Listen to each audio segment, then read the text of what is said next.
next month.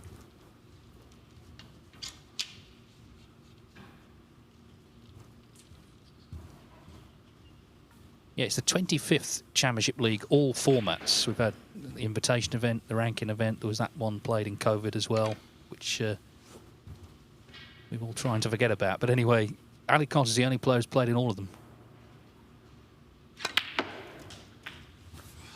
Cheers, Alex. Thank you. So. Excellent shot there from Ali. Trying to develop the black. He is on the black. I think he can just roll this in and play for the red below the black.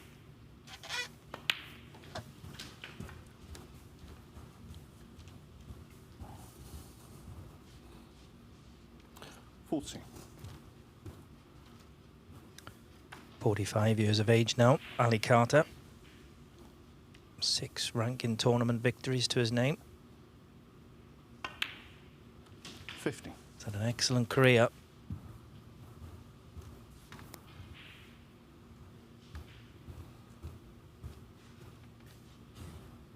Got the angle now on this black. He's going to need to go into the reds. There's no reds available to play on.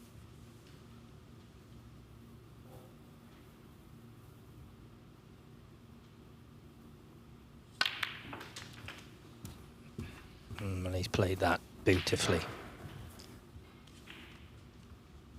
Beautiful shot there. Zipping the white through the reds as you see it here. Played for the little gap. Lots of screw. Excellent shot. Yeah, I mean, you're a coach, Lee, and I always think with Ali, you know, technically he's so sound, isn't he? You know, you can see the grounding he's had right from when he was young.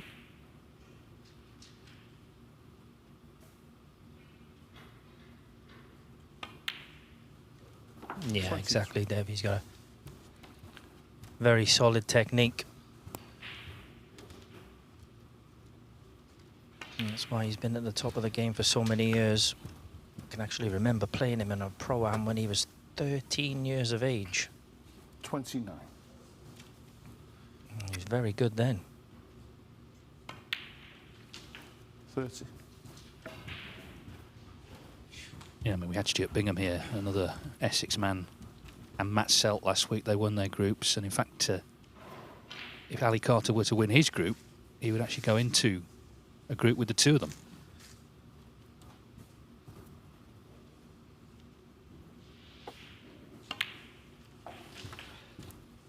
Now, meanwhile, on table 2, Alex Clenshaw. Now, he is an amateur coming in as a Q-School top-up to take on Gary Wilson, the top seed.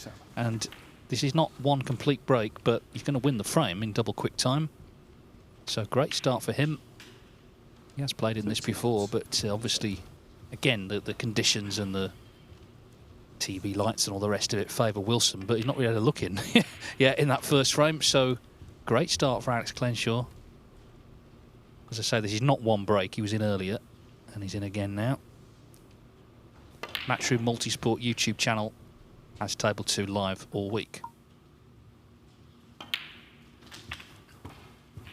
Yeah, I mean, the Essex players, just going back to Ali and Stuart and Matt Selt, growing up, didn't have far to look for inspiration, did they? Steve Davis from Romford, or he was from Plumstead initially, but played out of Romford. An absolute legend on their doorstep.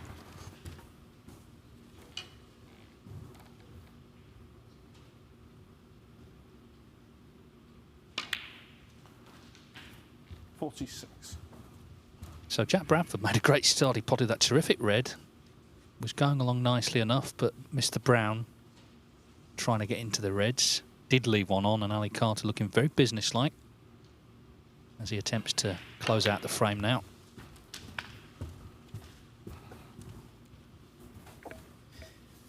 Yeah, just one missed brown from Jack. 52. It looks like it's going to cost him this first frame.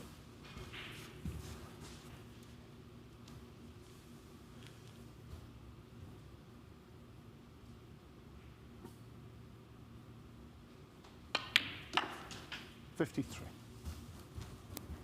Yeah, this was the brown. We weren't sure at first if he was on it. He was, and he was lucky in a way. The cue ball caught the jaws of the middle pocket, but he did leave a red on ultimately, so he didn't scatter them, but he left one on.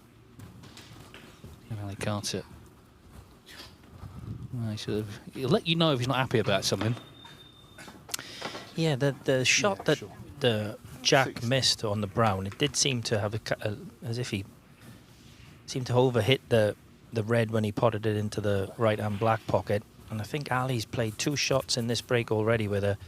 Seems he's bouncing off that bottom cushion a lot, coming off a lot quicker than it's going on. That's why he's overrun this position for this red again, so... Yeah, these tables have been recovered over the weekend, so maybe it'll just take a bit of time to settle. Anyway, he's not that in. 61. That'll make him feel good because he knows the black. And Jack Bradford needs a snooker. Well, in fact, he'll need more than one. Already needs one here, but this black to make sure. Well, it's been pretty ruthless. Just one chance needed. 68. And the top seed is going to be a frame-up. 69. And of course, it's worth saying he's 17 in the rankings as the season starts. So this is a ranking event. And this could be pretty decisive in terms of going forward this season. There are various important cut-offs, getting in the UK Championship and the Masters and those events. And eventually, of course, the Crucible for the World Championship. 76.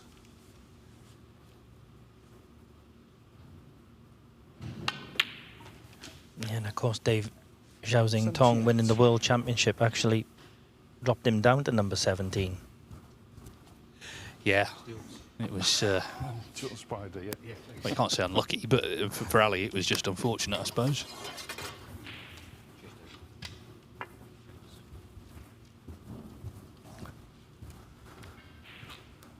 Needs the spider here if he's going to make a century.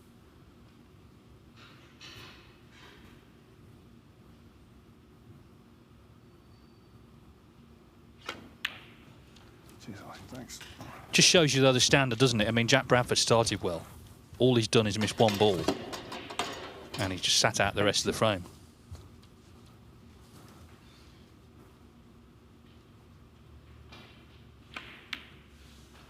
$85.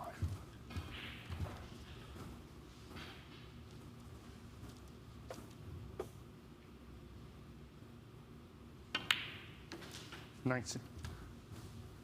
Carter has 437 centuries to his name in professional competition. This is surely going to be 438. Pretty emphatic start. He must have been concerned, having broken off 96. the start Jack Bradford made, but it fizzled out with the missed brown. Carter was ready to step in and secure the frame, which he's done with a clearance of 103. So the defending champion off and running here in Leicester. Ali Carter leads 1-0.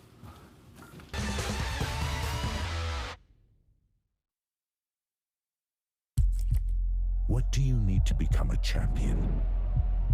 Vision, drive, discipline, finesse. But what about a world champion?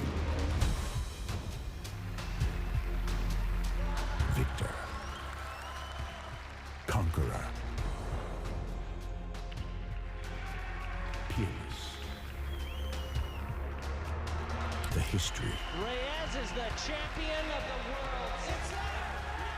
The king of the 9-ball ring. The biggest prize. The crown jewel of 9-ball.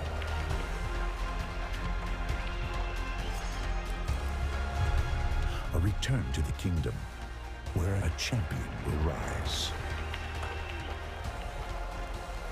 The World Pool Championship.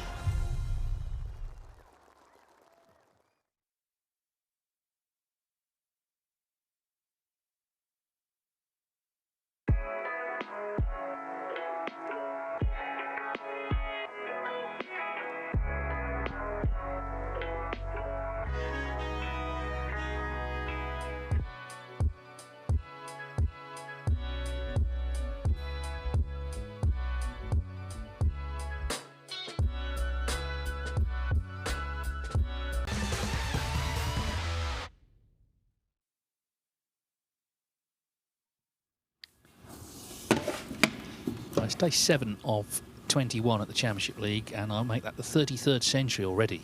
103 from Ali Carter, so it's been a high standard, and it's a perfect start for him on his title defence. Remember, this is the first of the 3 matches he'll play. The last of them will be against Liam Davies. He's the second seed. The second frame. Jack Bradford's the break. So by then, Ali Carter will know what he needs to do to win the group.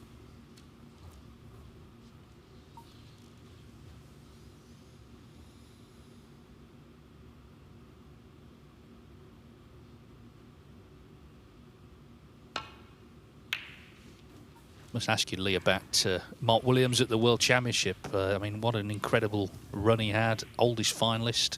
Some drama along the way, not least against John Higgins. And indeed, I thought he played fantastically against Judd Trump. Yeah, it was a fantastic tournament. Like you said, I think the match against John Higgins, I was lucky enough to be commentating on that match. And, you know, towards the end, I didn't really have anything to say. I was just watching, and, you know, 2 fantastic players. You know, you do think that one time they will have just a normal match, but it does seem that every time they kind of play against each other, the standard and the way the matches go is incredible, and that was another one.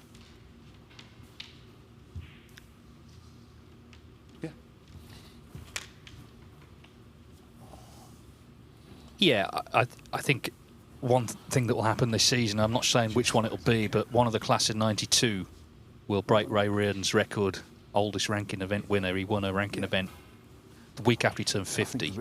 So Mark and John already could do it. Ronnie's 50 in December. Cheers, Ali, thanks. They could keep breaking it, couldn't they, over the next couple of years?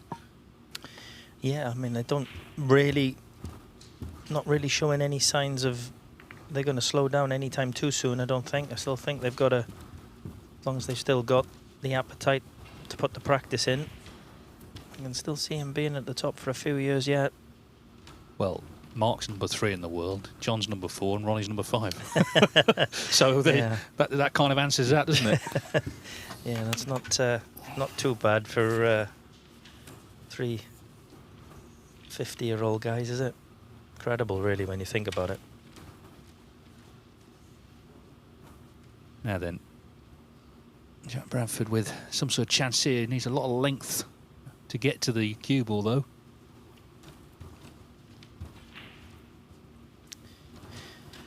Yeah, you can pot this red. Couple of choices with the cue ball.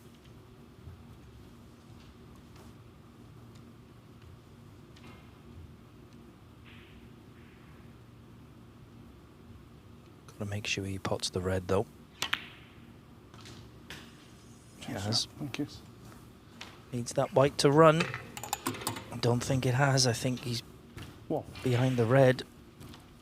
Looks quite close. Just wanted that cue ball just to run that fraction more. He's a little bit unlucky there, Jack.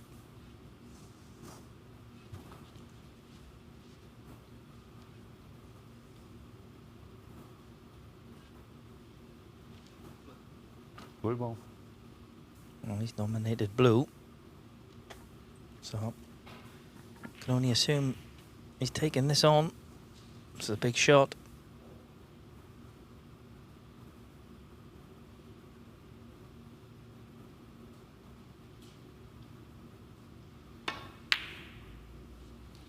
Oh, excellent pot again from Jack Bradford. Could have easily played a safety shot there. Took the positive shot. Played it really well. We'll see it again here. 6. Excellent shot.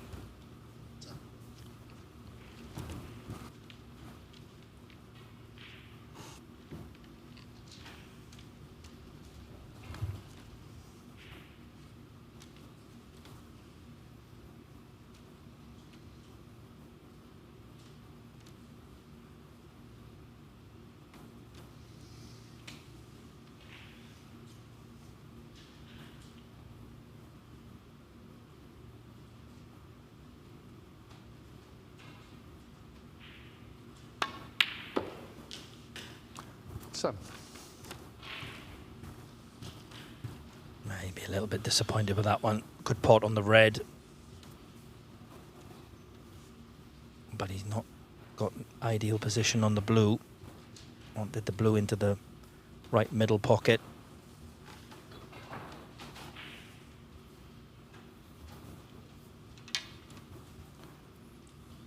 I think it's just going to be a safety shot this time. Cheers, Jack. Thank you. Jack Bradford 7.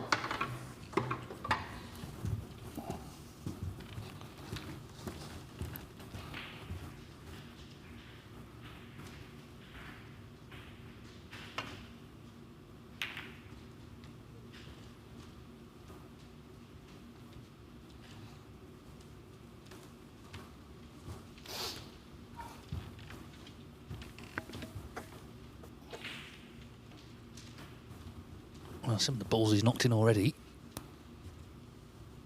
He'll be tempted by this long one.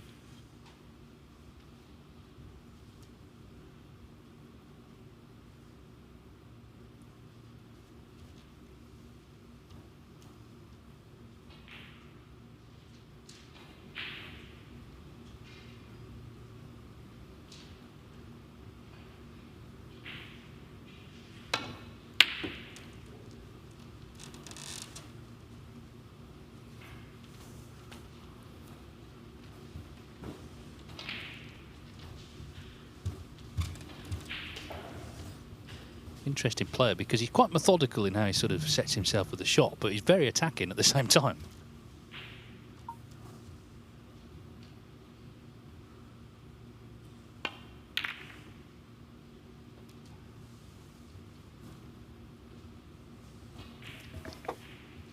Ali taking the opportunity there to split the reds from a safety. He's got a good cue ball. I think Jack's got a path through to the red. 2 reds to the right of the pink. Just needs to be a bit careful not to push a red towards the left-hand black pocket. He has pushed a red. Needs some cover. Needs that white to run.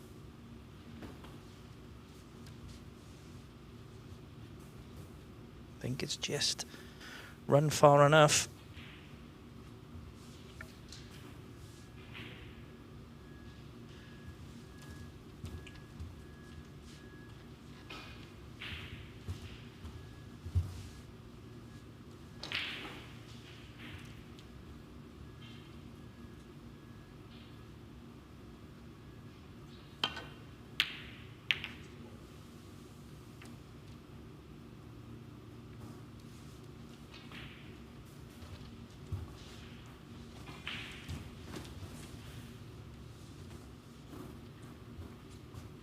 Looks like Gary Wilson, he's going to level up at 1 each. Snooker's required by Alex Clenshaw. He missed a pot on the green actually in that frame when he was in front, and Wilson stepped in.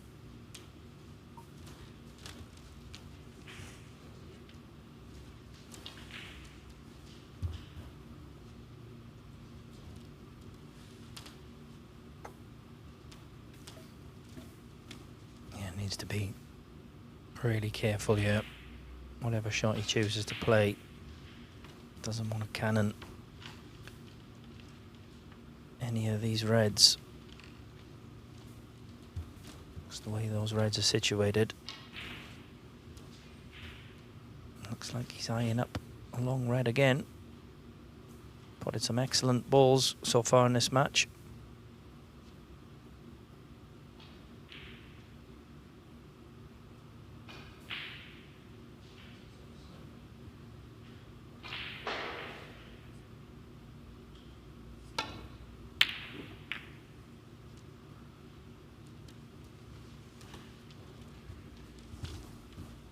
Well, the cue ball made it out of all the trouble areas. Could have left Carter an absolute sitter there, but he was, I'm sure, relieved to see the white go down to ball.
think he's eyeing up this long red. Pop the red into the right-hand black pocket. Screw the white back into baulk. I've already seen he's got plenty of cue power from the first shot he played today.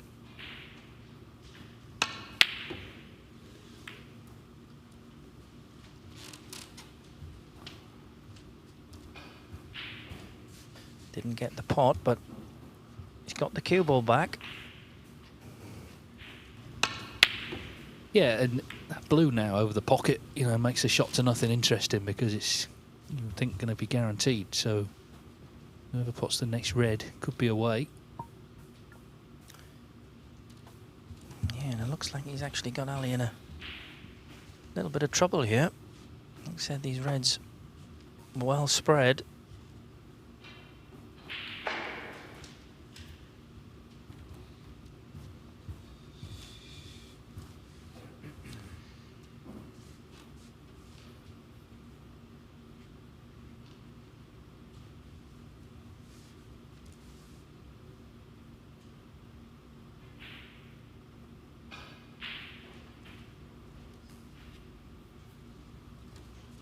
Looks like he's going to play 2 cushions, try to flick the red that's closest to the right-hand side cushion. And he's missed that, caught the other red. So this is a chance for Jack Bradford.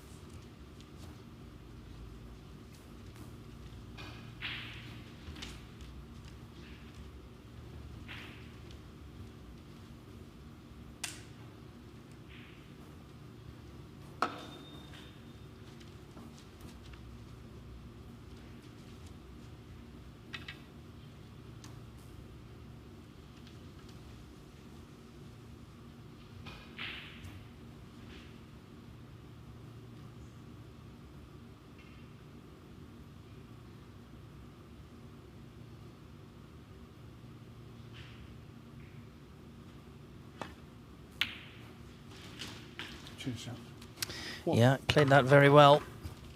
Avoided the cannon on the red. And he's nicely on the black. Like I said, the reds spread very nicely. This is a decent chance for Jack Bradford. He's already 14 points in front.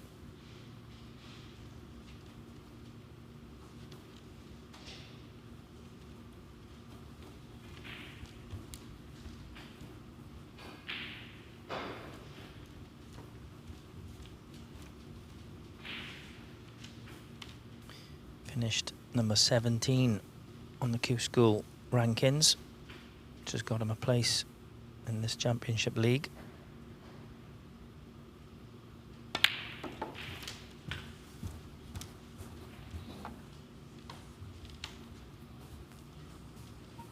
Yeah, the Q School was played here after the World Championship, end of May, beginning of June. But there's only 2 events, there's only 8 places. So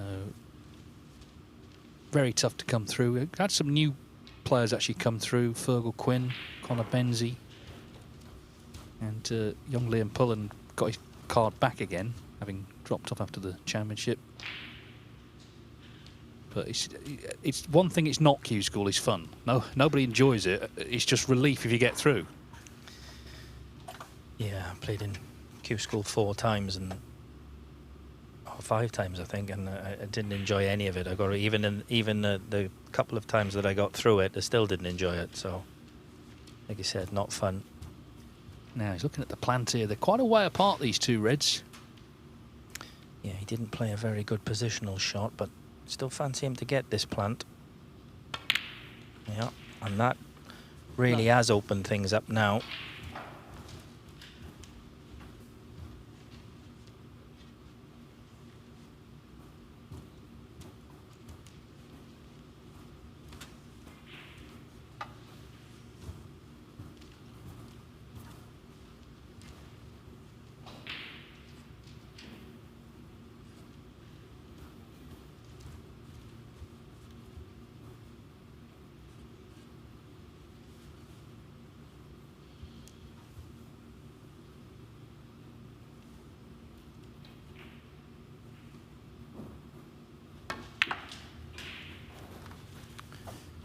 taking his time here, and I don't blame him for that. I think there'll definitely be a few nerves for Jack. 40.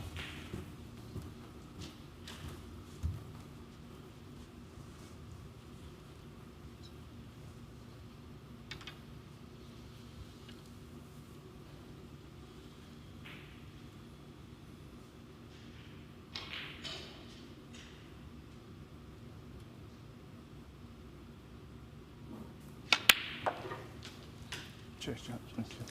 Just could have done with that cue ball coming back a little bit further.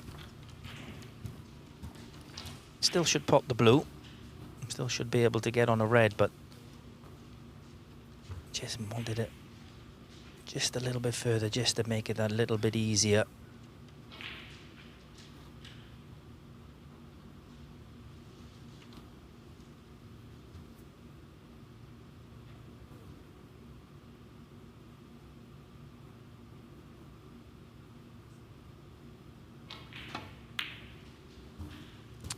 And that, the fact that there was that little bit of distance, like I said, still fancied him to pot that blue, but just wonder when he potted the red with the rest to just get the white a little bit closer to the blue, leave it that little bit easier.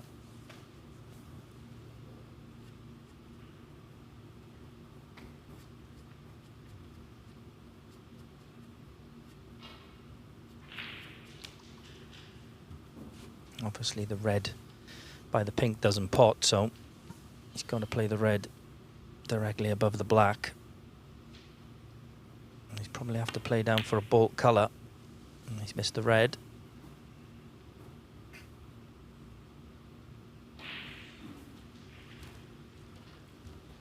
And now when he has missed it, he'll be delighted when that cue ball's finished. Yes, it makes such a big difference between that dropping in and cue ball in the D and landing where it is awkward in the jaws.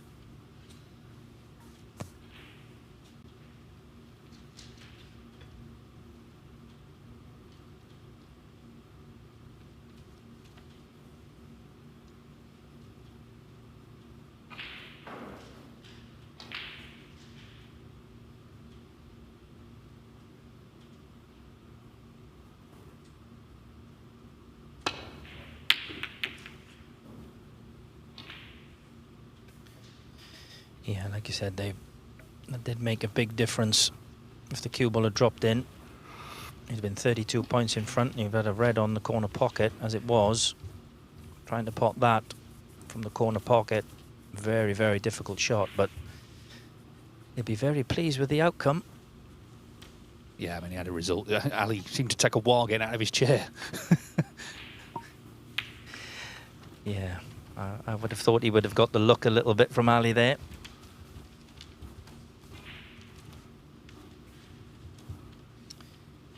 All of a sudden now these reds don't look in so good positions. Lots of reds tied up on the cushion. Just wondering here, can Jack get that white in behind the yellow? Has he got the angle to do it? He has.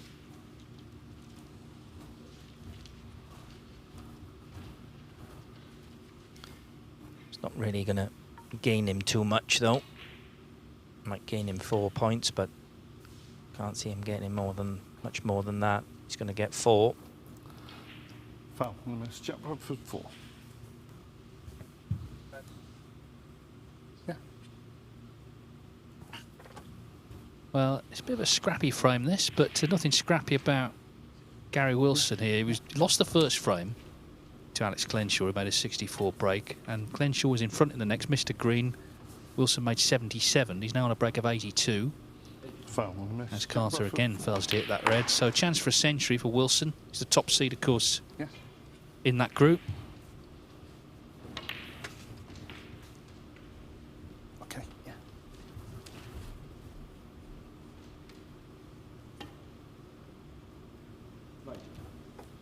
Gary Wilson, another player you sort of think of as a top 16 player, because he has been, but at the moment 18th, just behind Carter, in fact. But he has won 3 ranking titles in recent years. Can he make this century? Well, looks like he's going to. Not hanging about either.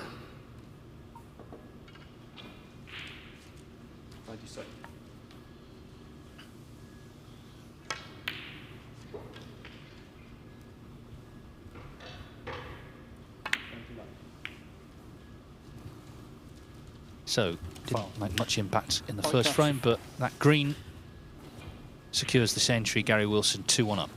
Now, a chance for Ali Carter here after the in-off.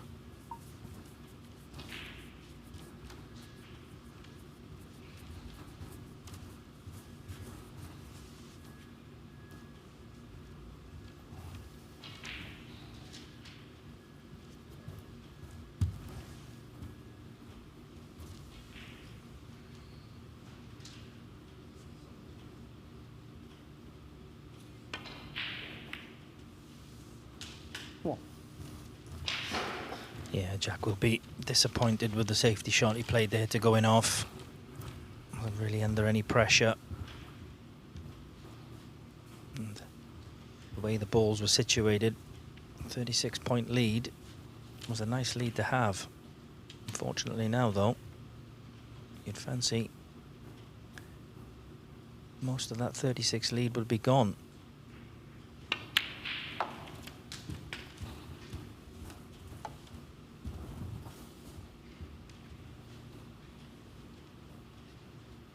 Eight.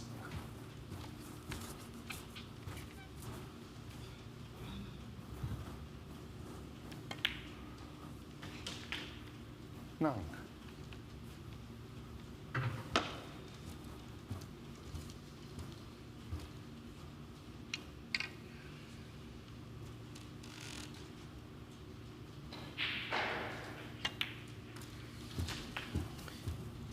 Pot in that blue.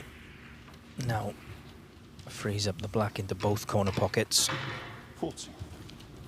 He hasn't got the angle to get on the black this time. So I don't think the red closest to the pink will pot. He can play back up for the blue.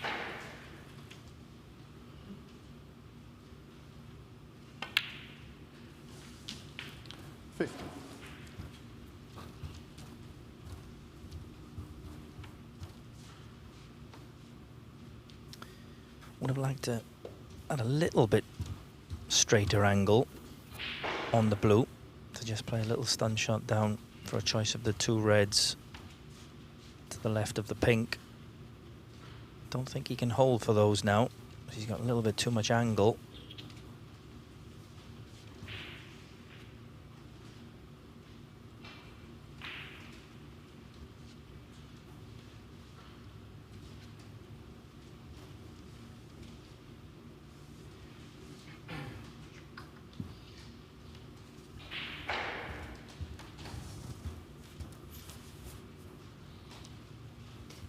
Just coming around to see if that red closest to the pink is available into the left and centre pocket.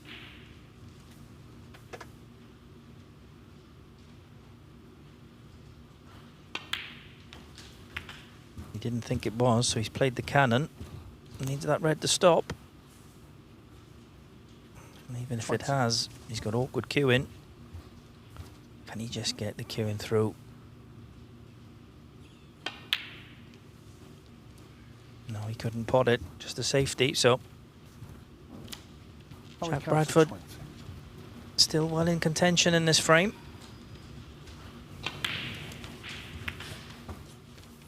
Yeah, I thought at first he could pot it because there was no reaction from Ali Carter, and he is quite expressive out there, but in the end the break is over and he's still trailing in the frame. And you've got to say, because of the sort of gulf in experience between them, the scrappier frames could be Jack Bradford's chance to get frames on the board in this match. We've already seen Carter win the first with a century.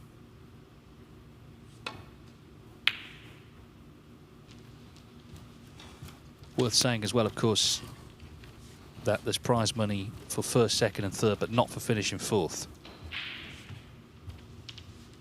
So I suspect Jack coming in doesn't really make himself favourite to win the group, but you'll want to finish in one of the positions to get prize money.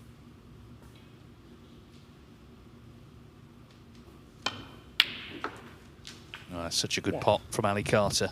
That was quality.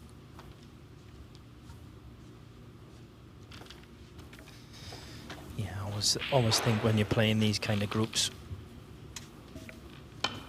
you need to get off to a good start. One. Can obviously lose your first match and still qualify, but it doesn't happen very often.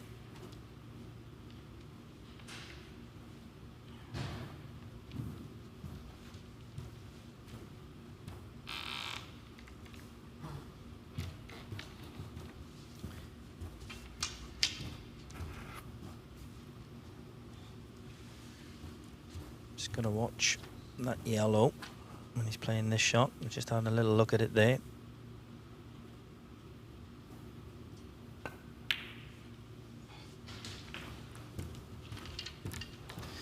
Played that well.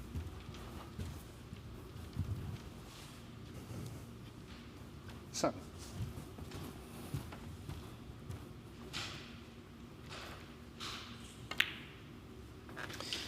Still got one more loose red, but pot the black. Don't think he's got any angle to split the reds from this black, so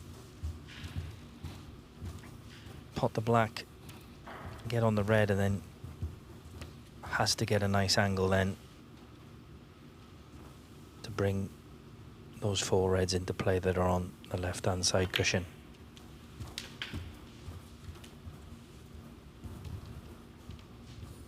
So 50. when he pots this red, must get a good angle.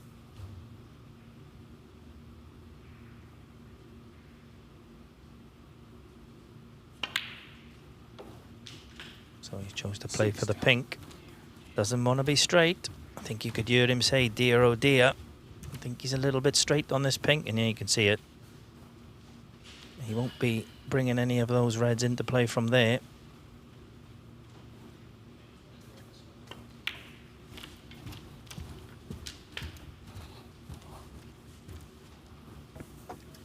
Yeah, very different frame to the first, but just as important, of course. And the top seed doesn't play again until 5 o'clock, so that's when his second match will be. So, like you say, were he to certainly not win this match, then there's an opportunity for the other players to take advantage. Equally, if he does win it, Ali Carter, and there are a couple of draws, let's say, in the next 2, then he could actually win the group before the last match. There's so many permutations, of course. What you're just trying to do is win, like any other match you play. But as I say, this sort of frame is where Jack Bradford may have a chance, and more disjointed frame, and there's only 10 points in it. Yeah, I've had a look, Jack. It's all right. Jack would have wanted to play safe off the red closest to the pink, but I'm not sure he can hit any of that. That red just going behind the pink from Ali has made this shot a little bit more difficult. And he thinks there's a slight gap to hit the right hand side of this red, and if he does, he needs to be careful he doesn't push it towards the left hand black pocket.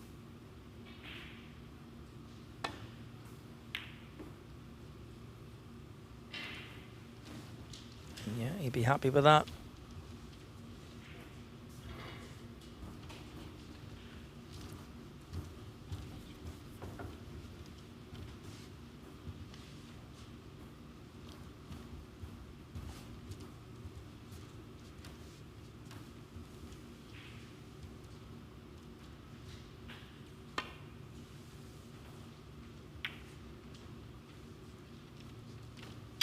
Well, he got down and played that a bit quick. I think he's left this red. So it's a little bit of a careless shot there from Ali Carter.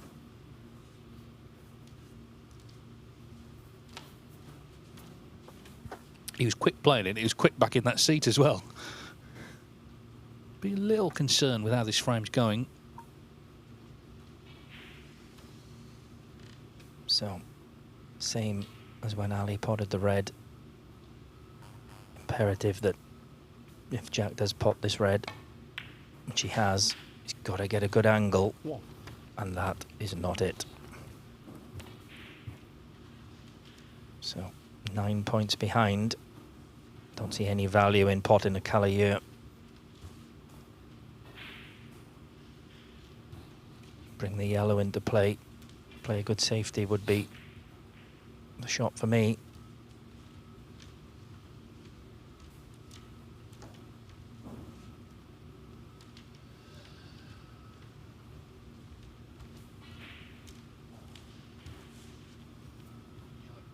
Yellow ball.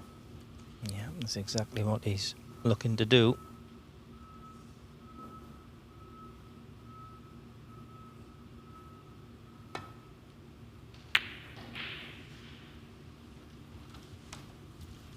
Played it well.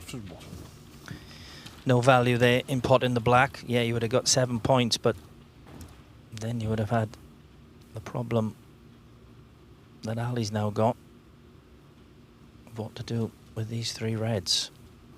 It's only going to be rolling into these. Just got to be a little bit careful.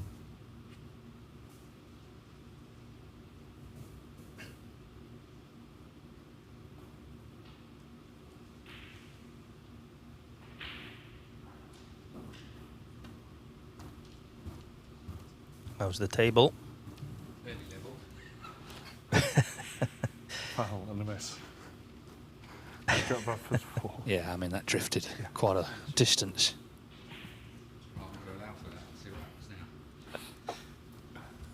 I think you can hear Ali saying there he's going to allow for that, so he's going to play this a little bit more than he would want to the left and see if that drift comes in again.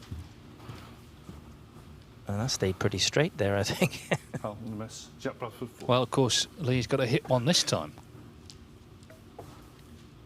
Otherwise, it's frame awarded. Yeah, so Yeah, like that. certainly won't be risking. After goal miss, result of the stroke. Or what the frame to your opponent. Certainly won't be risking the slow roll this time.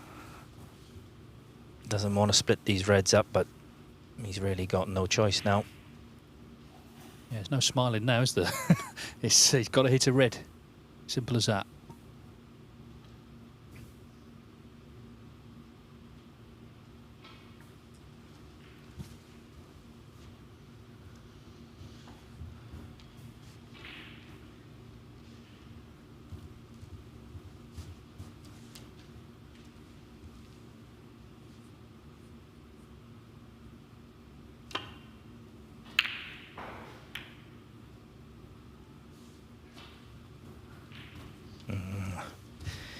Jack got away with one earlier, and Ali certainly got away with one there. Could have easily stuck an easy red up.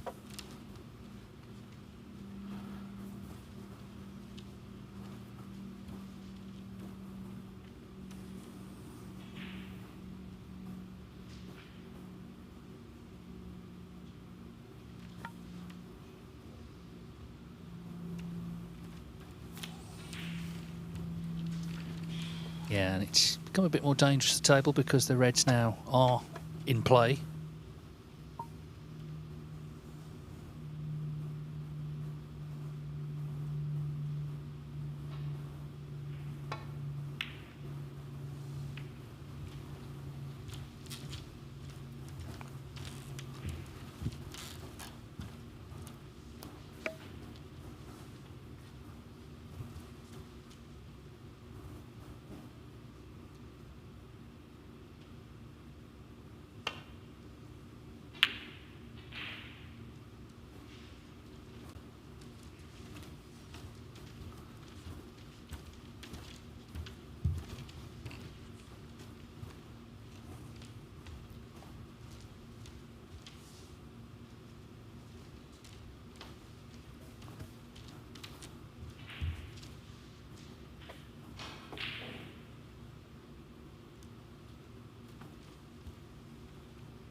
Yeah, played that pretty well.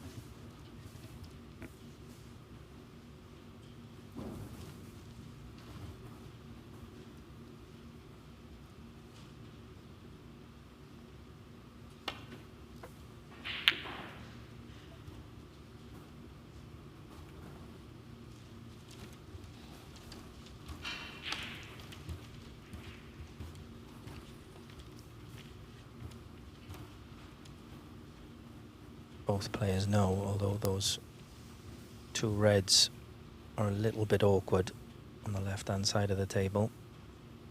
One mistake could cost them this second frame. And this is a very good shot from Jack Bradford.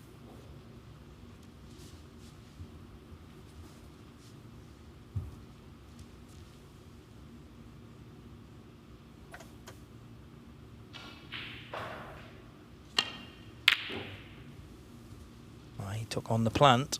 It was very close.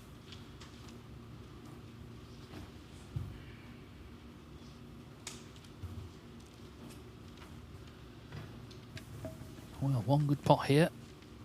Could be away again, but it's become rather tense. It's only frame 2. Been quite lengthy.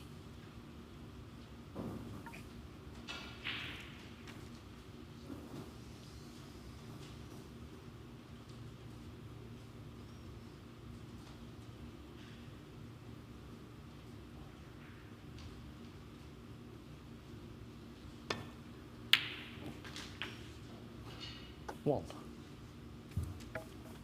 Another good pot from Jack Bradford. Fortunately for Jack, where Ali missed that plant, he's pushed the other red close to the left-hand side cushion. And the other red is close to the bottom cushion, so he's still got quite a bit of work to do here to win this frame at this visit.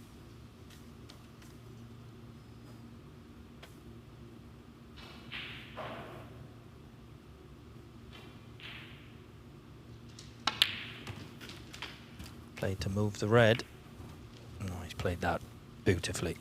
Excellent shot. 5.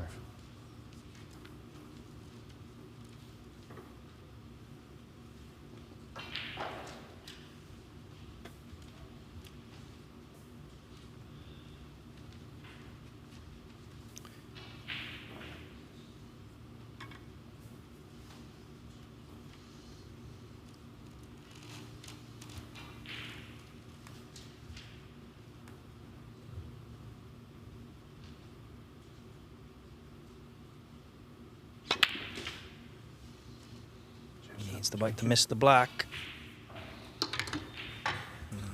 6.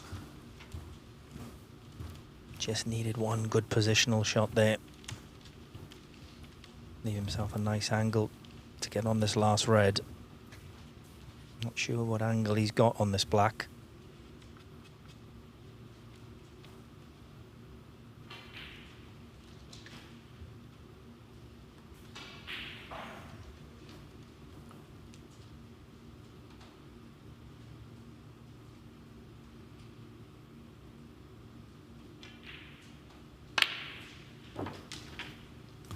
But it's another good pot. He's on this red. Would have preferred to be playing this into the other corner pocket, but one good pot. 30. And he knows it. He's readying himself. One good pot here from Jack Bradford. And this could give him the second frame.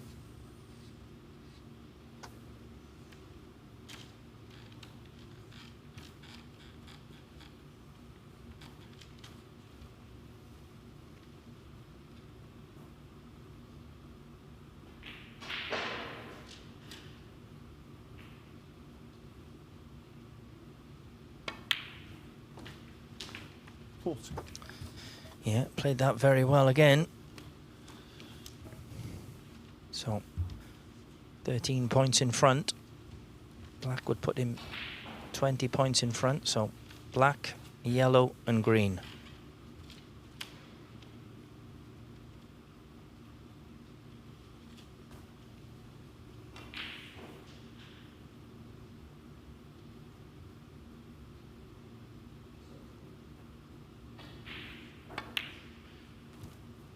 Oh. Jack Bradford. 14. Just when you thought all the hard work that he'd done was going to give him this second frame, this is the black off the spot. Amazing, isn't it? After the ready potted, which was a much tougher shot, maybe just thinking about holding for yellow, but didn't pot the black. All that hard work could be about to be undone.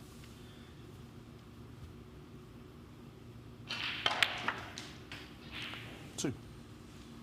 Competed really well, hasn't he, in the frame, but it's in Ali Carter's hands to win it now. Yeah, it's amazing what pressure can do.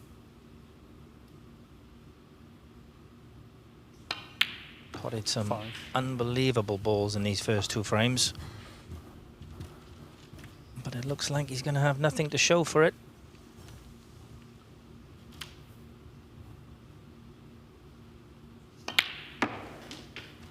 No. Yeah, I'm sure Jack Bradford expects to have lost this frame to a player of Carter's class. You'd expect him to make the clearance. Well, saying that, Dave, he's played a poor shot there. I'd still fancy him to pot this pink, but and get on the black, but should have been very straightforward.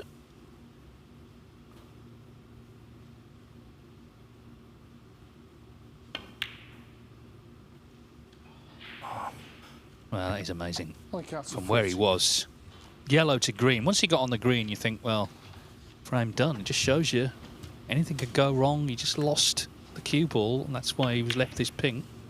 Still thought that was in, but not to be. Like At least for him, it's come away from the pocket.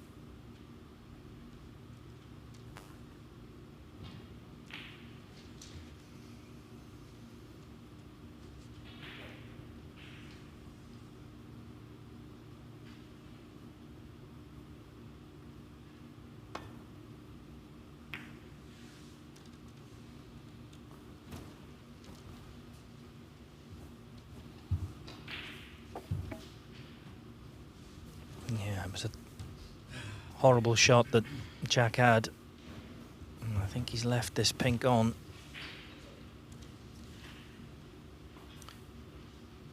One point in front, so he needs pink and black.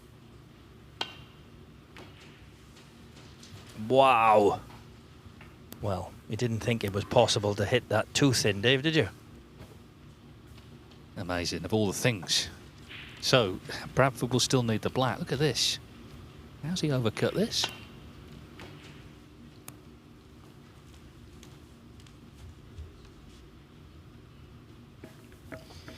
Yeah, not straightforward here, though.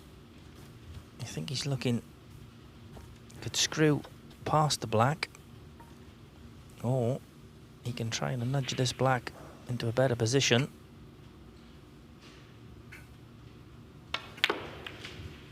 He tried to nudge it into a better position. And that is not a better position. Black ball finish, and whatever happens, he's going to have some sort of say in terms of the group.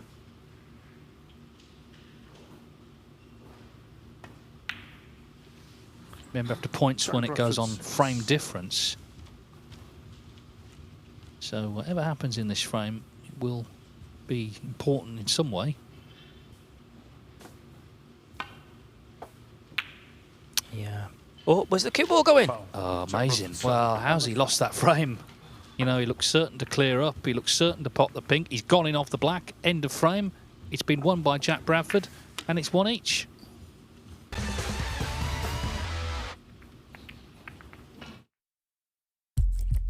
What do you need to become a champion?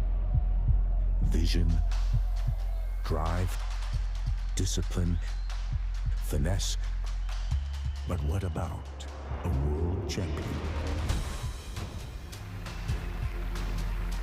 Victor, conqueror, peerless. The history. Reyes is the champion of the world. It's the king of the 9-ball ring. The biggest prize. The crown jewel of 9-ball.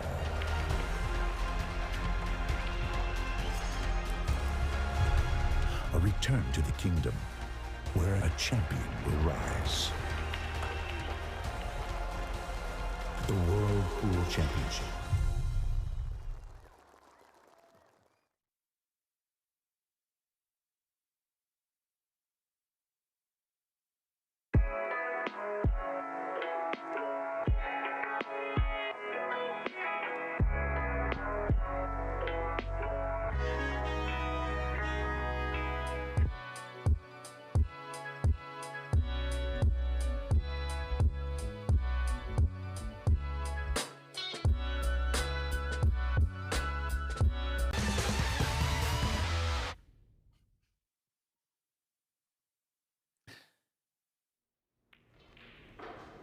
Well, this is table 2 as we take our breath after what happened there on table 1. 2-1 to Gary Wilson.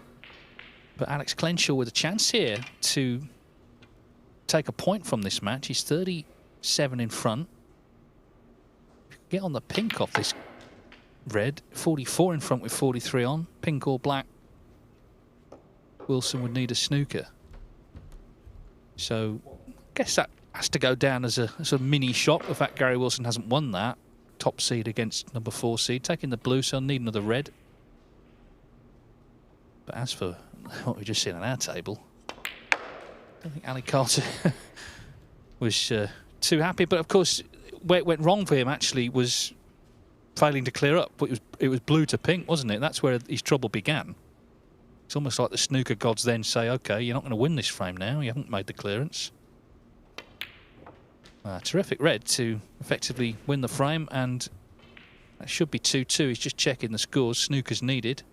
So it's a good result for Alex Clenshaw, and it's a good result for the other 2 players in the group.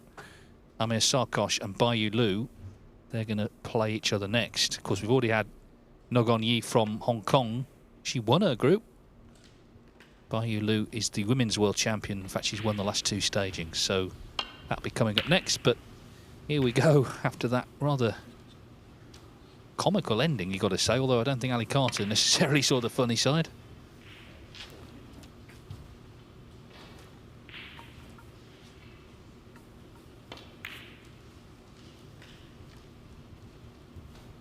In general, the female contingent have made a really good start. Baiyu Liu herself has qualified for the British Open. Rhian Evans for the Wuhan and British Open. And Onyi, as I mentioned, already through to the next stage of this event.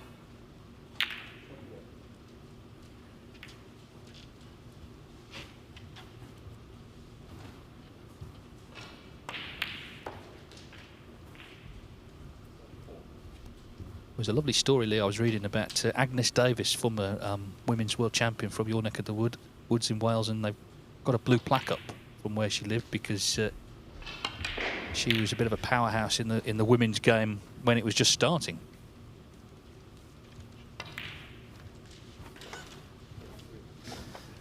Yeah, it's nice to see. You mentioned Rhian.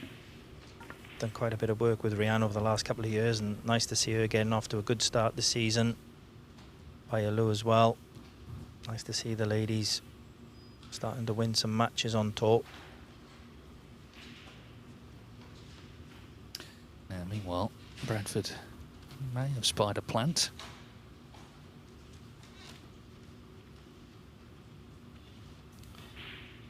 Yeah, I think he's looking at the 2 reds above the bottom 2 reds. Just gonna have to slightly make this if he takes this on. And like you said, with Alex Clenshaw getting the draw in the other group, it's good news for the other 2 players in this group. 2 players in this group will be hoping. Well, he didn't. He went for the 3rd set of reds. It's not gone in. And he's left Ali Carter a red to the left-hand pocket. Could have left something easier than this, it has to be said. But reds are nicely spread, so if he can pot this red, there's a decent chance.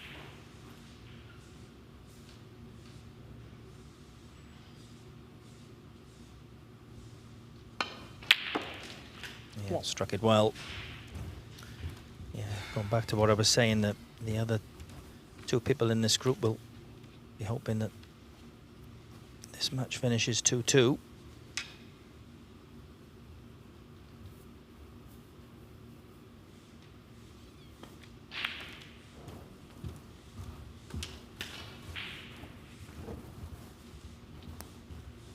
Eight.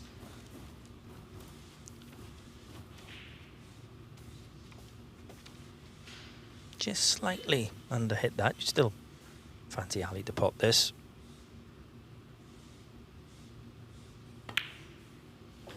Yeah, no problem. Well, just the sort of early chance you would be looking for after what happened in that previous frame. Of course, he did make a century in the opening frame, a clearance of 103.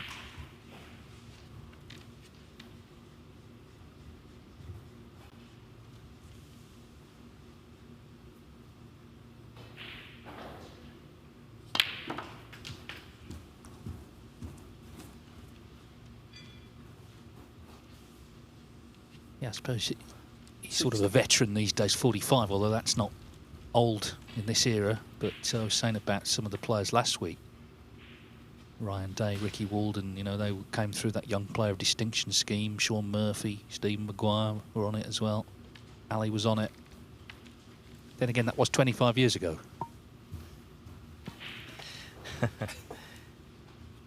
Yeah. All great players.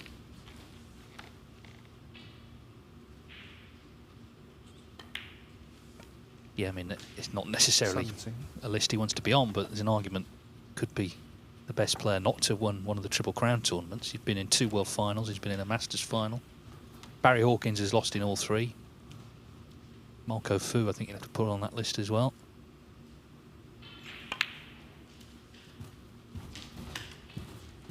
But to reach 2 World Finals in itself is a great achievement. All the frames you've got to win at the Crucible against quality opposition, because both times he came up against Ronnie O'Sullivan.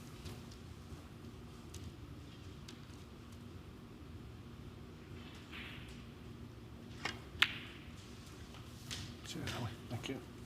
23. Yeah, it's some achievement to get a 1 World Final, but to get to 2, it goes to show you what an excellent player he is. Also came up against O'Sullivan in one of his 2 Masters finals. 30. And indeed at the Crucible this year when he qualified.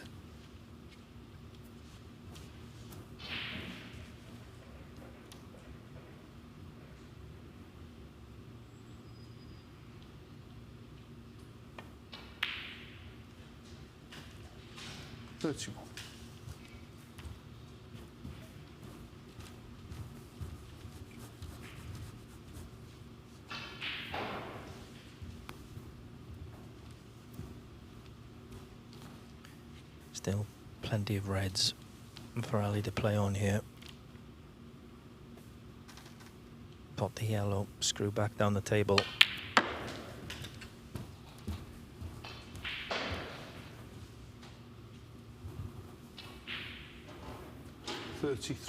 Not perfect.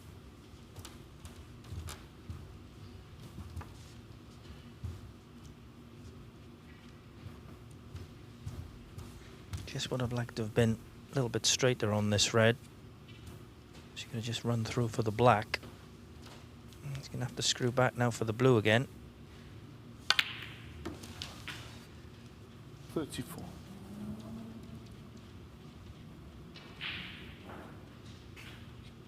Just needs that one good positional shot to get perfect position.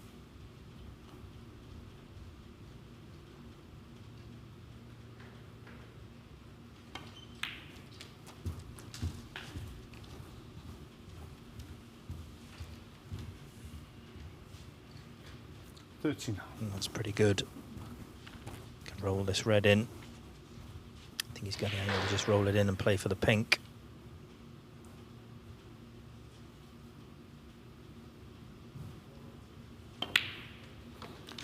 40. No. He'd be very disappointed now if he doesn't go on and take this 3rd frame.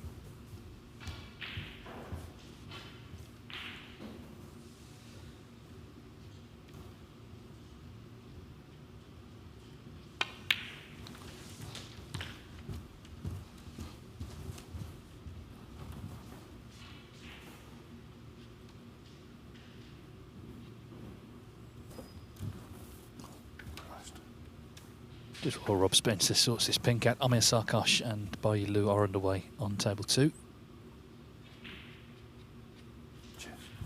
46.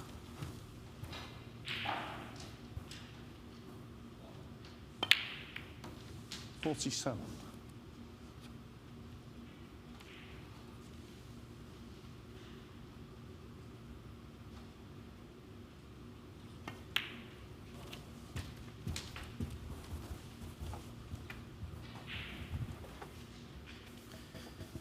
54.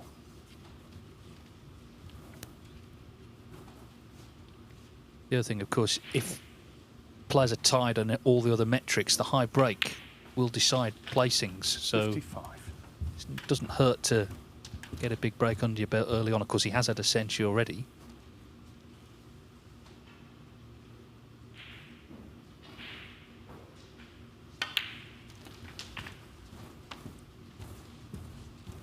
Well, black puts him 62 points in front, so 62. the red, one more high value colour, and Jack Bradford will need a snooker in this third frame.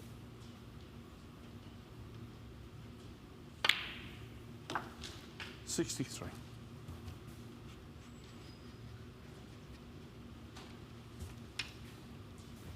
Yeah, it looks like no mistake after that rather farcical end to frame 2. Well, I say that. He's not potted the black. He needed that. So, there's one safe red, but all the others pot.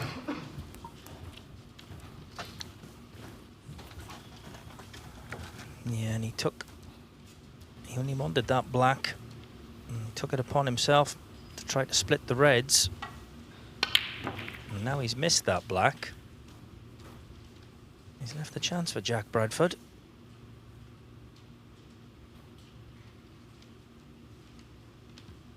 $63 points behind.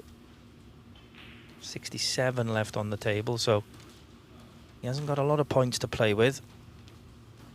He will need to get onto that black at some stage. Not sure if he's got the angle from this first red.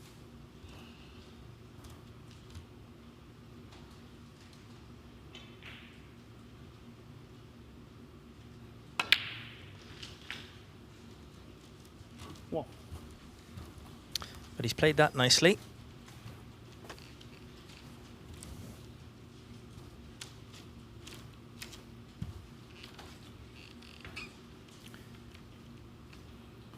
Five reds, 5 pinks won't be enough, so he'd like to leave him pot this pink and leave himself an angle. Well, he's definitely not got the angle from this red to get on the black, so 7.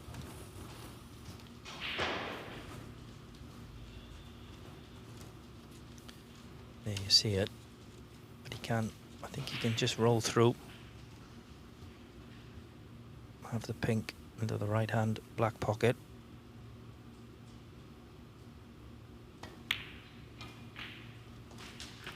Eight.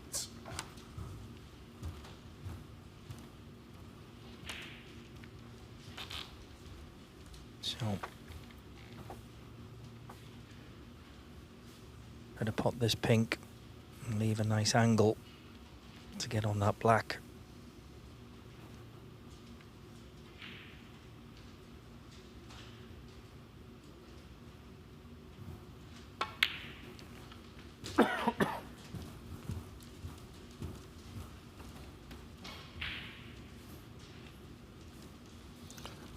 If he's too straight on this red, he's going to have to play for the pink again.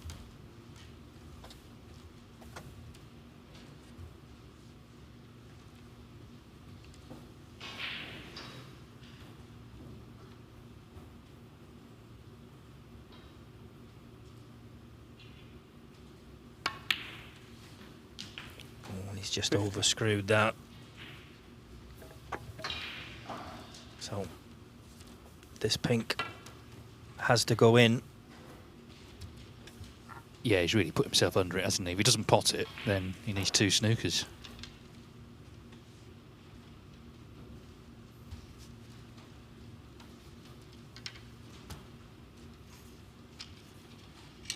Although he's potting some great balls actually today. But this is a tough one. Just a bit awkward even getting to the cue ball here. Can he knock it in? He has to, otherwise it's looking like Carter's frame.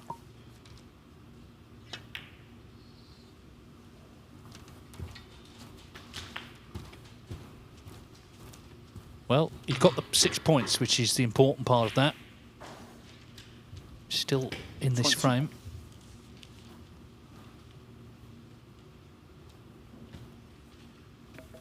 $42 points behind now. 43 still available.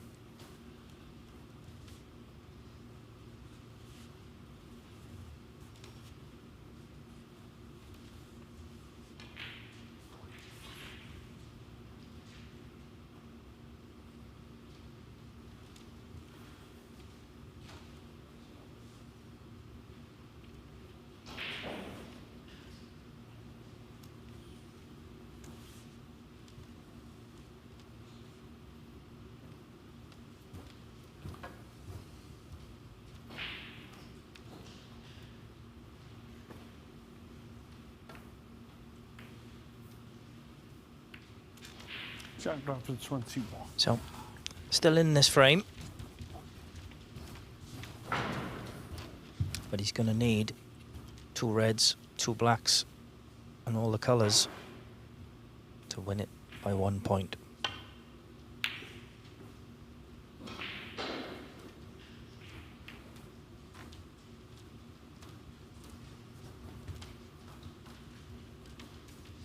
Well, I mean, Ali Carter could have won 3-0 by now, couldn't he? He's not won this frame yet. If he loses this frame, then it might be a struggle then to salvage the draw. Yeah, this is a half chance for Jack. And pop this red into the left hand black pocket. Could come around onto the black. Just caught it a bit thin.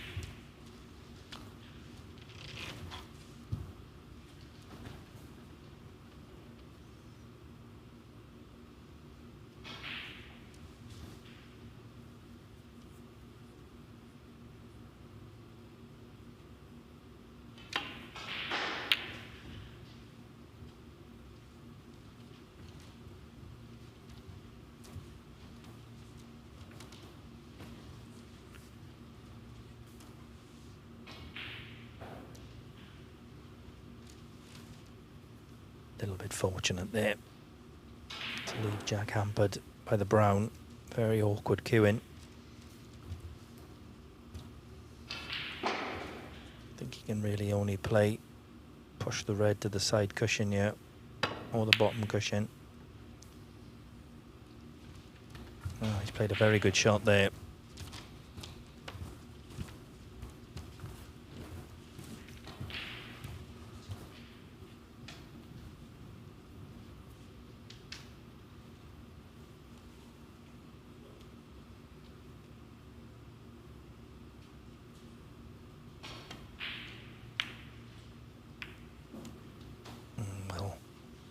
Ali's totally mishit that one. He's brought the black out into a better position. I think they can pop this red into the middle.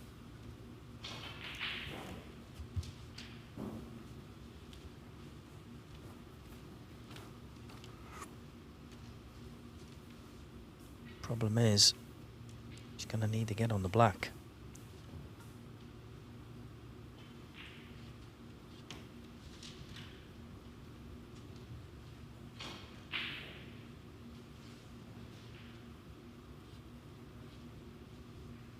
Might he even be looking at the double?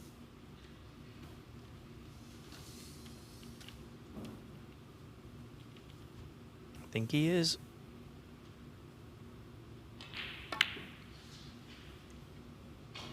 Oh. Definitely worth a shot, I think. Would have been on the black had he got it.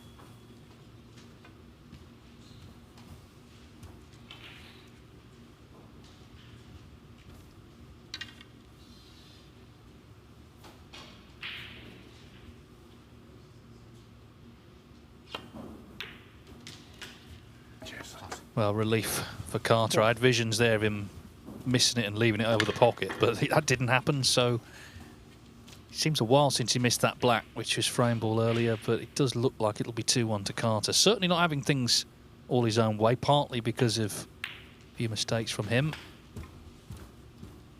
But he still has the chance to take the 3 points from this opening match. 6.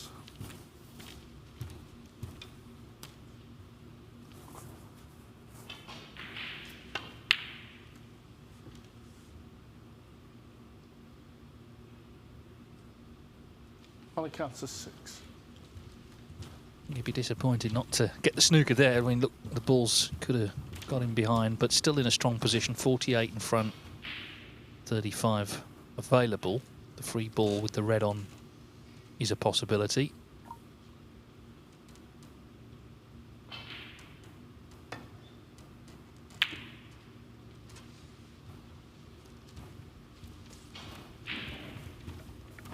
Yeah, I think the way the balls are situated, Jack thinks he's going to give this a go. Don't blame him.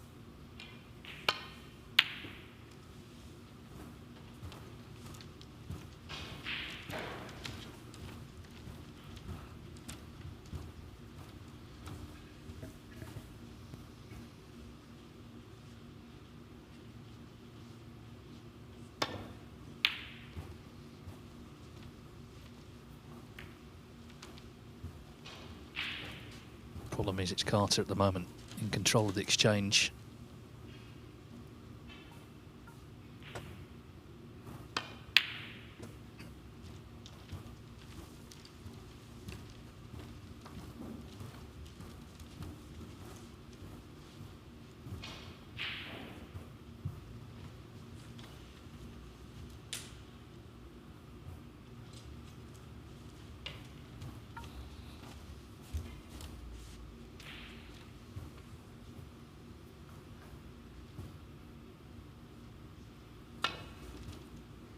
Foul.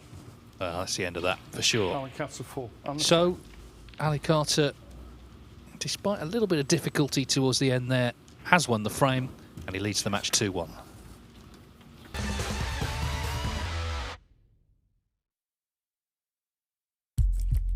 What do you need to become a champion? Vision, drive, discipline, finesse. But what about a world champion? Victor, conqueror, peerless. The history, Reyes is the champion of the world. It's there. The king of the 9-ball ring. the biggest prize, the crown jewel of 9-ball.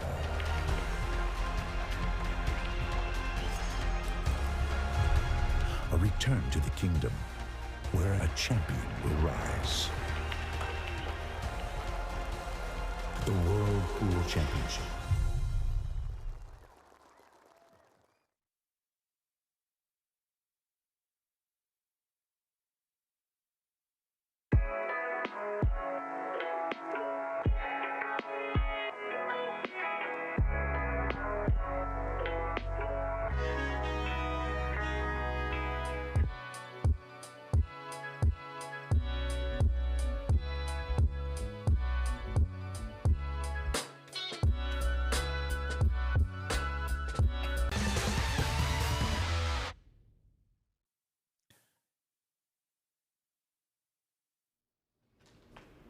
Now this is table 2, Bai Lu, the Women's World Champion. She's won the last 2 stagings of that event, and a chance to win the first frame here against Iran's Amir Sarkosh. 28 in front. So if she could pop red and black, then she'd be 36 in front with 35 on. Got to the final qualifying round last season of the UK Championship, and already this season she's won a match to qualify for the venue for the British Open.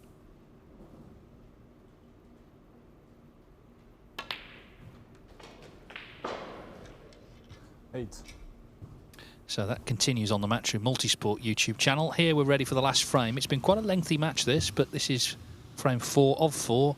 Ali Carter looking to take the 3 points. Jack Bradford to force the draw.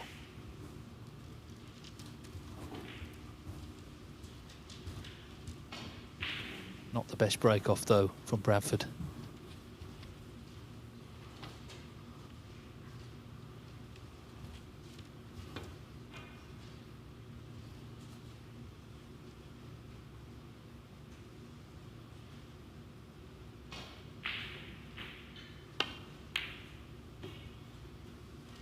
Carter unable to take advantage. Just while we watch this, Lee, obviously you work with Liam Davis, who's up next. What sort of shape is he in early season? Yeah, very good shape. He started off in the qualifiers last week, Wuhan Open and British Open with 2 wins. Hit Mark Davis 5-4 and Jimmy White 4-2, so excellent start for Liam, and looking forward to seeing him play today. 2 great wins, actually. I mean, you know, talk about experience. Is pretty much the 2 oldest players on tour, just about. So yeah, it's a great start to the year. I'm sure he'll be full of confidence today, and I'm sure he'll be cheering the draw here, won't he? Yeah, I'm sure both players, the other 2 players in this group, will be hoping that Jack can somehow manage to win this frame and get the draw. Certainly would open this group up, and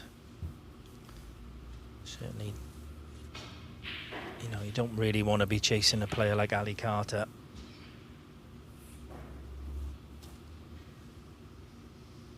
Just to say, Bayu Liu has won that frame against Amir Sarkosh.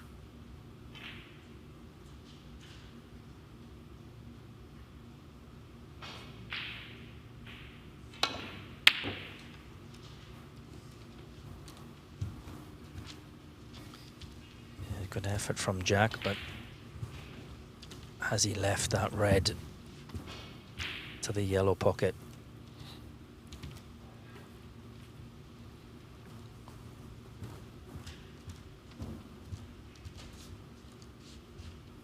Knew by playing it in that way, that was really the only one he could leave, unless the red cannoned other reds, and he's just going around to have a look. He thinks he can pot this.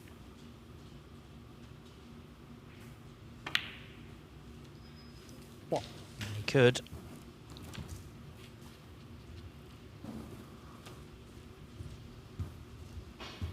Not a great chance this for Ali Carter. Pink tied up, black tied up.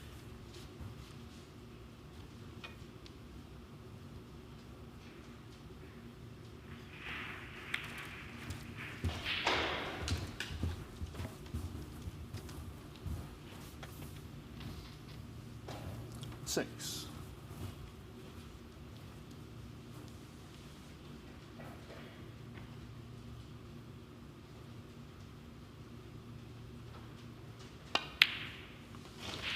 Seven.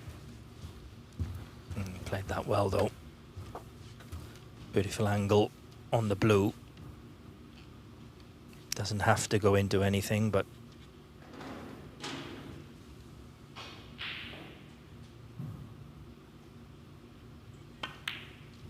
he's chose not to, so he's going to concentrate on the blue for the time being. 12.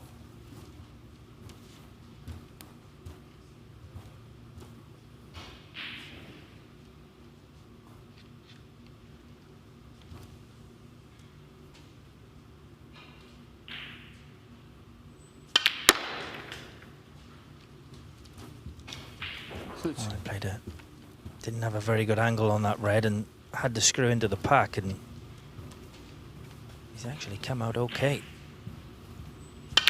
He's got a chance to pop this pink into the yellow pocket.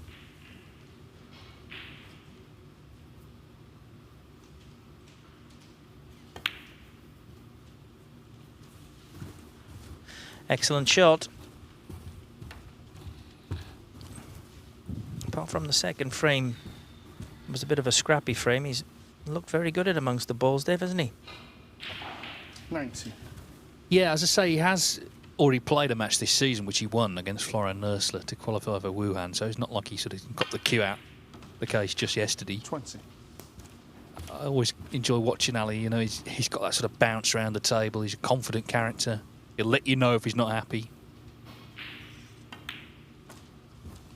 One thing he's always done, though, is supported this Championship League. It used to be played very close to where he lives in Essex, down at Crondon Park in the invitation event. But wherever it's played, as I say, he's the only player to have played in every single version. So that tells you he'll be taking it seriously.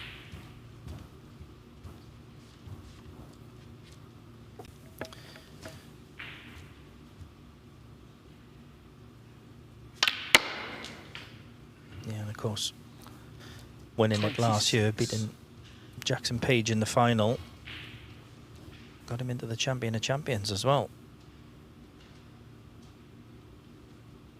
Just having to settle for the snooker because it's a bit 20. congested, black and pink tied up with the reds.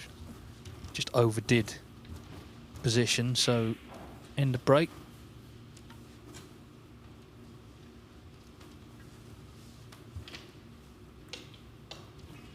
What did you make of Jackson making those two maximums in the same match? That was incredible, wasn't it?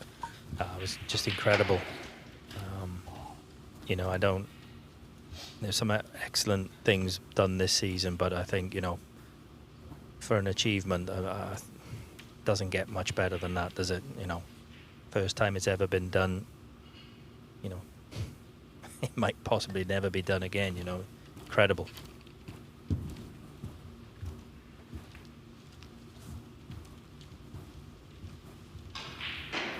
He's hit the red, but he's left the red that is closest to the pink spot.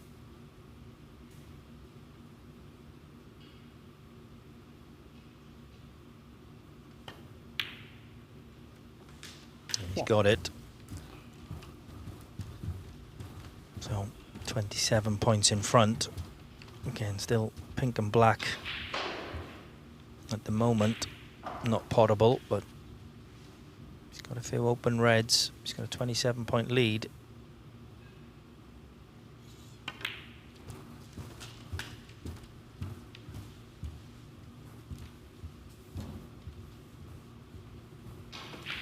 Yeah, I think going back to what you said about talking about Jackson Page, that to even, you know, when he made the second maximum, there was no other thought in his mind. When he potted that first red, he was going all out, obviously, for the 147, and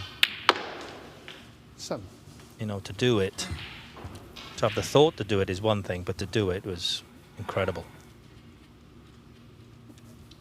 Yeah, and there was a lot of coverage. He was actually on the main BBC News at 10 o'clock. So, you know, it just shows how historic it was. And I just get the feeling he'll have a good season anyway. Ali Carter trying to finish the match strongly.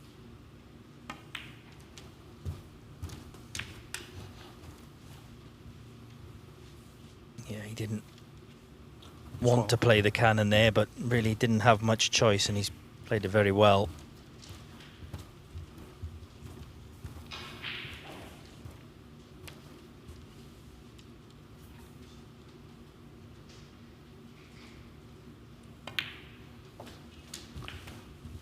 Now an excellent chance for Ali to finish this match off.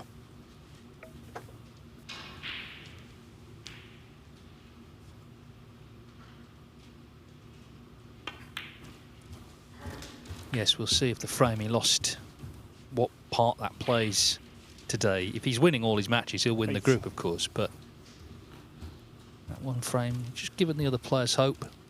But in terms of this match, hope is rather running out for Bradford. Potted some good balls, of course won that dramatic second frame, but it's out of his hands now as to whether he'll get back to the table here. He'll play Liam Davies in this session, and then Yuan Jihal later on today.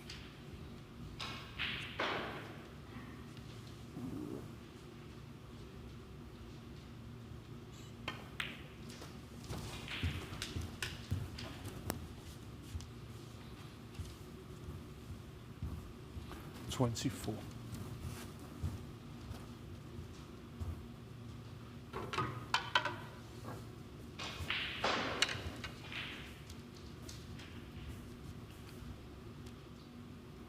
He's got to be careful here. He doesn't cannon in it. Well, he's had to play the cannon. Yes, that's it. 25. Possibility of, does the black pass the red, and or can he pot the pink?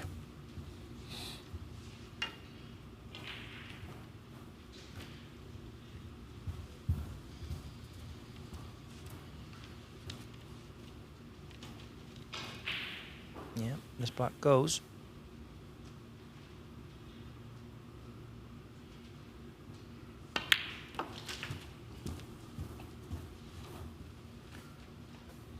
So, 58 points in front. 32. Red will put in 59 in front with 59 on the table. So red and one more colour.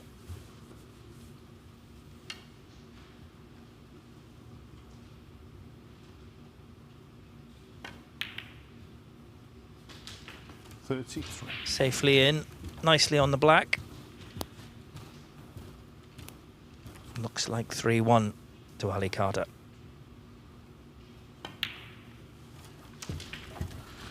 Yes, it wasn't completely plain sailing by any means, but he's come here to get the 3 points, and that's what he's got. And he'll have a break now until 5 o'clock local time for his next match.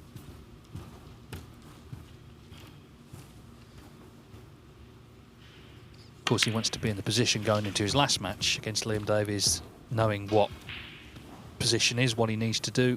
48. 49.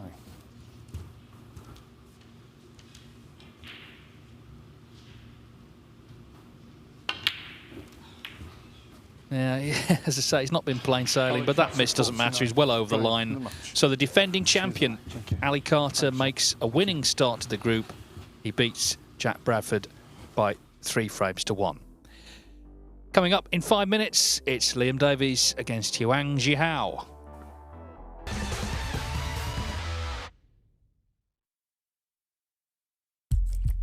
What do you need to become a champion? Vision, drive, discipline, finesse. But what about a world champion? Victor, conqueror, peerless. The history. Reyes is the champion of the world. It's the king of the 9-ball ring. The biggest prize. The crown jewel of 9-ball.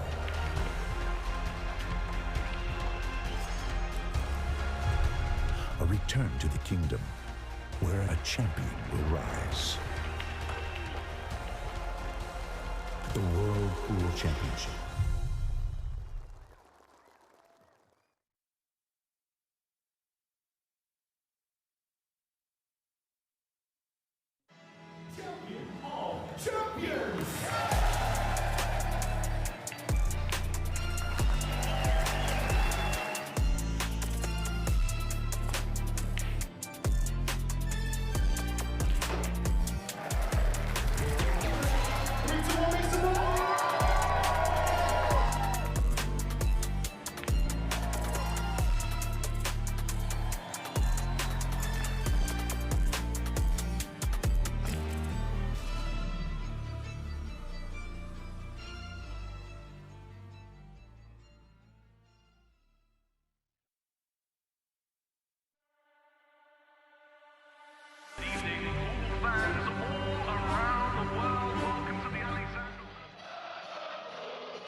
Arena looks just spectacular, and I cannot wait for you all to see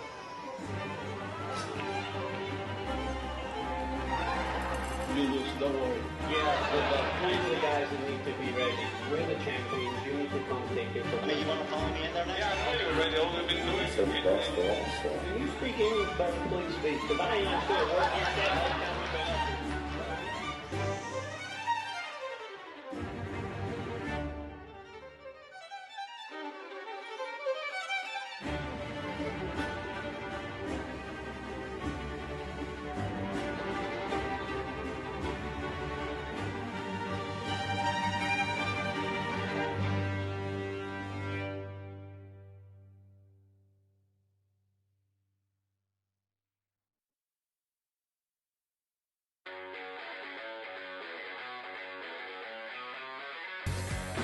We are guaranteed 4 phenomenal days of action right here in Florida. Drama, is certainly guaranteed in front of a hugely raucous crowd. The American fans really getting to the spirit.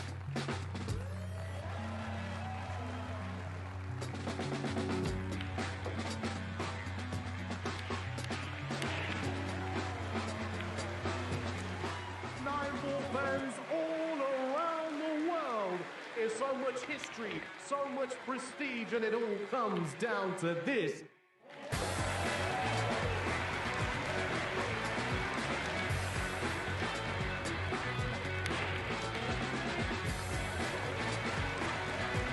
So much action lies ahead at the Caribe Royale in Orlando, Florida.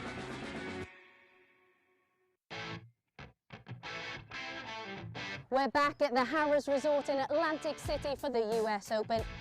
It is one of the most prestigious events in the calendar. Record breakers, history makers. It's that time. Let's play 9-ball.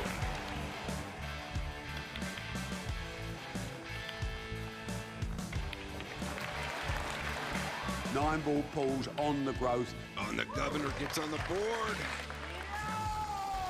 Next year's prize money in the US Open is going to be $500,000.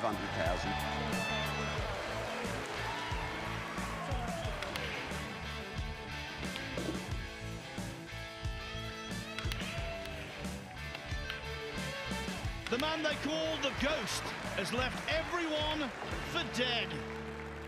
We will take this sport to places it's never been, and that's a bloody guarantee.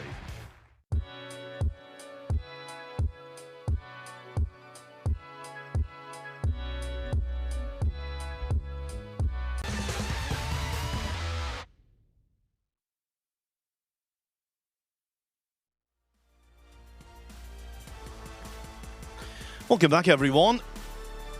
It is the start of a new week at the BetVictor Championship League, and contrasting fortunes for the two top seeds in the groups we have today. Gary Wilson made a century but was held to a 2-all draw by Alex Clenshaw. Ali Carter made a century, lost a very lengthy second frame, but ended up the defending champion with a 3-1 win over Jack Bradford. So Carter has got the job done in many respects. Next up, looking forward to this, it's Huang Zhihao against Liam Davis. Okay, we're good to go now. And my co-commentator, Lee Walker, knows all about Liam because they've got a coaching relationship. Yeah, I've been lucky enough to coach Liam since he was 6 years of age. And at that time, I was actually taller than him, Phil. Certainly not anymore. So when did he sprout past you? 9, 10? About 7. I'm vertically challenged as well, Lee, so I can't make too many criticisms.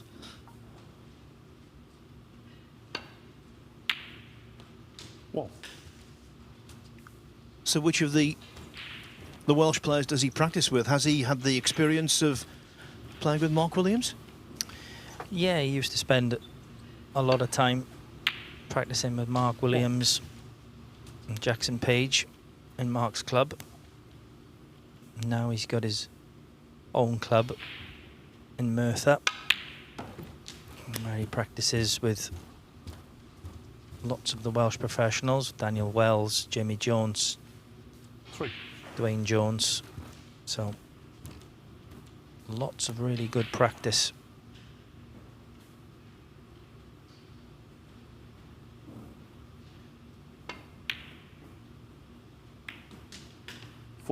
Solo practice has certain merit, but you can't beat having that competition against other talented players on a daily basis.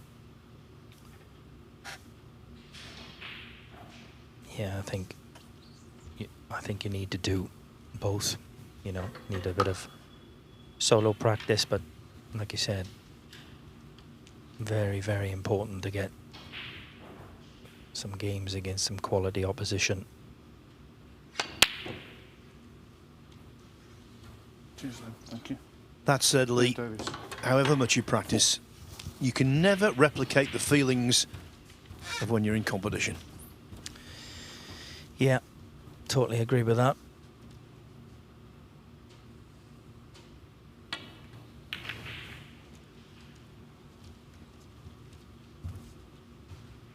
And I think that applies at all levels. You hear people say, I just wish I could play like I do in practice. Now, the really, really top players, they don't play like they do in practice, but they have a very high percentage, maybe 90% or 80% of what they do in practice. Whereas the lower ranked players, we know they're extremely talented, but their percentage of their practice form is much lower. Yeah. I think it's also, you know, when you turn professional, it's also, you know, you go into the qualifiers, playing well at the qualifiers is one thing, and then going to do it out on the main table against the top players on the TV, that's something different again. So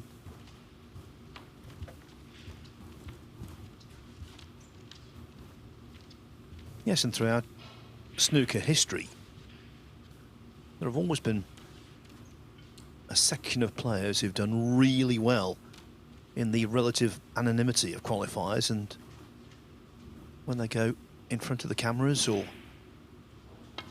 to a main venue, they're not so effective. Whoa.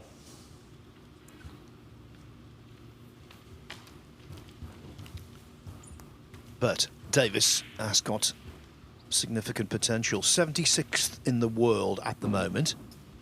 His opponent, Wang Zhihao, 87th.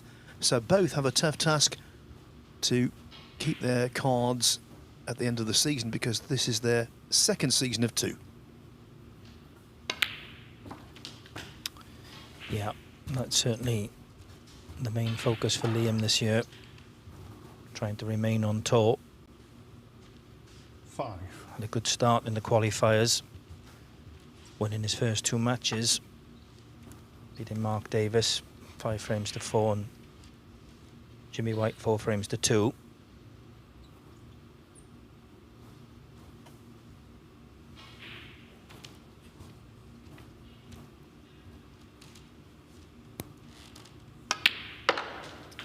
And both these players will know, with Ali Carter getting off to a winning start,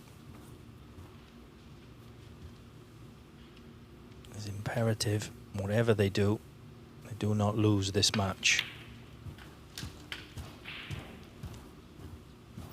Yeah, Carter would like them both not to lose. He wants a 2-all draw. 8.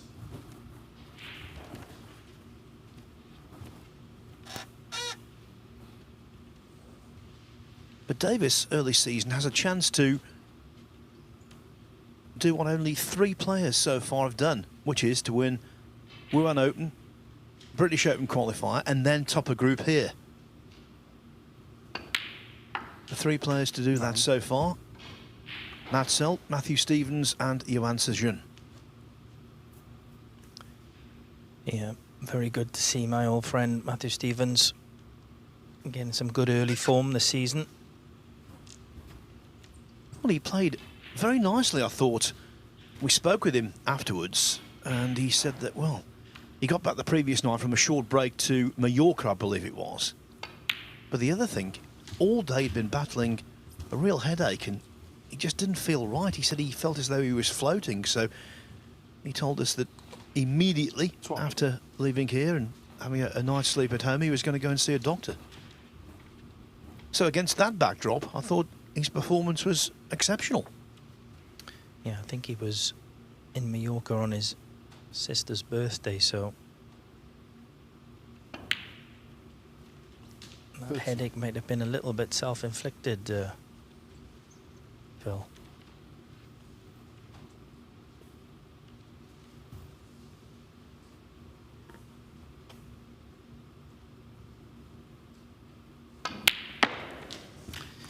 Liam going very nicely here at the moment.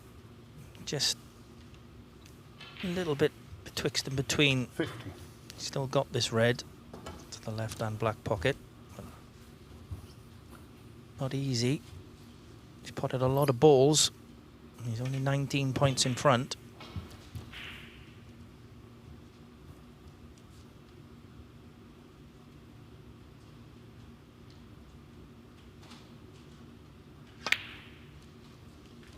Cheers, then. Thank you. But he's played that 60. very nicely. Not too sure if the red that's closest to the black will pot into the left-hand black pocket. If it does, and he can get on it in a low, just slightly low, he could pot the red and bring some of those reds into play.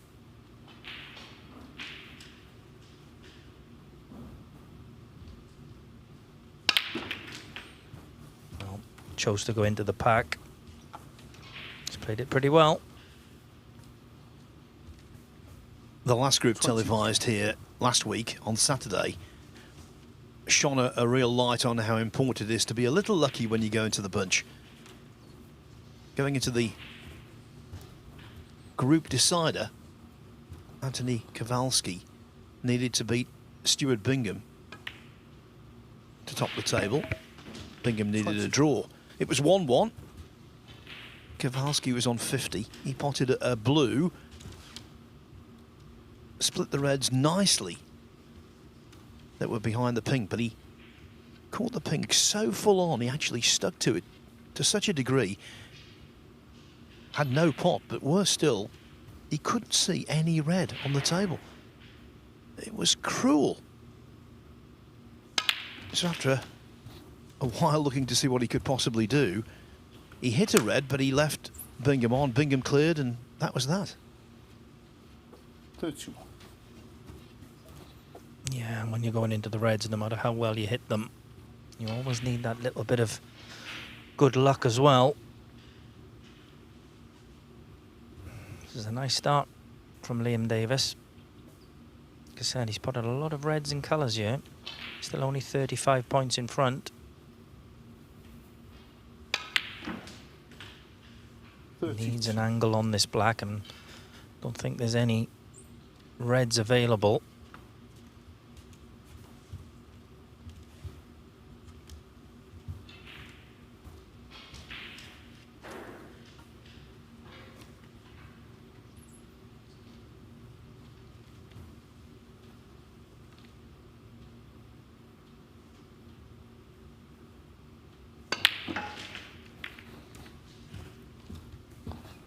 Didn't have the greatest of angles there. He's got into the reds. Possibility of one into the right-hand middle pocket, but you can see had a good shot to hit the reds. Still got a possibility of this red.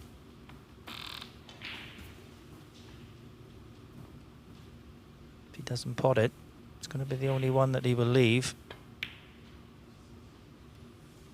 Yeah, that's a good shot. 40. The tension he's feeling reduced a little by the awkwardness of the blue, which makes a counter-attack from Huang, should he get the chance, all the more difficult.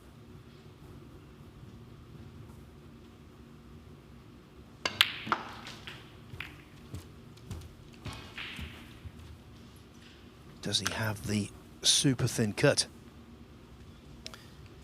Yeah, I think he does.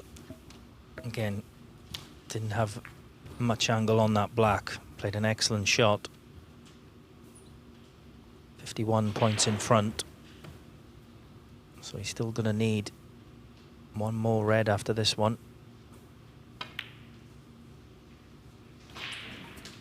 48. This has been an excellent start, Phil. Yes, and he's one of those players, Liam Davis, who really does look good. You know what I mean? Some players are unconventional and they surprise with the way they play. Technically, he's as solid as a rock. When you first encountered him at the age of 6, Lee, did you realise he was going to be something special? Yeah, pretty much. Yeah, I actually tried to talk his dad out of having coaching, believe it or not. because he was so young. 52. That ended up coaching him, and I remember going to the club, Mark Williams' club at the time. I remember going up the club and thinking, right, I've got about 5 things now that I can do, and in the 2 hours, and he had done all 5 things in 20 minutes. 59. There are certain players you just know. I played Ronnie O'Sullivan when he was 10. Played 4 frames against him. And it was like a light going on. I just knew he was going to be a terrific player. You never really know whether he was going to be the chosen one or not, as it's turned out. But the ability, the confidence and the natural ability, that was the thing. You couldn't fail to realise this was the star of the future. 68. Yeah, he's taken these really well. He said he's potted a lot of balls for the 68 break here.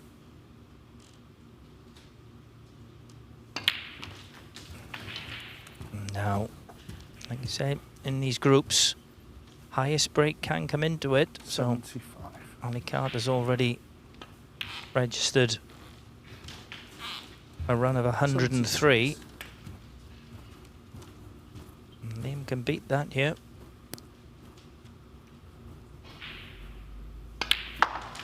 Every edge you can possibly gain. Took it away. 83.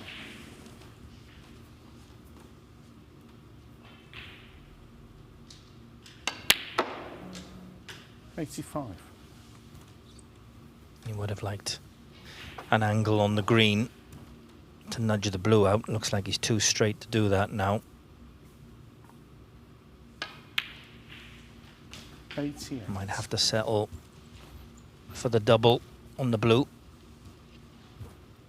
Could play from the side cushion to come and dislodge the blue if he wants, or maybe drop in behind it. Yeah, he played to get it out. 92. So this frame nearly at an end. When we come back from the short break, I'll give you some very interesting news from table 2. Liam Davis, 92. Pity that. No century, but a break of 92. That's the ideal start to the day for Liam Davis.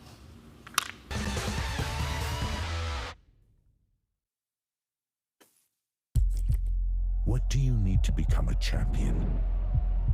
Vision, drive, discipline, finesse.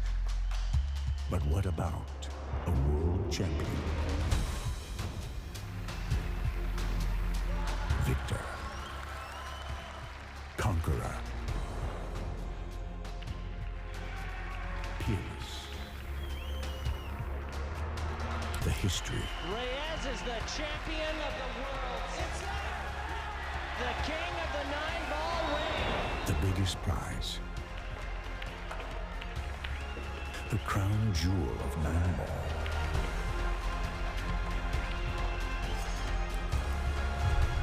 A return to the kingdom where a champion will rise. The World Pool Championship.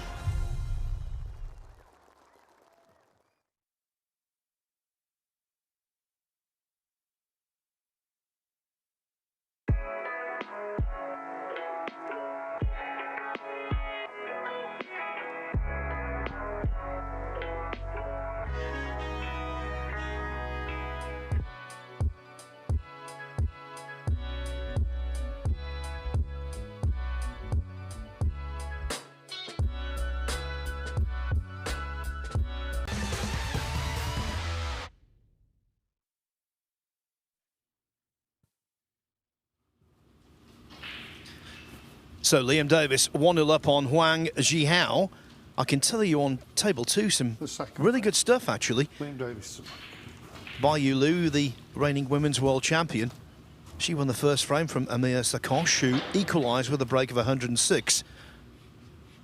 But Bayulu is back in front at 2-1 thanks to a break of 96.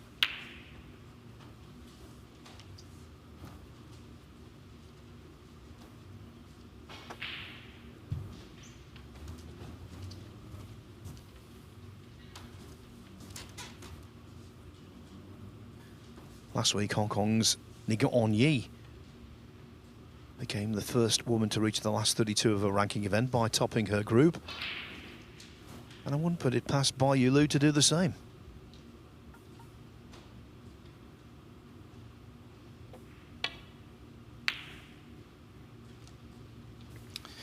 Yeah, it was very good to see On-Yi get into the last 32. Been out to Hong Kong many times, coaching out there. Fantastic setup that they've got in Hong Kong.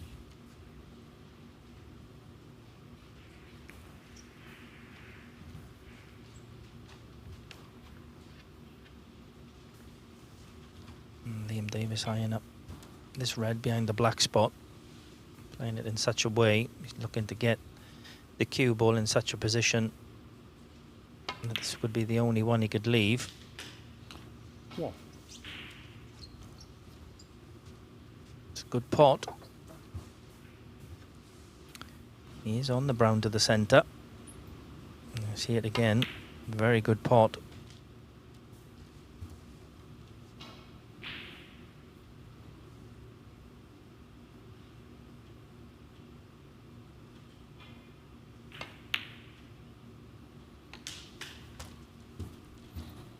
That was a good pot on the brown, but he's just overrun the cue ball. Yeah, when you're just starting out in a group, we've seen it time and time again. Players overcooking positional shots until they get used to the speed of the table. Gave a shout out last week, but I'll do the same thing again to the table footers, because it has been quite warm here in Leicester. Yes, there's air conditioning in the arena, but I think considering the humidity and the fact we're playing in midsummer, conditions are excellent.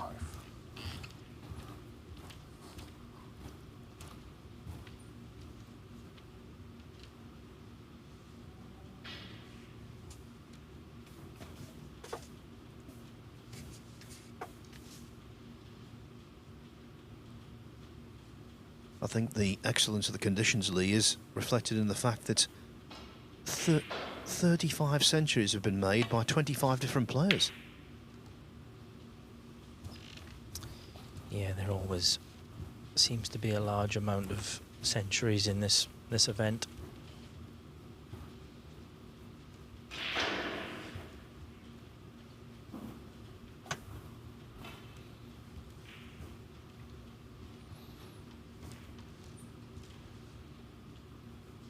In the invitational event, of course, that's where all of the big numbers arrive. 177 centuries in last season's BetVictor Championship League invitation. In this one, because of the format, century numbers are usually lower than that, but this time they've been going in at a fair old clip. Didn't plan the double kiss on the red. Hasn't done any real damage.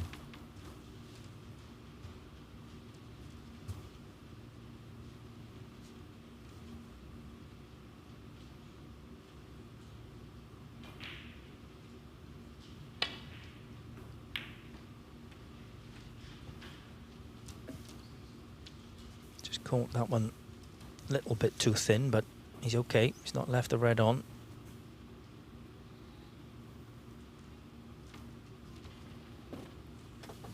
Puhang has already played 2 qualifying matches this season, 2 very tough draws. He lost 4-2 to Matthew Stevens in the British Open and 5-2 to John Higgins in the Wuhan Open. So you'll be hoping for some better results in this Championship League. Yeah, I thought it was strange that someone as high in the rankings as Higgins had to play a qualifier, actually, but the amount of players excused qualifying for the Wuhan Open, limited to say the least.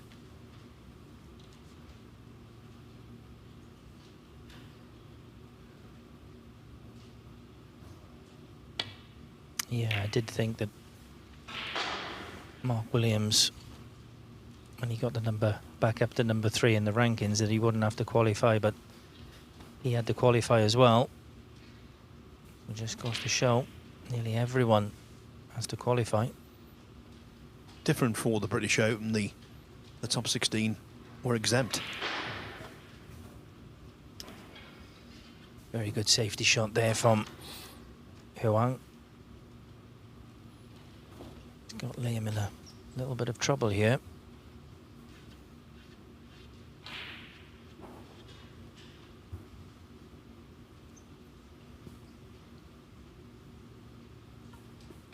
So did you travel up here with Mark for his Wuhan Open qualifier? I didn't, Phil. No, I was on a coaching trip coming back on the same day, so I didn't get up here for that one.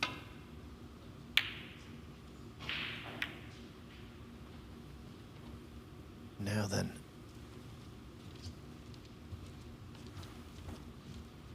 first really good scoring chance for Huang. Yeah, he played that excellent safety shot. Forced Liam into the mistake. Could have left something a little bit easier than this, but you'd still expect him to knock this red in with the rest. And reds are nicely spread.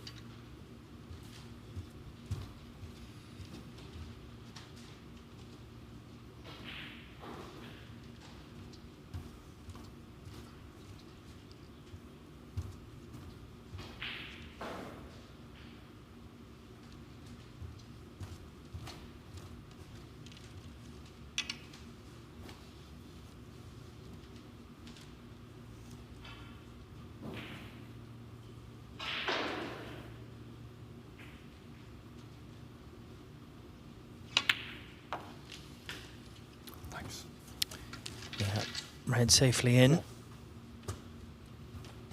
Nicely on the blue. Because that red, it might even be on the pink, but certainly on the blue. Red on the middle pocket as well. Black certainly available into the right-hand black pocket as well, so this is a decent chance.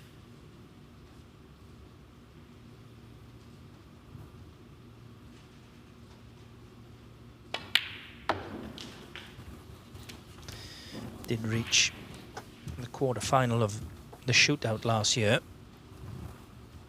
where he lost to Tom Ford, who went on to be champion. 7. So, very capable player.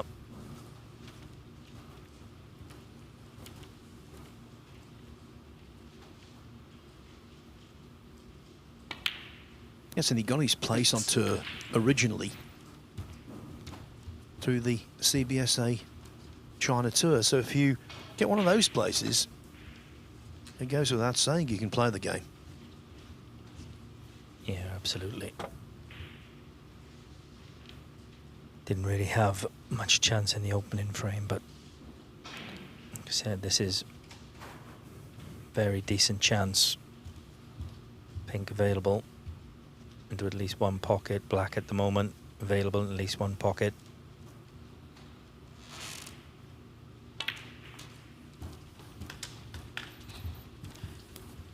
He'd be disappointed if he doesn't put a sizable break together here. 14.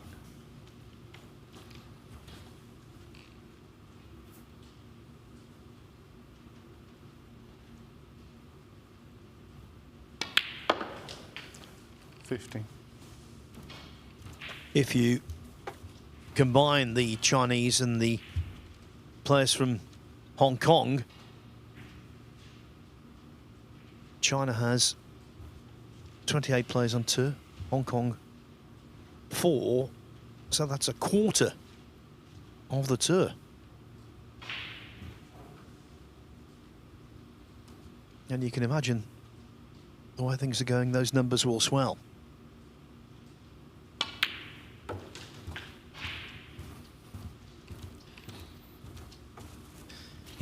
course, China has not only the world women's champion, but now has the men's world champion as well. So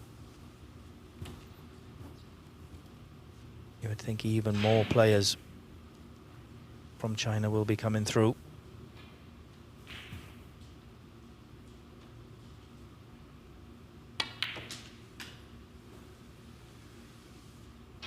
Well, he played that with Czech side, and he assumed that the Czech side off the ball cushion would really deaden the white.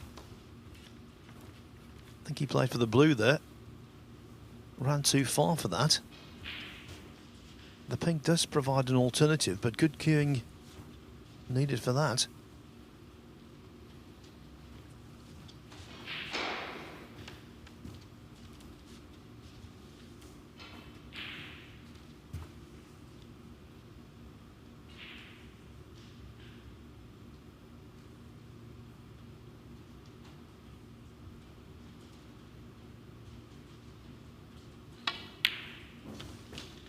Good cueing provided. And perfectly on the red. Yeah, you're just mentioning Zhao Xintong there after his triumph, having come through qualifying in the World Championship at the Crucible. I think it's fair to say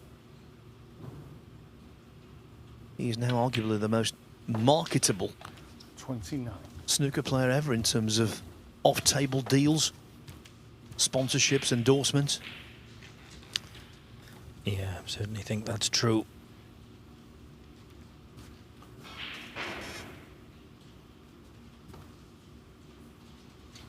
It was an incredible achievement to come from, you know, from the qualifiers and actually go on and win the World Championship at the Crucible.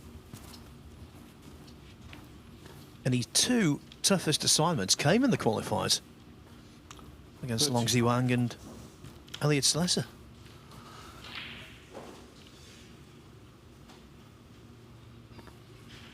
Maybe didn't view them as his toughest before the match, but they turned out to be.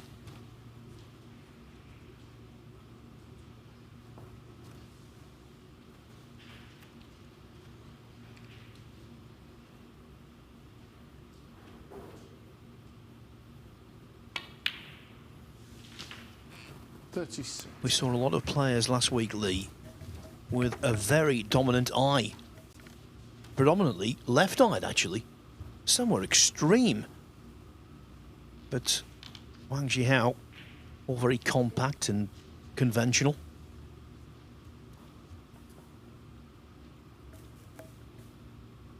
Yeah, you can see there. Pretty much in the middle of his... He was pretty much in the middle of his chin. And so far, he's played this break very well. When he pots this red, that will then open up the other red directly above the black into the same pocket.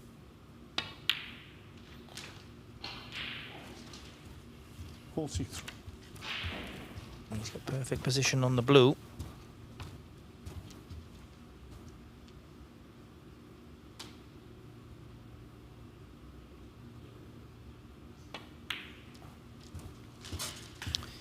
Didn't get a chance in the first frame, but he's taken these really well. 48.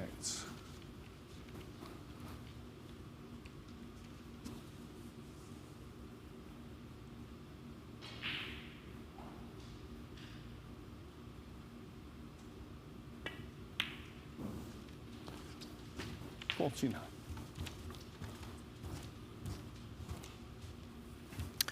44 points in front. Still 75 available.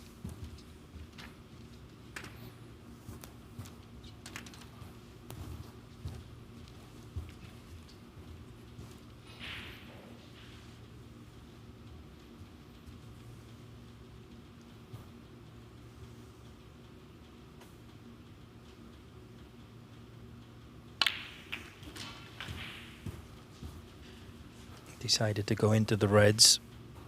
Just having an anxious look to see if he can get through to the red. into the right-hand centre pocket.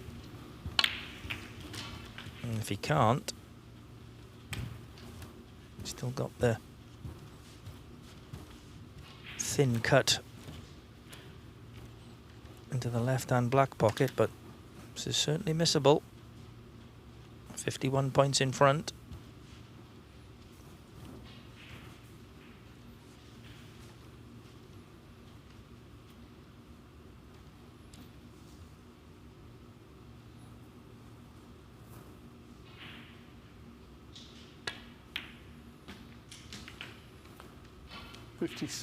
Didn't want the kiss on the red, but it's not worked out too bad.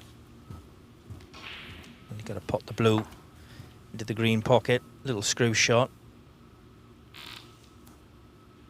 Put him on the red to the right of the pink.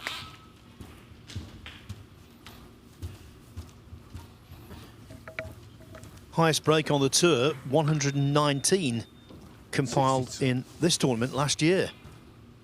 That could be under threat.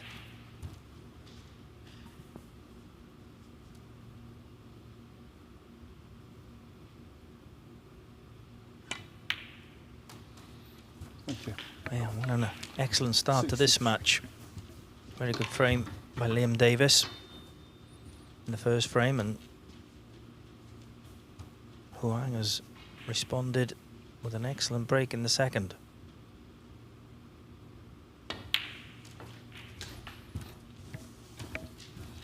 Haven't given up on updates from table 2. The fourth and decisive frame between Amir Sakosh and Bayu Liu is still in progress, and with 3 reds left, it's very much up for grabs. This frame, though, is not officially but effectively over. It's going to be 1-1. Just, if you could play little cannon, just catch the edge of the pink and put them on these 2 reds. Well, decided to play it the other way. Still got a chance of this red into the right-hand centre pocket. Or he could play the double.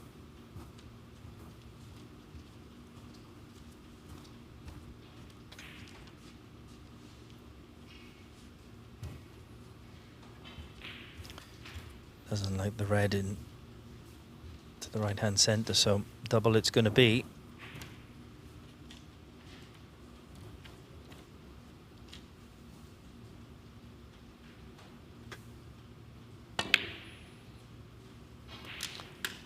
He's got the double. Not quite got the position though. Still can pop this black.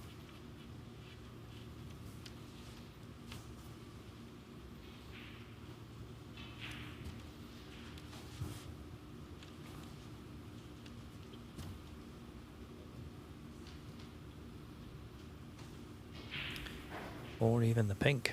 This is a real tough shot.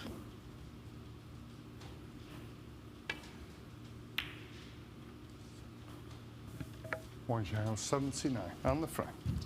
The pink fails to find the target, but with a break of 79, Huang Zhihao has done more than enough. As Lee Walker said, a good start to the match from both. It's 1-1.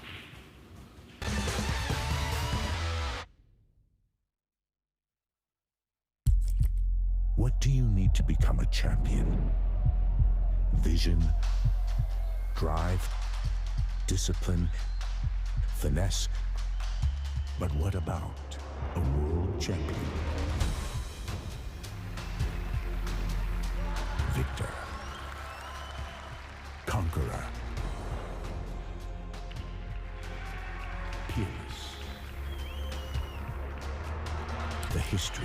Reyes is the champion of the world. It's the king of the 9-ball ring. The biggest prize. The crown jewel of 9-ball.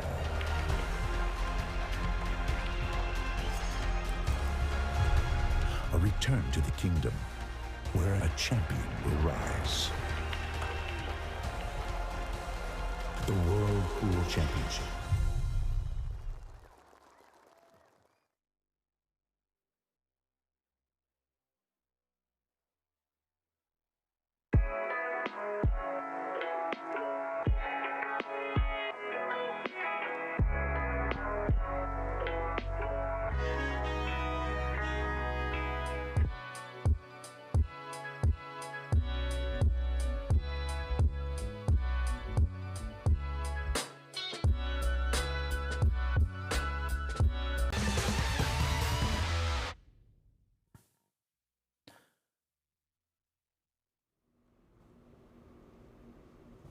The second match of the day on table 2 is building to a very interesting conclusion.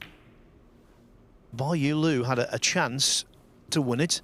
18. She left herself an awkward penultimate red, cutting back blind into this top left-hand pocket. She overcut the red, and now Amir Sakosh 18-20 in front with 25 on. The green wouldn't go past the brown, and so he lays what could be 18. a profitable snooker.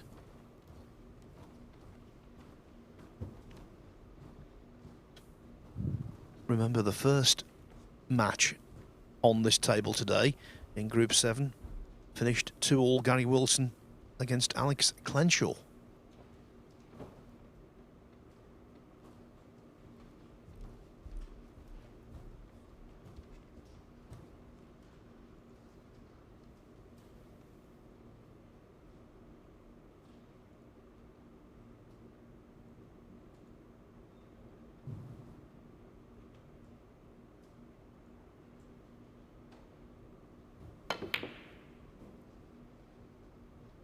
Did the right thing to inject some pace, but she didn't really know where the green was going to end up. And being 20 in front, Sakosh only needs the green to leave Bai Lu requiring a snooker.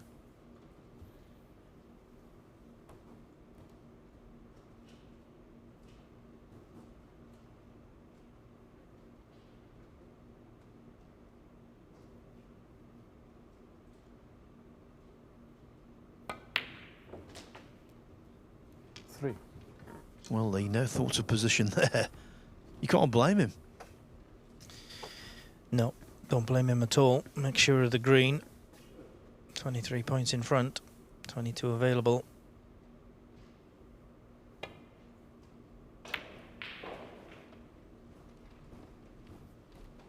Amir Sakosh, 3.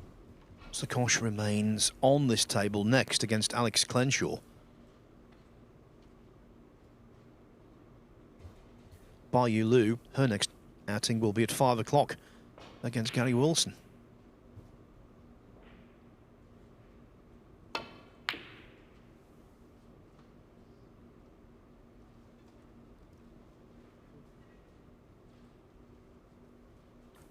She's not placed the cue ball behind the jaw, has she?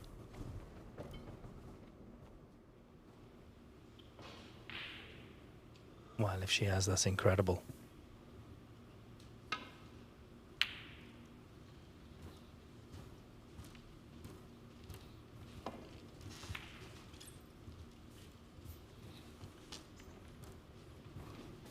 Sakosh had just enough room. A source of relief.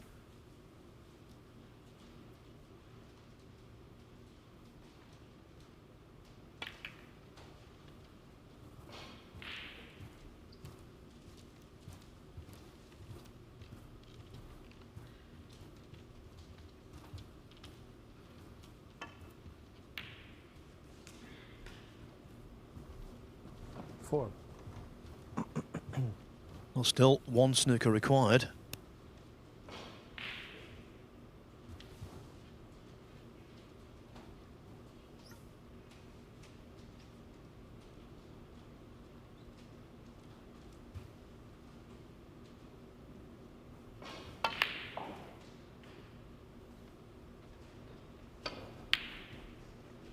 By Hugo, 4.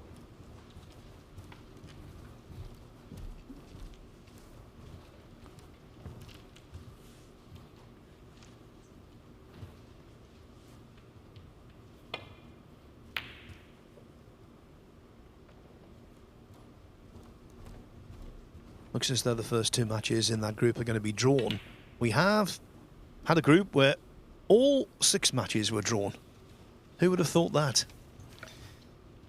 Yeah, that's quite incredible. Wouldn't have minded a little accumulator on that one, Phil. Well, of course, last week Craig Steadman got 7 points, didn't win the group. If you have a group where every match is a draw, the group winner will accumulate 3 points.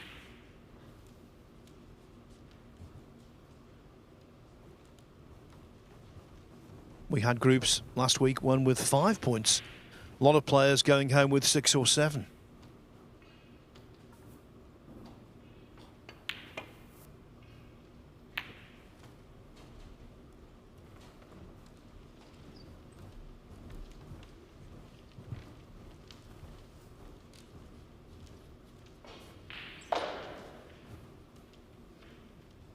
Sarkosh will not be taking any risk whatsoever.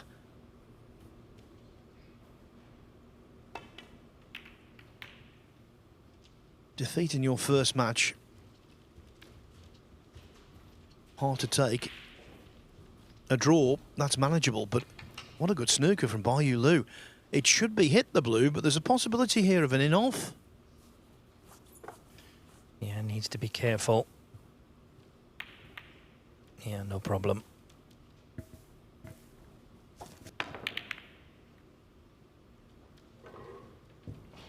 Now you might think, well, she needs, in addition to the penalty points, blue, pink and black as well. So why doesn't she pot the blue here? Doesn't work that way.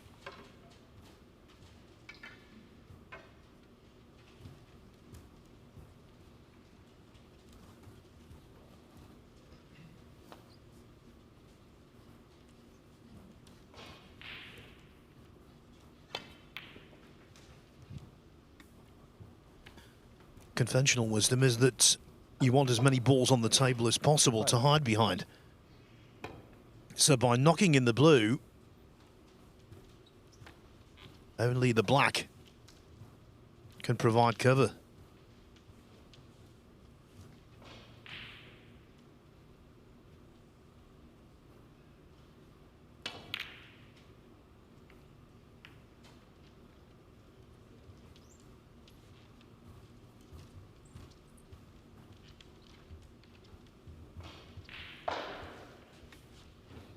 One of those frames, Lee, where a single point has made the world of difference. Yeah, Bayou doesn't really have a good angle on this pink to get behind the black.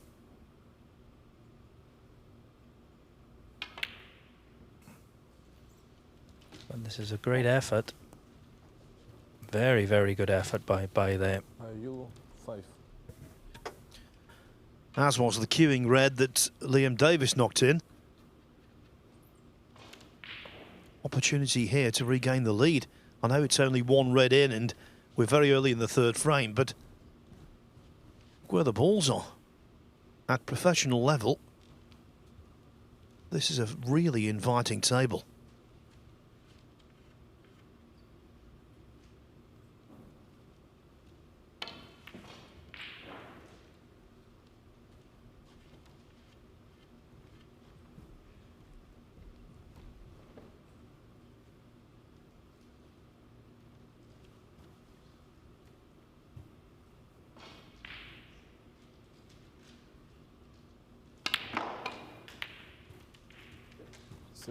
And frame.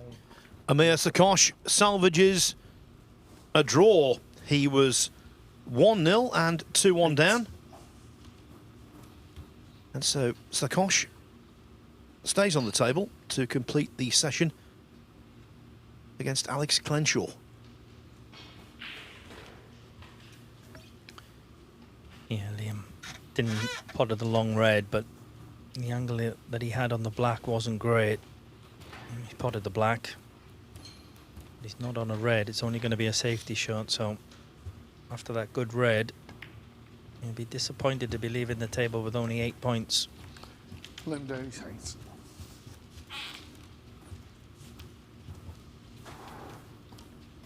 So Lee, what is it now? 28 years ago, you were in the quarterfinals of the World Championship. Young Player of the Year, you were awarded quite correctly. You've told us that Liam came to you for coaching at the age of 6. How old were you when you first picked up a cue? I think on a full-size table, I don't think I really started playing on a full-size snooker table until I was about 12 years of age, I think, which kind of in today's kind of thing is quite old. So Yeah, Liam was very, very young. That's an excellent red. And now, look at the way these reds are spread now.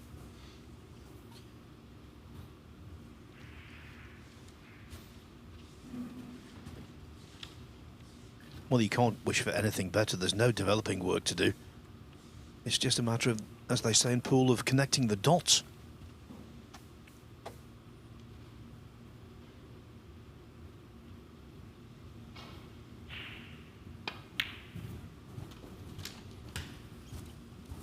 Funnily enough, though, a situation like this can actually put a player under pressure because they know that if they were to miss,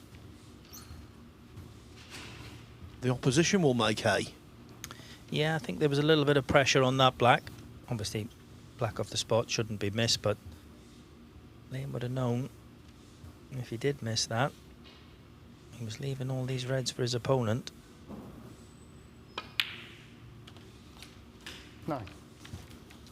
And these are the frames that my good friend Mark Williams will do anything not to play.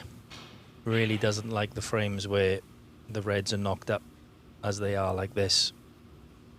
When you're playing safe at the black end of the table, will try to do anything he can to avoid a frame like this. It's 15 months ago now, so the dust is well and truly settled. But I remain steadfast in my opinion on this.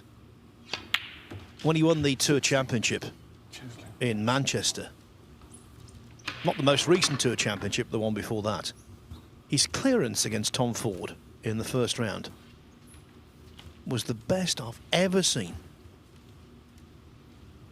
Yeah, I wouldn't disagree with that. I actually watched that again the other day. It came up on social media somewhere, and I can remember sat in the players' lounge watching and actually had the keys to the car in my hand, ready to drive home. We'd both been out in China playing hay ball pool a few days before that, and Mark actually got back. I think he got back on the Sunday, and I picked him up on the Monday morning to go and play Tom Ford Monday evening. He had to play 2 evening sessions, I think it was, and 24. Obviously with playing all the frames, first to 10, and the jet lag and everything else, was incredibly tired towards the end of that match. And I still to this day do not know how he possibly cleared up from that position.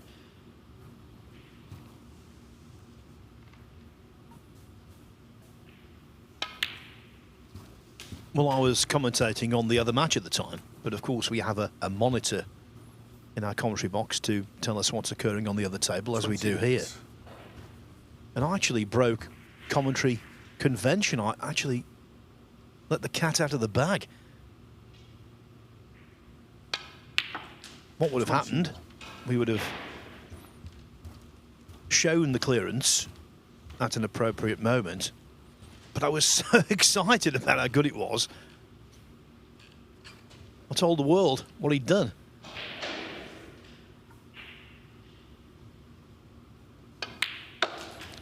And of course, spare a thought for Tom Ford. He did miss quite an easy red to allow him to the table, but no thought after that red. No thought about the fact that Williams would clear and the red would be his last shot. He must have left that venue, Ford, shaking his head in disbelief. Yeah. Will go down as one of the all-time great clearances. And then unfortunately for Mark Williams, in last year's Saudi Masters, he was on the wrong end of one of the all-time great clearances from Judd Trump. It really was a phenomenal clearance because of the circumstance and the amount of money involved. But the actual position of the balls were nowhere near as complex as the one when Williams cleared up against Ford.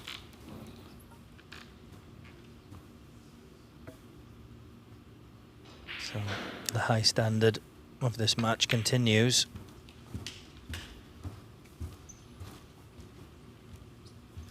The reds were nicely spread when Liam come to the table, but 44. potted an excellent red into the middle pocket.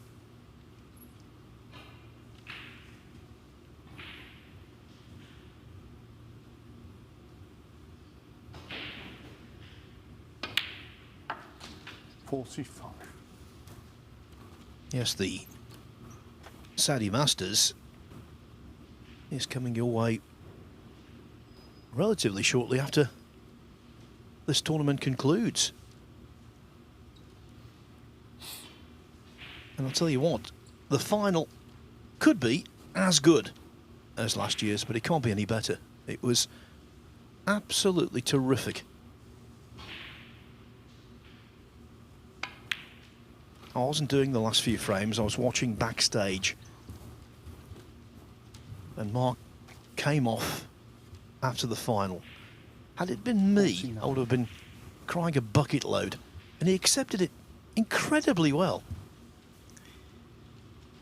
Yeah, he always had that ability to do that. I was actually in Hong Kong at the time and I cried myself to sleep that night.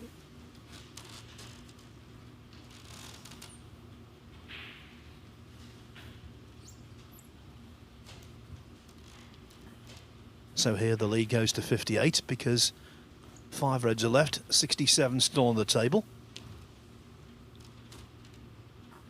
That means the pink and 1 more red required. So Davis doing nothing fancy, just topping the cue ball through for what should be frame ball red to middle.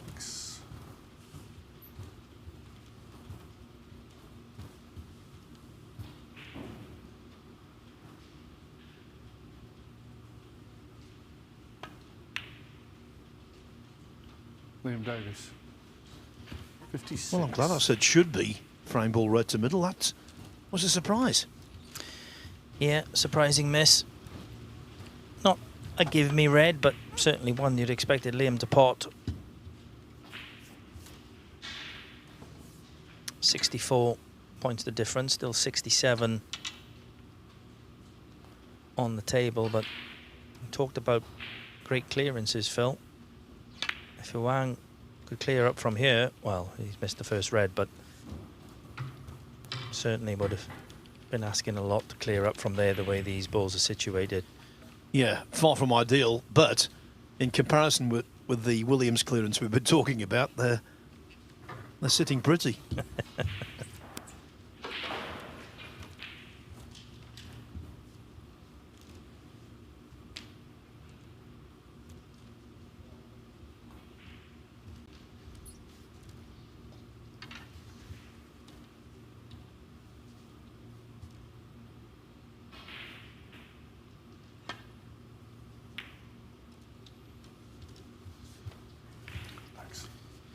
Well, it's okay. He's not left anything apart from a very difficult double, but didn't really play that one that well. Could have left something easier than this. Doesn't want that blue to go in. It's not gone in.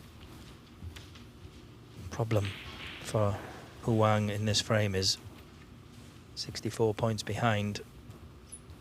Only 67 remaining. He's going to have to get not only pot all these reds, he's going to have to pot them with high value colours as well.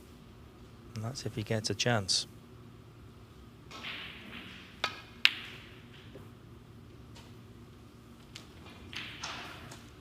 Players might disagree, but they all have mathematical skills. They all know what the situation is. And that's why you see a large proportion of frame balls missed. Just that extra little tension in the cue. Yeah, it is unbelievable what can be missed under pressure.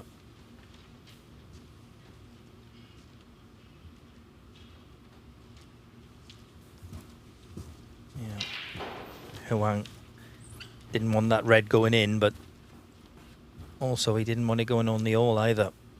So, not an easy pot for Liam. A lot of distance between these balls, but one good shot. Should be 2 frames to 1.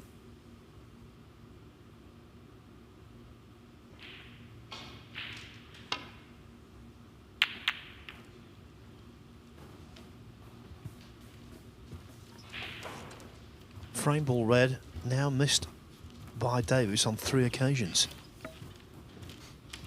Yeah, like you said, that was incredible, isn't it? He hasn't missed hardly any pots at all in this match.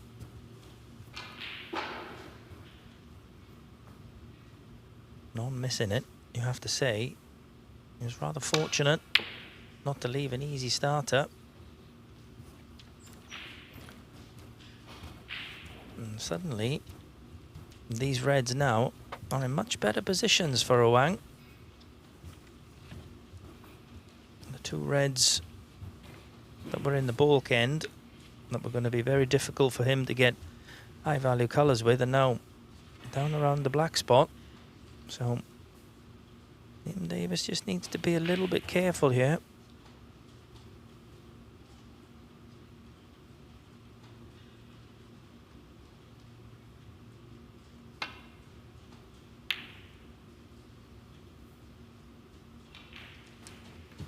Well, he's played that one pretty well.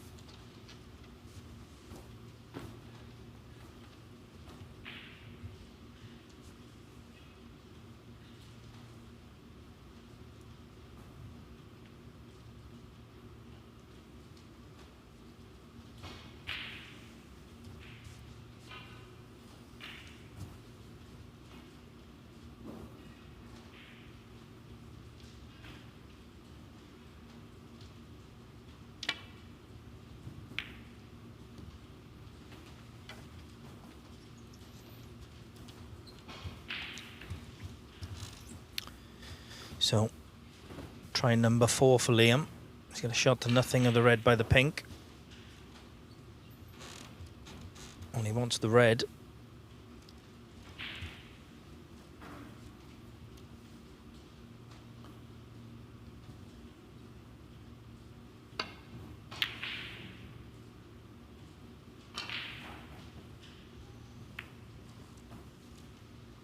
All of a sudden, Phil, they've tightened these pockets up, I think. Maybe they've moved them. You know, right now, Davis could be feeling perhaps the worst kind of pressure. You know, that if I lose this frame, I'll never forgive myself pressure. Oh, big shot here for Owain. He'll be taking this one on. This has to go in. That's a beautiful shot. And suddenly, from a few minutes ago, having absolutely no chance to win this frame, this is an outside chance. As Lee explained, there are problems there, but they can all be solved. You wouldn't call this a messy table at all. Every colour available. The red's manageable.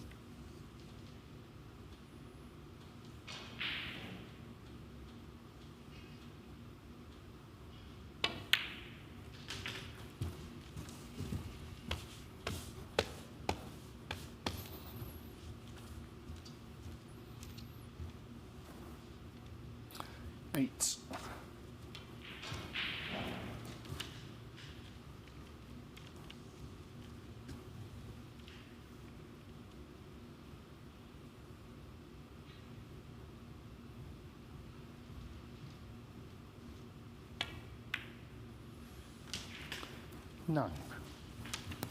For the bulk of the season, the ranking events are played on star tables. Rasson tables, beautiful they are used for the Champion of Champions and the 2 championship leagues.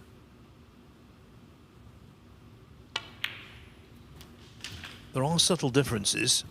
I think the big one is that when you're playing reds at quiet pace 16. along the top cushion, like the red we've just seen from Wang. The pockets on the Rassons are slightly more accommodating than they are on the Stars. Yeah, I definitely agree with that. Oh, and he'd be disappointed with that one. Who's your how?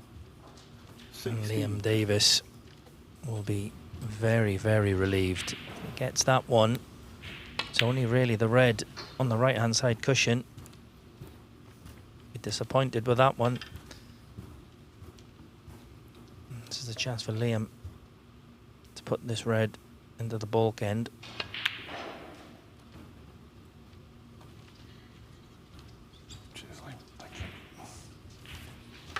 He tried to put, it looked like he tried to put that on the side cushion. It's okay though, because he's covered it. Also that red close to the right hand black pocket is going to be, I think, difficult for Wang to get a pink or black off it, unless he gets right behind it. He's got the blue obviously, but if he takes the blue, he wouldn't need blacks with the last two reds.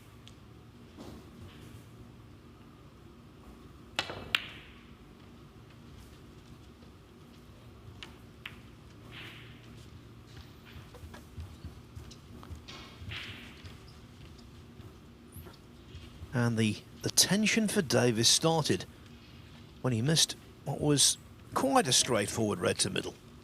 We know these middle pockets on either Rasson or Star tables are much tighter than the average snooker tables you have in a club or in a social setting. But the red he missed was unexpected.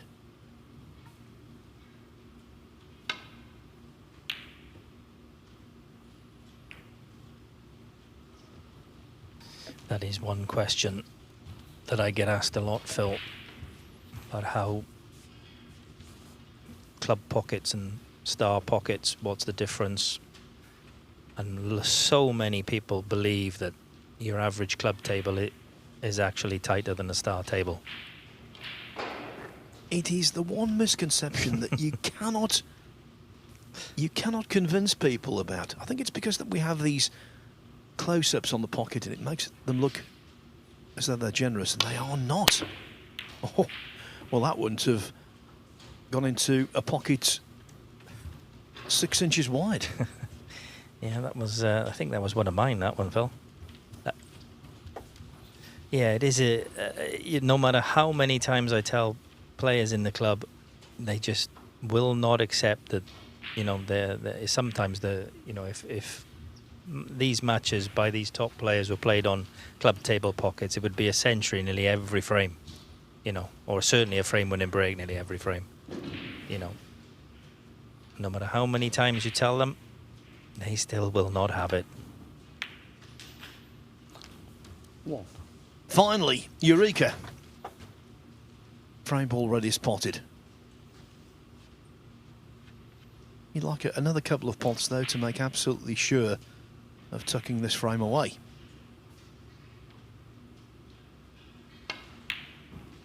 Yeah, and you'll be quite relieved there, I think. And it was certainly when Huang had that chance, red in the centre, he hadn't really missed anything up until that point, so expected him to get the red into the middle, get on the black. It's a very good chance that he could have pinched this frame. So 7. Liam will be a little bit relieved. Just quickly on the debate about the pockets, what I always say is if you ever come to professional snooker, either before or after the match, just have a look, get right behind the yellow and imagine trying to pot that with ball in hand. It's actually a tough pot. 12. Very little pocket to aim for. Yeah, but it doesn't matter how many times you say it, Phil.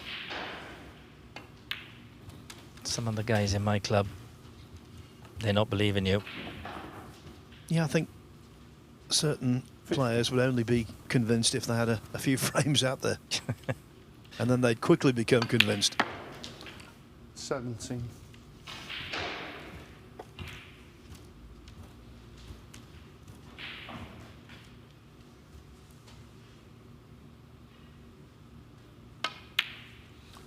$20.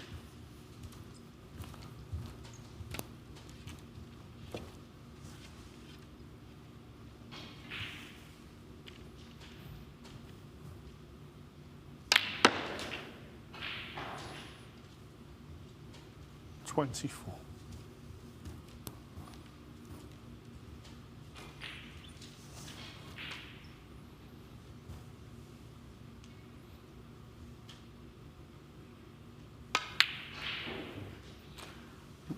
Liam Davis, 24. Liam Davis expended more nervous energy than he wanted to in that frame. It took a while longer than we thought it would, but in the end, the Welshman is back in front, leading Huang Zhihao 2-1. One more frame to go in the match after the break.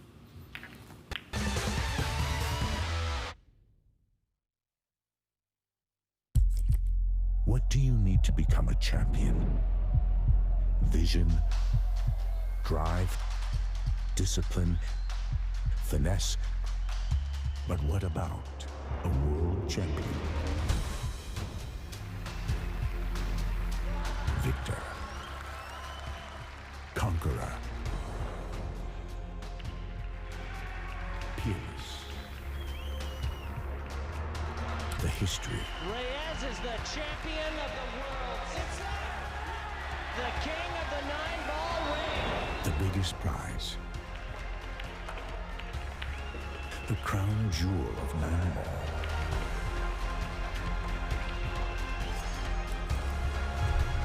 A return to the kingdom where a champion will rise. The World Pool Championship.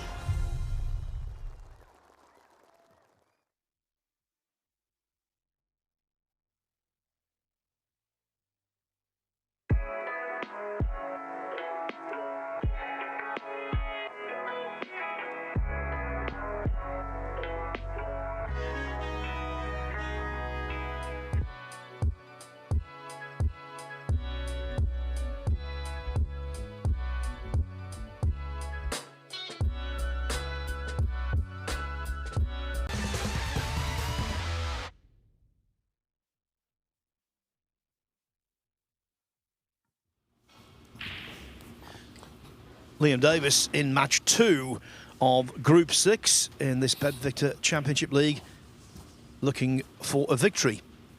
Looking to match the 3-1 victory for Ali Carter over Jack Bradford a little earlier in this session.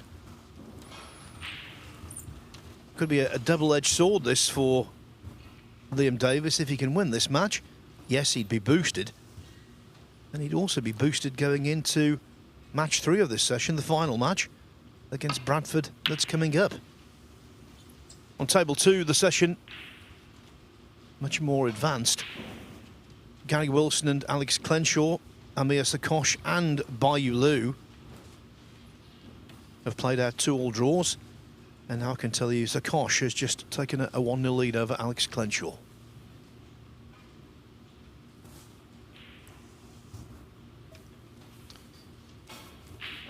Caught the break-off shot a little bit thick, Liam, but he has covered the red.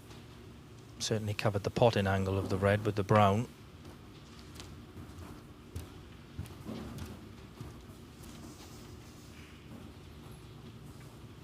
Foul. Miss. Liam Davis 4. Just got to be a little bit careful playing this shot. If he was to catch that red, just slightly full ball or just to the left, he could leave the other one into the right-hand black pocket, yeah.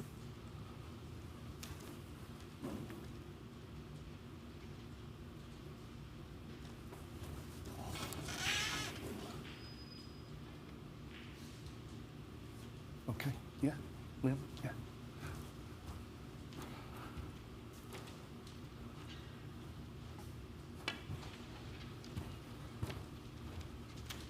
Better pace this time.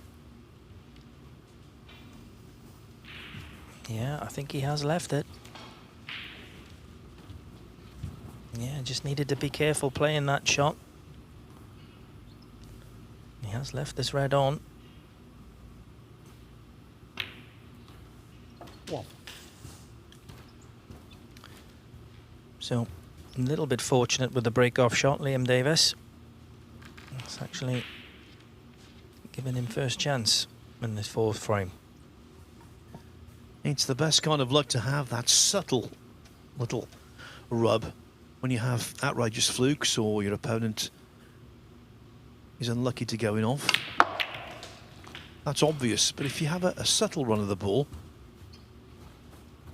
yes, your opponent is well aware of it, it gets under their skin, but generally speaking, 8. you get away with it scot-free. You know what I mean, Lee. I know what you mean, Phil. He's not been as lucky this time, though. He's played a very good shot. He split the reds. He has got at least one red to the right-hand centre pocket, but the way he split them, he would have wanted something a little bit easier than this.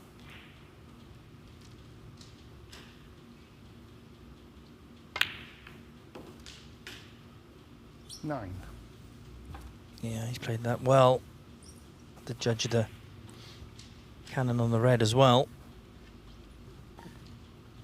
Would have liked the cue ball to have stopped a little earlier or travelled a little more. Yeah, it just needs one good positional shot.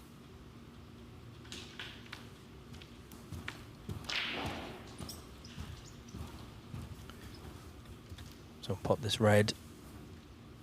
Nice angle on the ball colour. 40. And then play one good positional shot. As you can see, the reds are lovely and open. 50.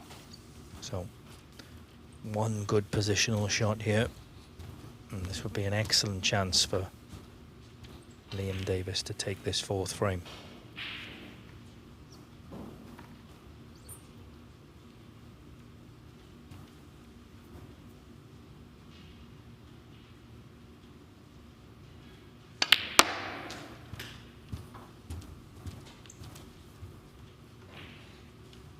Considering the scoring we've had, Davis responsible for breaks of 92 and 56, Huang for a run of 79.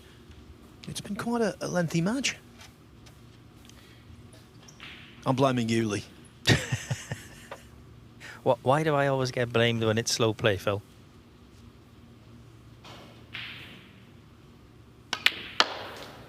You? Slow? Never.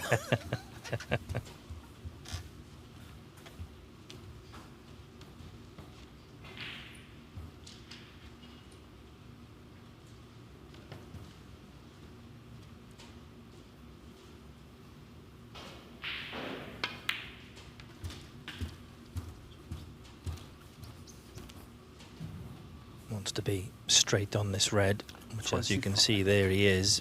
Can just run through now to get on the black.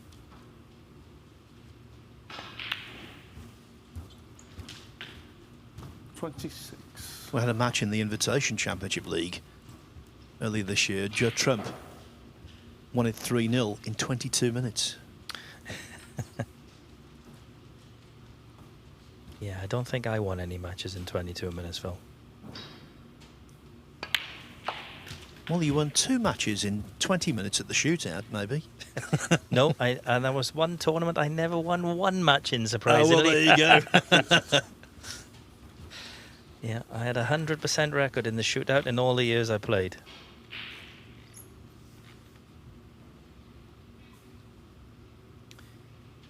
Yeah, he's just not quite perfect on this red, I don't think. Yeah, there you can see it.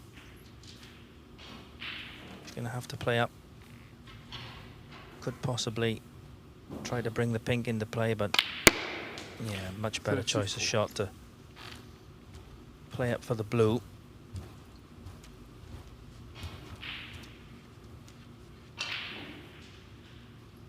All joking aside, though, Lee, the rhythm of Davis around the table I think he's got it just right. The last thing you want to be is ponderous, but you don't want to be too hurried either. Mind you, that shot could have backfired.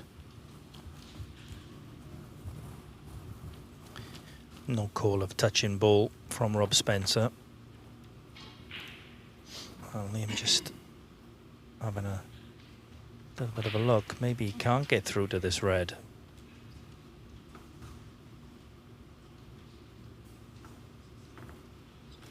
Yeah, I don't think he can the way he's looking.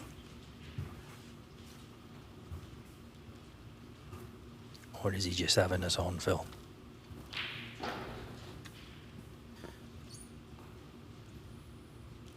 Well, sometimes if you give the impression you've got nothing on and then eventually you get down and knock one in sweet as a nut, it can be a good tactic. Yeah, he's going for the red by the pink into the left-hand middle. Awkward queuing. Liam Davis, 13. He'd be disappointed with that. Yeah, that could have been the frame winner.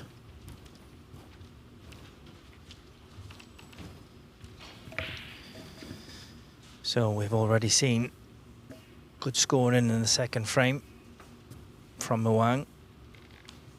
This is a nice chance. One. Pink open, black open. Plenty of open reds.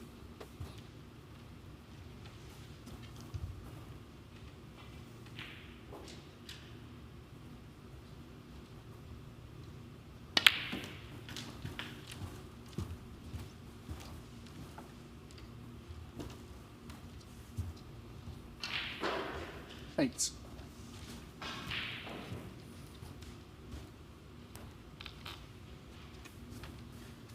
Right now, Ali Carter will be hoping for a Wang clearance because a 2-all draw would benefit him potentially greatly.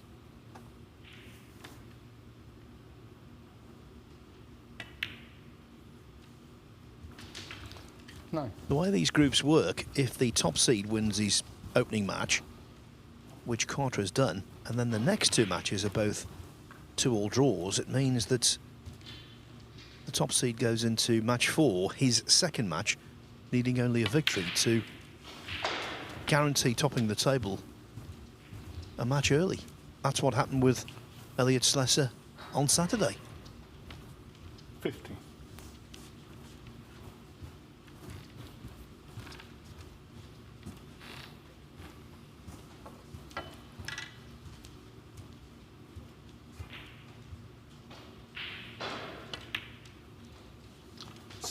Thank you.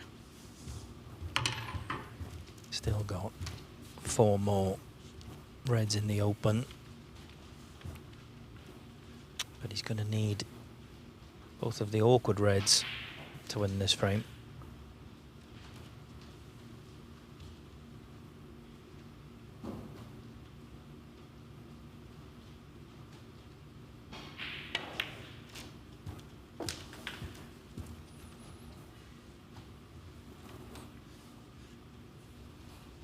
$23.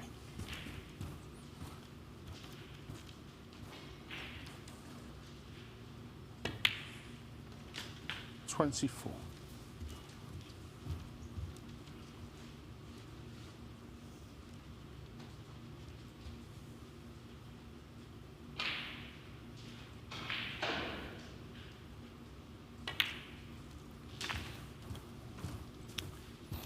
'The red closest to the red on the left-hand side cushion 31.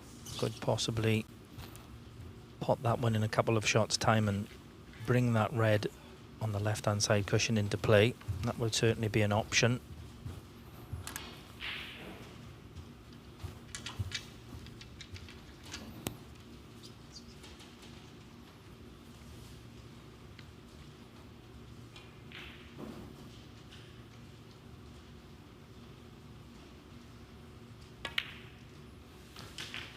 $32.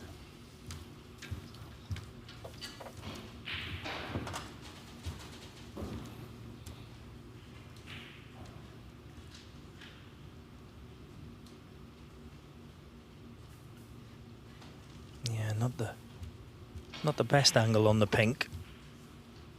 Just coming around to have a look if he can just roll this in and play the red into the right-hand centre pocket.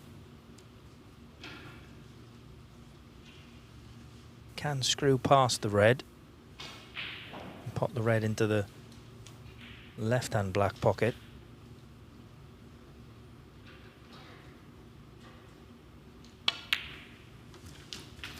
That's what he's chosen to do.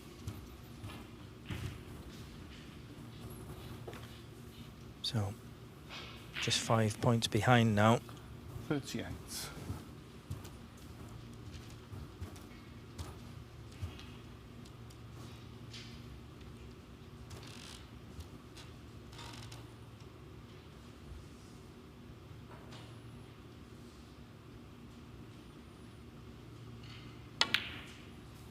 Oh, but he was slightly hampered in his queuing there with that red on the right-hand green cushion, but I did still expect him to knock that in.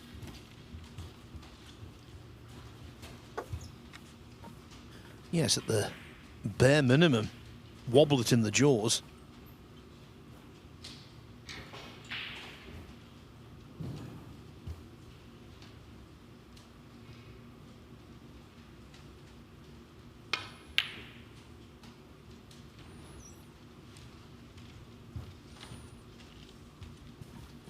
Notice that over the course of the 7 days of competition so far in the tournament, if a double is going to be misjudged, so often a player is hitting the red too narrow.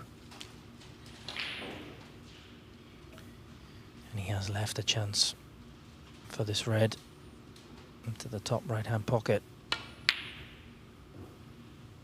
It's close.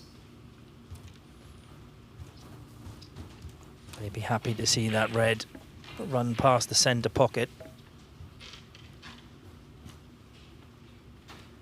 Well, where the reds are, hard to imagine that either player could win this frame from here in a single hit.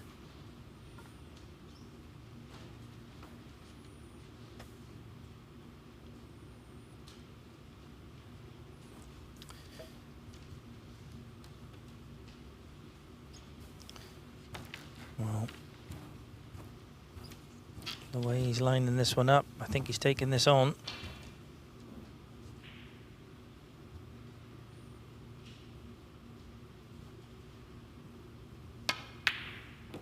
No, that's a beautiful shot. Beautiful shot from Liam Davis. He's got a nice angle, I think, on this pink. Can play a shot here. Try and dislodge the red that's closest to the centre pocket. Maybe see the red again. Play a little cannon here. If you can get this right, could really open things up. Yeah, there you see, just tried to cannon that red, just missed it. If he could have knocked that over the middle pocket, he would have been on the other red, nicely on the other red. Still got a chance of this red, but this is a very difficult pot with the rest.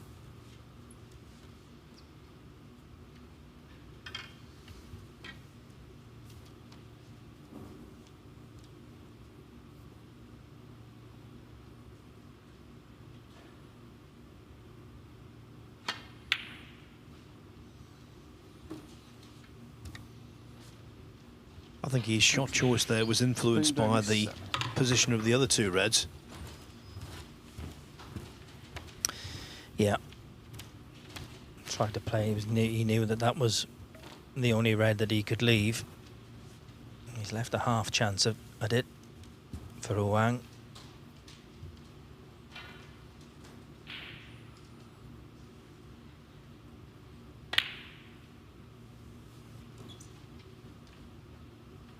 He doesn't want this going over the green pocket.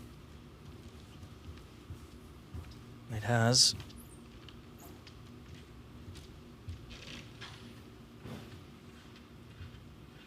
Again,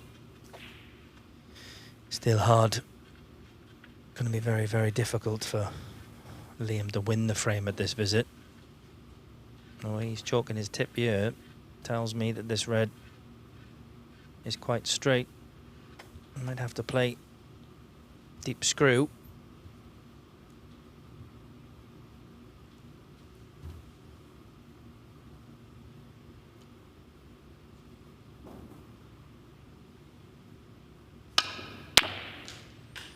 And that is an excellent shot. Excellent strike from Liam Davis. Yeah, really pinged this.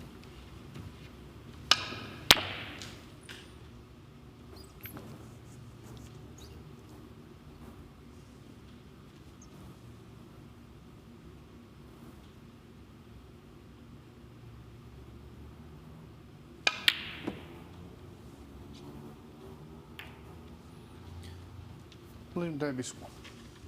So a good red. The pink left an awful lot to be desired, and the frame still very much up in the air.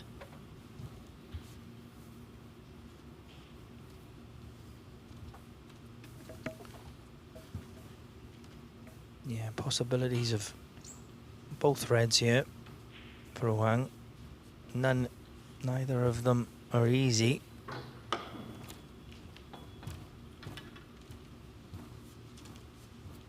Choosing the red with the rest.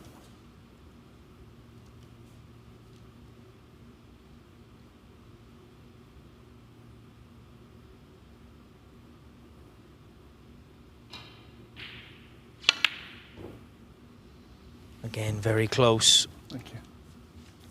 I think possibly a better option there would have been to play that for the blue. I think the pace of that certainly didn't help the chance of potting it. This frame is so important because of the carryover effect, if you like. Liam Davis back on this table next against Jack Bradford. If he were to win this frame and get the victory, he would be feeling an awful lot better than if 3 points were snatched away and he had to settle for a single point.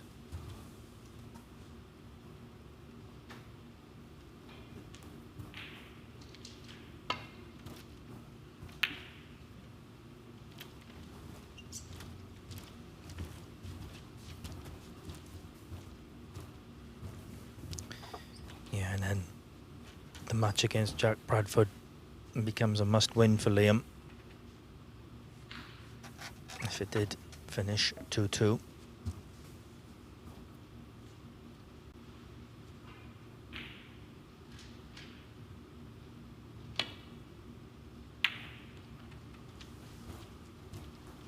Needs this red to run. It's okay. I don't think Liam can pop that into the middle pocket. Just run far enough.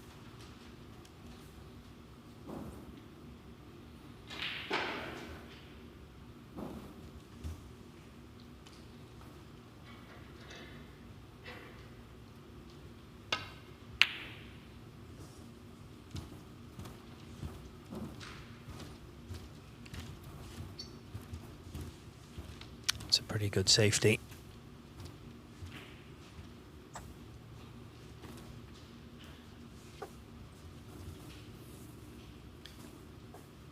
If he plays safe off this red, he's got to be very careful.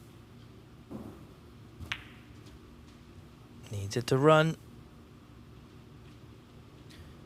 Joining frame 2 of Amir Sakosh against Alex Clenshaw.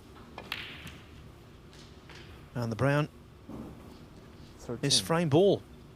Looks like Sakosh with a simple blue to follow. If he's not snookered himself, he's going to go 2-0 ahead. But he might well have covered this.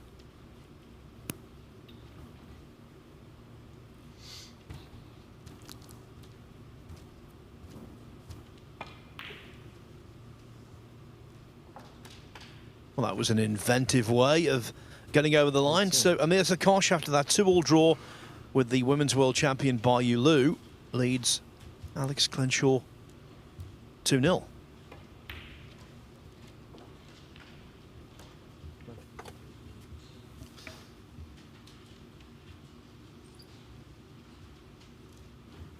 think Liam's taking this one on.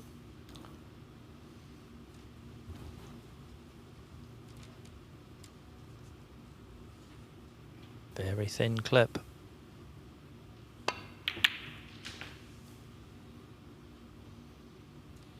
He's got the pot, but no position. But he can certainly get Huang in a bit of trouble. 14 points in front.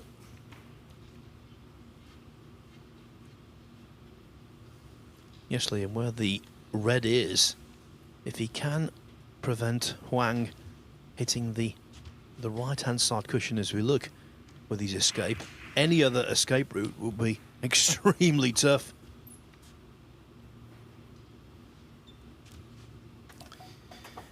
Yeah, he would love to be able to put a colour safe hand player Snooker here, but I don't think he can do it. I think he's just got to try and get this tight in behind the pink. Ben Davies.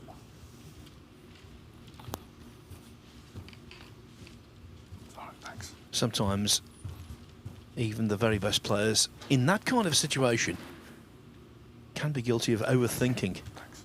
He wasn't there. He did the right thing. Yeah. He's not cut off this right-hand side cushion, so I'd expect Huang to hit this. Just a question, can he get it safe?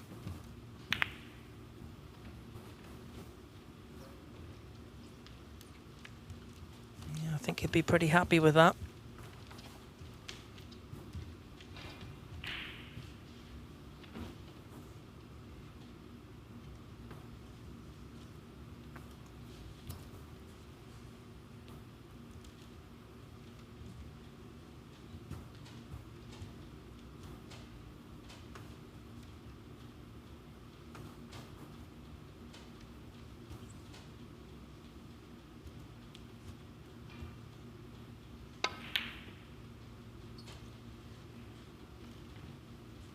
Trying to get cue ball in behind the pink. Still played a pretty decent shot. Huang's just got to be a little bit careful here if he plays off left-hand side of this red. He doesn't push it. Well, he could hit a little bit more of it than I thought. And he's played a good shot. Very good shot. Yes, because if he can get separation on last red and white down that end of the table, if yellow, brown and green are on their spots, they provide a wide cover area. And although no penalties were given away, approaching the shot like that means that Huang's guaranteed to stay in the tactical ascendancy. He's in control.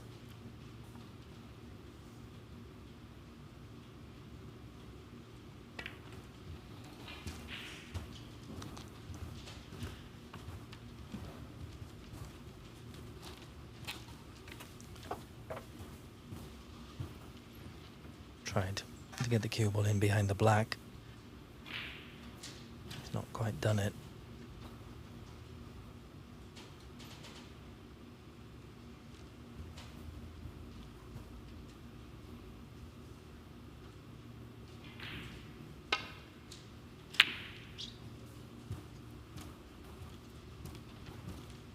Well, very close to the cue ball going in the green pocket and would have left a shot at this red for Huang.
didn't intend to cannon the pink there, but he'll be absolutely delighted with the outcome.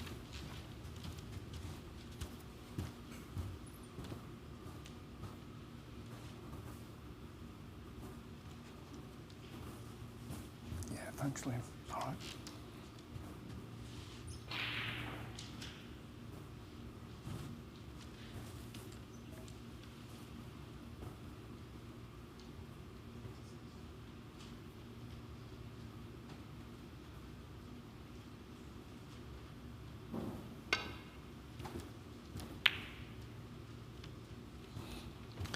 A good hit from Liam. Oh, and again, there's another one. He'll be absolutely delighted with that.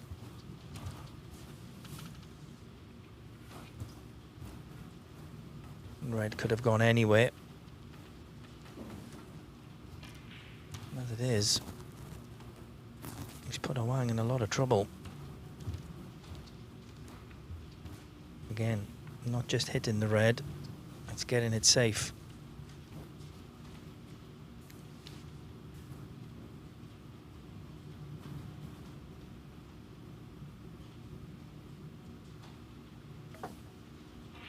Cardinal sin here, of course, would be leaving a free ball.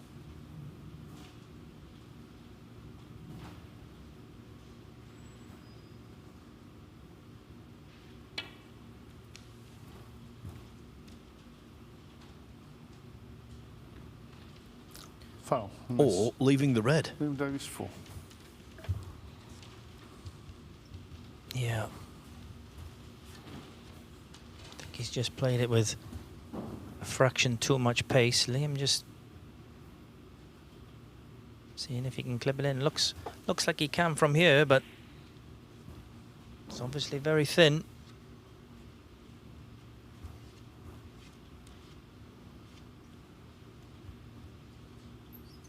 And when you're clipping back super thin, that means control of the cue ball is sometimes compromised.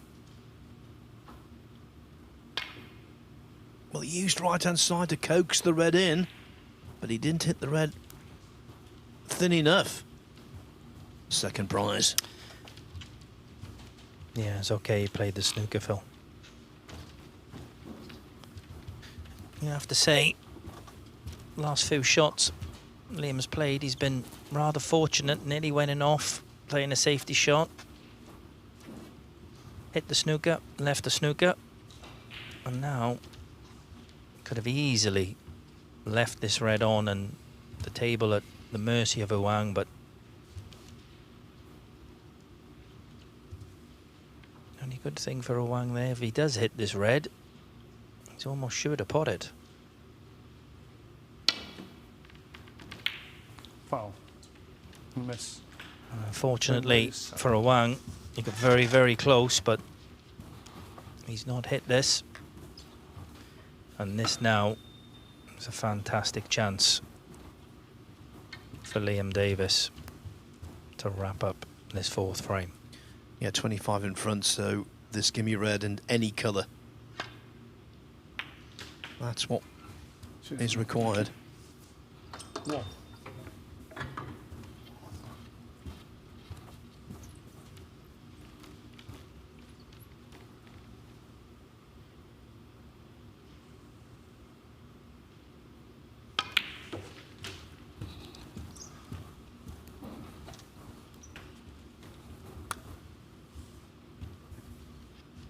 Started off with a break of 92 on the third frame.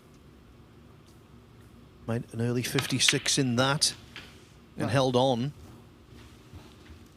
And now he matches Ali Carter's 3-1 win over Jack Bradford earlier. 12.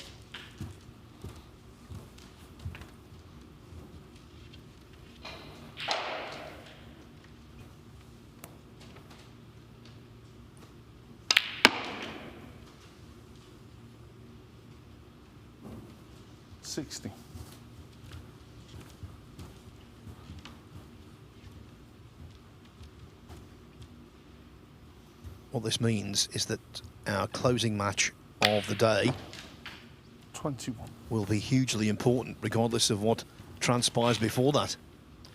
It's Carter against Davis. And right now, 27. they are jointly top of the table with 3 points. Carter, though, will be 34 the frame. officially top of the table due to his high break. So, Liam Davis asking the referee whether he's got 5 minutes. I can tell you, Liam, that is the case. We'll be back in 5 minutes as Davis continues on against Jack Bradford. See you then.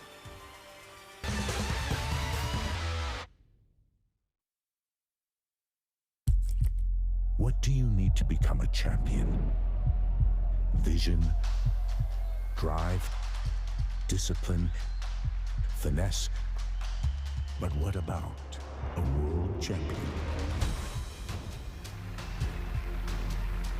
Victor, conqueror,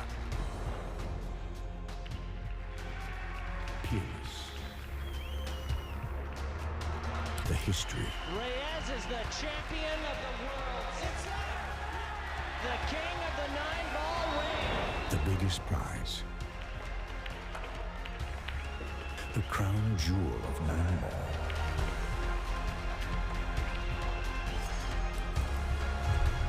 A return to the kingdom where a champion will rise. The World Pool Championship.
Arena looks just spectacular, and I cannot wait for you all to see it.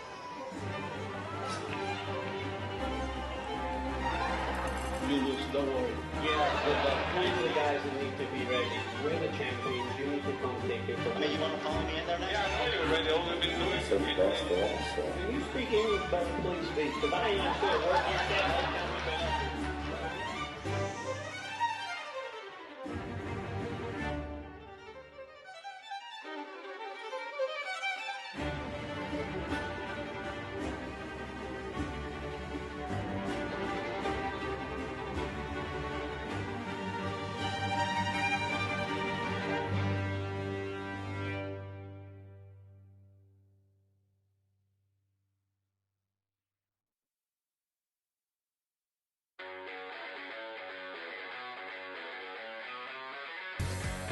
We are guaranteed 4 phenomenal days of action right here in Florida. Drama is certainly guaranteed in front of a hugely raucous crowd. The American fans really getting to the spirit.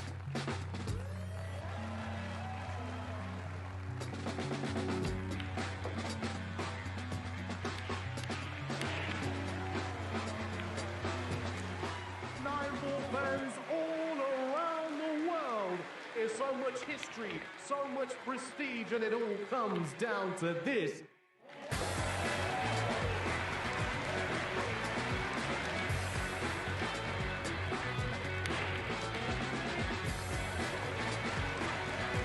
So much action lies ahead at the Caribe Royale in Orlando, Florida.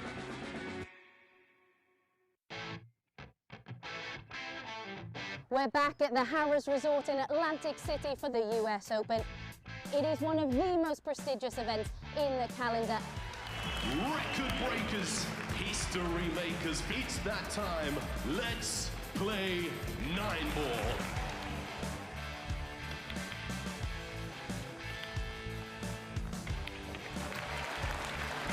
Nine-ball pools on the growth. And the governor gets on the board. Next year's prize money in the US Open is going to be $500,000.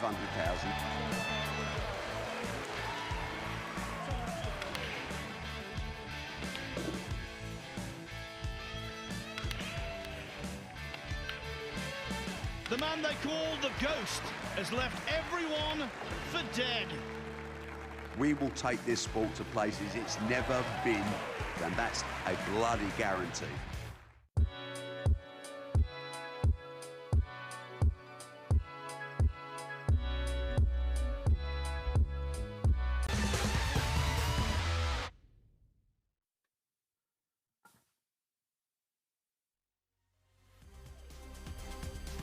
It has taken quite some time for Group 6 to get into motion as Day 7 of the BetVictor Championship League begins here at the Mattioli Arena in Leicester. 2 3-1 wins in that group so far. One for Ali Carter over Jack Bradford. The other just completed for Liam Davis over Huang Zhihao. Now Davis remains on the table to take on Bradford, and consequently another win for Davis would put him in a powerful position. But you can't escape the theory that match 6, Carter against Davis, will have a decisive impact on this group. Yes, Bradford and Huang could still top the group, but when you lose your first match, very rarely do you claw yourself out of the hole. Best for the first frame. Jack Bradford to break. So it's Bradford breaking off.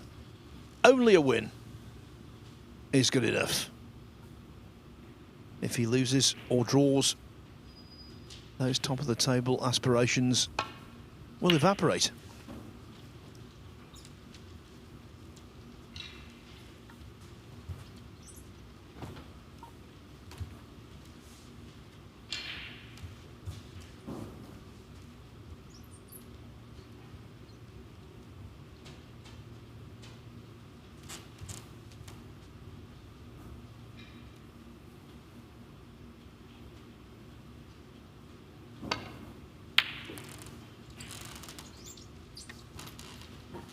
Dave Hendon's with me for this one, and that opening shot from Davis, the red was not in the same postcode as the pocket. No, I mean, he did everything right, didn't he? He took his time, really, you know, settled himself to play it and then got nowhere near. Jack Bradford polished some good balls actually against Ali Carter. He won a bizarre second frame as well, but of course did lose 3-1.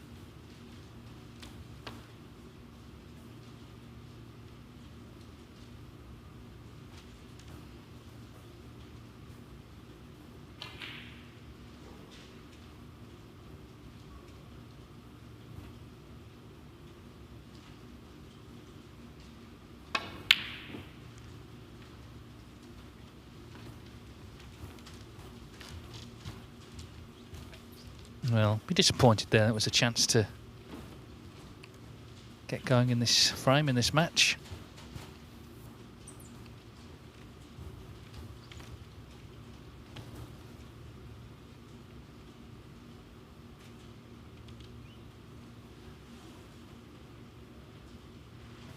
Be interesting to see this season if Liam Davis can kick on. He's already won his 2 qualifiers played so far. Beat Mark Davis and Jimmy White, 2 very experienced players. But of course it's the second year of his card. He's 101 in the world. His projected end of season ranking is 74 though, and of course there's no points coming off. So you've got to be in the top 64 at the end of it, or on the top, in the top 4 on the 1 year list. So we'll follow that with interest, but he's already guaranteed points from the Wuhan and British Opens.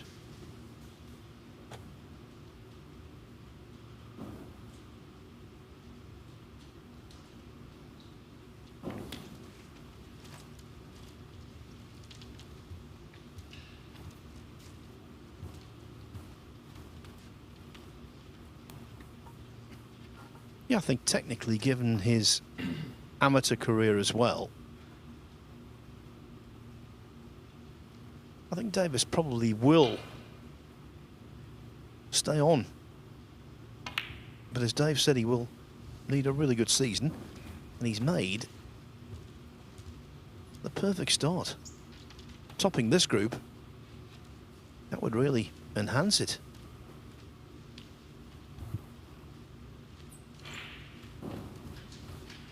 Another frame of the books on table 2. Amir Sakosh was 2-0 up on Alex Clenshaw, but Clenshaw, as a few seconds ago, potted the pink to edge the third. So if Clenshaw wins the last frame of the session over there, it would mean that all 3 matches have ended in draws.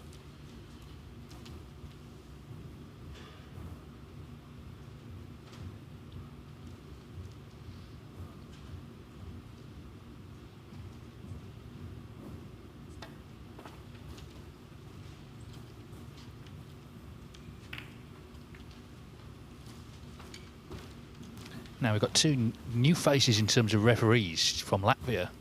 2 young men who were impressed in the Q School and are having their chance at the Championship League. So this is now I'm going to butcher these names because I'm not I'm not a Latvian speaker, but Fyodor Kaplunov and Dmitry Jonins. So nice to see them here.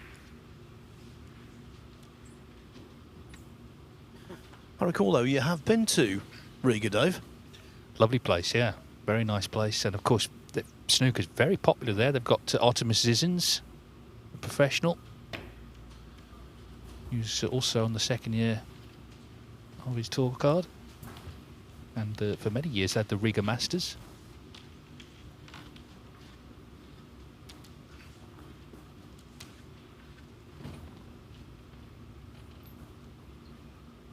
I'm guessing John Pellu's got his feet up this week.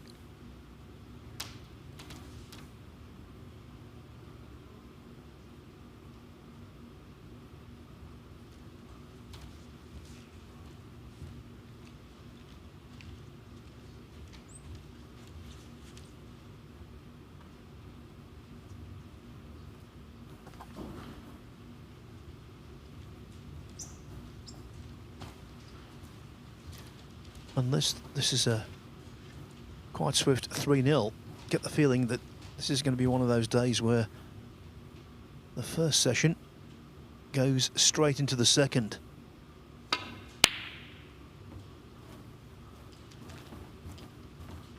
Began brightly with a century break from Ali Carter. But generally speaking, the exchanges have been on the slow side.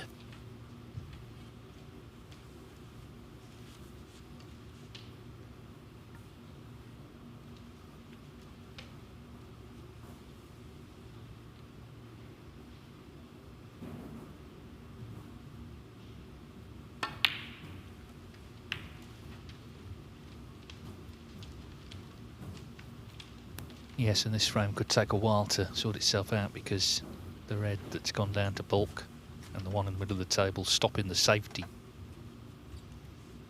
back up to that end.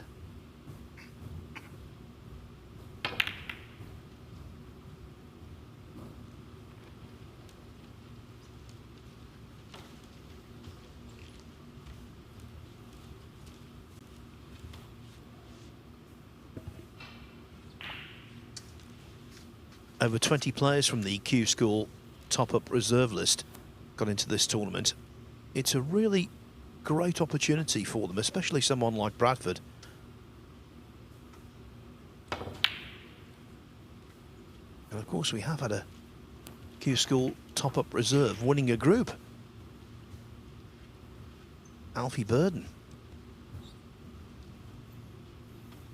A group that involved Sean Murphy.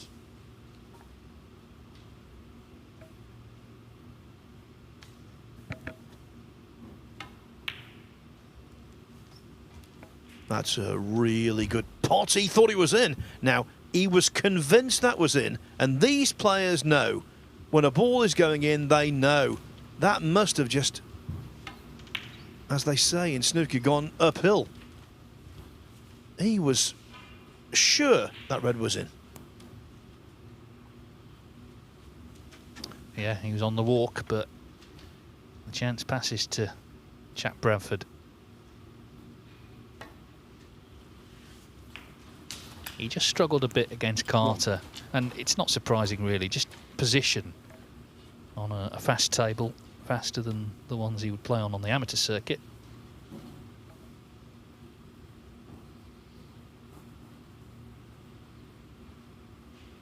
There was also the odd miss as well.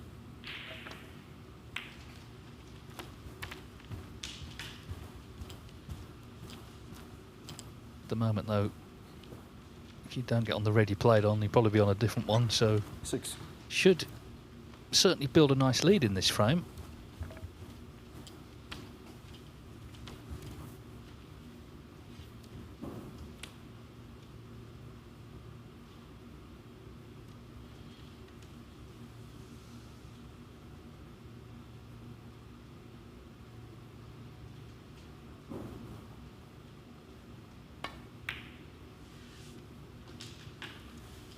Seven.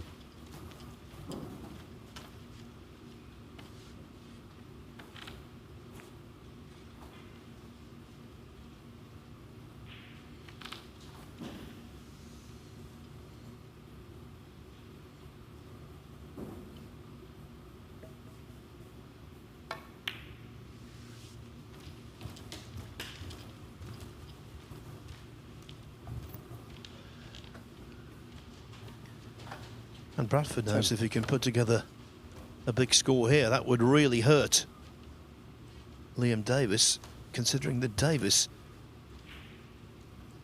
thought he potted the opening red.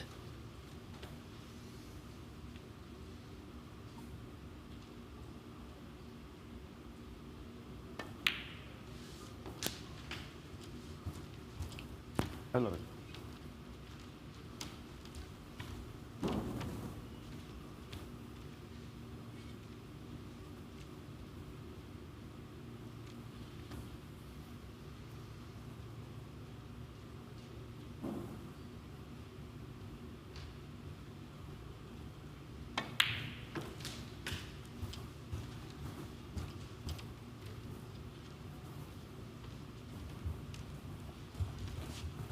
16.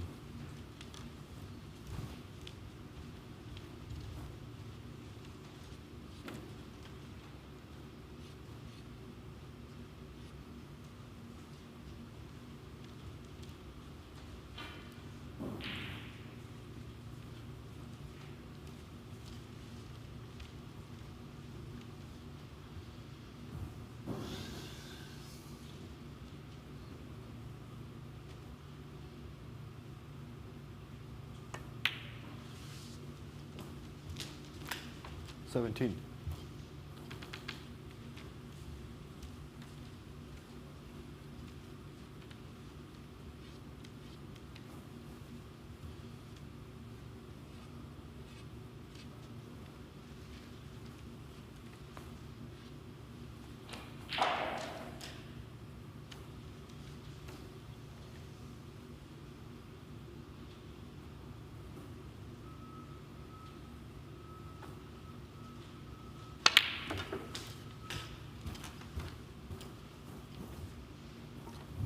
It's a tiny sample size, I know, but 24.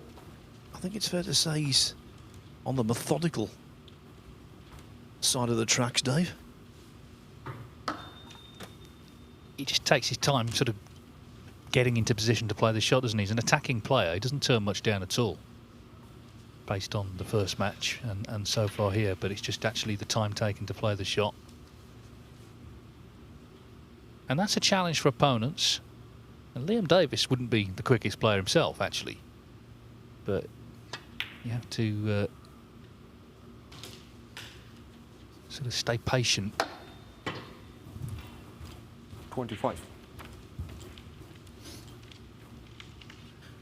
Now then, cue ball a little out of position. It's travelled maybe 3 or 4 inches more than he wanted, certainly. This is a thinner black than ideal.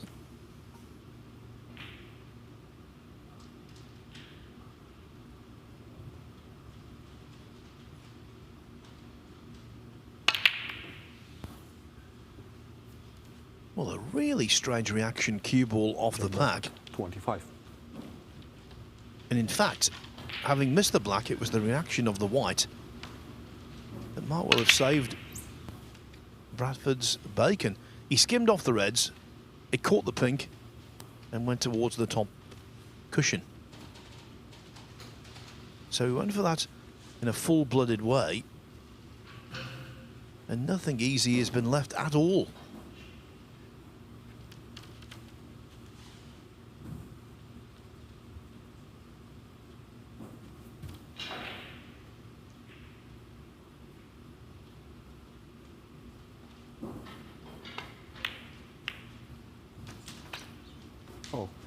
Well, feels Liam Davis may have walked under a ladder on the way to this match after the business earlier where the red seemed to deviate, and now he potted the red but not the pink in.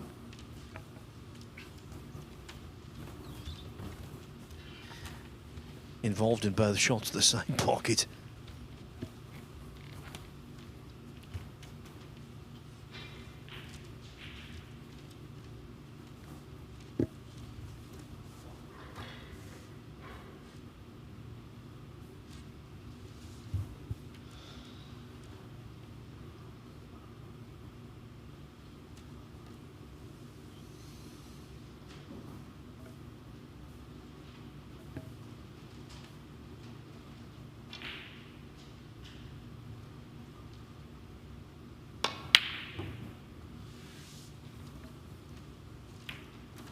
Oh, you're joking.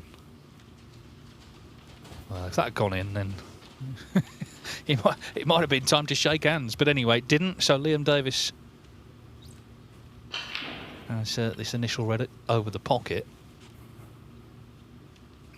It's a match on paper he should win, of course. He's the tall player, the seeded player. But they're only short matches, and it's also, I suppose, the dynamic. They're both Welsh. They'll know each other, I'm sure. 1.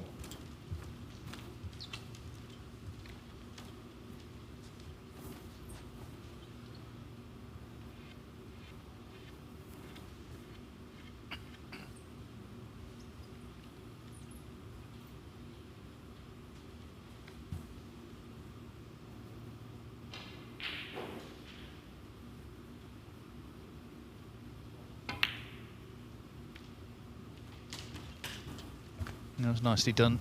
There's potential to go wrong. So he is in, but plenty of work to do here.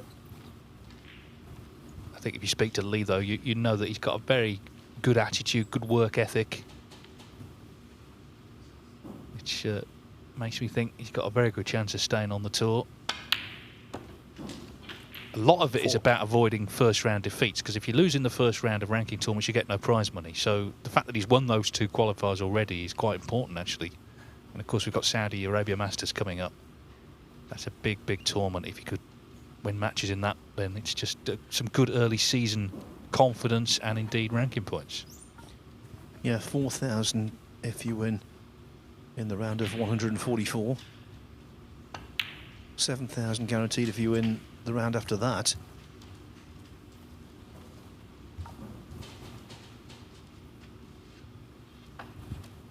Eight.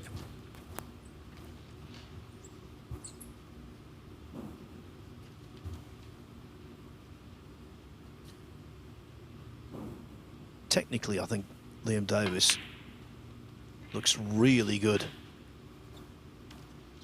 9.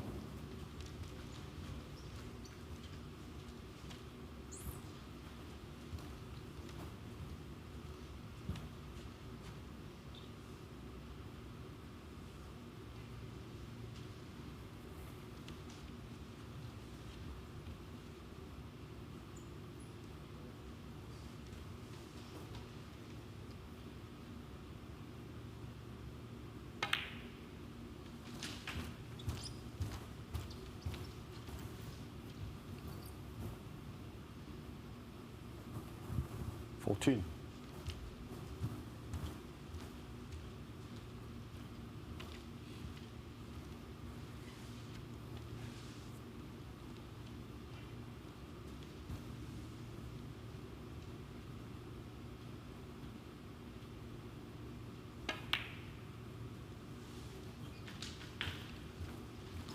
15.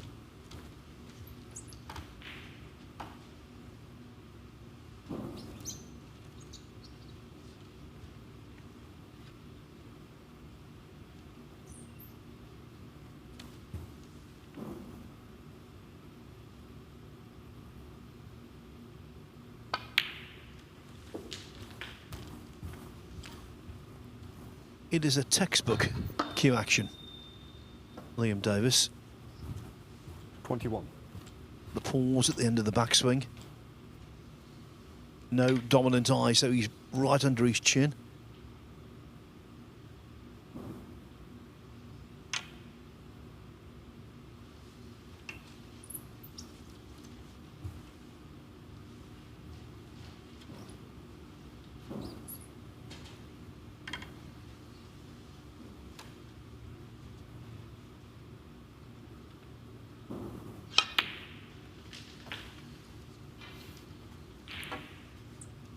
22. And I think he's got the angle to go into the mini bunch of 3.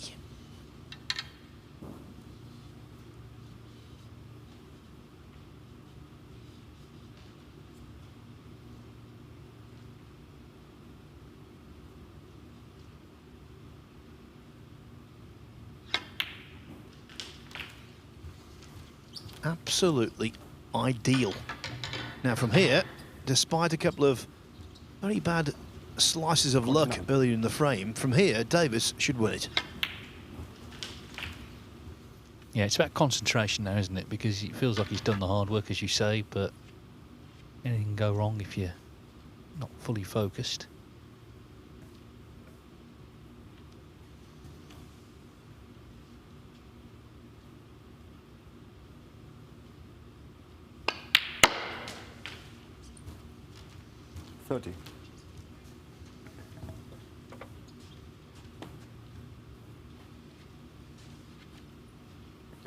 Having a sound technique isn't the only path to success in snooker, of course. You've got to have a steely nerve,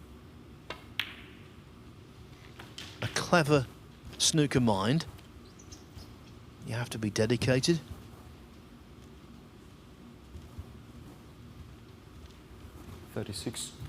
Well, certainly in terms of dedication and technique, we know that Davis ticks the box.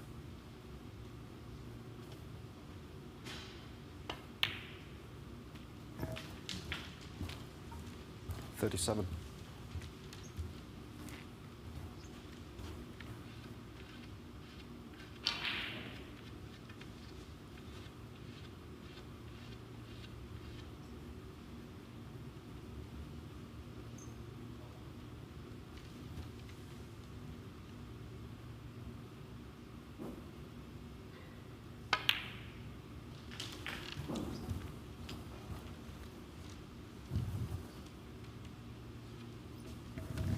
Yeah, I mean, he's from such a strong area for snooker, not just Wales, but the Tredegar area.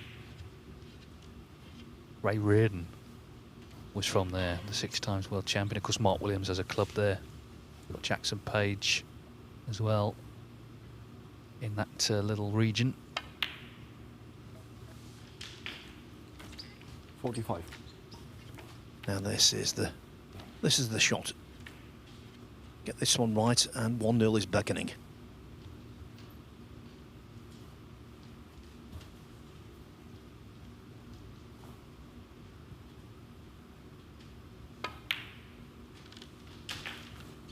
Lovely stuff. The other player from Tredegar, of course, complete opposite to 52. Liam Davis. He was the epitome of spontaneity and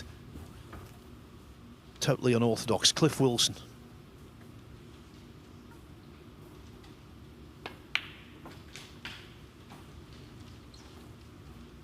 $53. So he's 22 in front. The blue would make that 27. Consequently, blue, then yellow, and he's drawn first blood.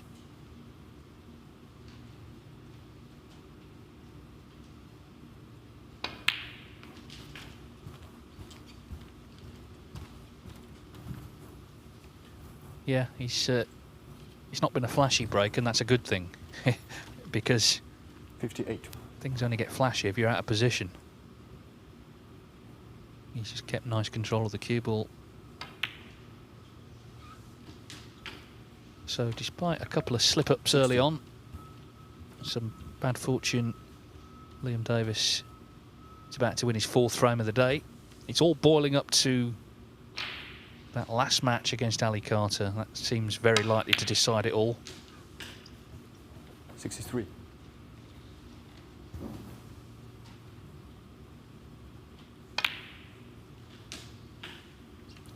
$67.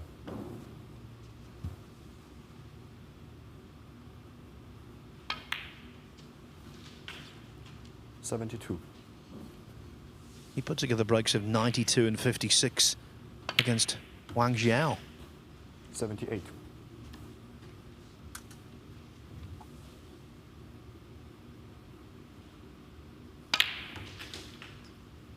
85. And now frame. a clinical Liam Davis. 85 clearance. Liam Davis, 1-0 up.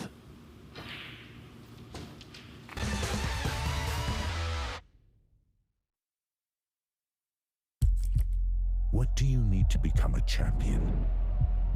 Vision, drive, discipline, finesse. But what about a world champion? Victor, conqueror, peerless. The history, Reyes is the champion of the world. It's the king of the 9-ball ring. the biggest prize, the crown jewel of 9-ball.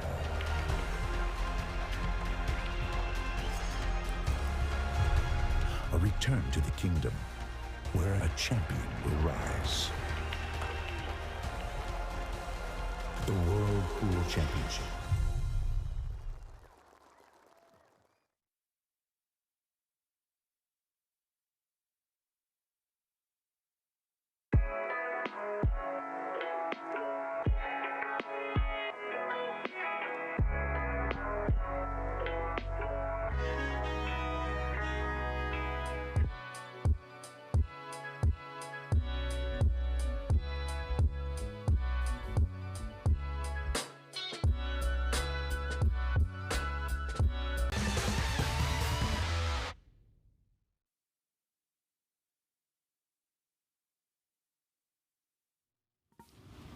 Liam Davis, Second frame. perhaps Liam Davis to break. feeling good. He should be feeling good. He won his first match 3-1 against Huang Zhihao, and now, thanks to an 85 clearance, 1-0 up on Jack Bradford in his second. They have played before, on tour if you like. First round of the Q School in 2022. It was an interesting match actually. Bradford led 2-1, but it was Davis who won 4-2. In the last 3 frames, Bradford aggregated only 10 points. Davis making breaks of 58, 75 and 81. A classy performance under the unique pressure of Q School. Yeah, and also he wouldn't have been very old then, would he? He would have been 16.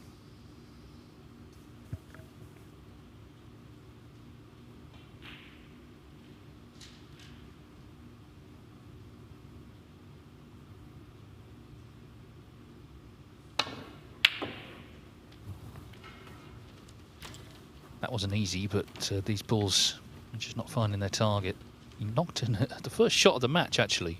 Ali Carter broke off frame 1, and he knocked in a terrific red, just couldn't keep the break going. And then can Liam Davis continue in the same vein as he won that first frame?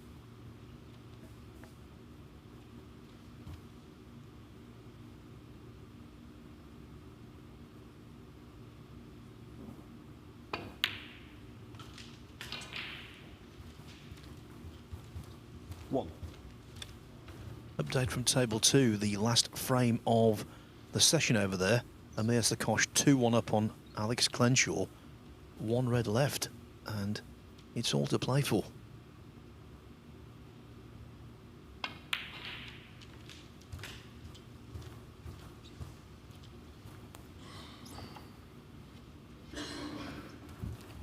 Six.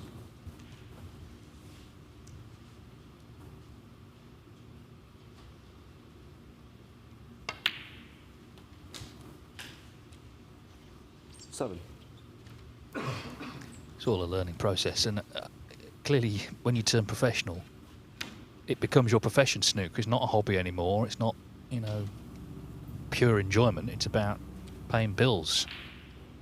So I think one of the best decisions, and Barry Hearn's made a lot of them as World Snooker Tour chairman, one of the best was to give players a 2-year card. It always used to be at 1 year, and obviously only 1 season's points, and so many players dropped off.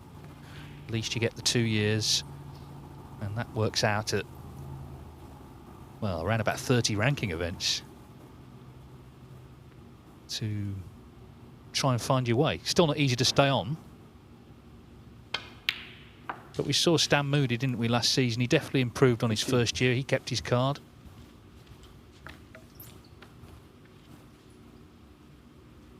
Yeah, Dave's estimation of the number of ranking events players can be involved in is quite correct. There are more ranking events than that, but to qualify for the World Grand Prix, Players' Championship and Tour Championship, you have to earn, well, very hefty points. And if you're down in the rankings, those events must seem like nirvana.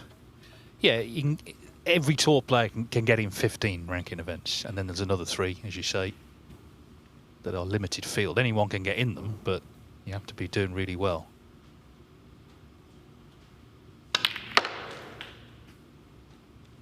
When Judd Trump turned pro 20 years ago, there were 6 ranking events. 23.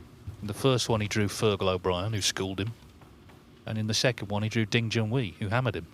So after 2 events, he hadn't won a match and only had 4 left. He did actually stay on, but he only won 8 matches, you know. That's because there's so few tournaments.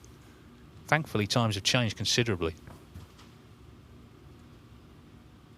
But, you know, on another couple of defeats there, he could have been off the tour. You just don't know when he would have got back on because there was no Q school. So he would have been off the next year. And Dave, future world champions were relegated. Well, yeah, Sean Murphy, Karen Wilson, Neil Robertson. There's 3 straight away.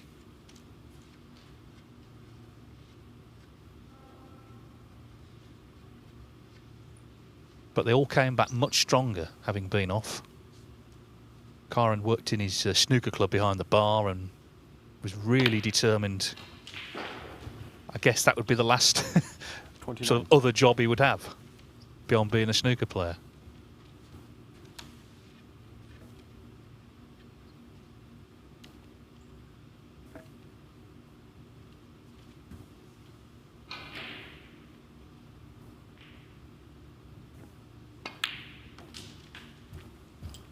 We've had some great other jobs for snooker players over the years. I think the most obscure, I'm not going to mention who it was, but it was definitely true. A delivery driver for a maggot farm.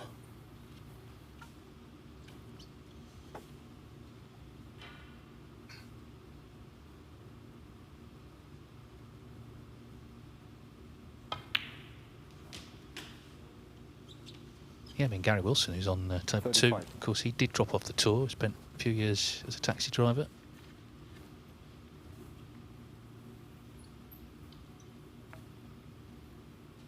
Fair still running on this break from Liam Davis. He's starting to look good now, isn't he?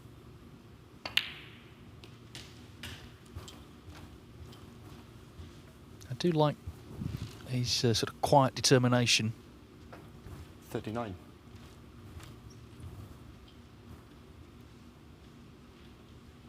And it must be brilliant to be able to, you know, be around Mark Williams. I mean, back in the day, if you turn pro, sort of the very top players, well, you wouldn't see them at the venues you were at, and, you know, they were like gods. But Liam's known Mark since he was a boy.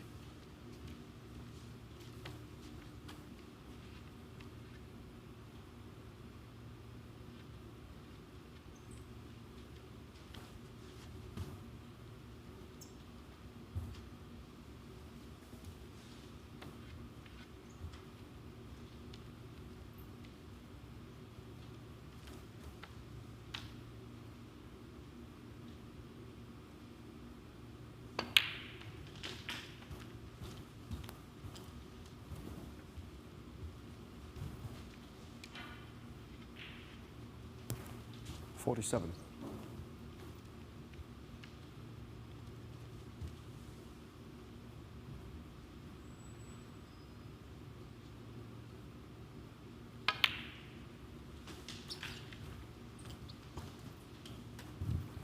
$48.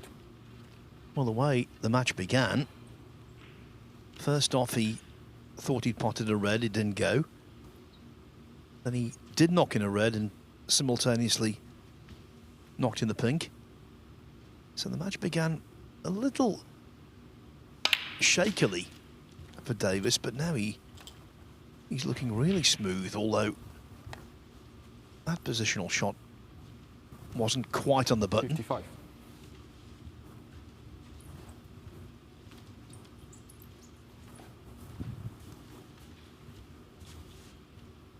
Now this is the kind of red, not identical, but the same kind of angle to the same pocket that he missed earlier, that he thought he potted. No repeat. 56.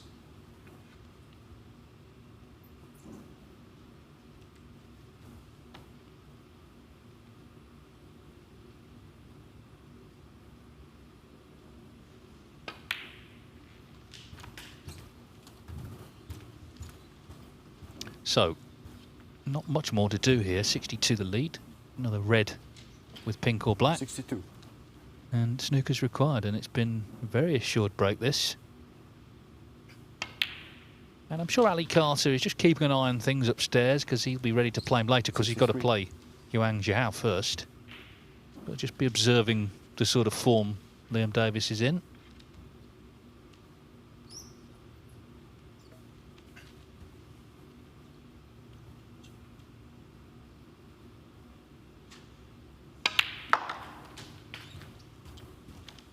As Davis dominates the second frame. 70. Amir Sakosh has frame and match ball 12. On table 2. We talk about being thumped 71. In.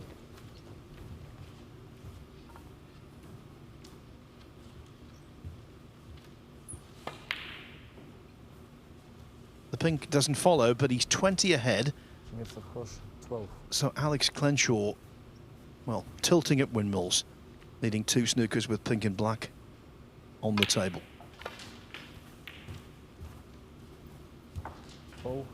Make that 3.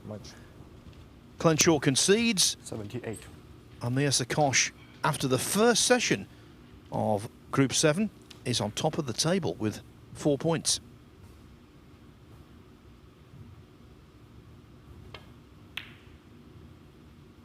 Clenshaw eliminated. 79. Here, Liam Davis has hit the groove.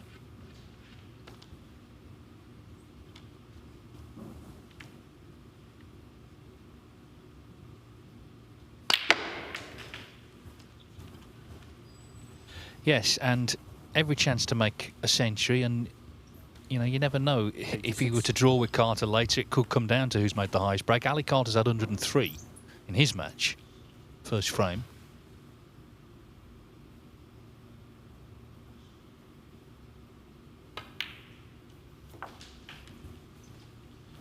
$87.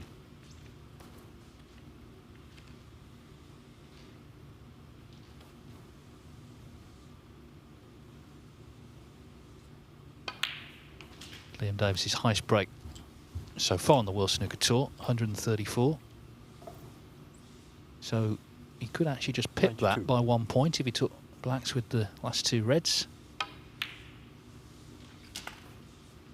Either way, it's 93. Been a terrific break, this. And the black is for the century.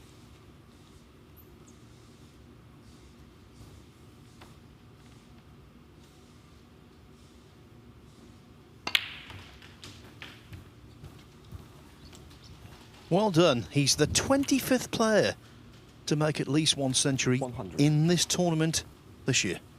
Yeah, and we've already seen, haven't we, you know, the strength in depth of the players. So many lower ranked players, not only making centuries, but making personal bests.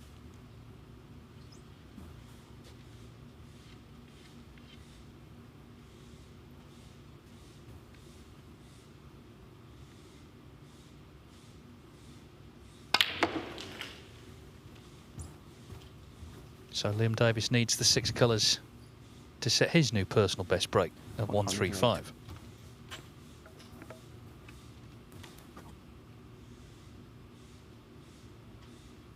More significantly, maybe he has beaten the Carter 103. if it comes down to that later. 110.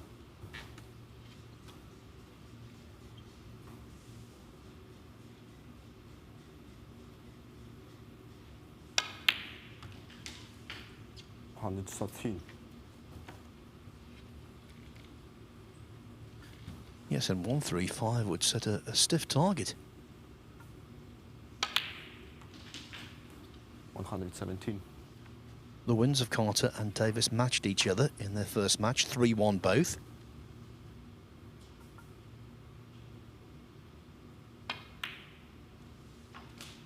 $122.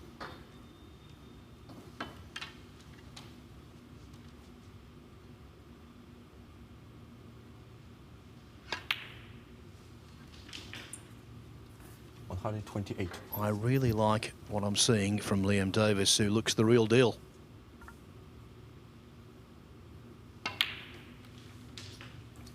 As Dave mentioned, it is a PB for LD.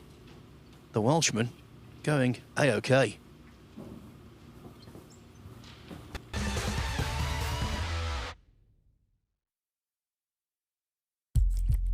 What do you need to become a champion?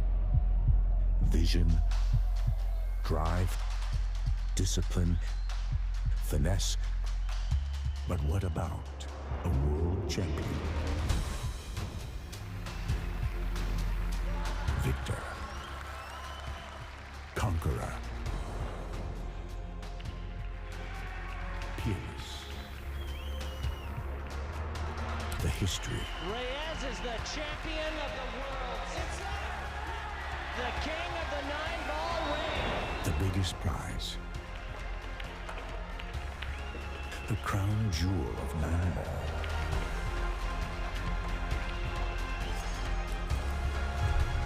A return to the kingdom where a champion will rise. The World Pool Championship.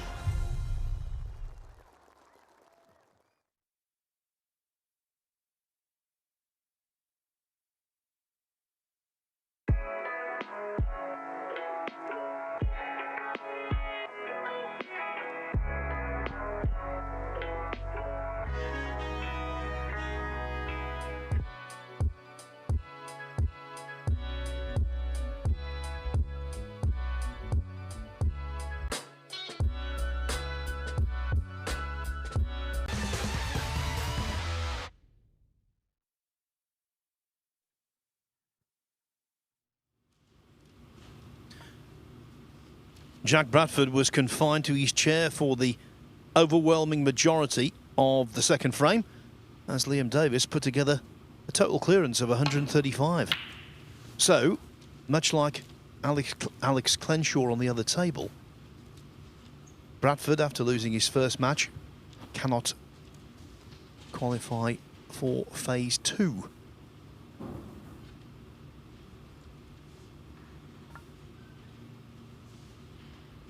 To be fair, didn't do much wrong, did he? Just missed one ball and Liam Davis made a total clearance, so not much to reproach himself for, but he'd be wary now leaving anything on for Davis.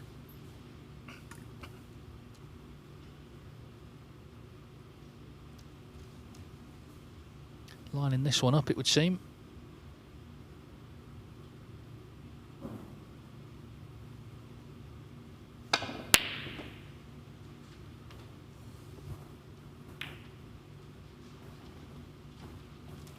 He could have finished anywhere, but he got nowhere near the pot.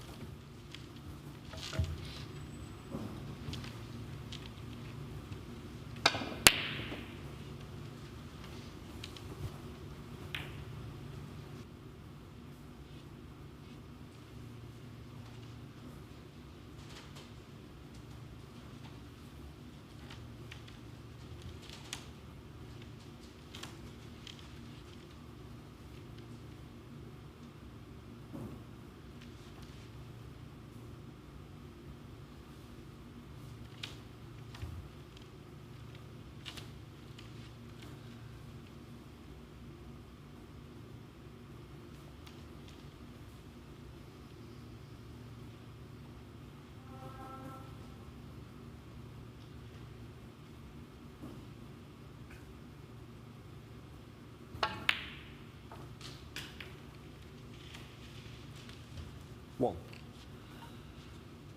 The kiss on the second red was fully intentional.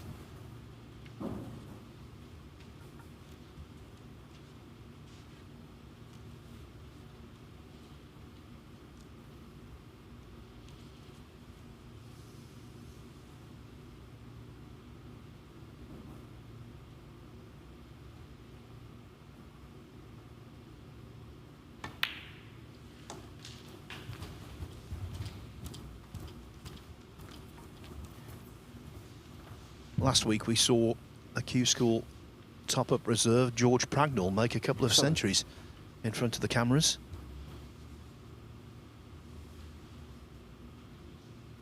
Satisfying accomplishment, that. Let's see if Jack Bradford can score heavily. 8.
$15.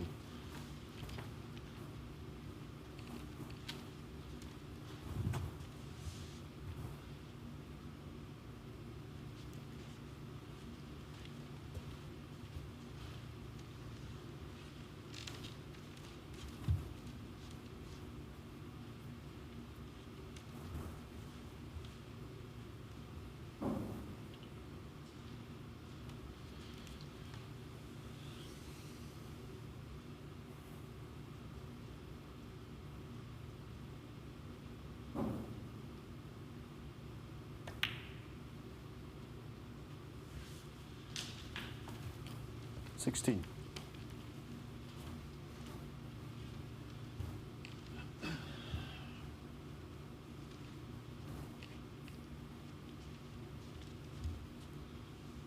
Helpful angle on the blue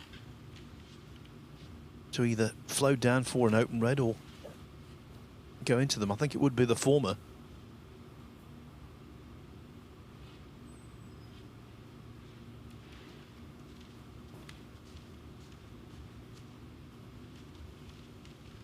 This pre-shot routine he has,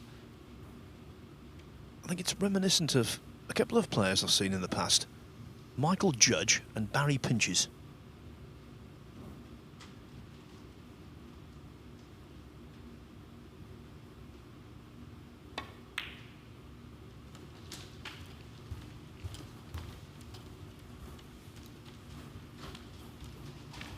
Sort of pointing the cue at the target. 21.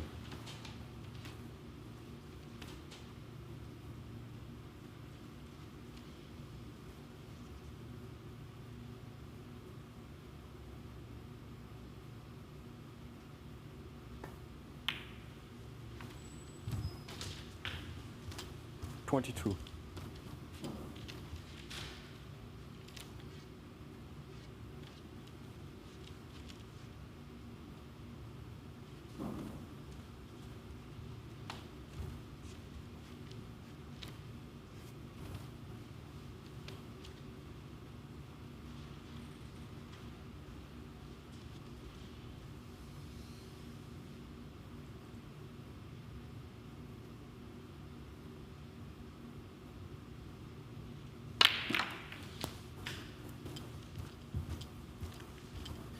Now he caught those reds quite nicely, actually.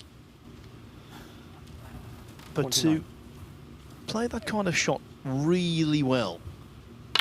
You need to have plenty of zip on the cue ball. That's one of those shots that Ronnie O'Sullivan, throughout his career, has pulled off time and time again with great aplomb. That secondary zip.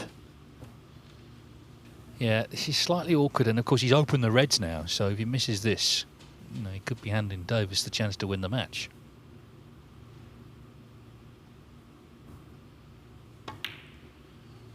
But he hasn't missed. 30. Not quite out the woods yet, though.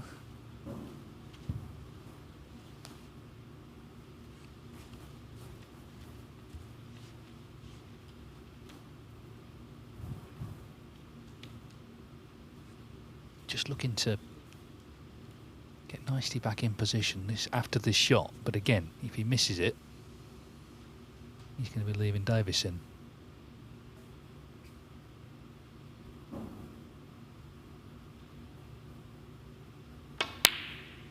Oh, and he wasn't close. A bit of pressure came to bear there, I think. Jack Bradford, 30.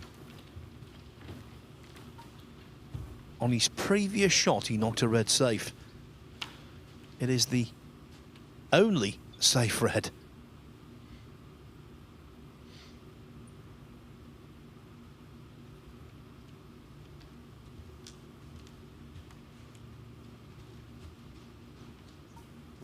And given the way that Davis has performed in this match so far, it might be one of those shots that comes back to save Bradford. Let's put it this way. I think he'll fancy his chances of another large contribution. 1.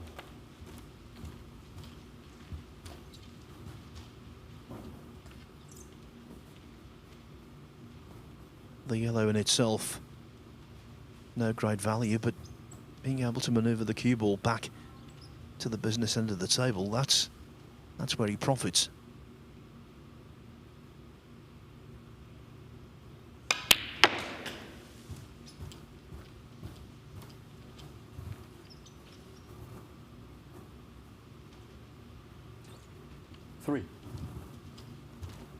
Now, the ball that's causing a lot of trouble here is the red, closest to the black.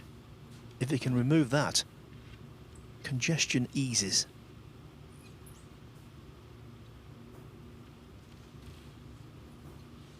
And how he would love the blue on its spot as well. Cue ball just having to travel a little bit further than is ideal.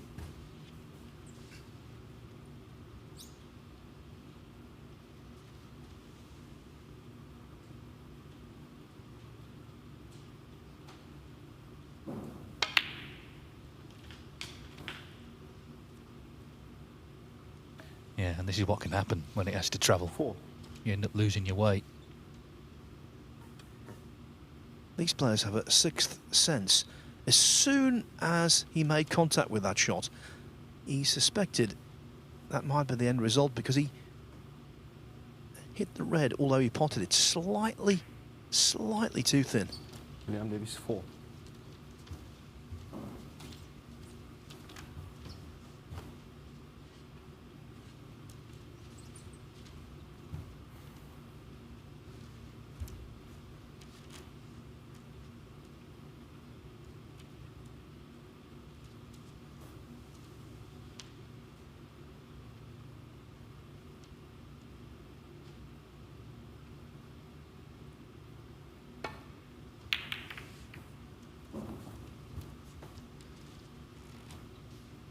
The challenge is fading, you've got to say, from Jack Bradford.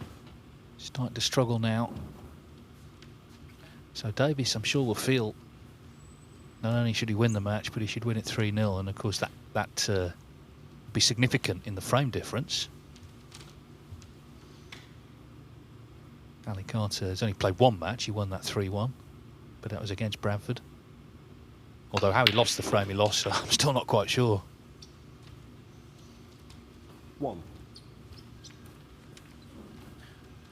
Yes, if Davis can win this frame, as Dave said, he'll be holding Well, certainly 3 of the aces, maybe not all of them.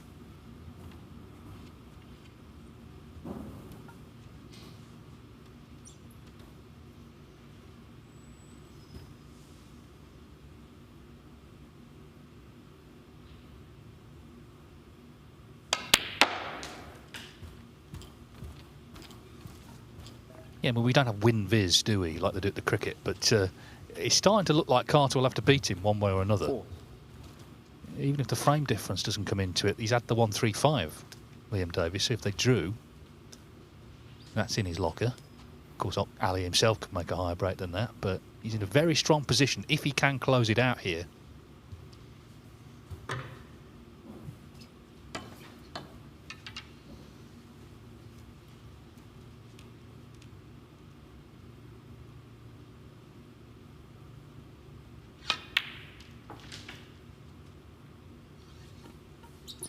Now that was a narrow gap to find. 5.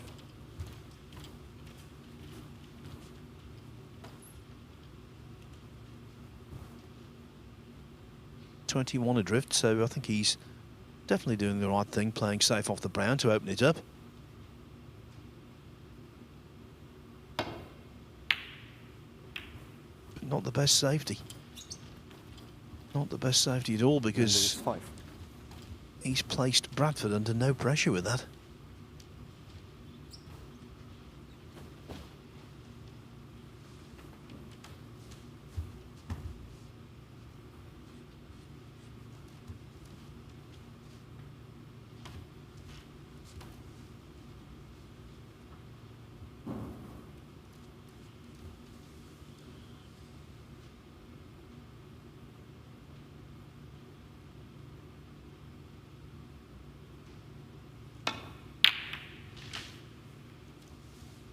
No pressure, and a plant was left.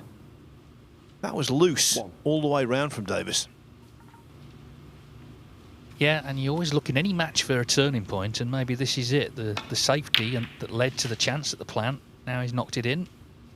Kind of needed something to get him going again, didn't he? That could well be it.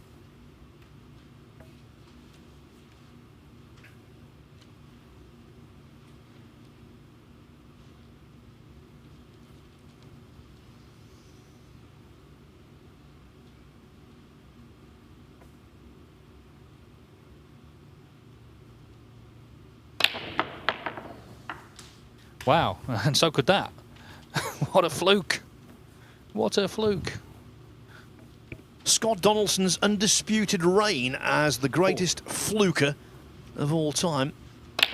Well, I think he's still there, but that's the same kind of principle, wasn't it? The way it arced into the pocket.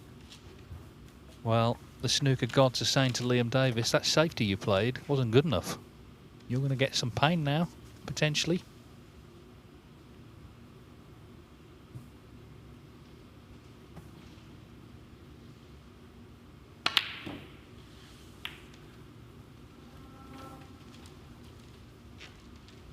Check Bradford 4.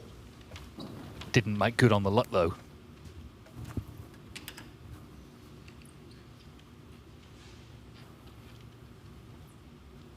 And you can see he's really annoyed. That could have been the start of something.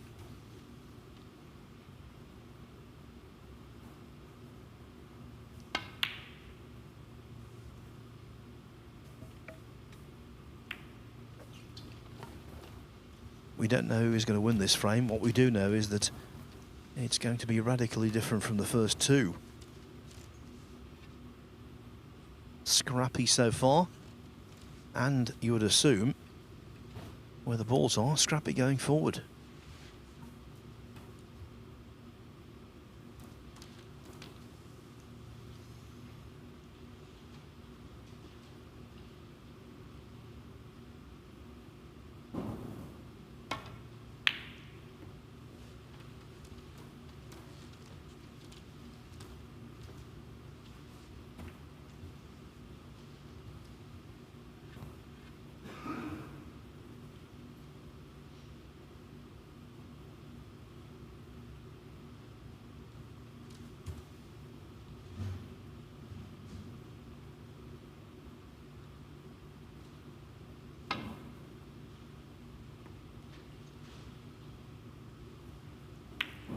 Follow me is Jack Bradford 4.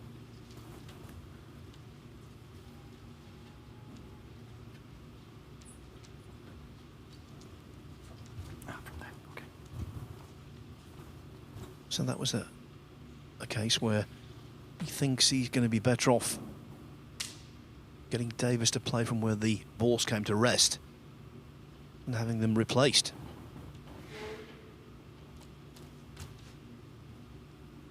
I can see the logic given the awkwardness of the queuing over the yellow.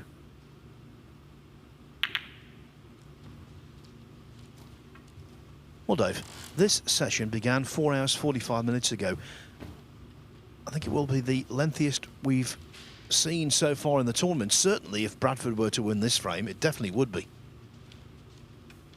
Yes, and it means, of course, the next session won't start on time. Pattern was set really in that first match. Ali Carter not winning the second frame. I think if he had done, it would have been 3-0 probably quite quickly, but wasn't to be. And then, of course, the next match 3-1 as well. This could yet be all 4 frames.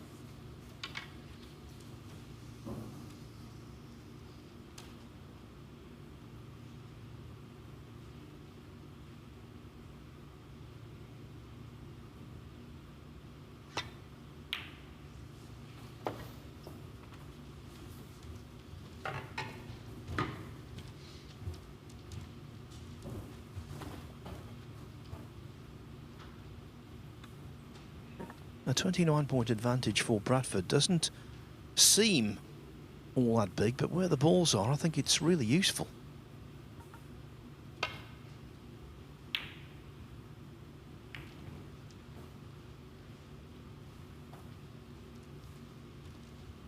And you would think that lead is going to be expanded.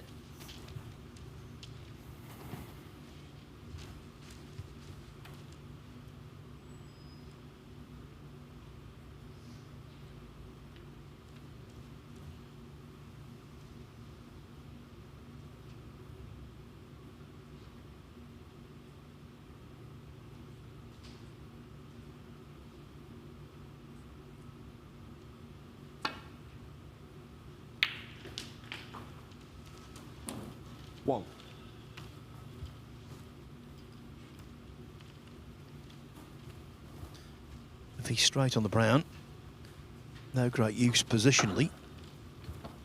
The black is tougher, but it does provide position.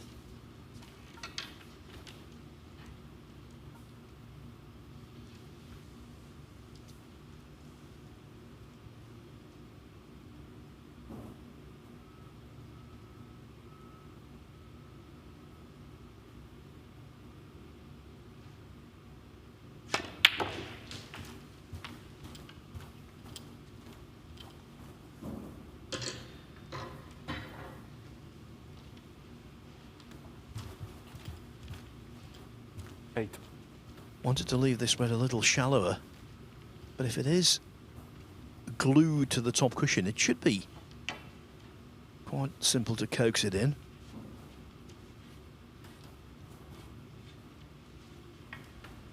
Well, maybe not quite simple, but certainly within his capabilities.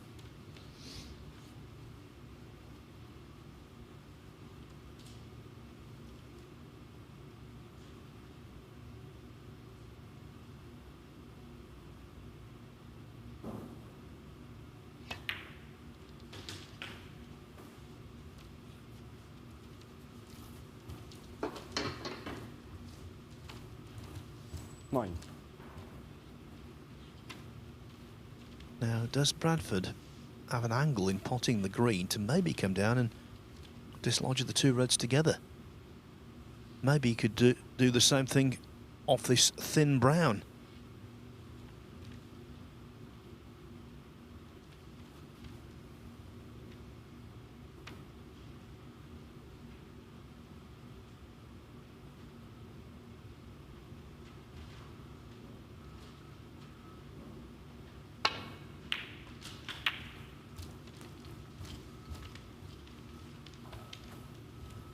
Nothing doing. Made good contact. 13.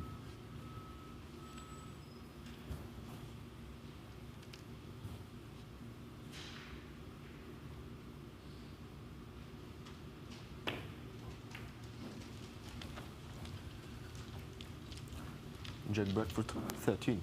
Bradford 42 ahead, 51 on.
You could never say the clearance is on here.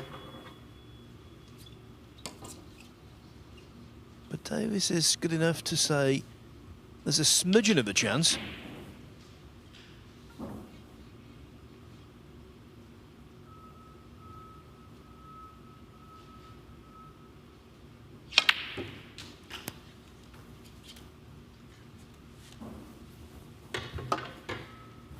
Especially if this shot works out.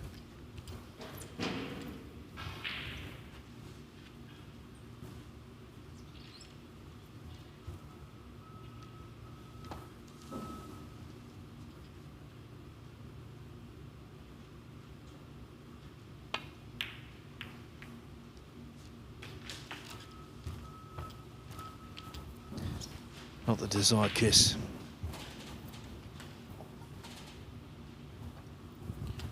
Six.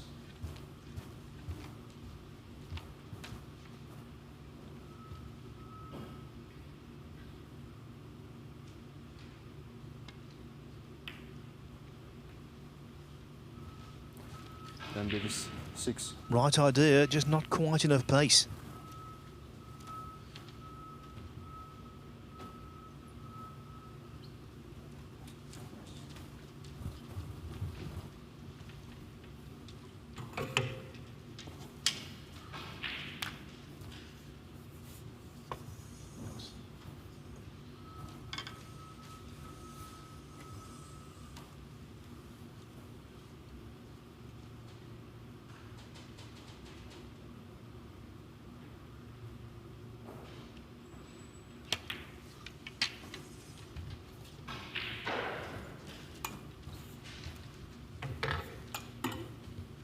There's enough pace on that one, though.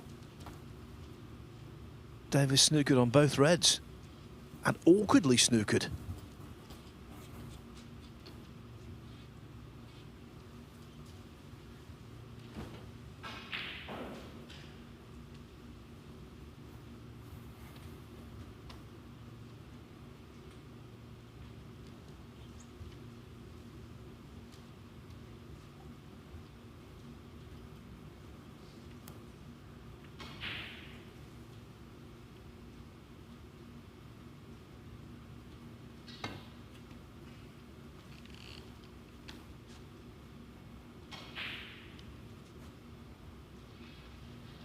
Follow miss. Jack Bradford 4. He did the right thing to focus in on that red.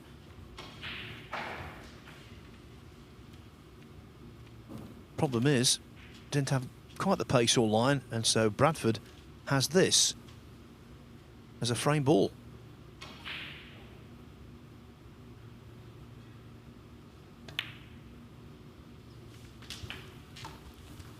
One. Seems as though the full complement of frames will be played in this session.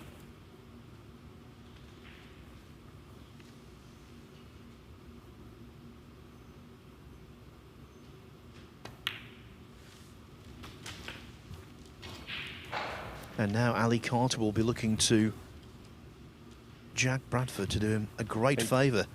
If this ends up a 2-all draw, Carter's stock in terms of topping the table rises considerably. 9.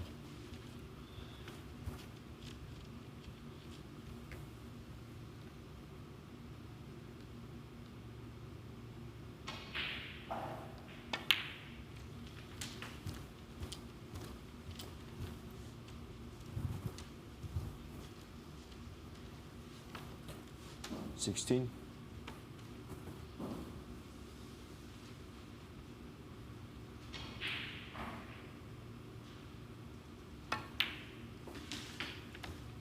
$18. Nothing spectacular in this frame, but I think Bradford has done really well, especially given that Davis had controlled and looked really good in the first two.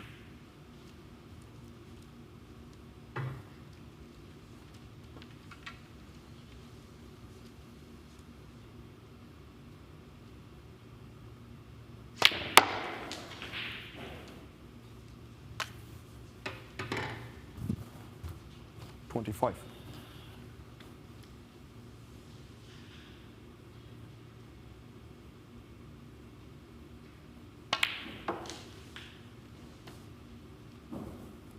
$30. There will be no gap between sessions today. We are going straight through.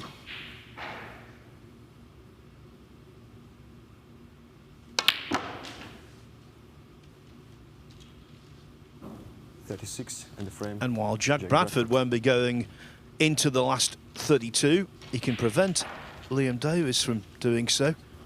Lot rests on the closing frame of the match that's coming your way in just a moment or two.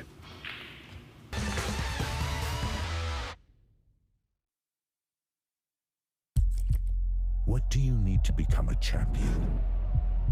Vision, drive, discipline, finesse. But what about a world champion? Victor, conqueror, peerless. The history. Reyes is the champion of the world. It's the king of the 9-ball ring. The biggest prize. The crown jewel of 9-ball.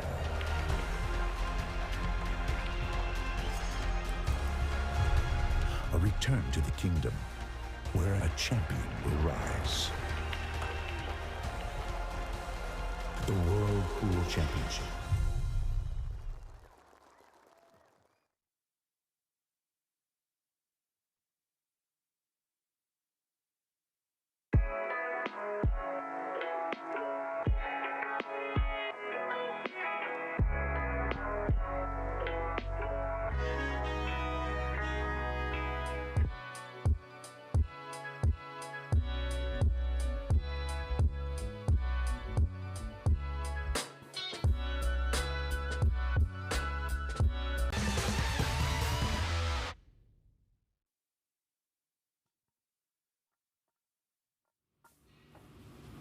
As regular viewers of the BetVictor Championship League know full well, any match in a group can be the pivotal match. Sometimes it's the first, often it's the last. This next frame, I think, could tell us an awful lot about who will prevail. Now, of course, as I said before, there's no break between sessions today because of the lengthy matches in the first session. So this is what's coming up on the conclusion of the match we're watching right now between Liam Davis and Jack Bradford. So next up, it's Ali Carter against Wang Jihao, then Wang against Bradford, and you would assume that Carter and Davis will battle it out for supremacy in the last match of the day. Starting at 5 o'clock, guaranteed, over on table 2. I think it's a really intriguing match between Gary Wilson, the top seed, and the women's world champion Bai Yu Lu. Then Bai remains in action against Alex Clenshaw, with Wilson and Amir Sakosh ending proceedings later. That's Group 7. right now, I can tell you, if you're just joining us, Wilson drew with Clenshaw early on. Made breaks of 77 and 124 did Wilson, but only got a point. Amir Sakosh also made a century against Bai Yu Lu. Bai made a 96 break as her highlight in that match. That was 2-all also. And then Sakosh, he got 3 points by beating Clenshaw 3-1. So Clenshaw is eliminated. But all of the other three still have hopes of making it to the last 32. And of course, Bai Yu Lu would be the second woman into the second phase of the tournament after Hong Kong's Nguyen Yi achieved the same thing last week.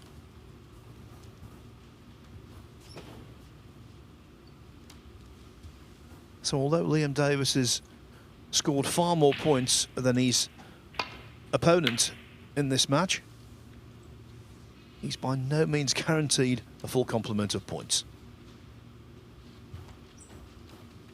Ali Carter would love to see a draw here. That would suit him down to the ground.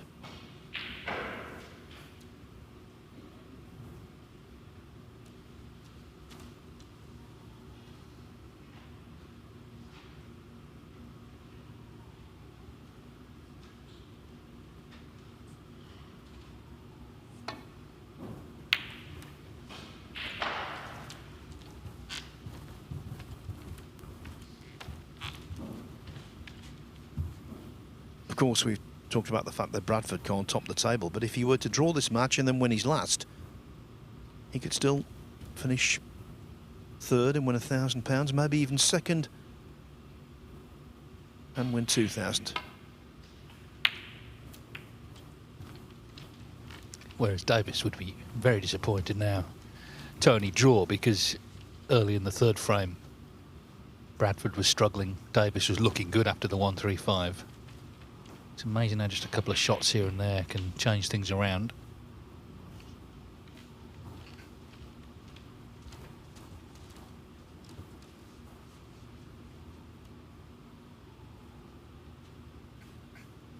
They will start on time on table 2, so Gary Wilson and Bai Yu Lu, very interesting match, will kick off in a couple of minutes.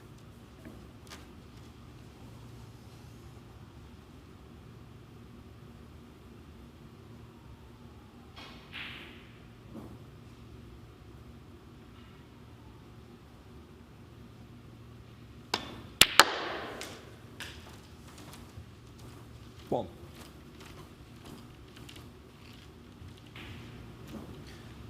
Well, that made a thumping sound as it went into the pocket. It will only yield 1 point, but it was satisfying.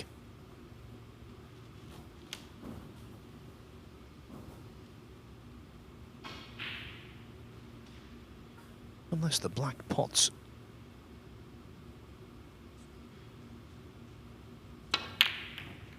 Well, it did. He wouldn't have taken it on otherwise. But having committed to that shot and missed it, I think he can count himself very fortunate. Yeah, it looked like there might have been a red to left corner, but it's just sort of flicked away from being possible.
Well, it was an attempt at a pot. Couldn't guarantee safety in missing it.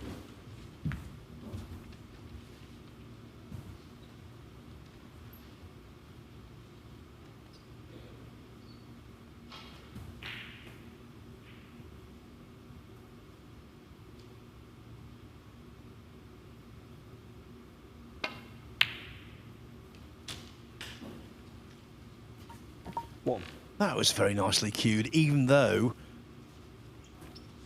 the white ended up far too close to the side cushion for comfort. Over the course of the tournament so far, we've seen a lot of these pots missed.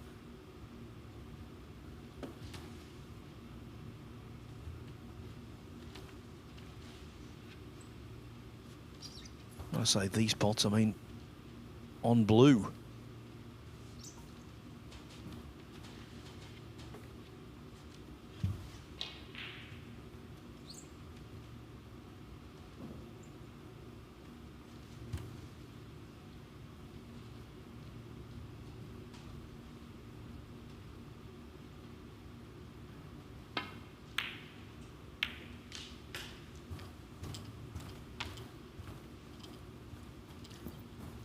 Well, the blue went in on the thick side, though.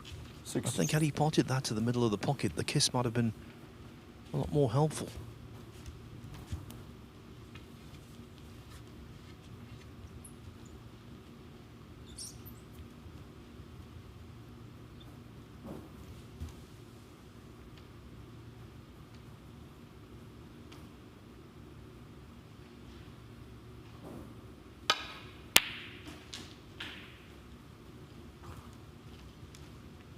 Well, again, Dave, impressive cueing. Yeah, and in particular, given the fact this is now the last frame and one he needs to win to get the points. 3 points, that is.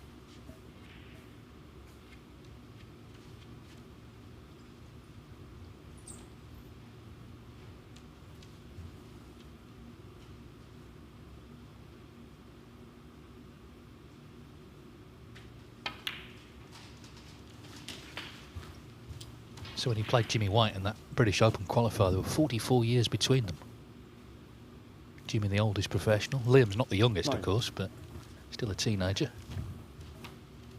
It's not a record, though, because, of course, Ronnie O'Sullivan in his first season played Fred Davis. And Ronnie was 16. Fred, I think, was 78.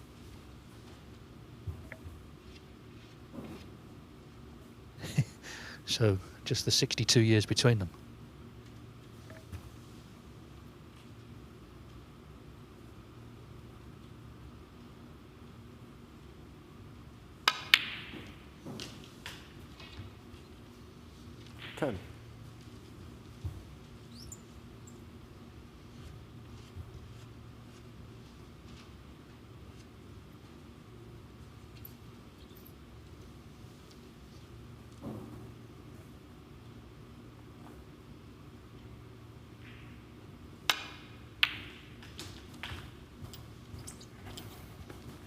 So black on its spot now. Definite scoring chance, definite match-winning chance. He's going to have to disturb red soon. And if that comes off, because we know Liam Davis has scored well today, the 135 in this match will tell you that. They are on the way. Gary Wilson and Bayou Lu, Matcher Multisport YouTube channel, has an intriguing match there for you.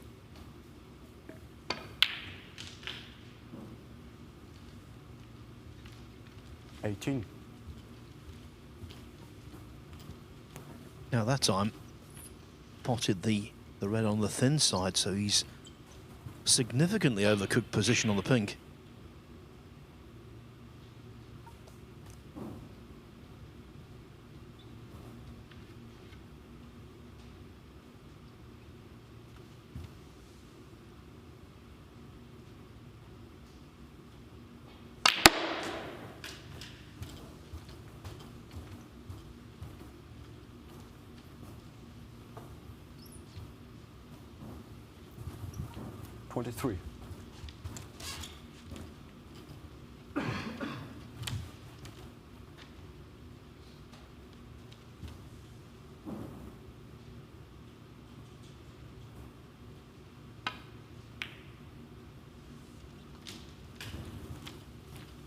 24.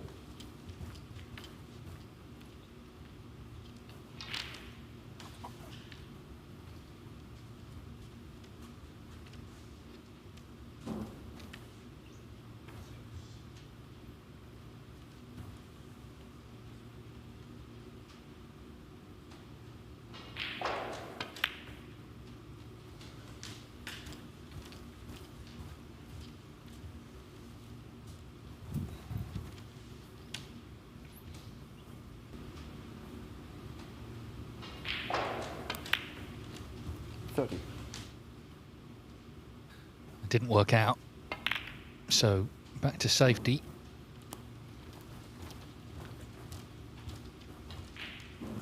Only 9-point advantage.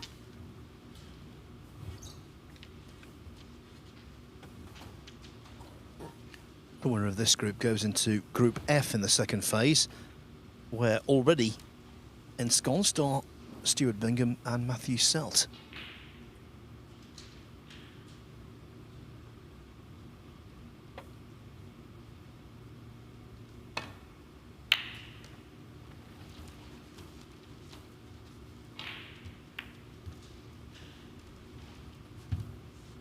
And where Davis is in the rankings, needing every single ranking point he can muster. Winning this group, that would be £3,000 and the same amount of ranking points, and you're guaranteed another 1,000 even if you finish last in the second phase group. So this frame and then his subsequent match against Ali Carter, really big.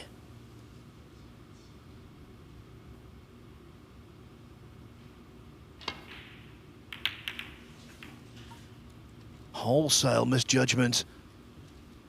Too thin off one red, clattered into the other.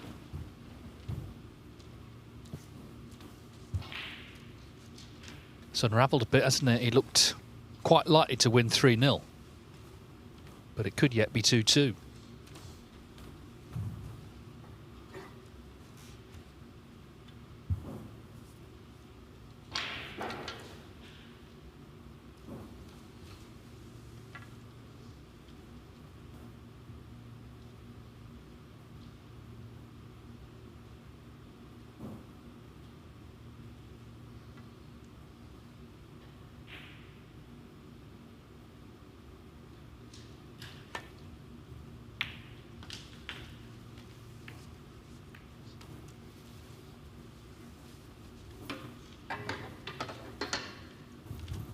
Liam Davis will be relieved to see those two little flicks.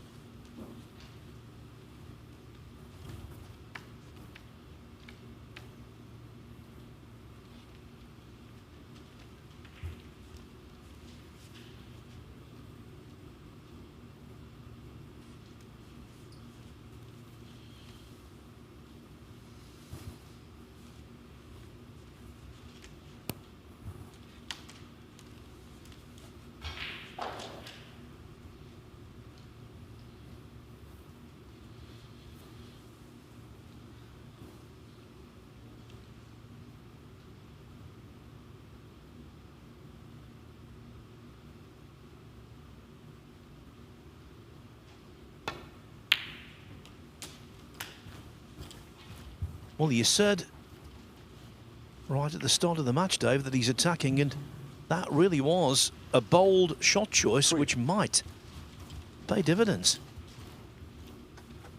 It was all or nothing, wasn't it? Had to get it, and he has. Backed himself to pot the yellow, so the break continues.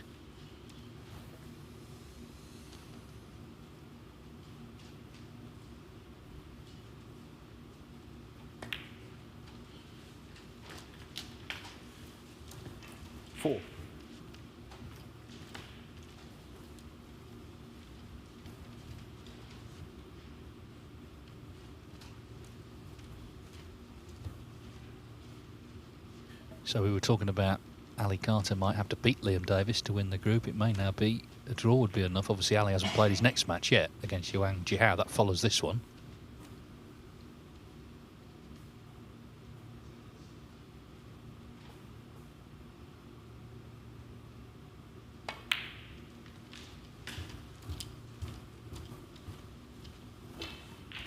But the way these groups work, and of course Ali Carter has been the ultimate Championship League stalwart. He knows if Bradford can get a draw, that's solid goal for him.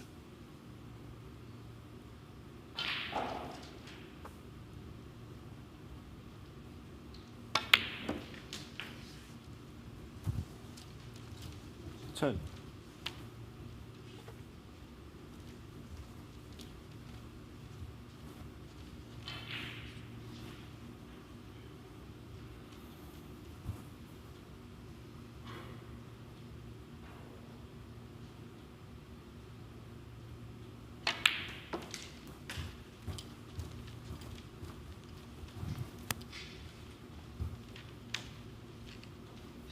We saw him at 2-0. Bradford sat down having made a mistake, looking not at all composed, but I guess it's credit to his positivity that he's managed to A, keep the match alive, and B, keep this break going with that terrific long yellow.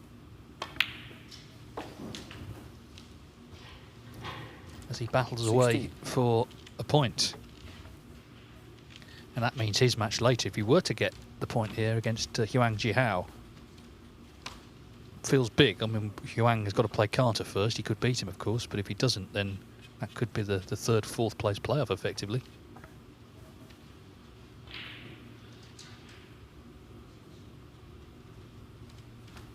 Although Liam Davis could be dragged into all that as well if he only gets the point. He'd be very disappointed with 1 point, Liam Davis. He made all the running at 2-0.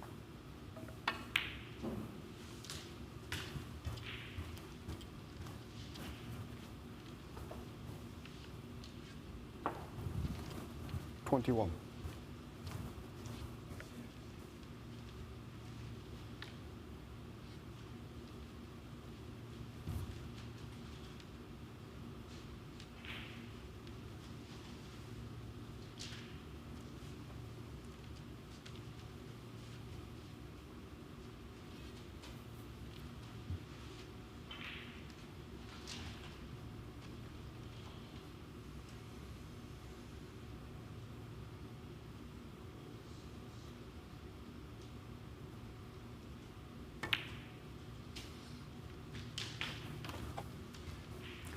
$22.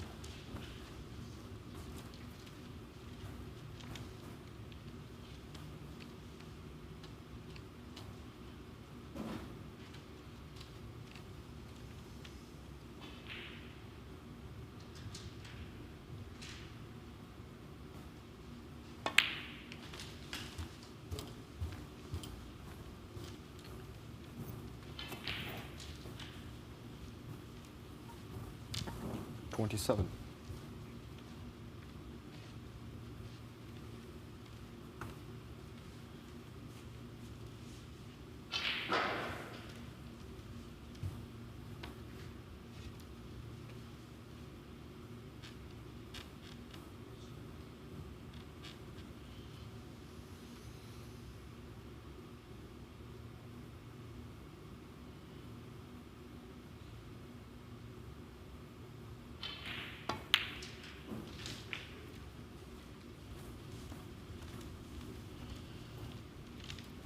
$28.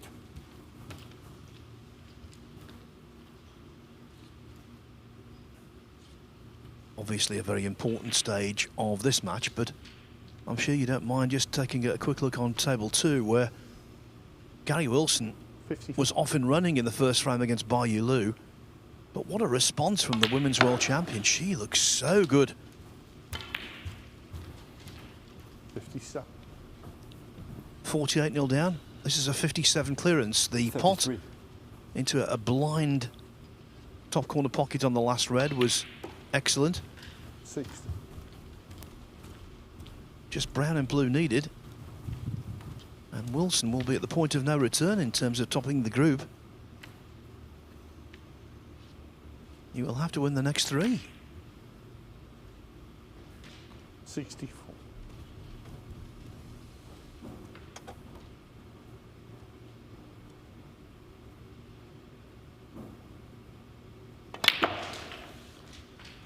$69. 34. Bayu Liu is a very accomplished player who scores heavily.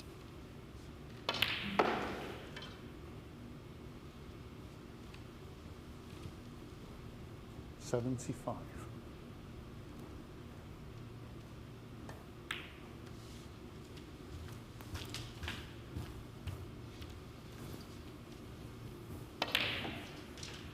$82. 82, the clearance. Now, on table 1, it seems likely to be about getting on the last red on the top cushion.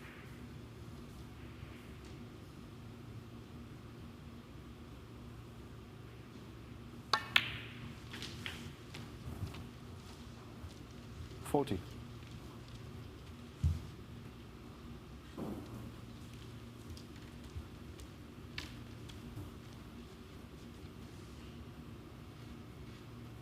And also needs to leave an angle to get back out, I guess, for the pink.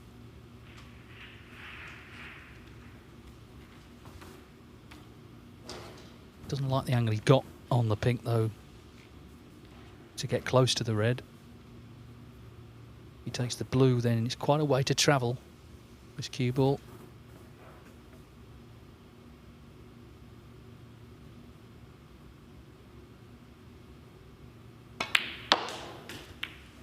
Especially if you hit the green. So a dramatic finish coming up, 16 points in it on the last red, 3-1 to Liam Davis or 2-2.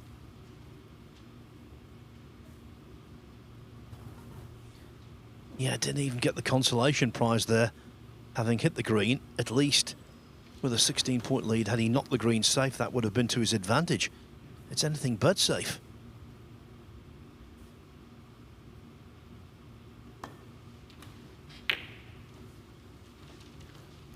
Oh, and that was a double kiss that might come back to haunt him.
Well, the cue ball's in behind the brown, but it's the yellow that provides the cover.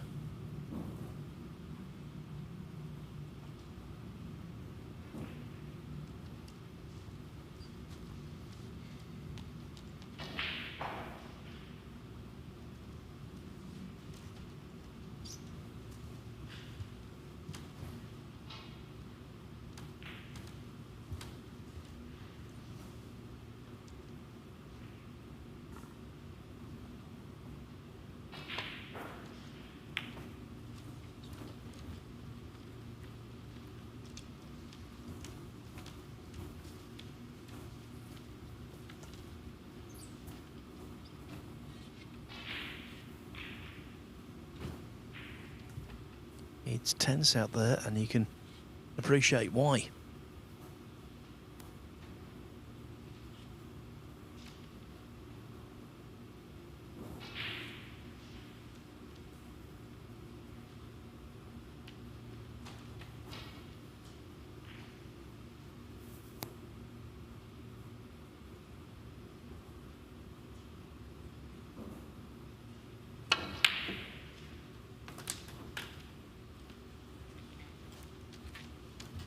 One.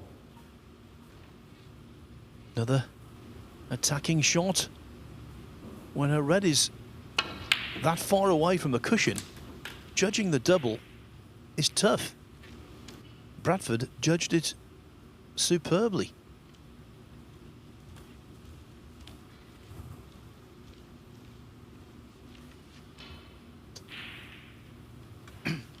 Well, it must be tight for the green. He's come round to look at it from the pocket.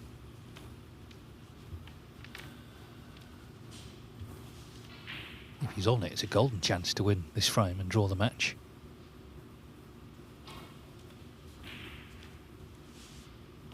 But it doesn't look like he is. There you go. Very tight. Talking just a centimetre there, really, and it could have been end of match and a point achieved. Jack Bradford, 1. Doesn't see any value in knocking in the black.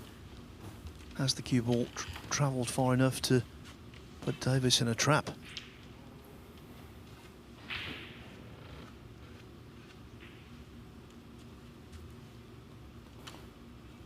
There's your answer.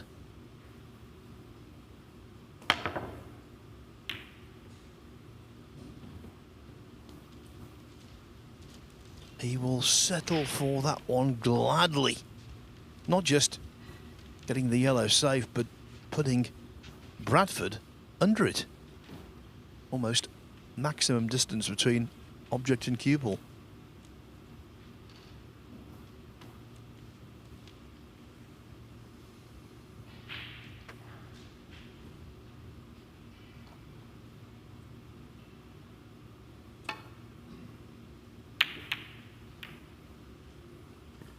Oh, and look at this now. Look at this. If he's up in the players' room, Ali Carter's heart would have sunk.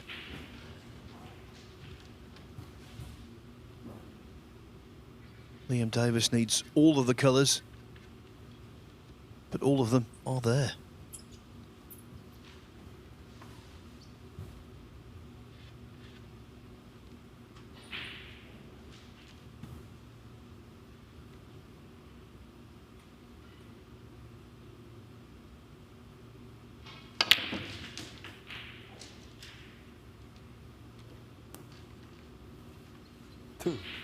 Well,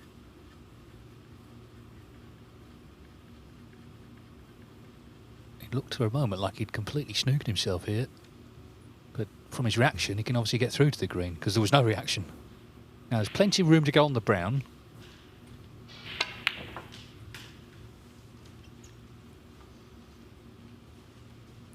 So a golden chance, you've got to say, to win the match after all.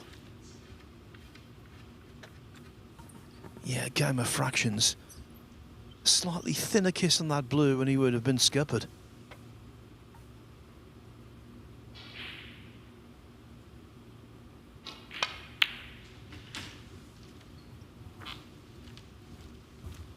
Nine.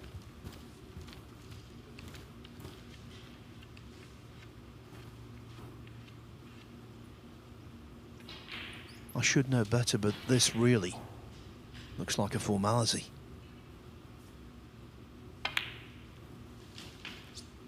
$14.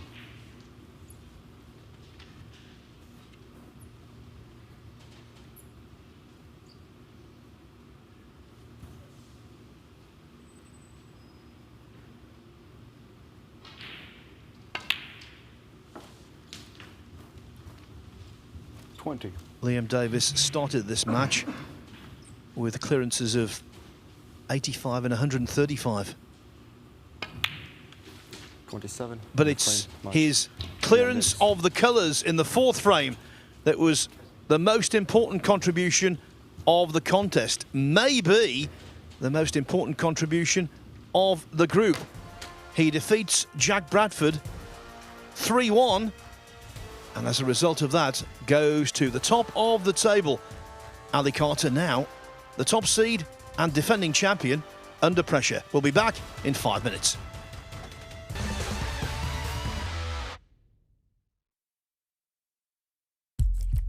What do you need to become a champion? Vision, drive, discipline, finesse. But what about a world champion? Victor. Conqueror. Peerless. The history. Reyes is the champion of the world. It's there! The king of the 9-ball ring. The biggest prize. The crown jewel of 9-ball.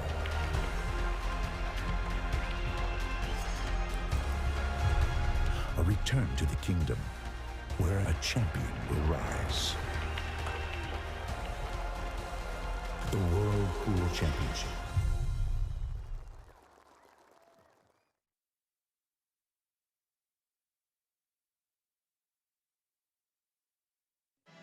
Champion of champions!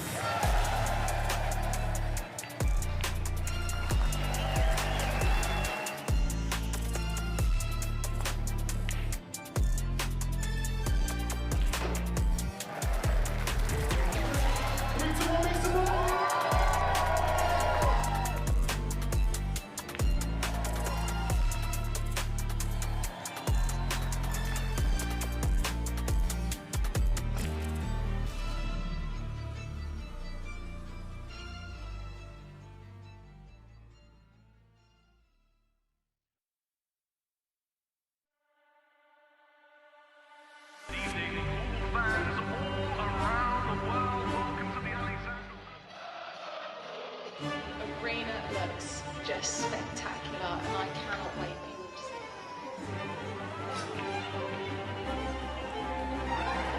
Julius, don't worry. Yeah, but these are the guys that need to be ready. We're the champions. You need to come take it. I mean, you want to follow me in there now? Yeah, I know you're ready. All we've been doing is Can you speak English, but please speak? Because I ain't sure what you said.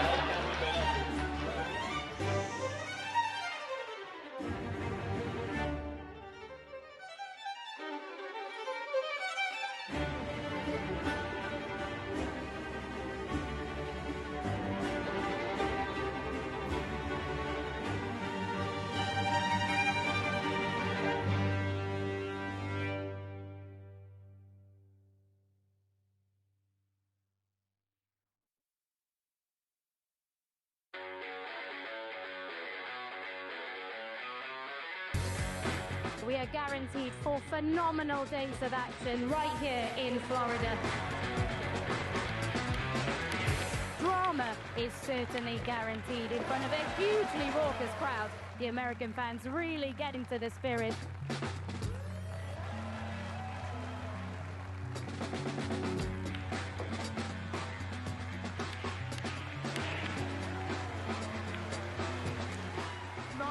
Fans all around the world.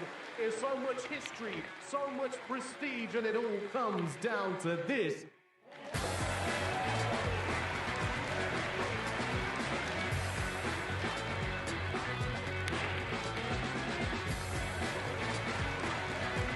So much action lies ahead at the Caribe Royale in Orlando, Florida.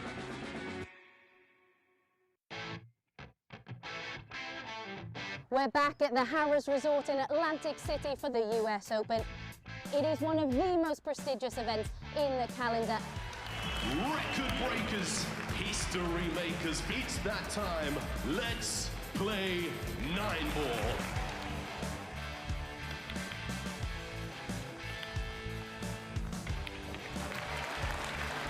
Nine-ball pools on the growth. And the governor gets on the board. Next year's prize money in the US Open is going to be $500,000.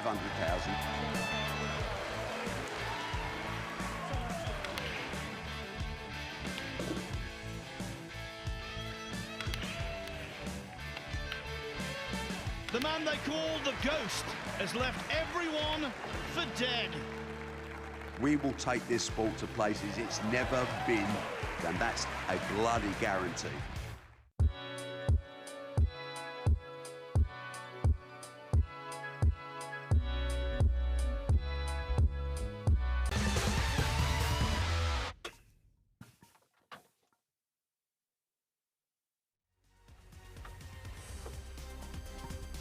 So no real break between sessions. We plough on into the evening. They're the afternoon results, though. And that dramatic black ball win for Liam Davis means he's won both his matches. Of course, Ali Carter's only played one. That was a 3-1 win over Jack Bradford. Table 2, Gary Wilson is currently 1 each with Bayu Louis. Drew his first match, Wilson. You can see Amir Sarkosh has drawn 1-1-1, so he's top for now. But Gary Wilson's just had another century, so he's won 3 frames today. He's had 2 centuries, but he's struggling a little bit in the group. Liam Davis top then on table 1, but Carter's got the game in hand, and it's now going to be surely coming down to, you would suspect, the meeting between the two of them, although if Huang Jihao won this match, that would shake things up. Best of 4, the first frame, Huang Jihao to break. He's going to get us underway. Carter's had quite a wait to get back on the table, but now this evening's session is where it will all be decided. He is the defending champion, remember, at this BetVictor Championship League. Yuan Jihao, a second season professional from China, got to the shootout quarterfinals last year. That was here, rather different atmosphere. Obviously no crowds here.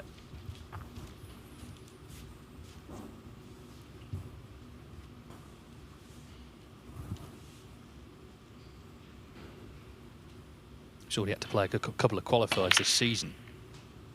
He drew John Higgins in the Wuhan Open, lost 5-2, and Matthew Stevens in the British Open, lost 4-2. So he's played 2 greats of the game there. Not ideal when you're trying to build some early confidence.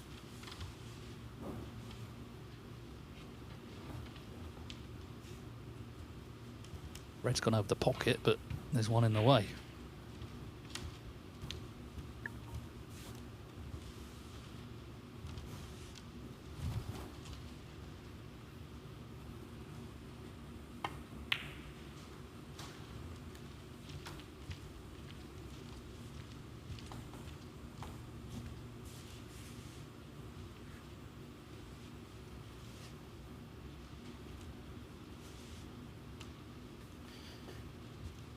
Might have left a chance for Huang. Red into the yellow pocket. If he pots it, he'll be on the black.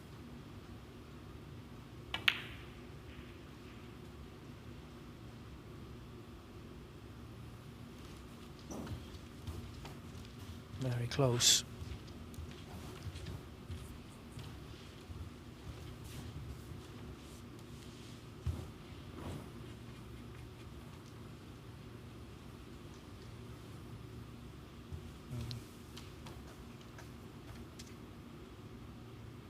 Is Ali eyeing up this plant to the middle? Played it well. 1.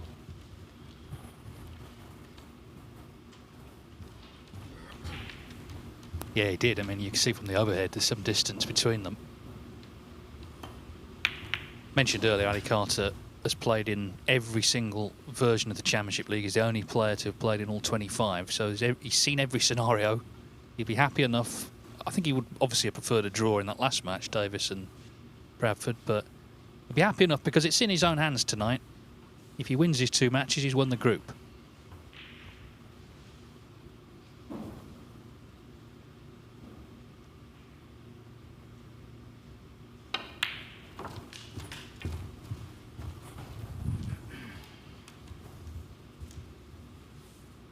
Six.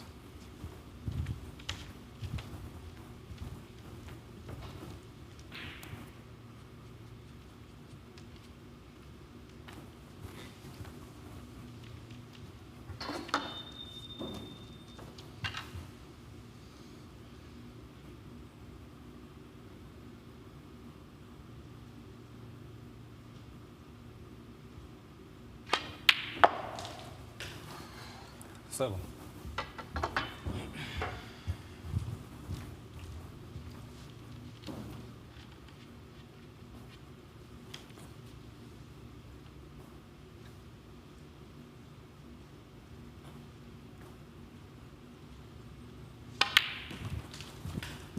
Excellent chance now. This for Ali Carter. 14.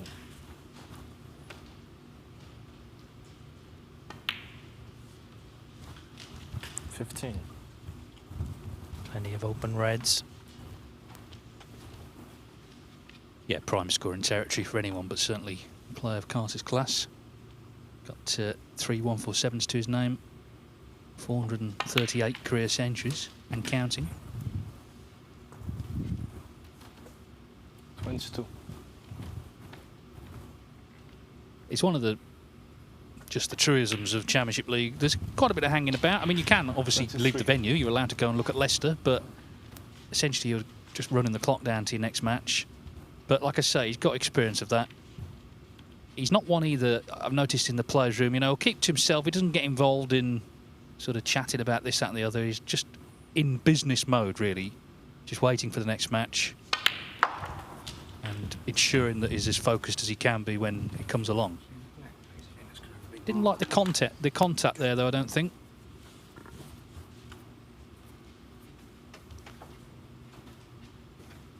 Can still get, I think he can get through to the red left-hand centre pocket.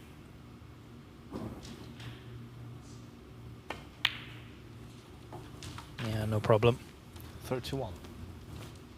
Not top side of the blue, but doesn't matter. He's got 2 or 3 reds that he can play on.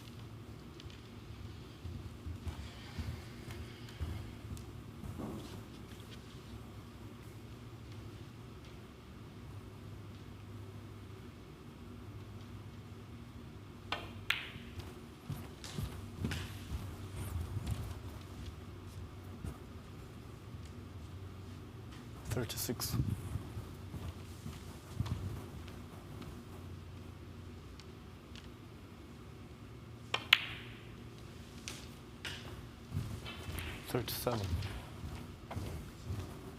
Again, just goes to show you how tough life is on tour.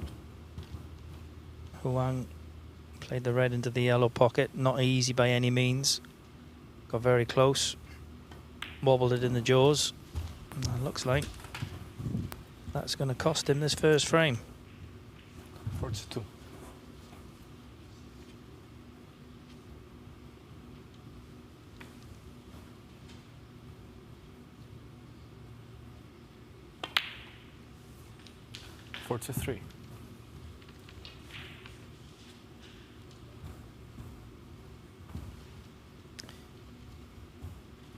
Never really know, I think, especially with the top players, how they're going to play in sort of the early parts of the season, but certainly looks like Ali Carter's been putting in a bit of practice. Looks quite sharp.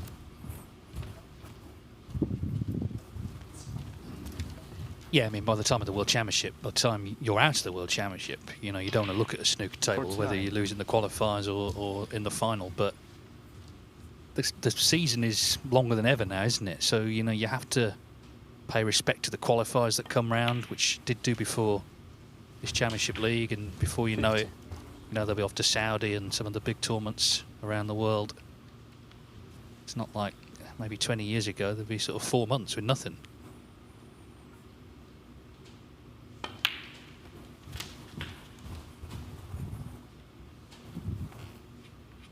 He looks sharp, 57. You're right, early season. There was one frame, wasn't there? The strange second frame he lost to Jack Bradford first session, but he responded, he won 3-1. He scored well today and looks likely to win this frame in a single visit.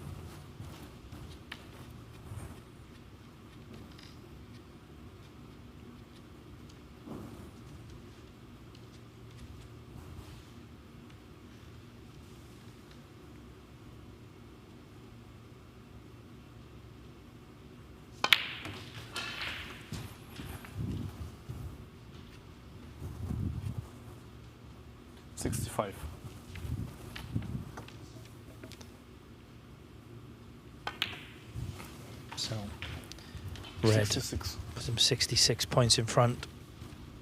Still, the 67 available, but be very surprised if he was to miss this pink.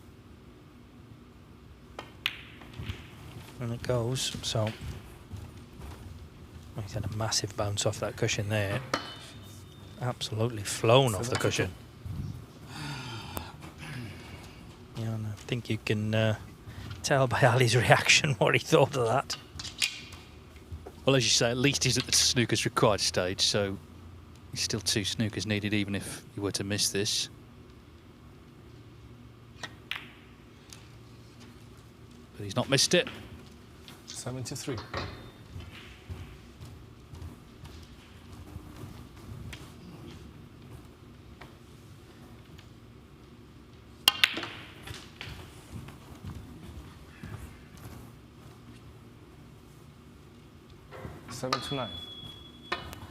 Well, mathematically, he could beat Liam Davis's 135, and it could come down to breaks later. But where the balls are, it's going to be difficult. 80.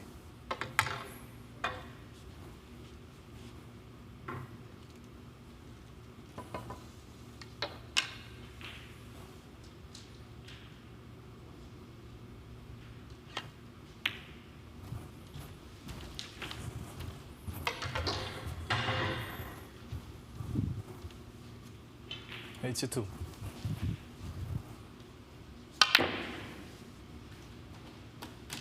Well, might have preferred to save up a fluke for later when he needs one, but anyway, it means the break continues.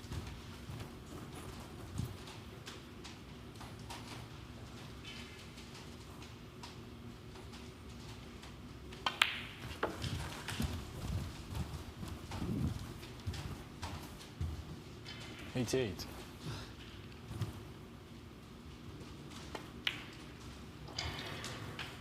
89.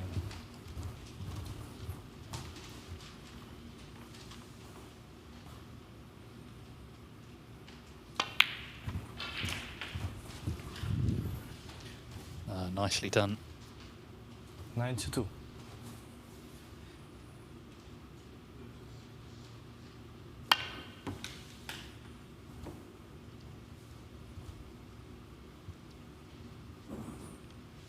$93. Perfect.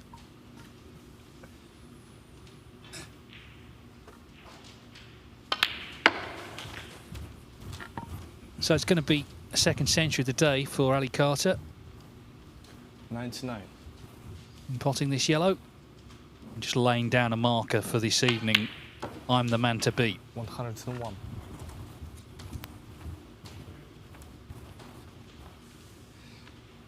Of course, if he could win 3-0, then he would 104. be able to win the group with a draw against Liam Davis. When Huang Zhihao opens his eyes, he's going to be a frame down.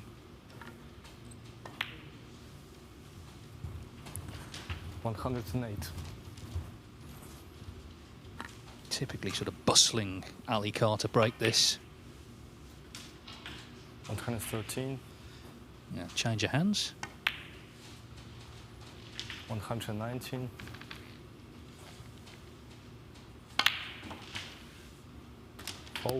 119 then from Ali Carter. It's a quick fire start. Of course, they were made to wait because the afternoon session overran, but didn't have to wait long for the first frame to conclude. 1-0 Carter.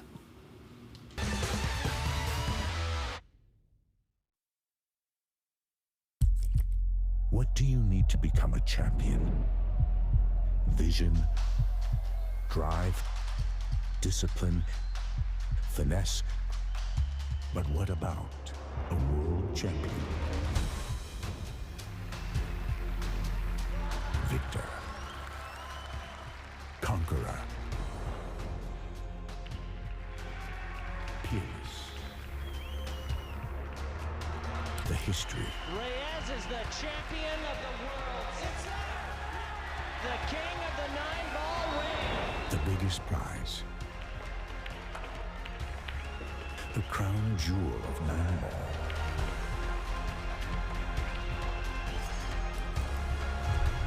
A return to the kingdom where a champion will rise. The World Pool Championship.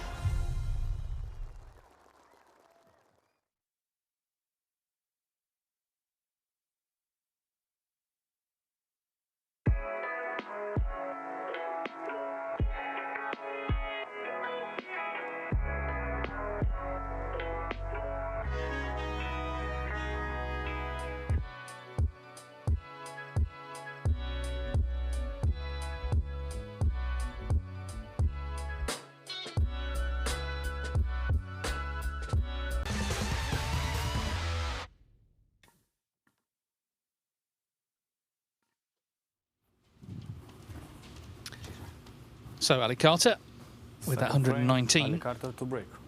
As accounted for the opening frame here. This is his second match of 3.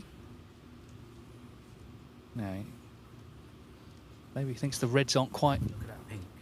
Well, the pink isn't quite where it should be. I think the pink's on its spot.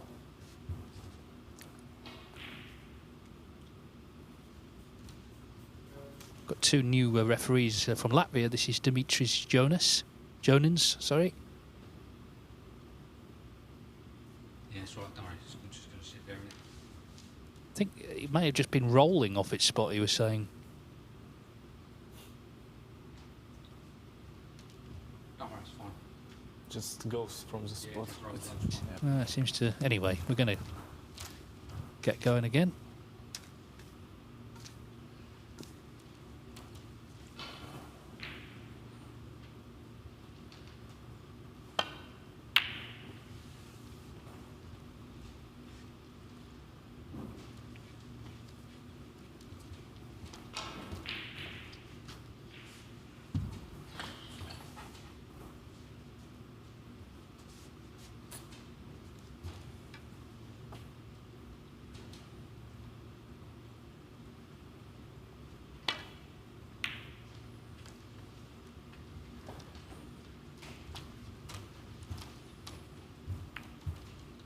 Yuan Jiao's second season on tour, but he's a little older than some of the other Chinese players, 29.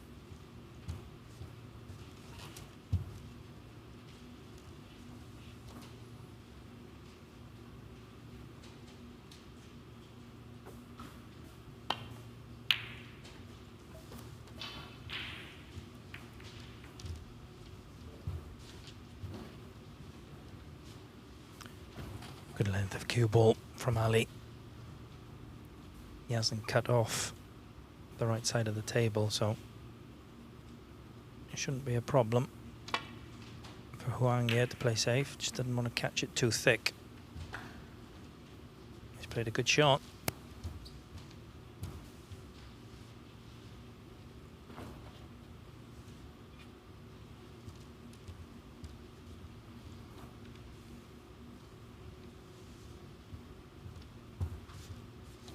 Just come in around to see if he plays safe off the red closest to the pink. Is that going to push any reds towards this left-hand black pocket?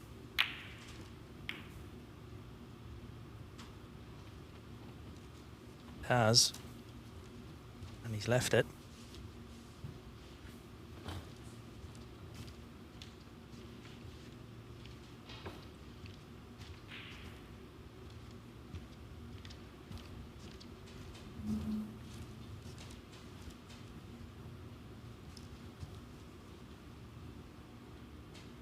Going to need a little bit of luck here with the position, but just make sure you pot the red.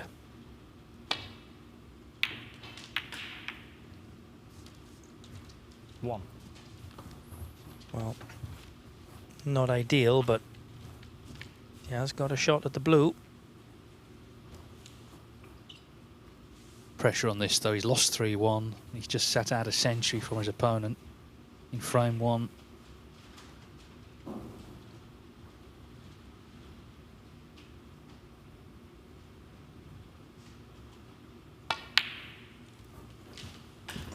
Yeah, well done. Yeah, he struck that really well. There was pressure on that. He knew he was going to be leaving reds should he miss it.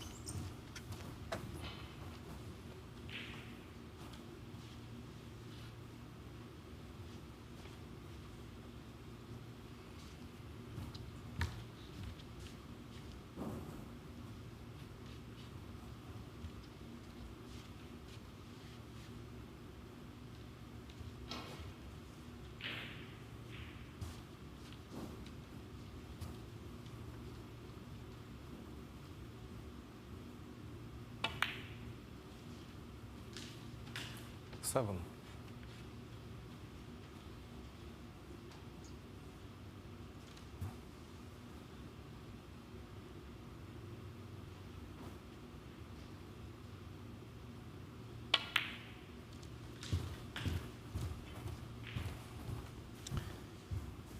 Yeah, he's purposely played straight away for the red directly above the black. If he can just roll this in, he can then get on the black to the opposite corner pocket, and that will really open things up if he can do that.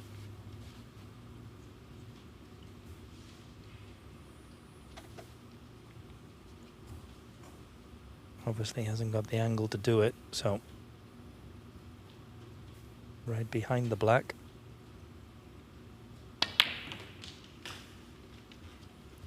$13.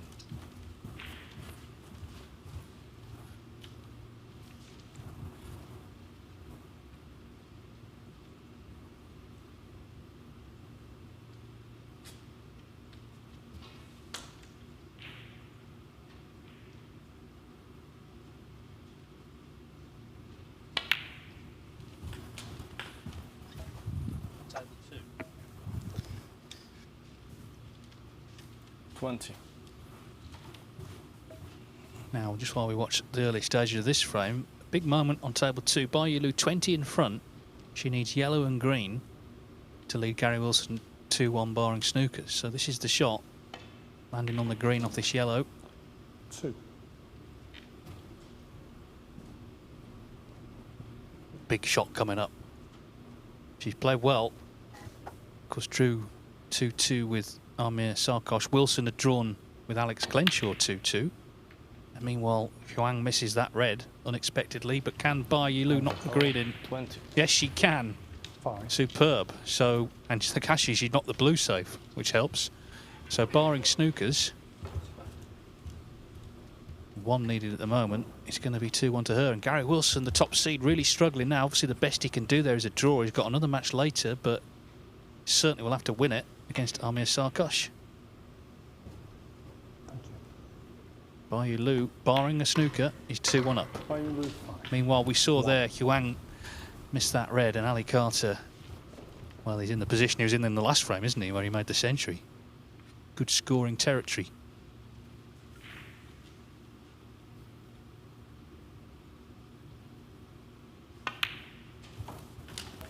Yeah, Huang potted the black, had the cannon the red. 8.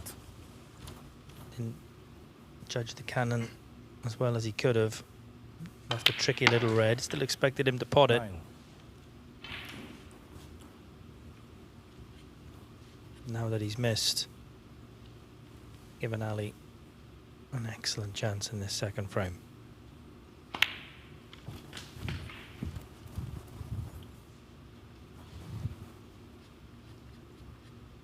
$16.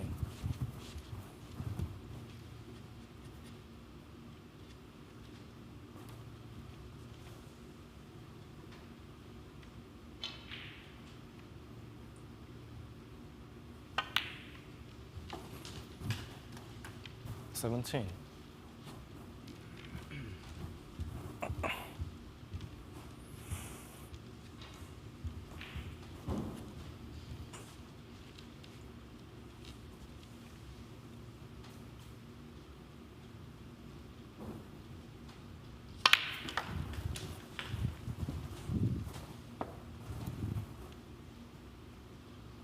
$24.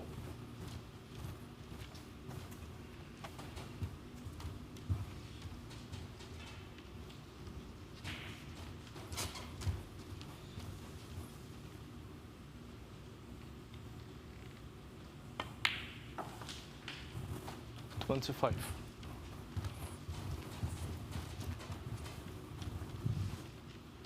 Nice angle on the blue. A few different reds that he could play on.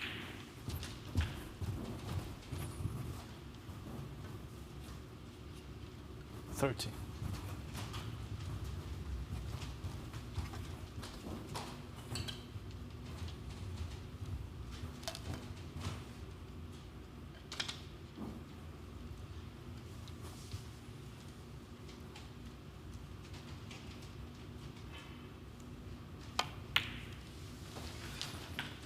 $31.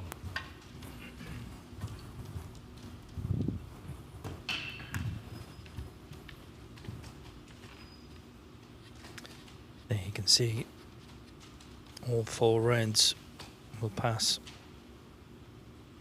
into this right-hand black pocket. Struck that beautifully. Hardly any effort. Plenty of screw on the white. Already seen that 3 of those reds will go into the right-hand black pocket, so it's an excellent chance. 39. Doesn't want to be straight on the blue, though.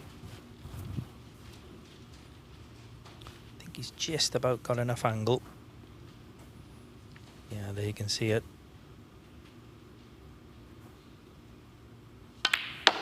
Screw off the cushion, reverse side.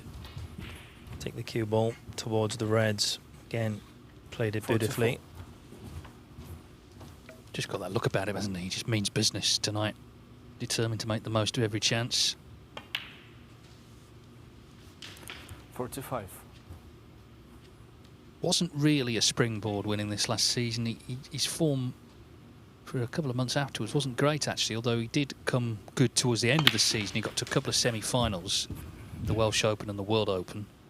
Of course, did qualify for the Crucible, drew 52. His old foe, Ronnie O'Sullivan, in round 1. But of course, Shazing Tong winning the World Championship meant that Carter was knocked down to 17th in the rankings. So won't be at the Shanghai Masters, which I'm sure is a massive blow.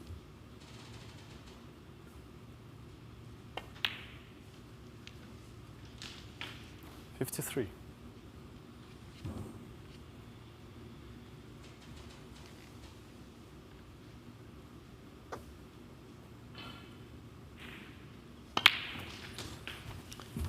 Yeah, that will be a blow for Ali, but certainly taking these very well. 40 points in front now. Red, black, 1 more red. And in no time at all, he's going to be 2-0 up.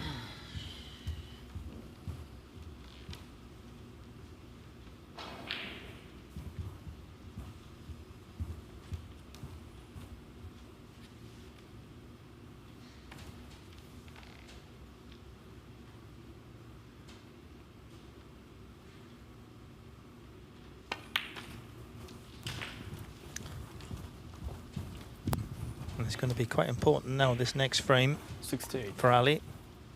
If he can win it, he'll go into the last match against Liam Davis in pole position. 69. Yeah, because of the frame difference, he would just need a draw to top the group.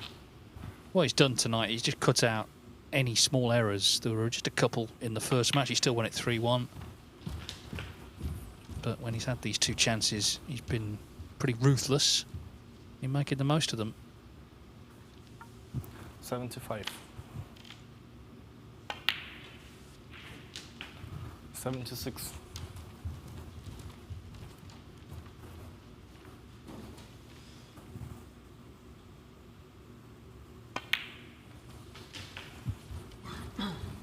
So, without wishing to jinx it, it could be back-to-back centuries. 83.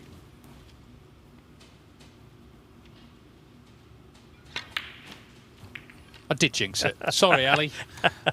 Next time I'll keep my mouth shut. Anyway, the good news is you're leading 2-0.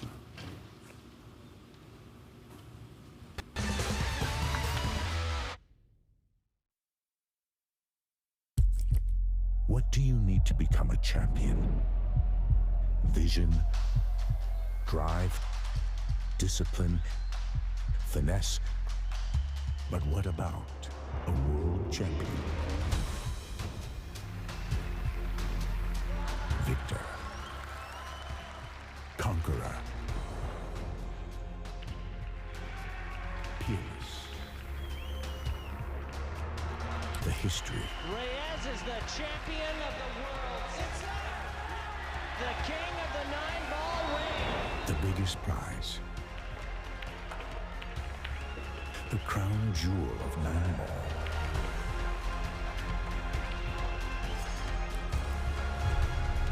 return to the kingdom where a champion will rise. The World Pool Championship.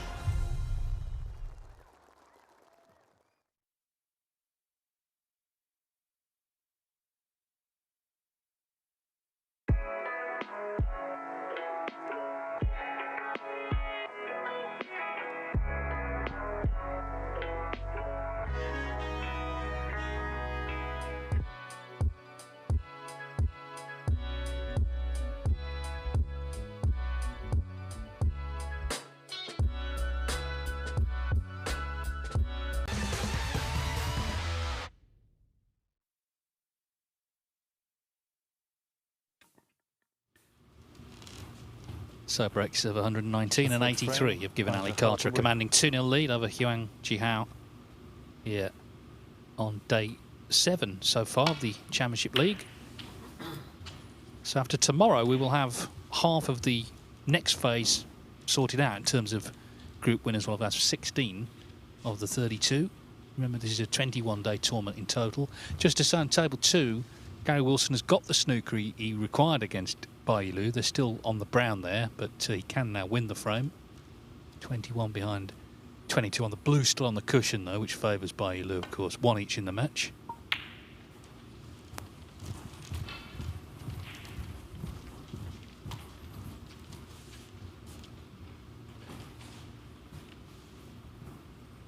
Yuan Jihao knows that just one chance now is all Carter is needing in these frames. And the danger for him is that he's going to have to beat Jack Bradford to avoid the wooden spoon in this group.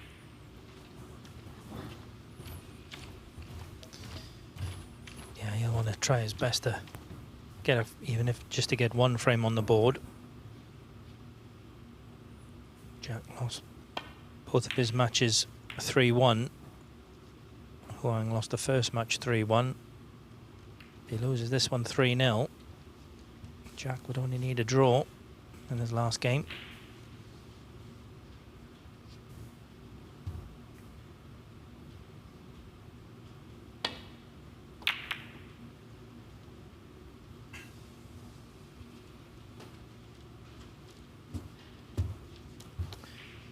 Not really done much wrong in this match so far. Wang missed one red in the last frame when he was in with a decent chance, but on one red, difficult red to the yellow pocket, and it's cost him 2 frames.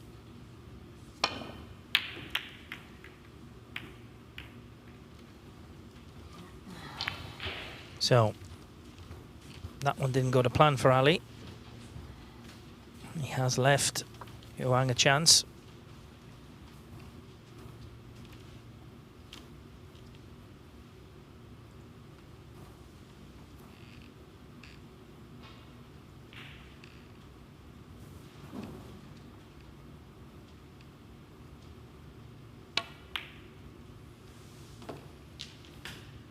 One.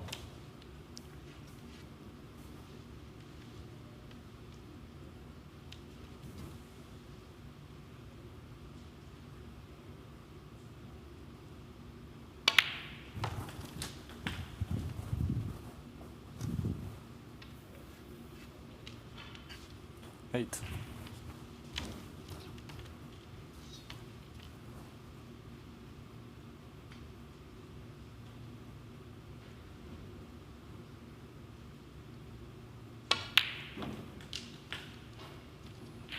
Nine. Played that nicely. Perfect position on the blue. Just coming around to see what's available to this left-hand black pocket. There's definitely one red. Could possibly be 2. 14. Yeah, there you see there is 2 available.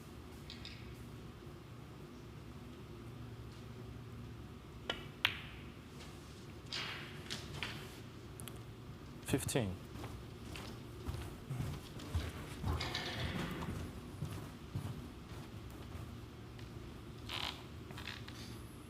Yeah, not the best shot. Didn't really play the best shot there. A little bit straight on this black. I wanted an angle to play for that other red to the left-hand black pocket. You can't do that now. It's okay. That could have gone wrong. 22. So important when you break building to leave nice angles on the black. Make it as easy as possible.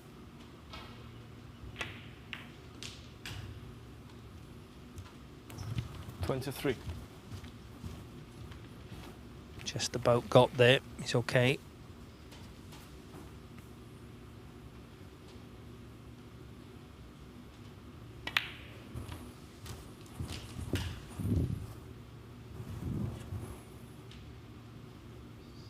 $25.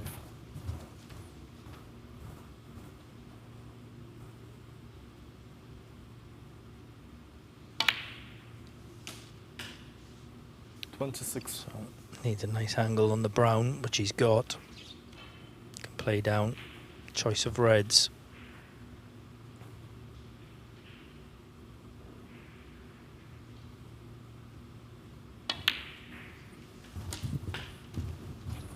And we know that there's one available at the bottom of the pack into the left-hand black pocket.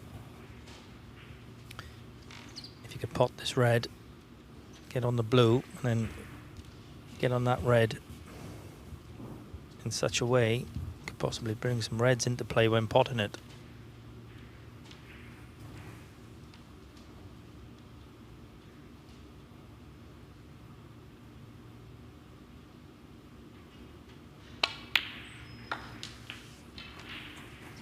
$31.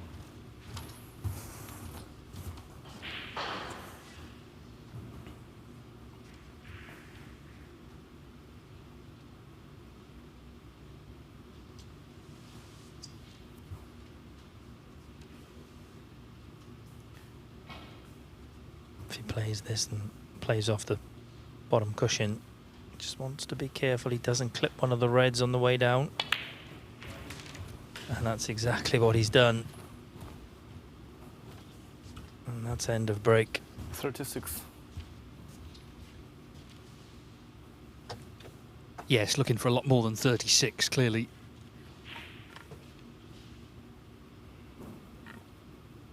Just as an update on table 2, although Gary Wilson got the snooker on the brown, he was then put in one on the blue and he didn't escape, so he's back to needing one now with 3 balls left.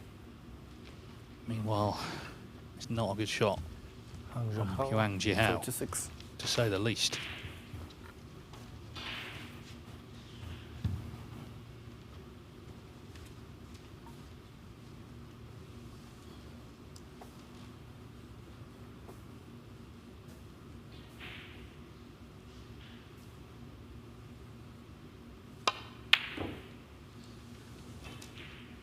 Yeah, I was just about to say careless shot from Yuang to leave Ali the chance to get straight back in this frame, but it's worked out to his advantage. He hasn't missed many in this match so far, Ali. Wasn't easy, but he did fancy him to get it.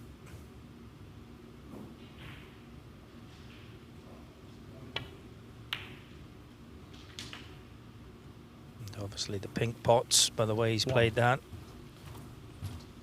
And he's got the angle to bring some of these reds into play.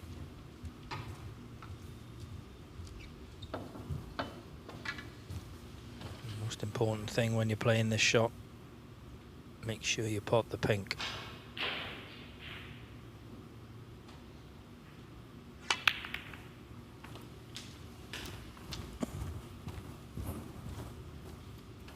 Not ideal. Didn't have a great angle on the pink. 7. But he can cut this red in.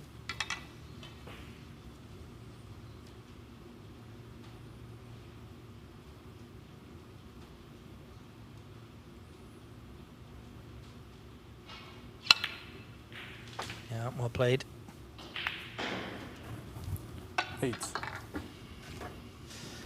Not the best kiss on the pink. Only good thing for Yuang is he he's knocked the pink towards the cushion, which could possibly come in handy for him later in this frame.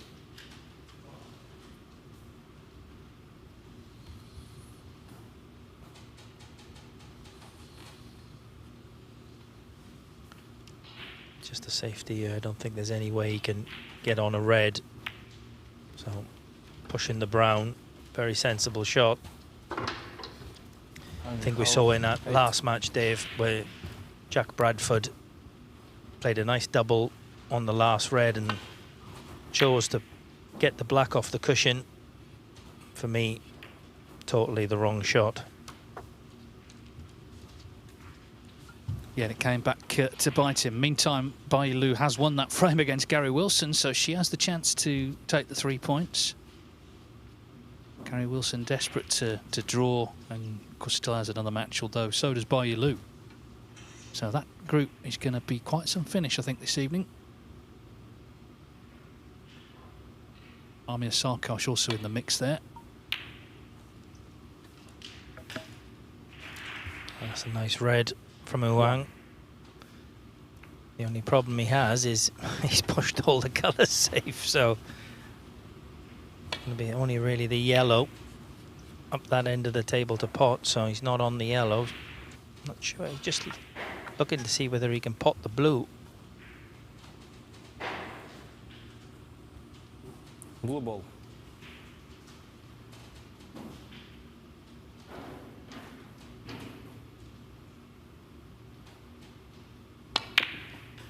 Yes, he could. No, I'd be absolutely delighted with that. 6. Yeah, so 50 in front with green and pink safe, red on a cushion. Golden chance to win his first frame of the match.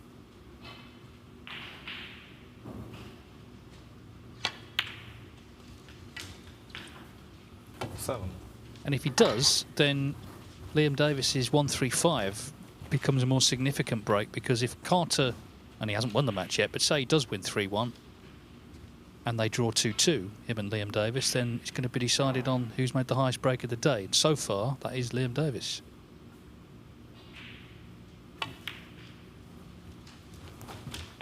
Yeah, played that well. It's a little bit short on that black, but recovered 14. It. Nice shot. So 58 points in front. Still 67 on the table, but shouldn't have too much trouble with this red.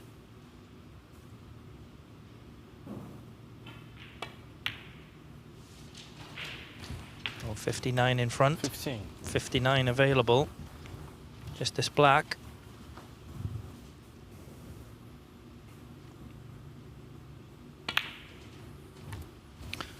Well, would you believe it? Would you believe that? Only the black needed. Right behind it. Couldn't be better on it.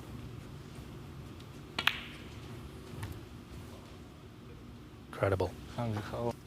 It just shows anything's missable if you're not, for whatever reason, dialed in. So it's a tough table, yeah, but the frame should have been over.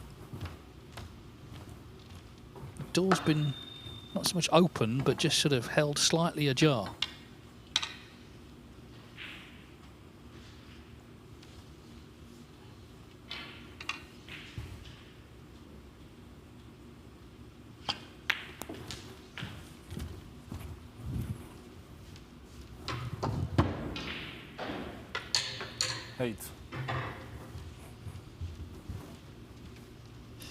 Yeah, and this frame has implications on not only who's going to finish first, but who's going to take the third place as well. So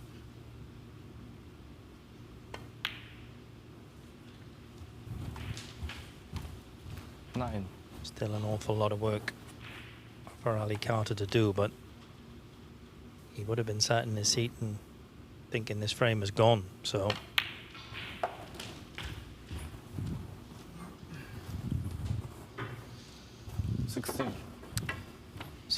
pot this red, roll the white through, nice low angle on the black so he can bring that last red into play.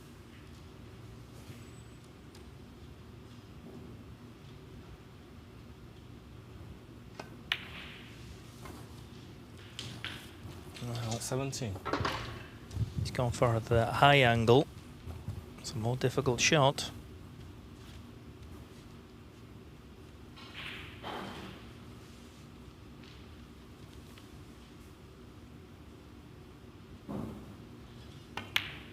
Well,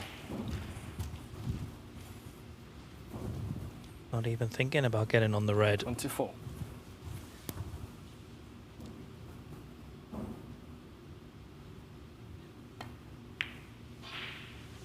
Looking to play the snooker.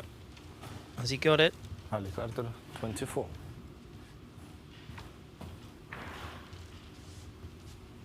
Yeah, looks like he has. Good choice there by Ali.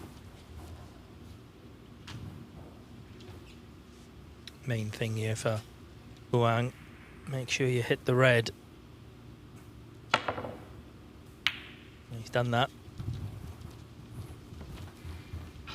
I'll be happy with that.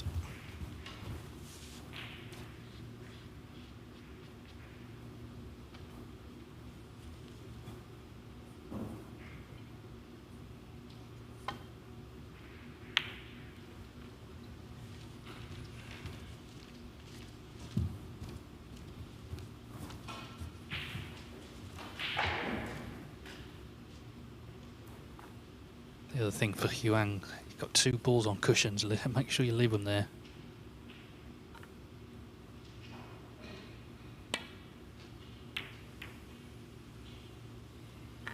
Oh, the green now is in a more potable position, but he not quite a snooker, but it's a decent enough safety.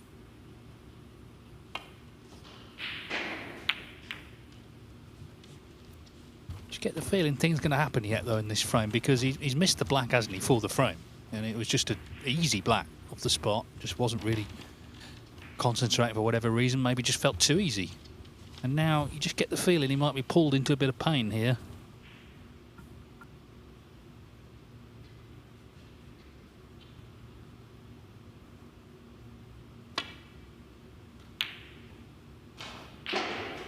Or you could just pop the red, of course, which is what he's done. Ali Carter just showing a bit of displeasure there. So we've got one more frame, another match that's gone to the 4 frames here. Ali Carter leads 2-1.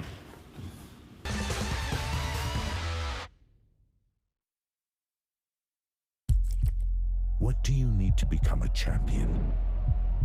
Vision, drive, discipline, finesse. But what about a world champion? Victor. Conqueror. Peerless. The history. Reyes is the champion of the world. It's the king of the 9-ball ring. The biggest prize. The crown jewel of 9-ball.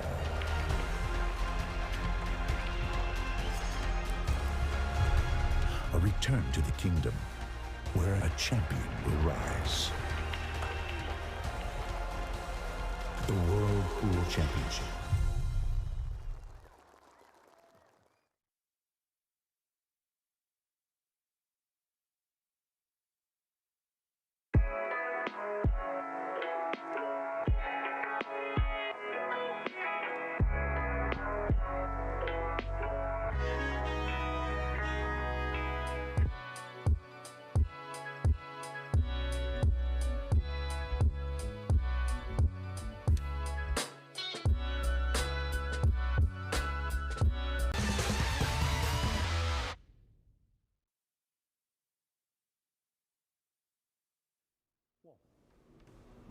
Very interesting match on table 2 here. Baiyu Lu leads. Gary Wilson 2-1. Wilson, the top seed, drew 2 each in his first match with Alex Clenshaw.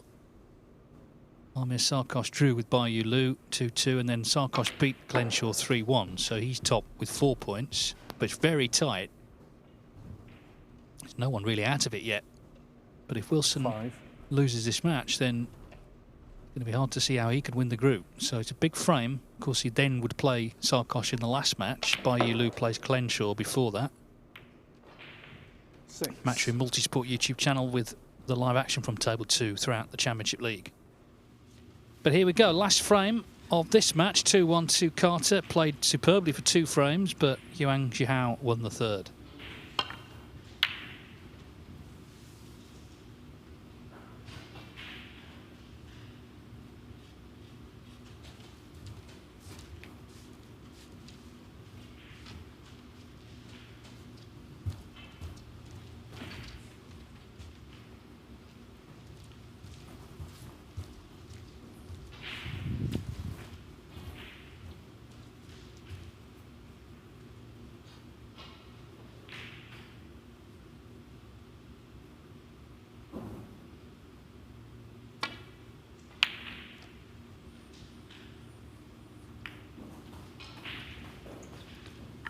Not good.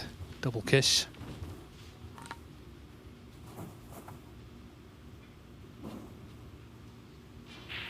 First 2 frames, Carter just needed 1 chance in each to win them.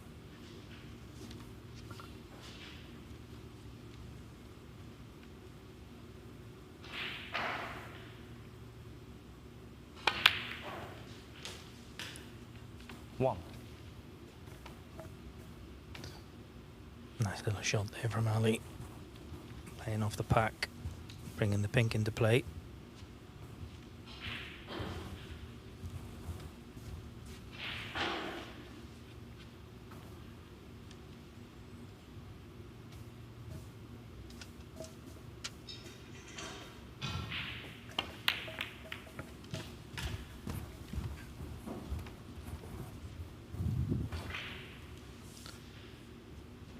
Well, I think 7. The only one that he's got to pot is the one that he's closest to.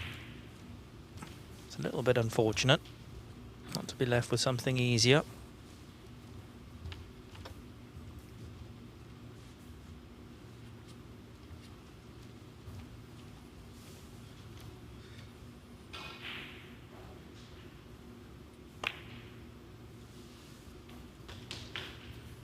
But recovered it well.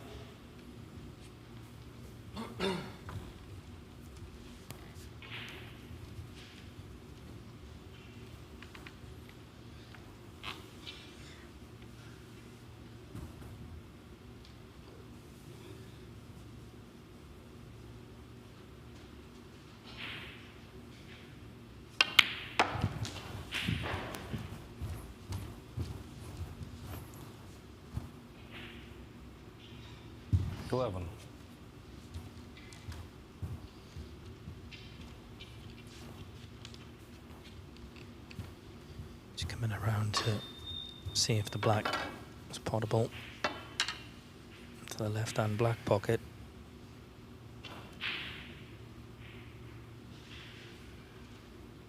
Just slightly awkward with the way the blue is. He's played it well. 12. Not sure if the red will pot into the left-hand black pocket. If not, I think he's got the perfect little angle here. Just nudge this red away. Stay on it. Yeah.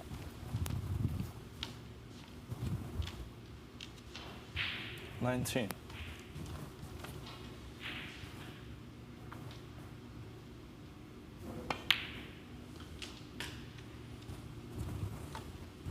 $20. Just about okay. Can play for the red. Closest to the right-hand side cushion.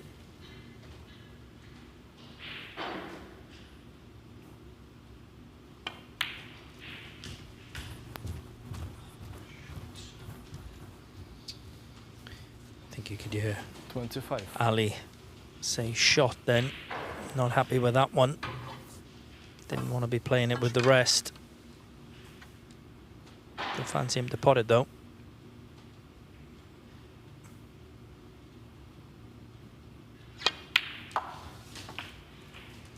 $26. So, not sure if any of these reds are available.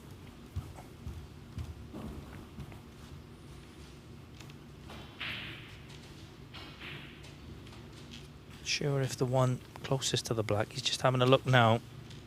He pots the black, screws back off the cushion. Could he possibly get on that one? The same pocket as the black. He thinks he can. 33. Here you can see queuing up. He's going to have to play it with a bit of side. He's not sure whether he can get through.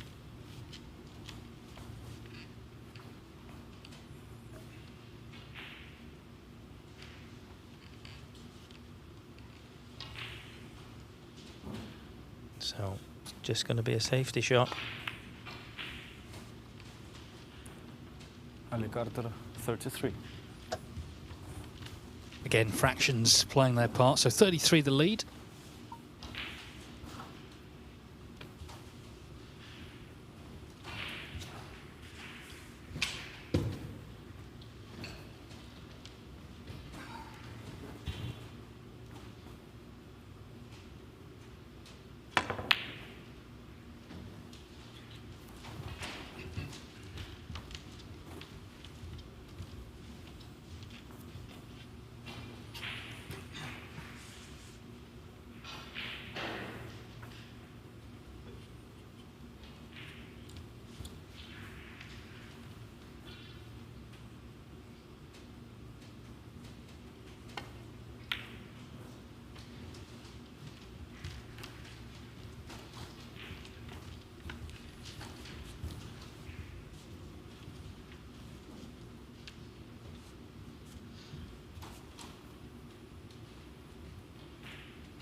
Well, he didn't get the white to the cushion. That could be fatal.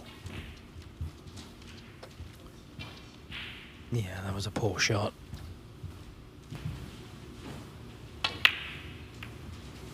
Screwing back, catching the black, full in the face. Left of red, the centre pocket. Finally can pot this, get on a colour. There's the red in. 1.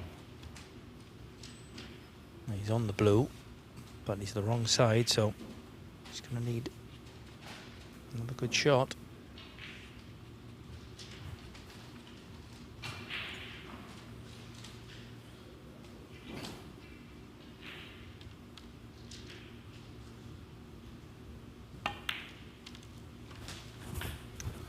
So decided to play for the one 6 closest to the ball cushion.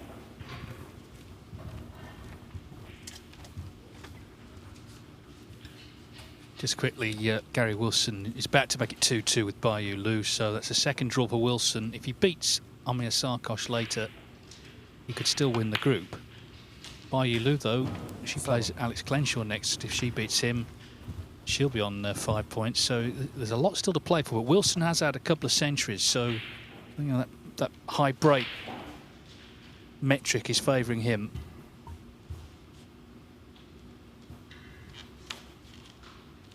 Bayu Liu's potted some terrific balls in that match, but Wilson definitely over the line in frame 4.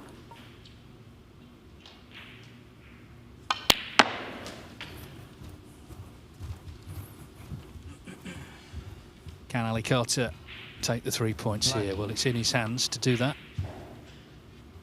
and set up later a fascinating group decider. Youth v experience, Liam Davies versus Ali Carter.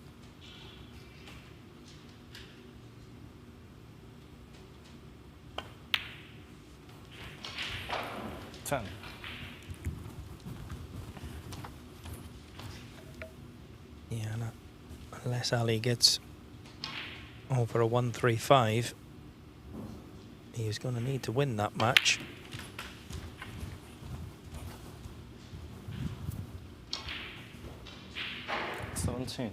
First things first, he's got to win this one.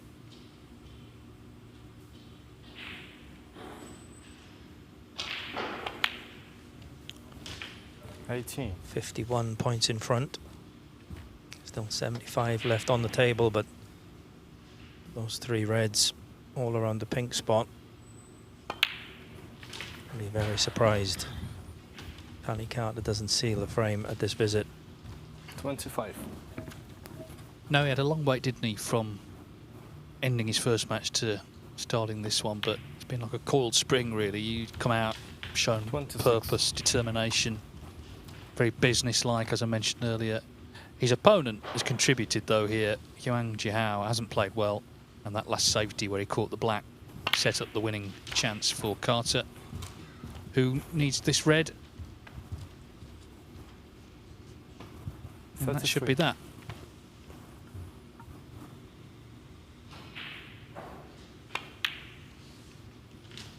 So, of course, there will be a match before Carter Davies, but that is going to be the group decider here tonight.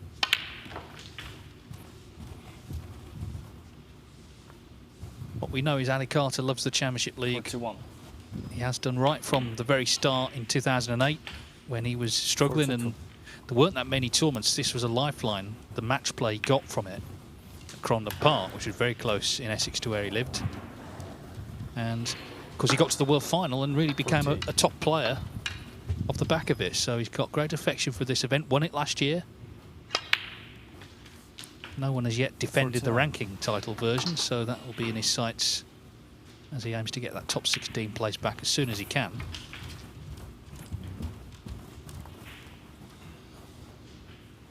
$55.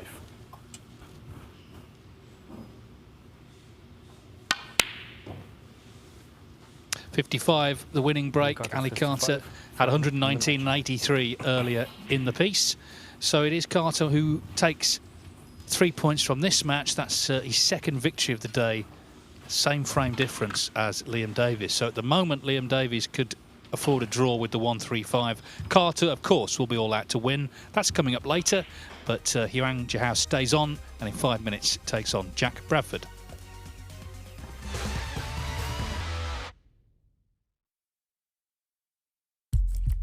What do you need to become a champion? Vision, drive, discipline, finesse. But what about a world champion?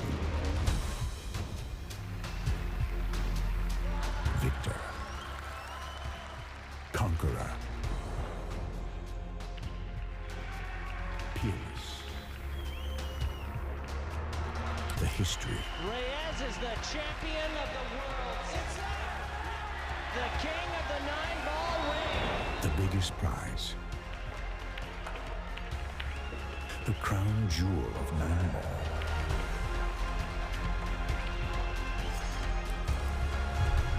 A return to the kingdom where a champion will rise. The World Pool Championship.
Arena looks just spectacular, and I cannot wait for you all to see it.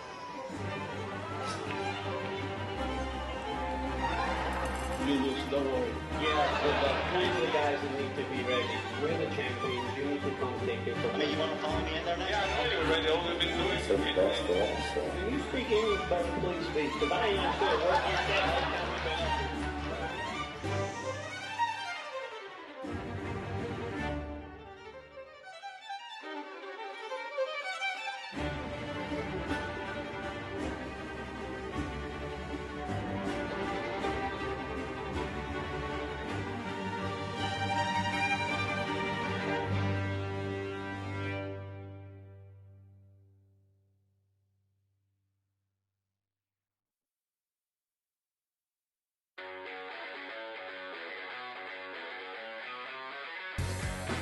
we are guaranteed 4 phenomenal days of action right here in Florida. Drama is certainly guaranteed in front of a hugely raucous crowd. The American fans really getting to the spirit.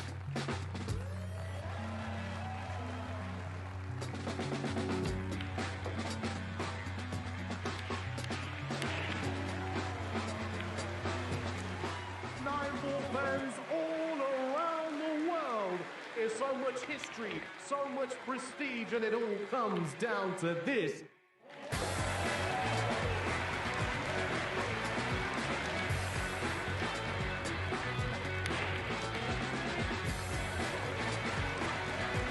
So much action lies ahead at the Caribe Royale in Orlando, Florida.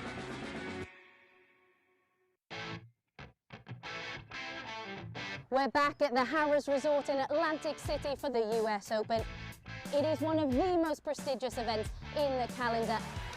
Record breakers, history makers, it's that time. Let's play 9-ball.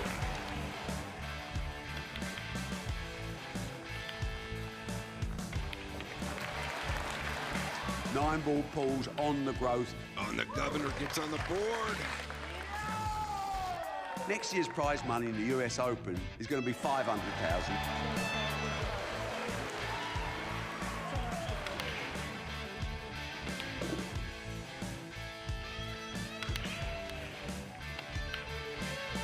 The man they call the Ghost has left everyone for dead.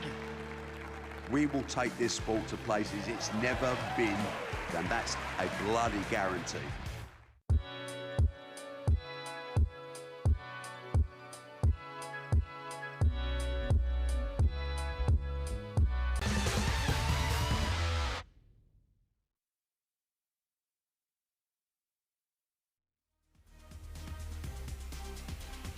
Four of the 6 matches have been played in Group 6 of this BetVictor Championship League now, and it is a straight shootout coming up in the closing match of the day.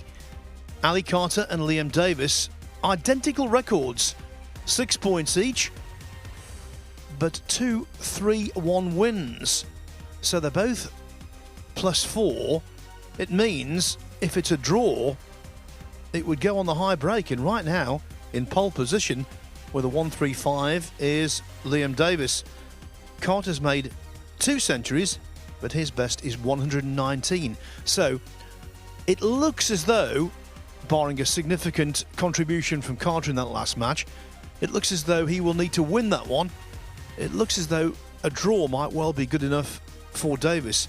As for Wang Jihao and Jack Bradford, they're about to play now, and this will determine who finishes third and who goes home with no prize money.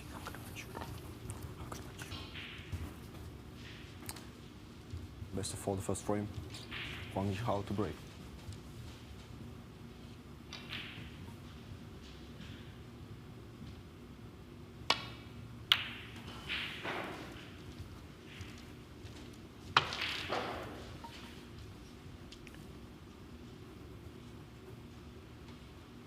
This is a mirror image, if you like, of what's happening at the top. Both of these two have lost both of their matches. They've both lost 6 frames. They've both won 2.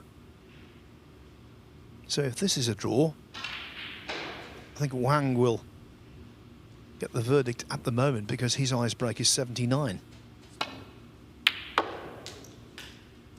But of course, Bradford could do something about that. What?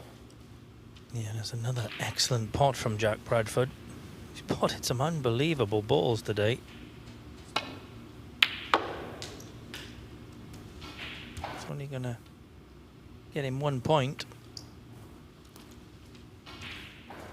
Jack Bradford, 1.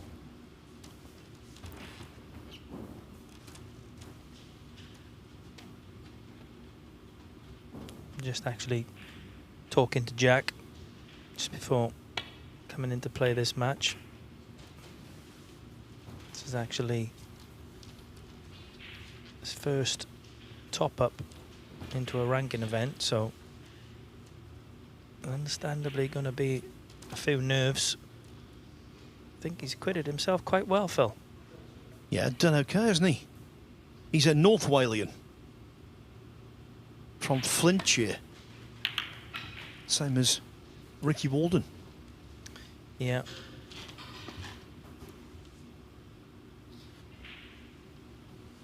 Very good players from up that area.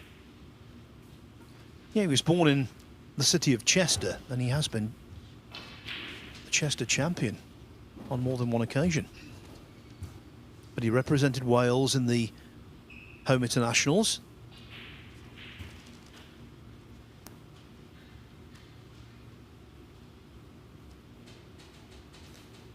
Well, I'm going to be careful here. Doesn't catch the red. Well, he did catch the red on the right, left-hand side of the table, but he's caught it in such a way. The white's still gone down the table. Not sure if he's got cover. I think he has got cover behind the blue, and if he has, he's been very fortunate. Could have left a nice starter for Jack there.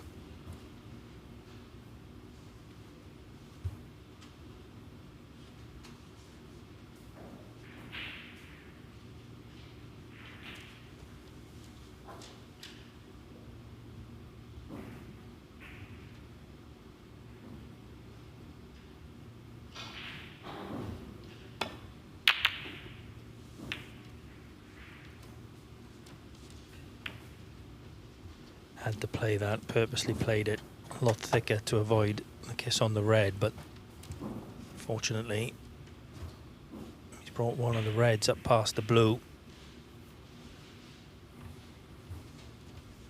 He's left this red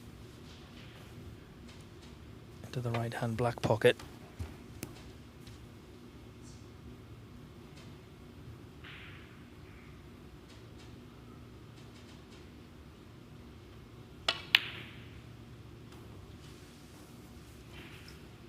But Wang's missed it, and the reds come back up, and this is a lovely looking chance for Jack Bradford. Yeah, could well make his highest break of the day here, and of course, as I said, we'll be hunting down Wang's 79. If he could get past that, all he would need then would be a draw.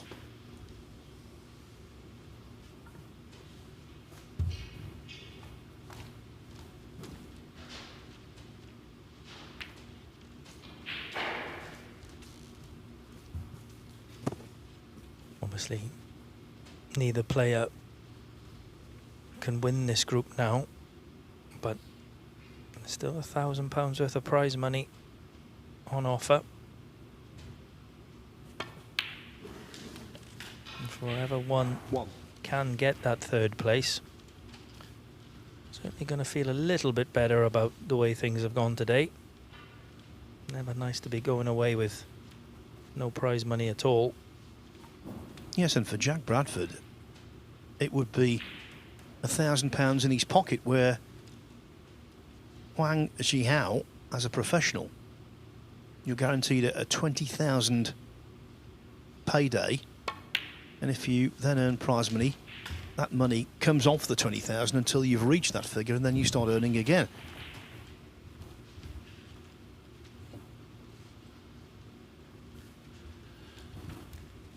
Seven. Yeah, and he's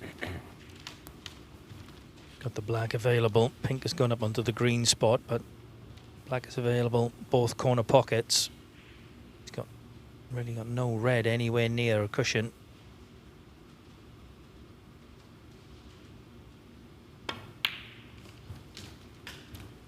This is an excellent chance for Jack. I was saying earlier, Lee, the way he steps into the shot, pointing the cue basically down the line, reminiscent to me of a couple of players of yesteryear, Barry Pinchers and Michael Judge. Yeah, Michael used to have quite an unusual way of in his pre-shot routine.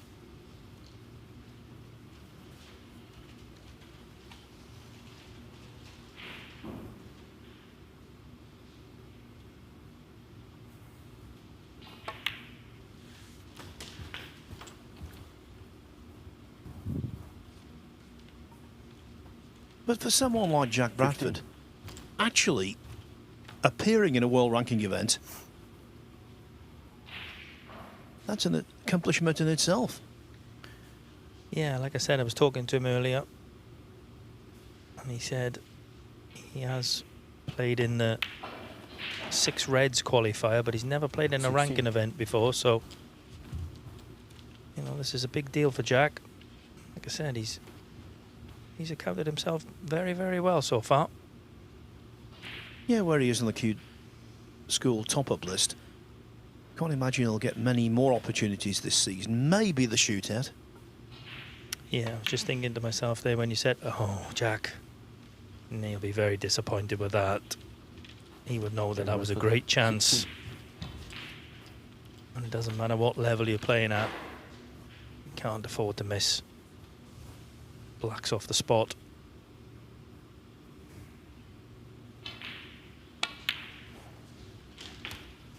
Yeah, like you said, Phil. Could well, 17th in the top-up rankings as we watch this black again. Jack won't want to see it again, that's for sure. Perfect position, perfect angle. Only had to stun the black in.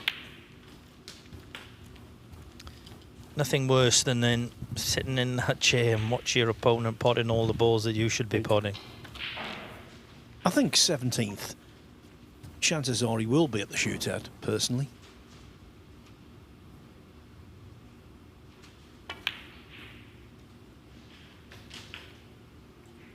Oh, what a blunder. Quite a large margin of error in terms of where to put the cue ball. Yeah. That was a poor shot. I'm not sure whether he had a bad contact or not, but yellow ball. If he didn't, that was a poor shot from Huang. So both had excellent chances in this frame. In years gone by, of course, you could have blamed a bad contact and most would have believed you. Nowadays, kicks are so rare. Maybe people wouldn't believe you.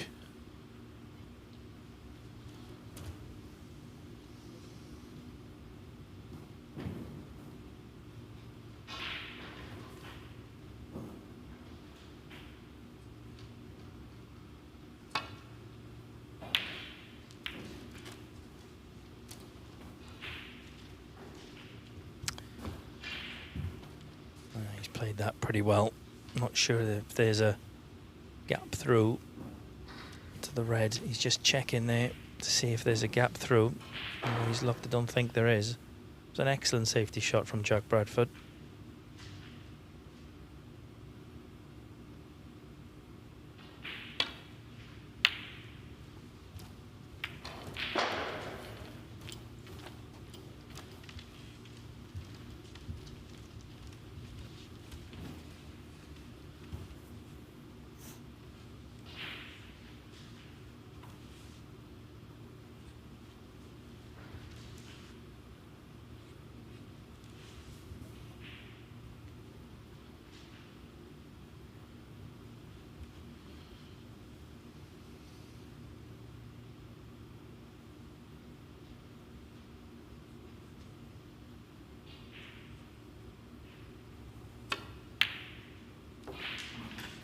That's another tremendous red from tight off the bottom cushion. Again, it's only going to get him 1 point, but if he can hit the pink, put the white tight in behind the green, pink ball, he'd be in a very strong position.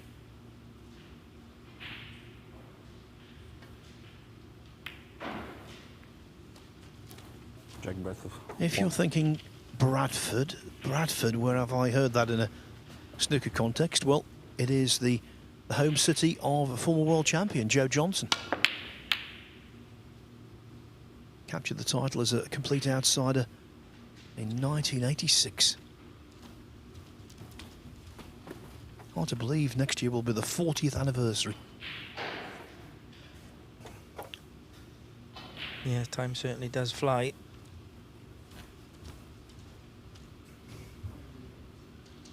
That excellent red to the middle and snooker behind the green has giving Jack Bradford another excellent chance. Can quickly forget about that black that he's missed if he can go on and win this frame, but that's a poor shot again. One. He will be very disappointed with that.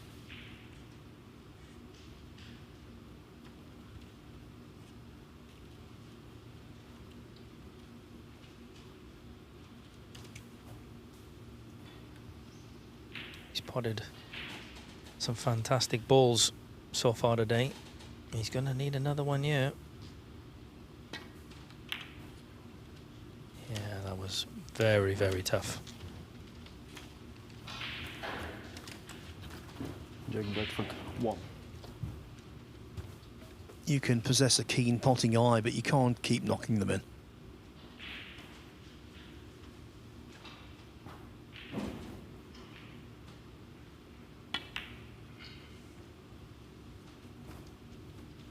Over on table 2, important contest between Bayu Liu and Alex Clenshaw.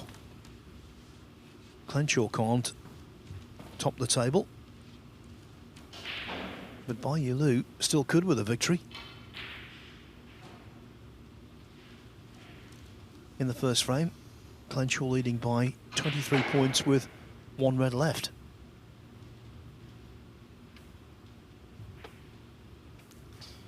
Jack eyeing up a long red yet.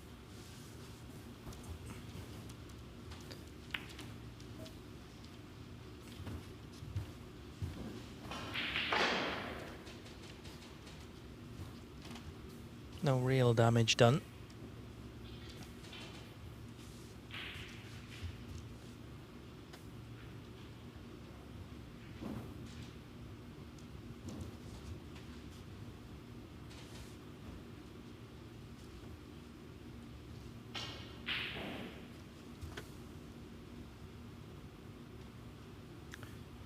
So Huang looks like he's taking this pot on.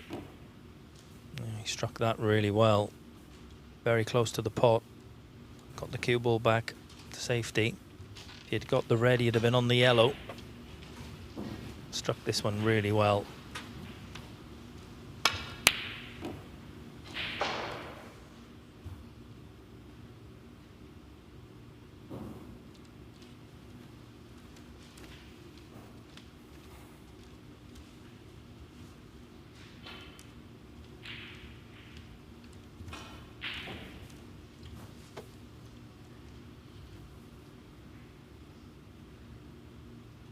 Looks like he's shaping up to have a go at the red closest to the black.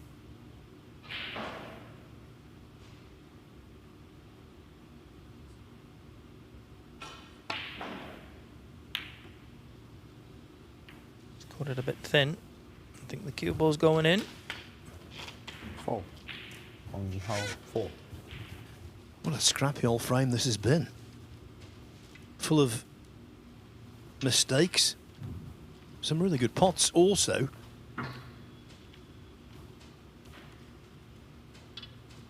Yeah, it usually happens when these balls were in such good positions at the start of the frame.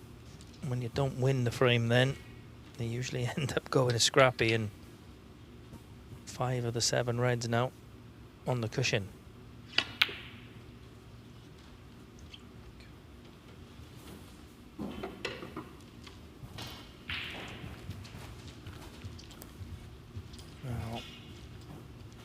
That's a little bit of a careless shot if he's left a gap through to this red.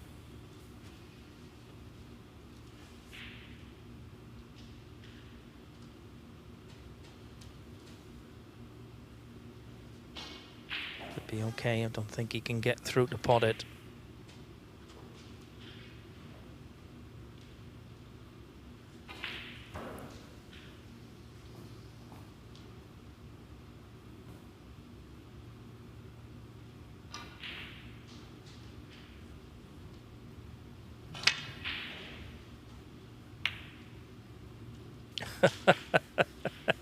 How about that for a shot, Phil?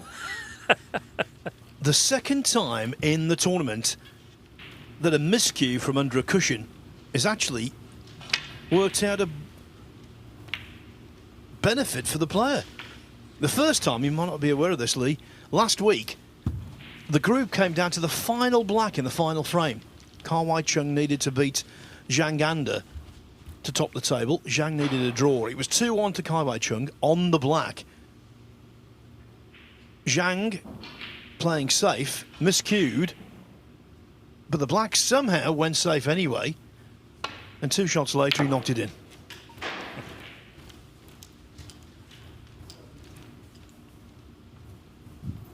Well, he played that shot off the yellow. Never easy to control when the ball is close to the pocket, and he's played that really well. He's given himself now an excellent chance to go on and win this frame. Already had 2 golden chances, but he'll forget about that if he can win this frame in this visit. News from table 2. Alex Clenshaw has taken the first frame from Bayu Liu, so the women's world champion, her chances of topping the table fast receding.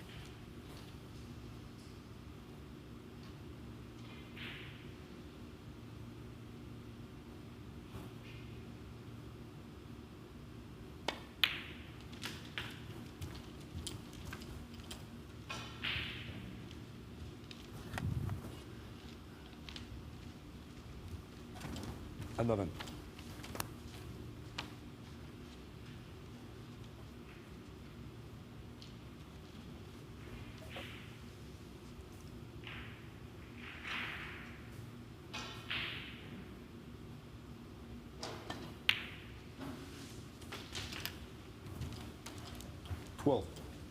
So 18 points in front. Still going to need to put a few more balls yet to win this frame. Mr. Black very similar to this earlier in this frame.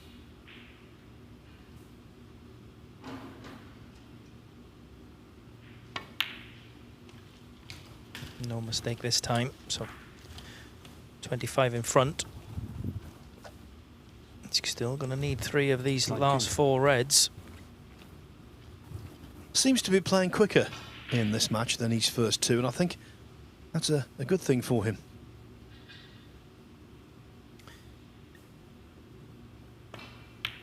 Yeah, he did seem to take, you know, playing on TV for the first time. Understandable, few nerves, taking a little bit more time. Don't blame him for that, that's for sure. But when he had the first chance in this frame, a really good chance, just thought he maybe took a little bit too long on some of the shots, which is understandable.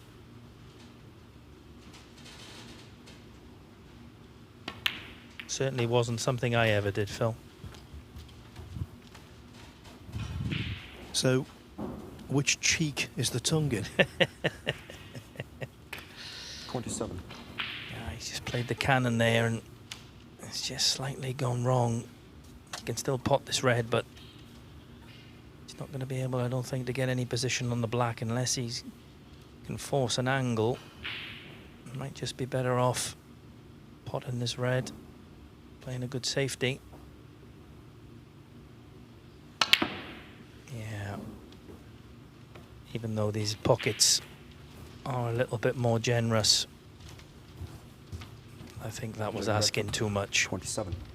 Yeah, down the rail they are a little more generous than most tournaments, but only when you play at a moderate pace, when you hit them like that.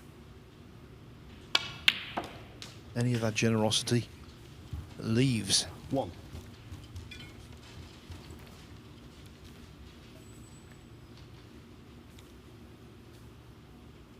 Yeah, Wang's not played a very good shot there. He's the wrong side of the blue.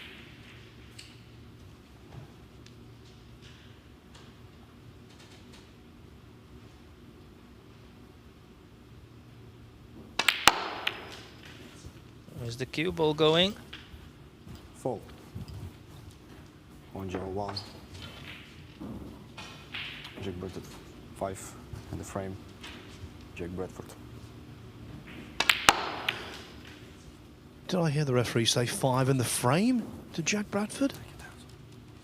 Of course it isn't, because there's only 37 in it. With 43 on the table, he would be fined had he conceded. I think that was a communications error. Yeah, I think so. Referee did definitely say frame to Jack Bradford.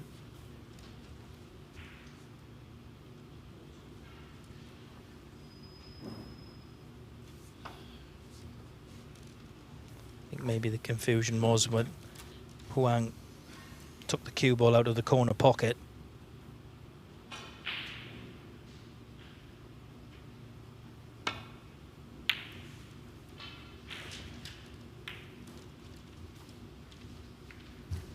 The fine, if you concede a frame with enough points on the table, starts out at £250. So that would be a quarter of his prospective prize money if you were to win this match.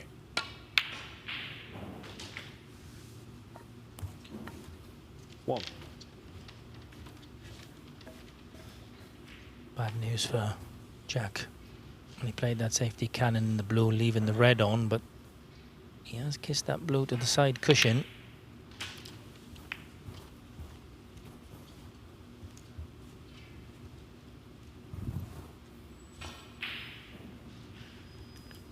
He's developed the red, but don't think he can pot this red.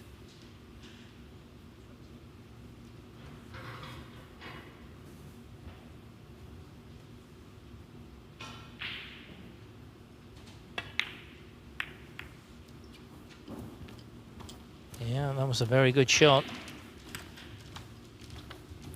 Wang Jinghao, 8. Blue and pink in slightly better positions. Not much though.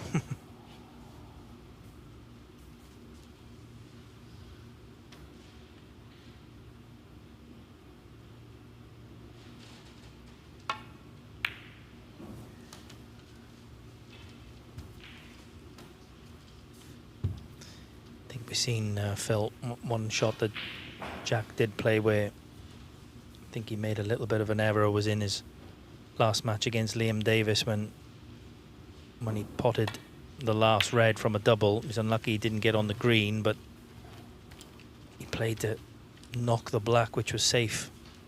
Tried to get a snooker off that, but knocked it into the open. Little shots like that, which actually came back later when Liam cleared up to win the frame. Yes, I said at the time it was ironic. Davis made breaks of 85 and 135, but the most telling contribution was that 6-spot colours clearance at the end.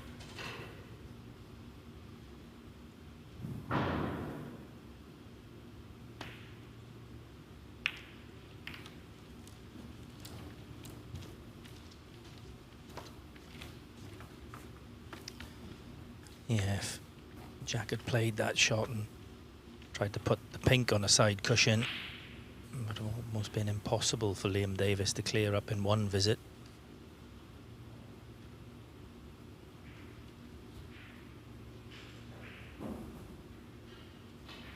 But that is how you learn. Learning the hard way, as they say, Phil. Yeah, I think I would change that sentence slightly. That's how you can learn, because you know as well as I do, Lee, there are certain players over the years, the penny never really drops. Yeah, absolutely.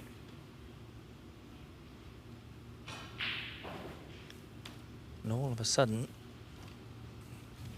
where we had brown, blue and pink all tied up about 4 or 5 shots ago, Wang has gradually worked them into potable positions. Where is this red going? It's going on the pocket.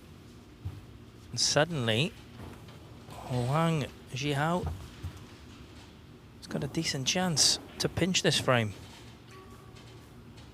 As Davis did the closing frame of his match against Bradford this afternoon, but then Huang misses the red, and now, surely Bradford will get over the line.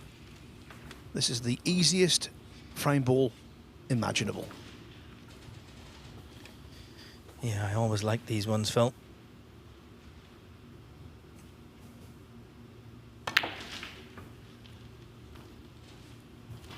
One.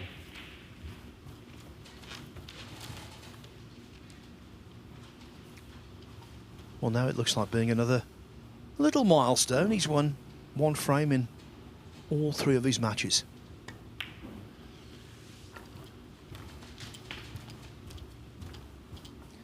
When you consider that another Q-School top-up, Halim Hussain, came here on Saturday and didn't win a single frame.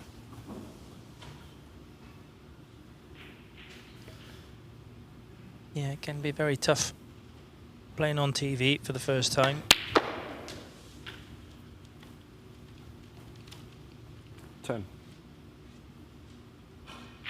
Snookered himself, but 39 in front with 25 on. That's 4 snookers required.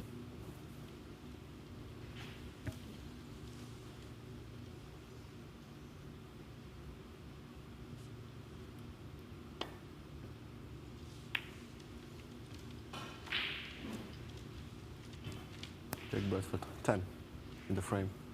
Well, this time, Huang Zhihao legitimately concedes. And so, Jack Bradford moves 1-0 ahead.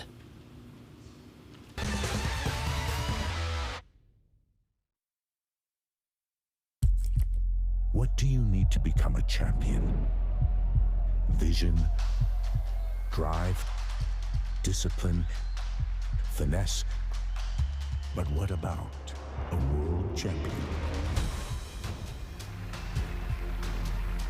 Victor. Conqueror. Peerless. The history. Reyes is the champion of the world. It's the king of the 9-ball ring. The biggest prize. The crown jewel of 9-ball.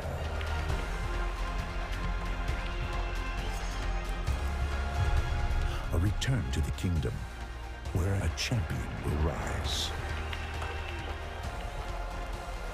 The World Pool Championship.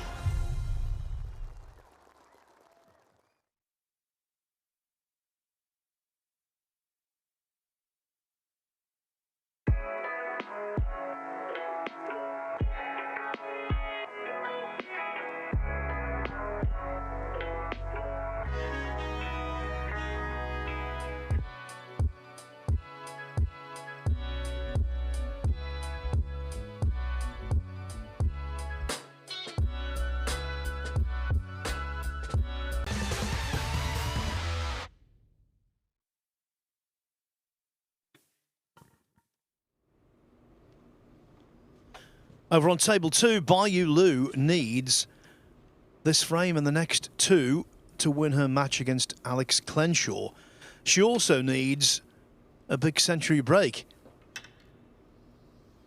Well, that is not going to be forthcoming in this frame, it would seem, but she's building a very handy lead.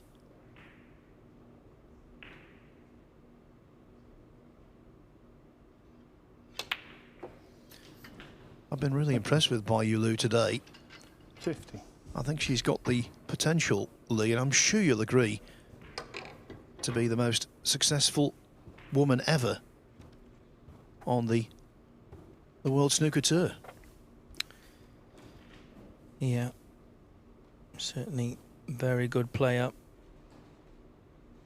Like I said earlier, had a run to the final qualifying round of the UK Championships.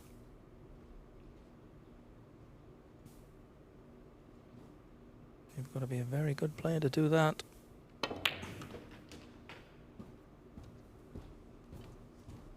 And it wasn't scratching around either. It was heavy scoring stuff. Can't remember the exact amount of half centuries she made, but it was certainly well into double figures. Yeah, it's very difficult to win multiple matches scratching around on the Pro Tour these days. You have to be able to score, especially as you go up the ladder. as the players get better. Yeah, and that's the other thing. She's getting better.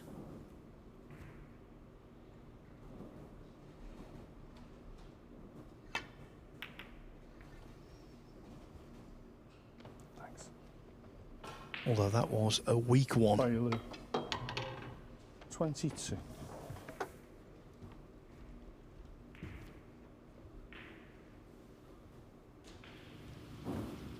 That match and the last of the day on table 2, Gary Wilson against Amir Sakosh. You can see on the Matchroom Multisport YouTube channel. It's Group 7, and I think it will undoubtedly come down to Wilson Sakosh. Whatever happens there will determine the group, even if Bayou Lu is the table topper.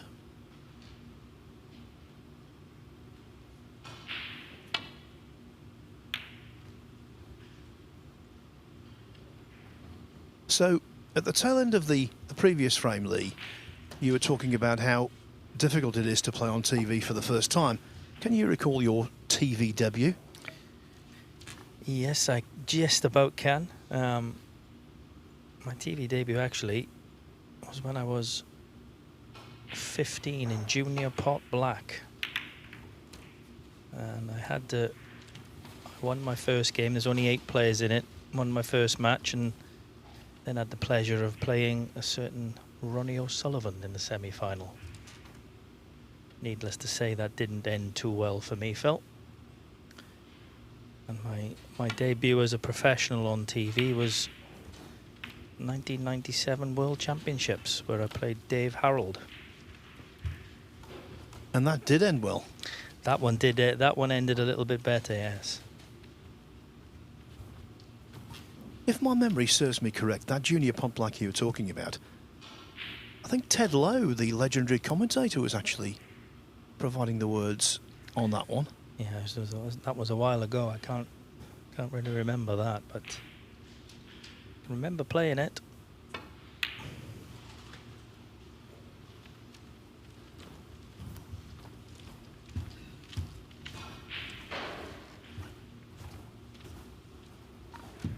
So after beating Harold in the first round at the Crucible, you then beat Alan McManus. Before losing to Alain Robidoux? Alain Robidoux, correct.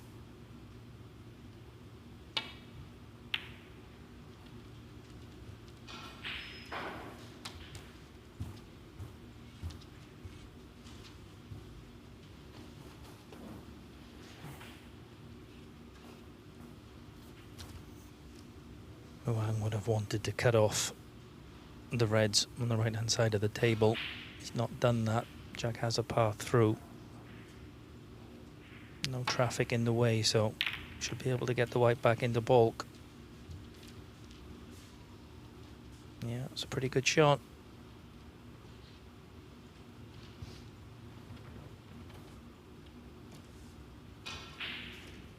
And Jack has managed to cut off the right hand side, so a little bit more of a problem here for Wang. He's got to be careful.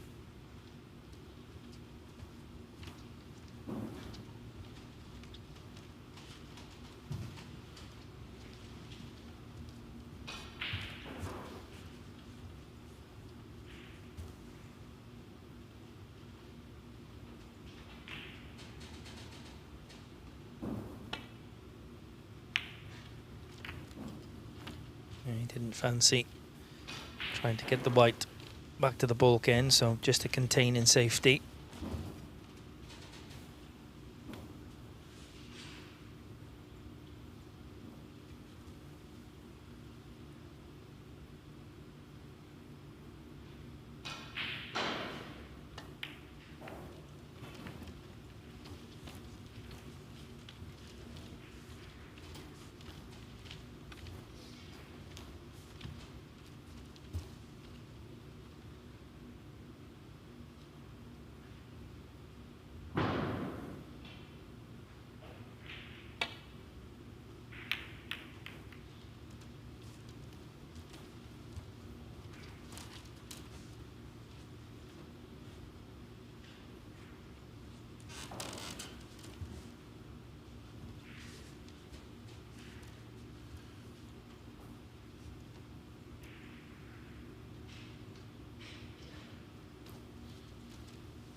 Jack eyeing up this long red.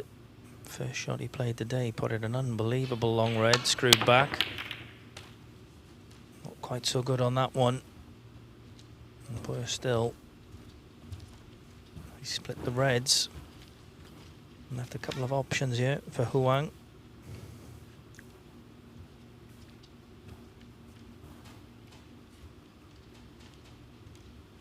He only needs a draw in this match to take third place.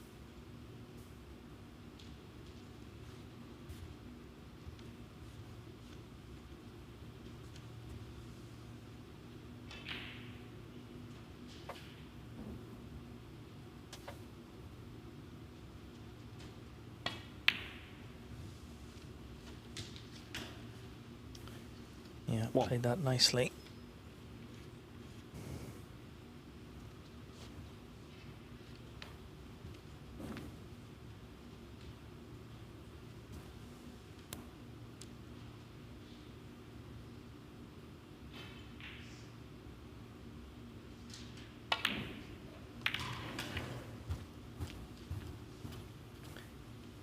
Played into the reds, couldn't really avoid doing that. 6. Been really unlucky not to be on anything. First glance, he's got pots on, but can he get on a colour?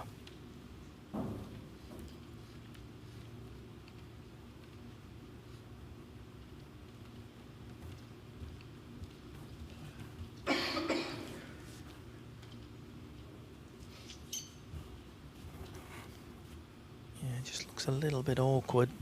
Doesn't really look to have good angle to get on a colour. If he's playing this red, top spin through the reds, he needs a bit of luck. Yeah, and that was always going to be very, very difficult to end up on a colour from that.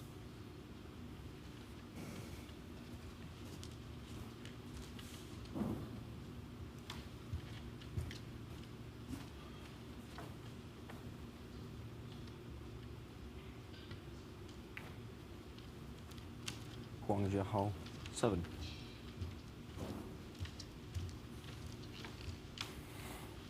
Just gone a little bit scrappy this game.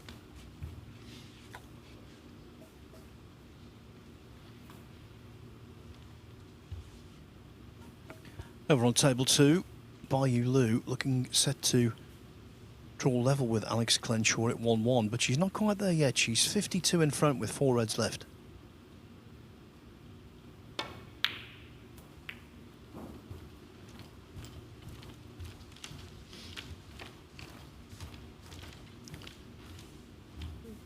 That would have been very handy for Jack if that cue ball just nestled in behind the green.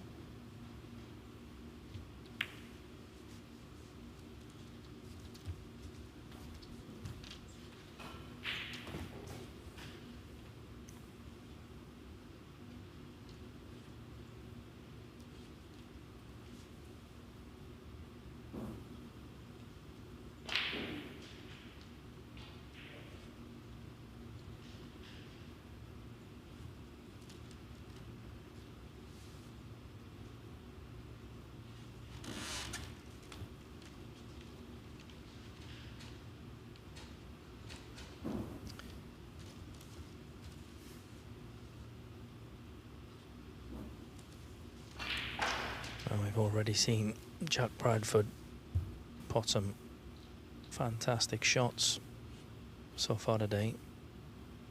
Just wondering, is he thinking of having a go at this red?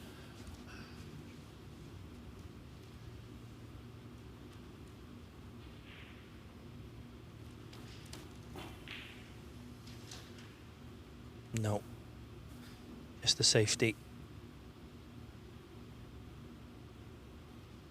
Or is he going for it?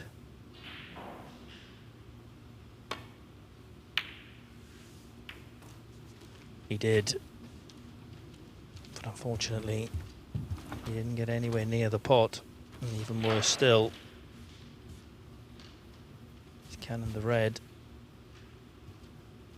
And opened up everything now for Huang. I think when you take on a big ball like that, you need to have a little more rhythm going into it. Took an age to make his decision, and by the time he got down to play the shot, he wasn't, to me, committed.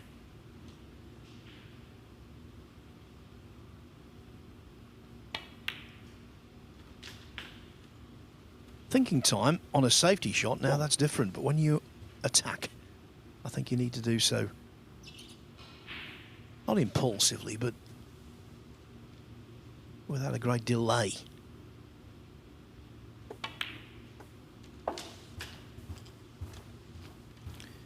Yeah, I think the longer you stand there, the harder it starts to look. 6. Yeah, it's a little bit like whether you want to lay up or hit a driver on a very tight golf hole. If you're going to attack, just pull the club and pull the trigger. 7. If you prevaricate, as you say, everything seems more dangerous. And negativity creeps in. Yeah, and it wasn't a very good shot from Huang. Again, played the pot the black, cannon the red, or even cannon the blue. He's not cannoned it either. 14.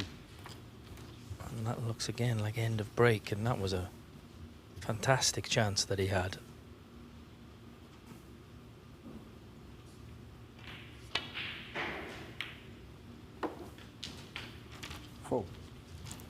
Yeah, it just doesn't seem at the moment in this match as though either player can really put a substantial break together.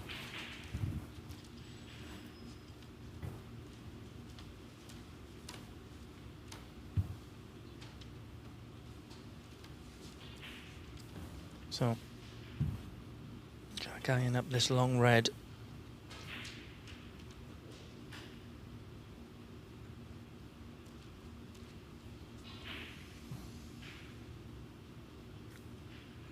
Certainly earlier in the day, I would have fancied him to pot this.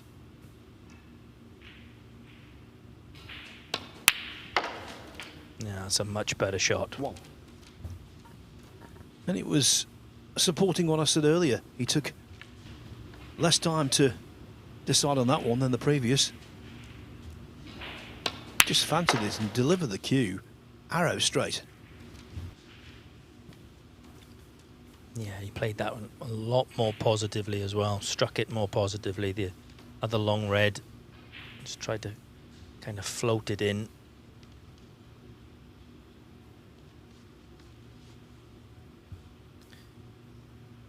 I think the pink does pass into the right-hand black pocket. I think that is what he played for.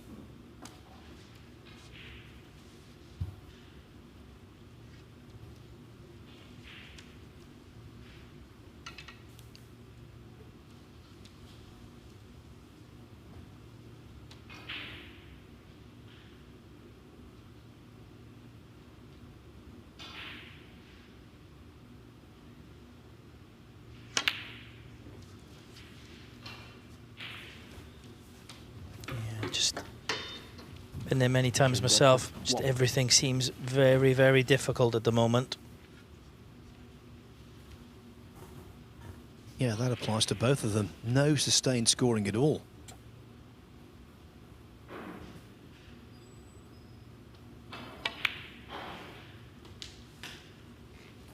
On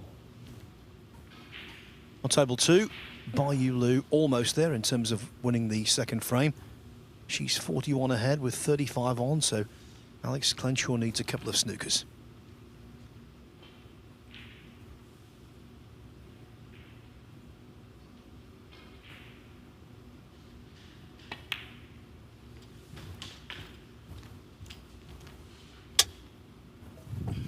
So we've seen a couple of times where Huang's been in, lost the cue ball.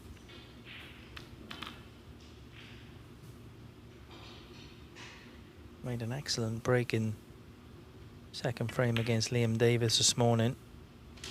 Oh, again, the red's only just crept in, but he's lost position. And that was a bad shot again. Shouldn't have been having to play any cannons.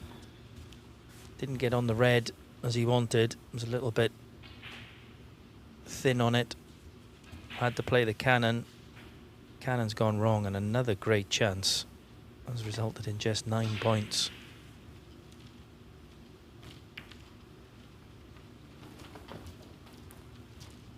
Wang Jiahao, 9. Yeah, players in each and every frame they play hope to have one good chance. Wang's had several in this frame, and he's only made bits and pieces.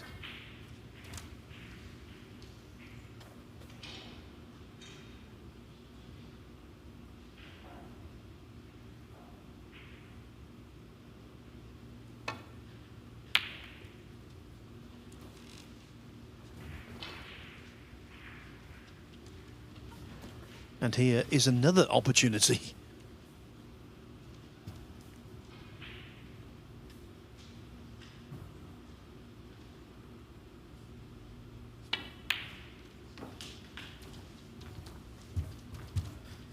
So 26 points in front.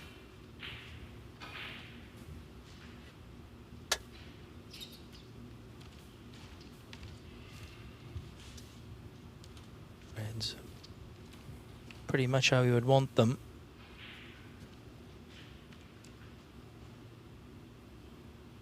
Just needs one good positional shot. And he's played a cannon. And again, it's gone wrong.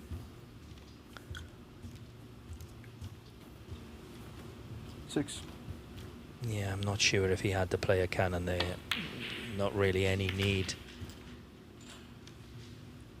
Could say he was a little bit unlucky not to be on one, but when you play a cannon, it can always go wrong. Wang Jiahao, 6. Yeah, snooker is all about risk, obviously, but when you don't have to take a risk, why do so? Yeah, I think there was a couple of different shots he could have played there without having to go into the pack. Sorry, into the reds.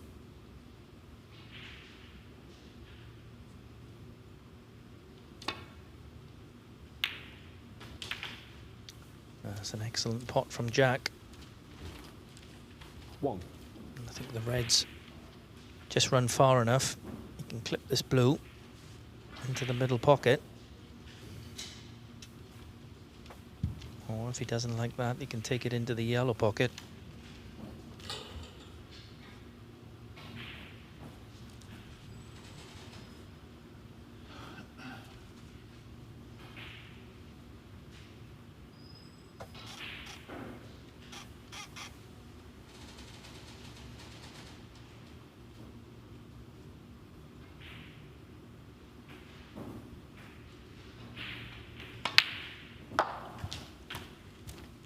Yeah, struck that well.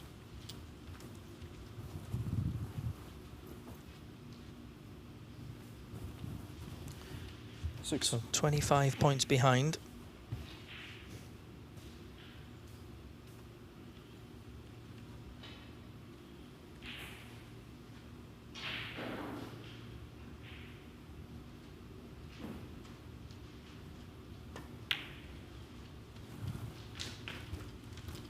Seven.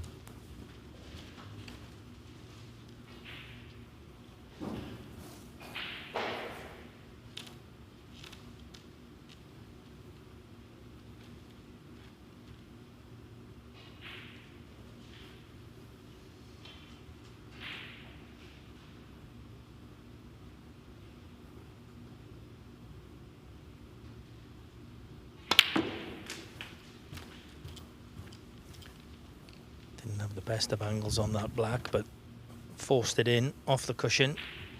He's nicely on the red. I'm just going to keep 14. good control of this cue ball. Yeah, it's quite clear from a series of shots he's played, Bradford doesn't lack power.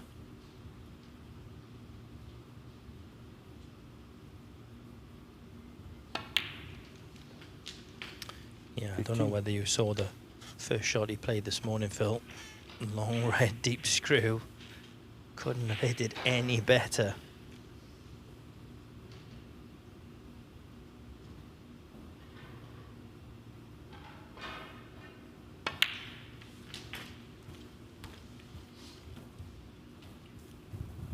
I'm sure Jack would have already thought about 2 or 3 times during this frame 22. that this frame was gone. The chances that his opponent has had. He's still in it.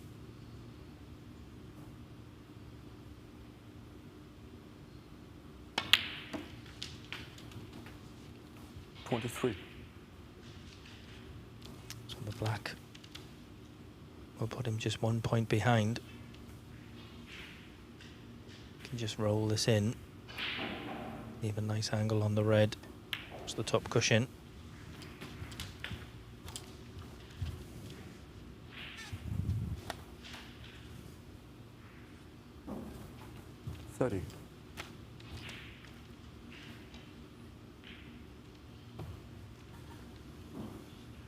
So this for level pegging.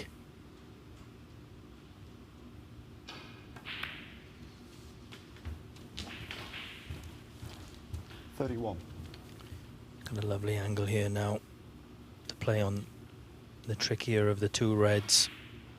If you can get nicely on this red,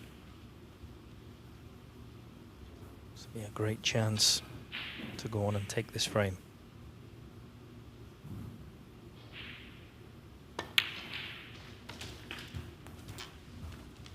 He decided to play up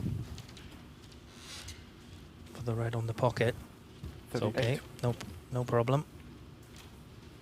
If he makes a break of 80 or 81, he would be in pole position to finish 3rd. As it stands, if he were to draw the match, he would miss out on 3rd because Huang Jiao's highest break is 79, superior to his.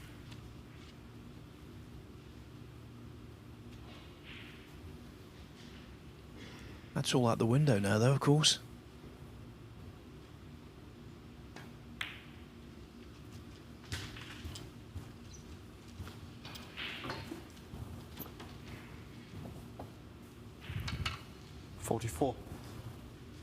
Ironically, if he puts red, black and all the colours, he would equal Wang's high break.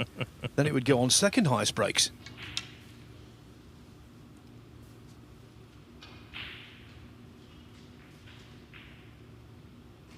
I think we'll probably see Jack play for the blue here. Yeah. Played that well. 45. A Championship League stalwart, someone who's played in this event regularly, they know you have to monitor the groups very closely. They might have approached that break a little differently. Yeah, possibly, but obviously the main thing for Jack is winning this frame. Yeah, if he wins this frame and the next, it doesn't matter. He is 3rd. It won't come down to breaks then. 50. Or indeed if he wins 3-1. So 19 points the difference. It means yellow and green required.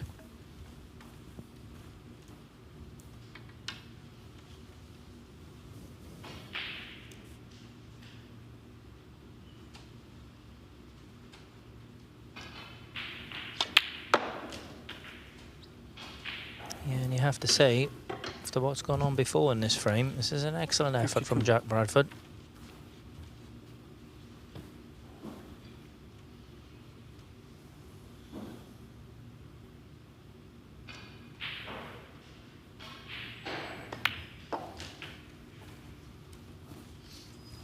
55. I can tell you Bayulu has equalised against Alex Clenshaw at 1-1. But Huang Zhihao will not be equalising in this match.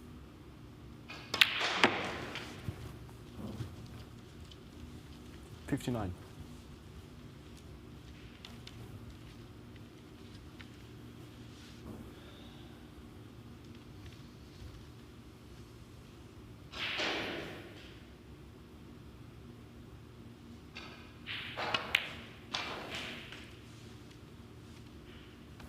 $64.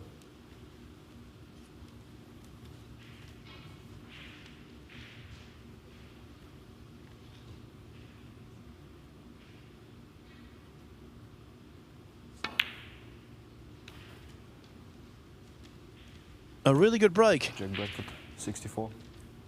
Ends at 64. Jack Bradford. Huang Zhihao had countless chances to put that frame away. He squandered every single one of them. Eventually, Bradford got in and leads 2-0. One more frame required by him to grab a grand.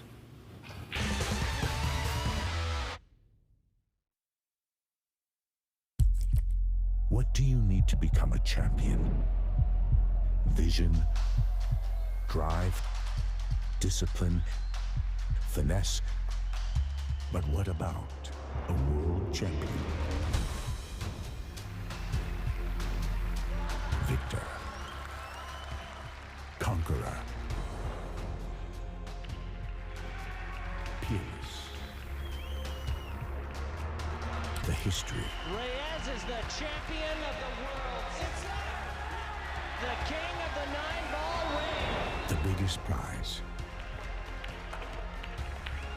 the crown jewel of 9-ball.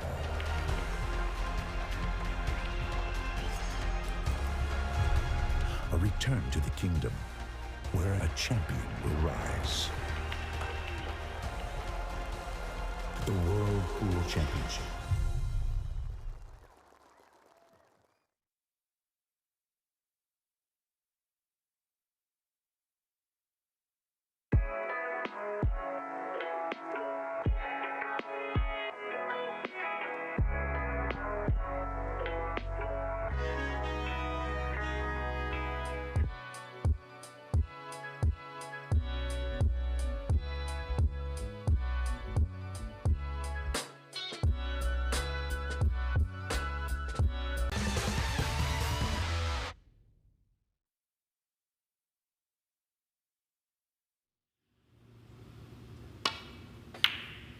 Perfect timing. Welcome back to the Mattioli Arena in Leicester.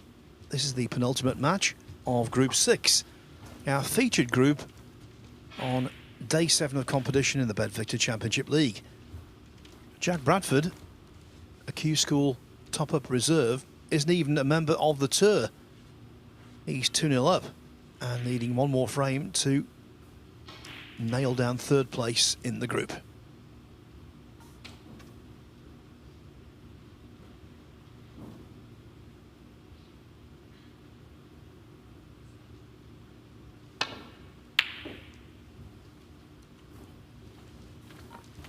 As that red was going across the top cushion, I thought there was a slight chance he could have fluked it. Yeah, I did think it was in when it was going across the cushion.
Good safety from Jack. Wang's got to be very careful here. Four. Jack Bradford, 4. The in-off wouldn't have been so bad, but that red coming up over the green pocket.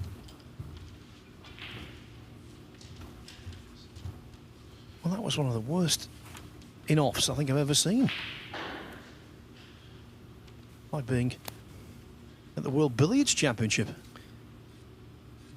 Yeah, the shot that he was trying didn't really look on. I had to catch that really, really thin to avoid the in-off.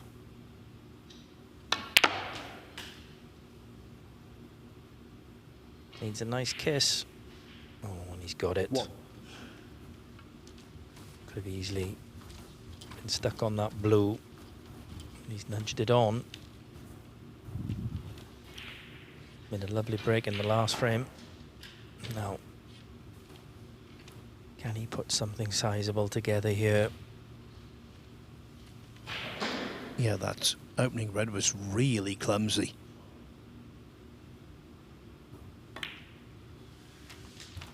But the snooker gods looked kindly upon him. 6.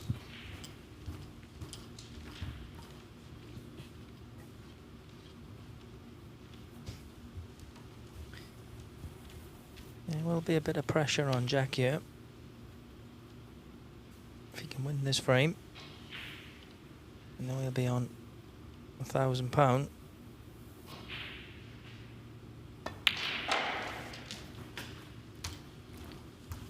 7. Yeah, lots of money awash at the top of the game these days, Lee, but not at the foot of it. To win £1,000 first prize when you're an amateur, that's a big effort.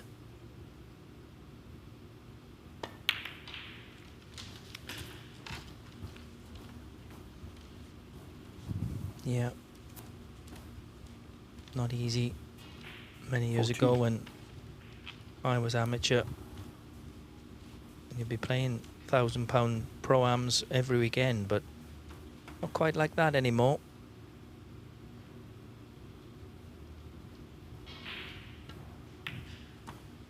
If you're watching this and you're thinking, well, how can an amateur win prize money? In snooker they can, they always have been able to. We had an instance in golf yesterday.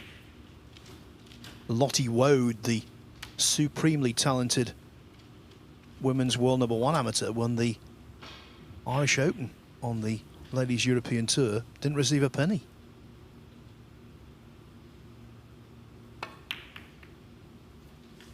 First prize was, I think, €68,000.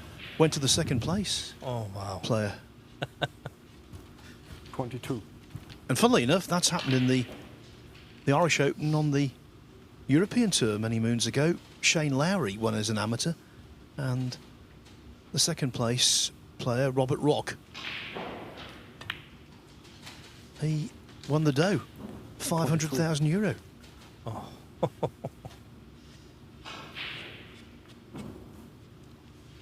Unfortunately for Jack, he's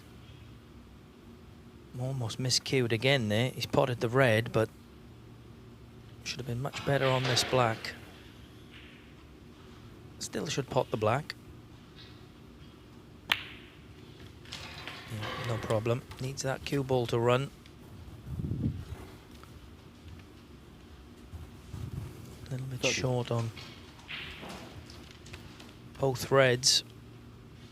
Not sure if he can pot the red that's closest to the black and screw up for the blue without cannoning any of the reds.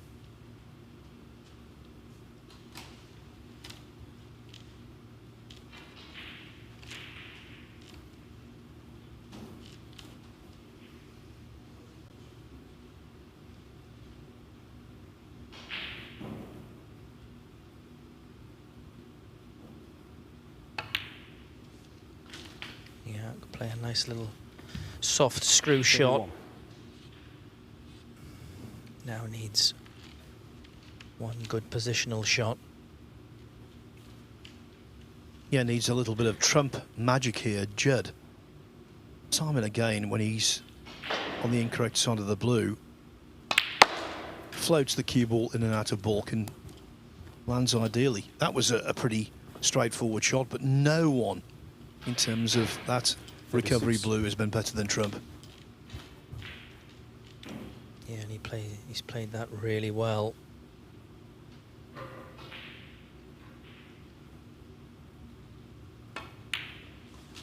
Already 40 points in front. He's not played that one 37. as well, though. He had to get the top side of the blue. And he had another couple of reds easily waiting.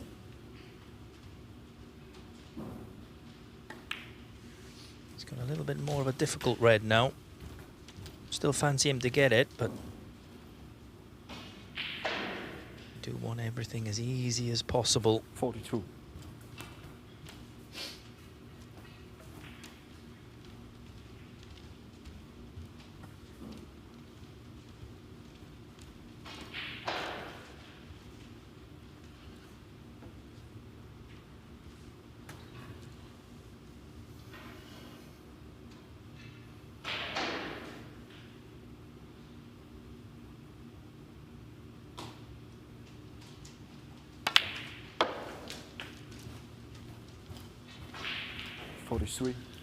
Played that nicely. 2 cushions for the black. Just depends. He's just got enough angle to stun up.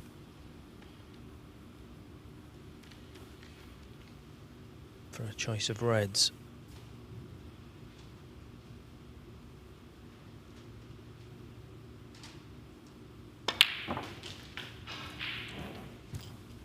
Hit that a little on the fat side, the thick side. That's why the white didn't react quite as he wanted. Yeah, and he's going to need one more good positional shot now. He's 54 points in front. Can't avoid cannon in these reds.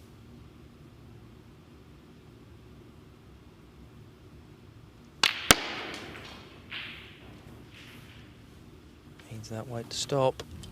51. Well, not directly under the side cushion, but make no mistake, this is a pressure shot. Because Bradford knows if it goes in, almost certainly he will win frame and match.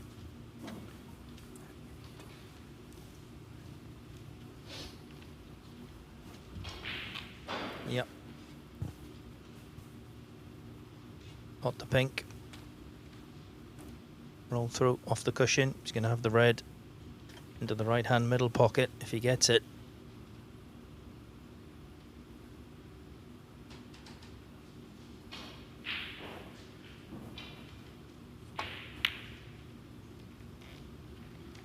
Yeah, there was a little bit of pressure on that one.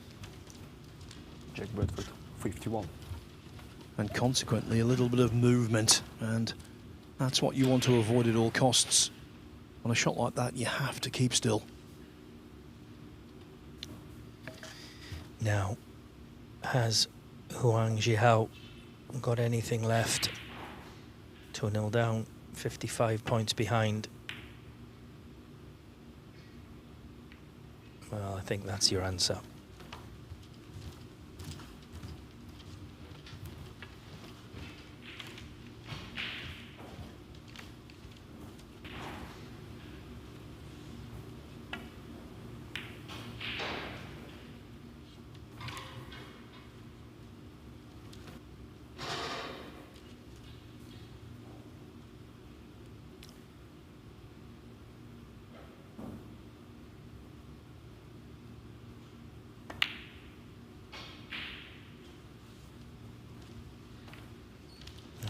He's been given another chance.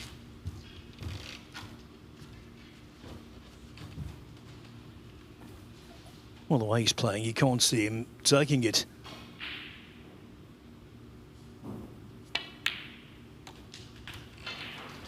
But if he suddenly came to life, Bradford would be full of regrets.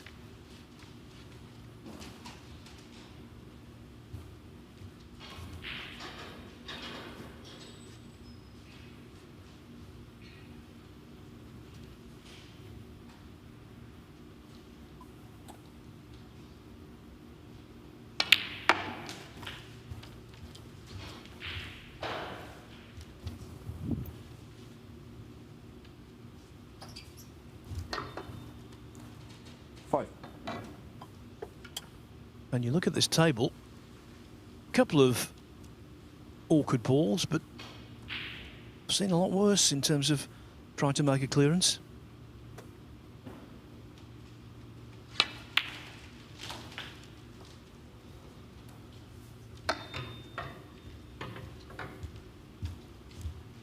Six.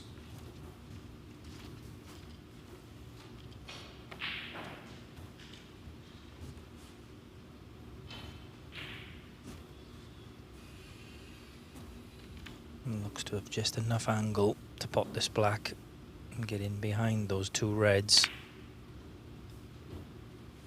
He'll have to play with a little bit of side, and oh, he's conceded. 6. Well, that is a fine because he was only 49 behind, ample on the table to win it without recourse to penalty points. So not only will he finish last, his money for the day will be minus because he's won 0 prize money, and as I say, a fine will be levied because of that. It's automatic. As for Jack Bradford, he's won 3-0, he's finished third. Next up, it is the group decider, Ali Carter against Liam Davis.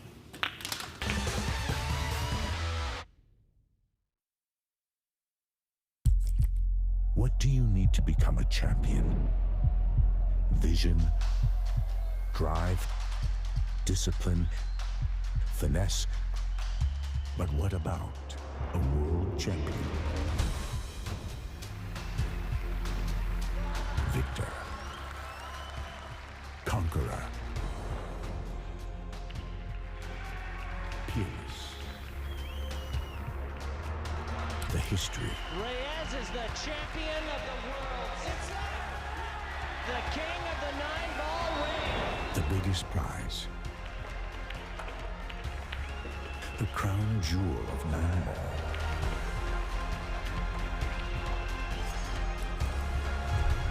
A return to the kingdom where a champion will rise. The World Pool Championship.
Arena looks just spectacular, and I cannot wait for you all to see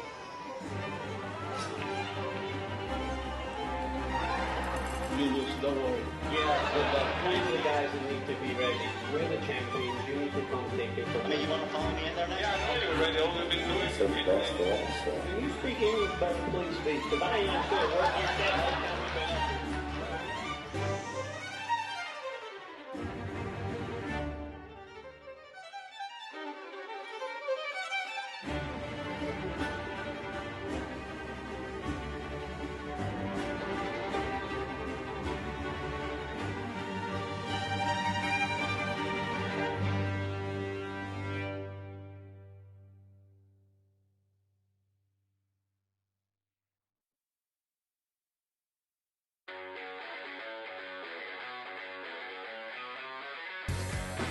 We are guaranteed 4 phenomenal days of action right here in Florida. Drama is certainly guaranteed in front of a hugely raucous crowd. The American fans really get into the spirit.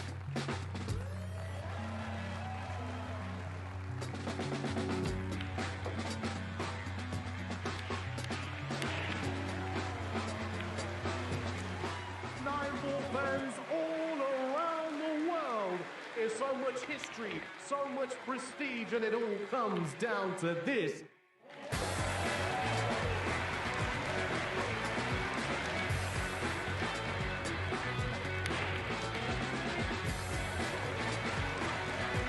So much action lies ahead at the Caribe Royale in Orlando, Florida.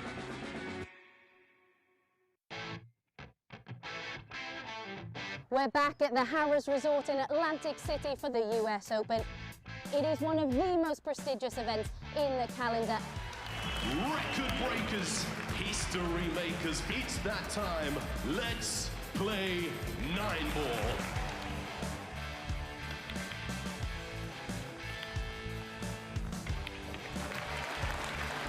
Nine-ball pulls on the growth. And the governor gets on the board. Next year's prize money in the US Open is going to be $500,000.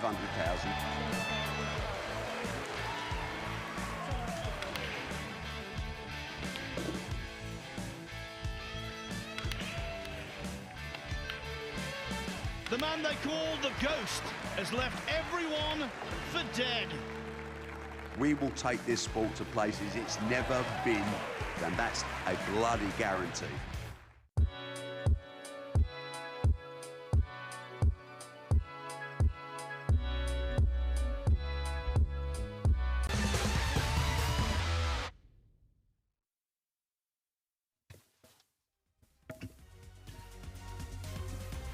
So we've got one more match to come on table one, and it's the big one. It's the group decider between Ali Carter and Liam Davis.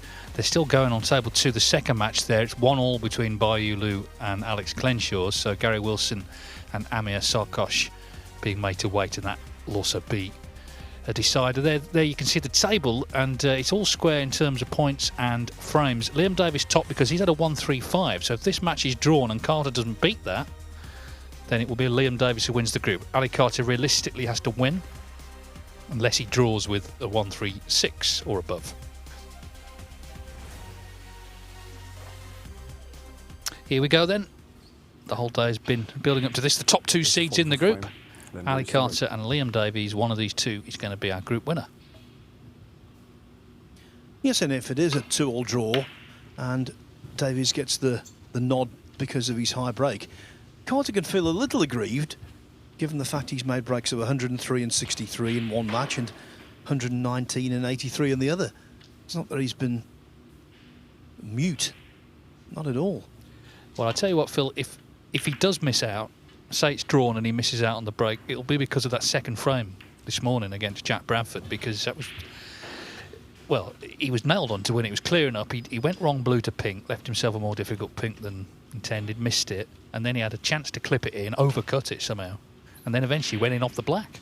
So it was a bit of a comedy of errors. Not that he was necessarily smiling afterwards. Yeah, like that group towards the tail end of last week. Kawei Chung missed out on the black against Zhang Gander in the last frame, but of course, had he won his opening frame of the day when he missed an absolute sitter of a brown and then a straightforward blue, things would have been different. Every single frame counts. But he goes into the match, Carter, as in any match, wanting to win it, and if he does, no problem. I think he's looked good overall today. He always looks good, really, in the Championship League. Of course, he is the defending champion, beat Jackson Page in the final last year. Albeit didn't have a particularly good season after that. Just a couple of semi-finals at the back end in the Welsh and World Opens.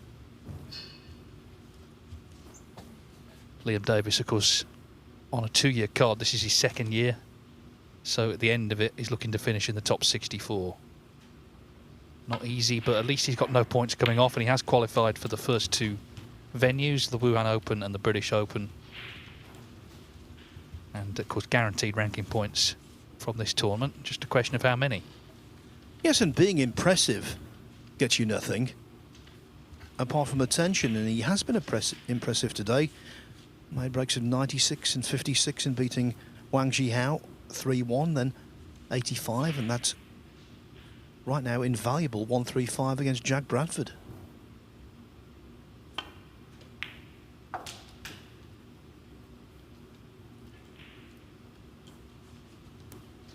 Well, I guess a little kiss on that red, he might have been on the black, but not to be.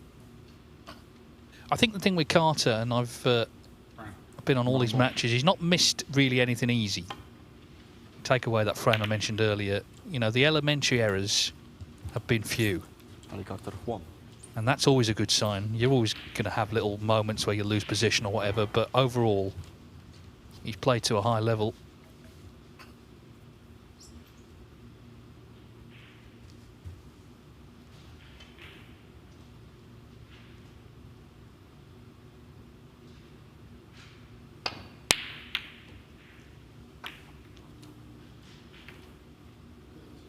And he's forced the mistake here from Liam Davies.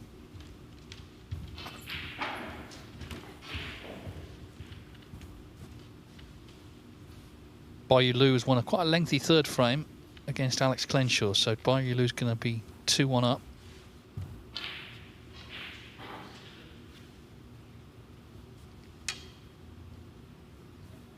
And that means, of course, she's going to end the day unbeaten because she drew her first 2 matches. 1. Hasn't quite, well, unless she does it in the last frame, made a high enough break though.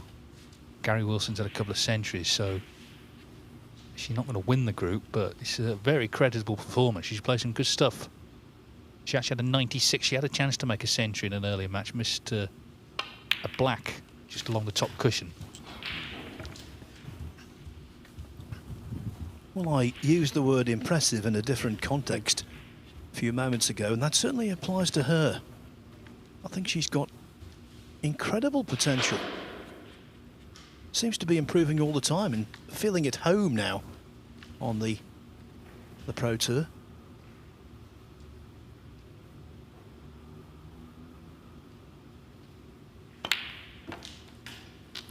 Carter's trying to do something that no one has done in the ranking version of the Championship League.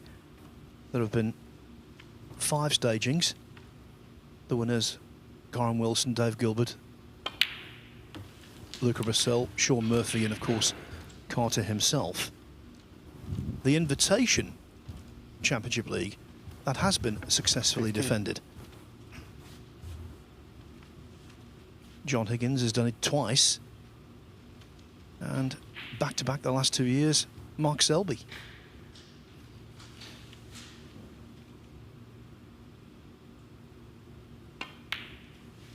Yeah, because they're different formats. The invitation event, you're more likely to stay in it, aren't you? You know, players do get sort of stuck in it.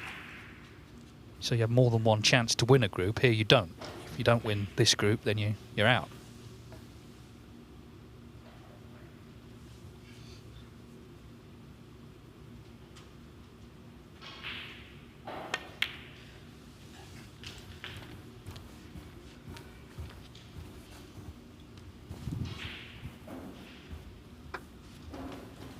.22.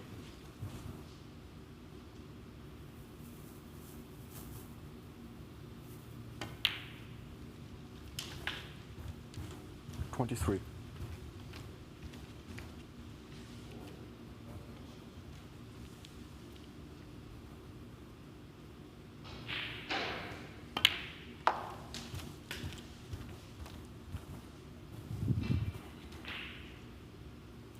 .30.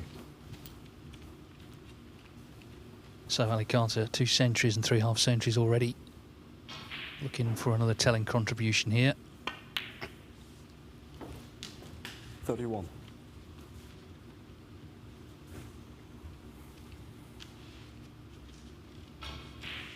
These two head and shoulders the best 2 players of the day.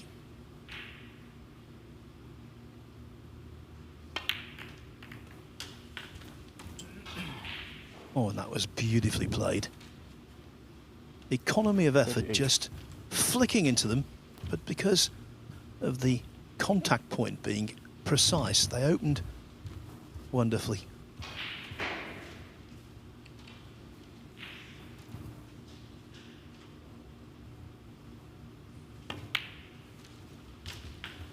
Carter's tried to do something he's never done before, which is to retain a ranking title. He has won the German Masters twice, but they were 10 years apart.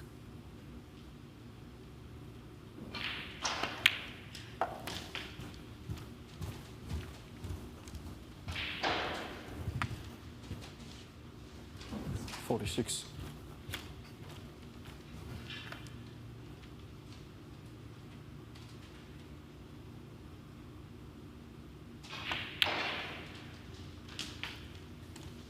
Wasn't exactly clean, but it's in. 47. And he's still going. There's enough reds here now in the middle of the table. Doesn't have to worry about the two on the left-hand side. They're a bit of security, in fact.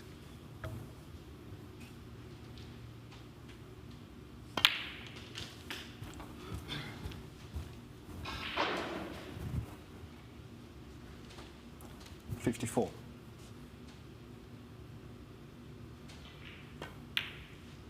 Yeah, he's never lost his affection for this event. I was talking earlier in the previous match about how the original Championship League in 2008 had really helped him with match play, getting fit, and ultimately getting to the World Championship final. And he retained, I think, in his own mind, the importance of the event. Hence, he's played in every one of all stripes. 62. So 2 pots. And in no time, it's 1-0, and he's winning these frames 63. very clinically, I think. Big breaks flying in. He's putting together, overall, one of the best performances, I would say, so far in this Championship League, if he does go on and win this group. 69. Yeah, I couldn't disagree with that. And when you win frames in this manner, 70. It greatly boosts your confidence, and also it knocks the confidence of the opponent because they become wary. I also think we see this, the sort of the real established players, the top players. 77. In a match like this, the most important of the day, they do often raise their game. 78. It's almost like they've been sort of subconsciously saving it for the match that really matters. But having said that, though, as we mentioned, he's played well in the others anyway.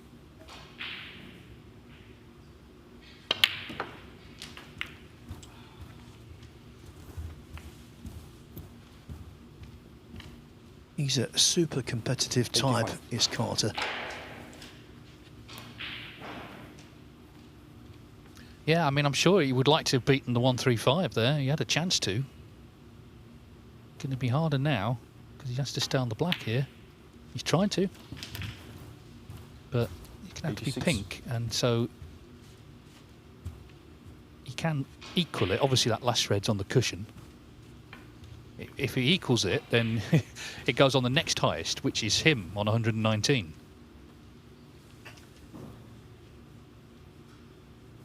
Ali Carter will know all the machinations. Don't worry about that.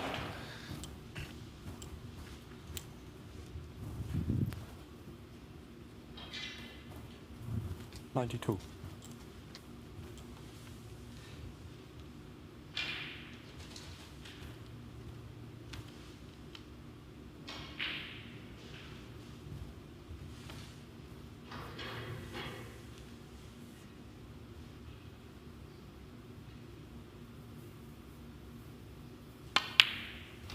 Hence, he's played on the black there. I mean, normally he might have just stunned that in, played on the blue, but he's aware of the break that he could equal.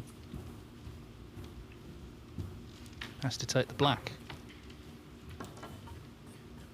And why not? This shows he's fully invested.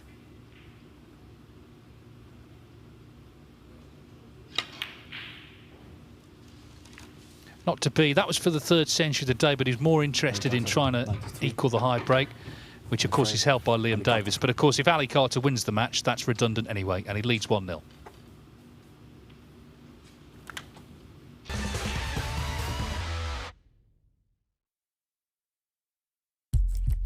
What do you need to become a champion? Vision, drive, discipline, finesse. But what about a world champion? Victor, conqueror, peerless. The history, Reyes is the champion of the world. It's the king of the 9-ball ring. the biggest prize. the crown jewel of nine ball.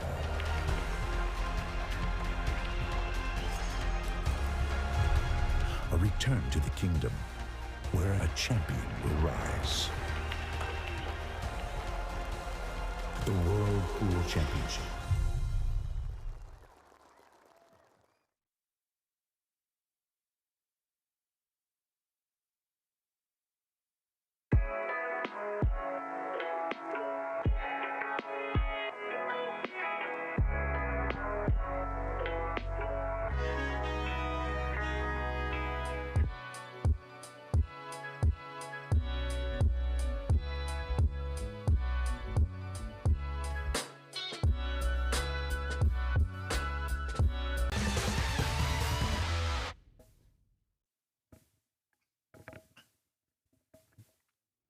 Ali Carter to break.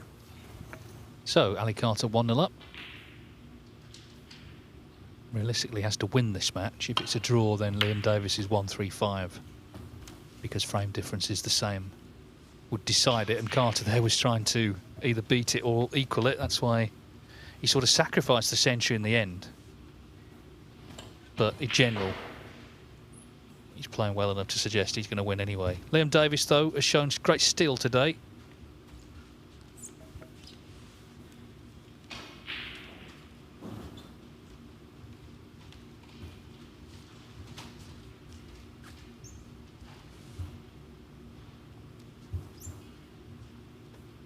Yeah, I think we've seen enough from Davis to realise he's going to make strides this season. Just a matter of where he breaks through. There are plenty of tournaments.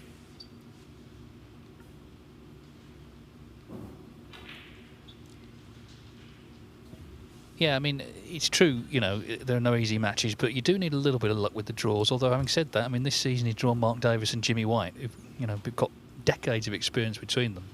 He did beat them both. But for instance, the tournament in Saudi Arabia coming up, there will be 16 Saudi wildcards, and that's a traditional way of growing the game in those countries. But clearly, they're not going to be as good as some of the established professionals. So the draw in a big money event like that, you know, can make a massive difference.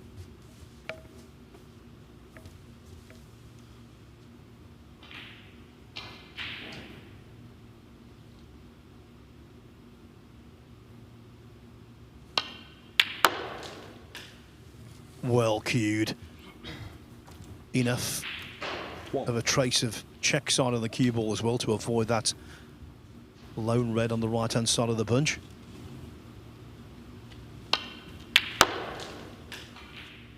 Easily avoided it.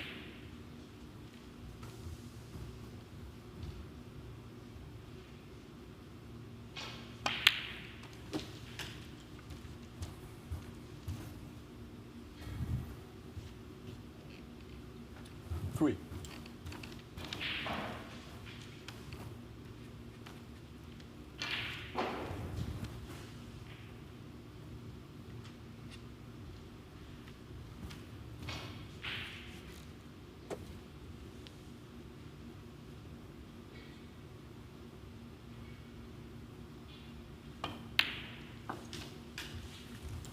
Four.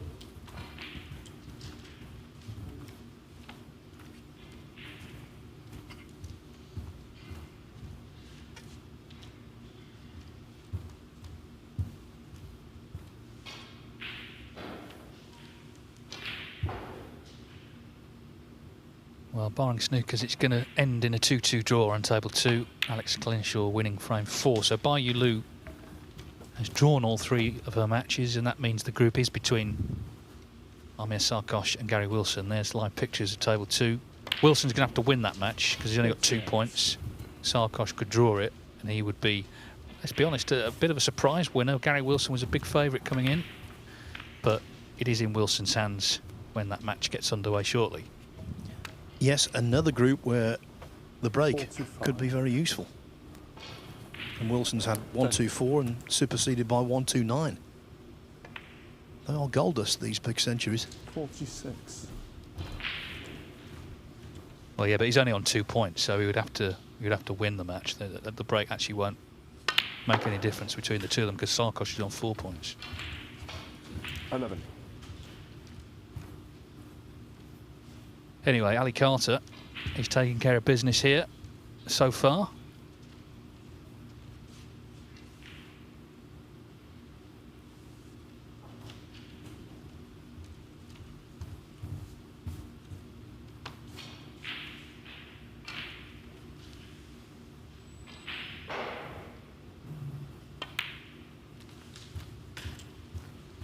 He just looks up for it.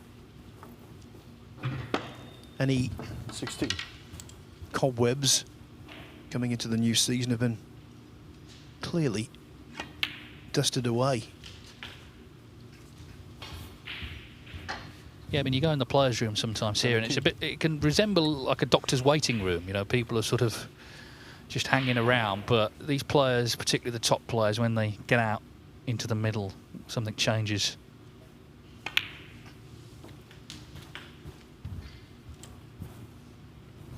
They're just ready for business. Glenshaw, a 64 break in that frame we were watching. So 2-2, Bayou 3 draws. Obviously, she was looking for victory somewhere along the way. So Glenshaw, despite getting a couple of points, looks set to finish last. It depends on what happens in the Wilson match. If he lost that, then maybe not. But bottom line is that is 24. The decider coming up.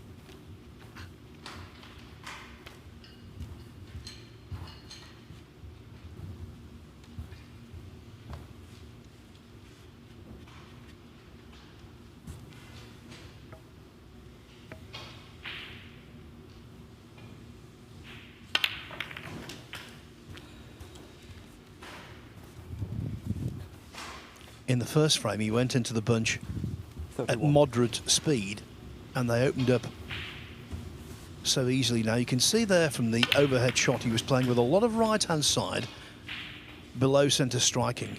That, though, did not dislodge the Reds to his liking, so having to play safe. Carter, 31.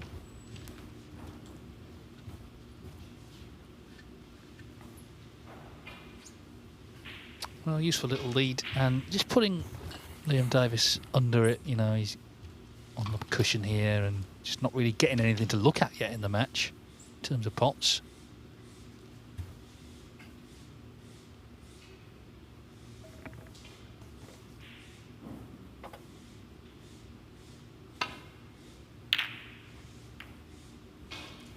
Well, this has opened things up. He's looking for a good cue ball, and he's certainly got one. He's certainly got one.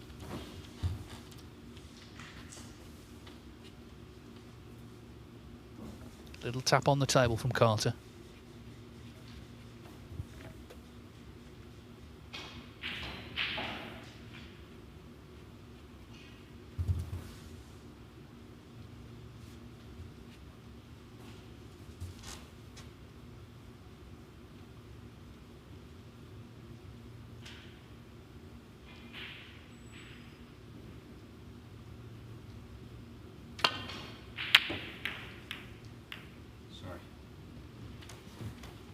Even before the white was past the line of the blue, he was apologising.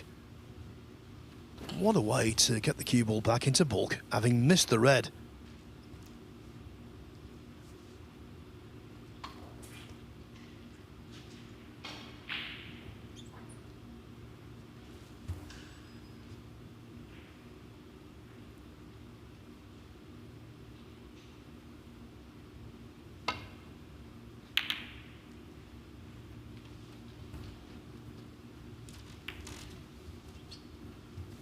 Decent effort, just caught the brown. If he could have come past the brown, it would have been back towards the cue ball, back towards the bulk cushion. I like the fact there, though, there's nothing from Liam Davis, no reaction. That's the game, get on with it. But Carter does have a chance at this red to get back in.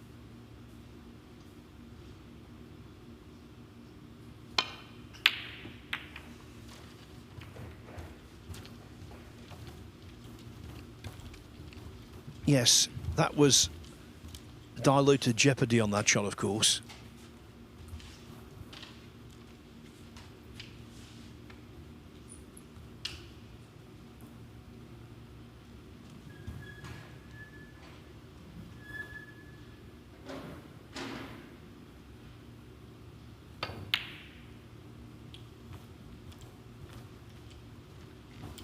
At times today, the middle pockets have not been kind to Liam Davis. If you're just joining us, or this is the first session you've seen, in the opening session, he rolled in a red to middle. He was on the walk. He was convinced he'd potted. And what happened? The red hit the draw and stayed on the table. He looked entirely bemused.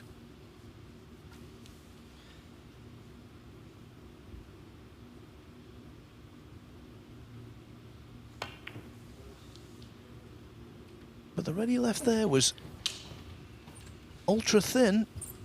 Now that could be costly.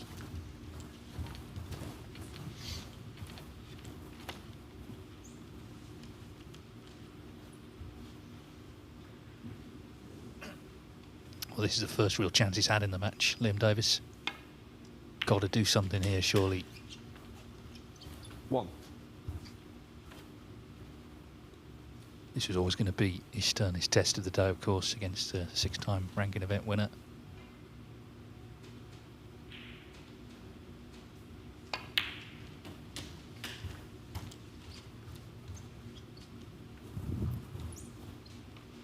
The danger with young players coming on is all the noise they have from other people telling them what they're going to do and how they're going to do it and what they're going to achieve, and it's easy to tell people that. The game's brutally difficult. Never been harder, really, in terms of the standard on tour. So you don't need to be hearing all that stuff. Just you develop at your own pace. 6.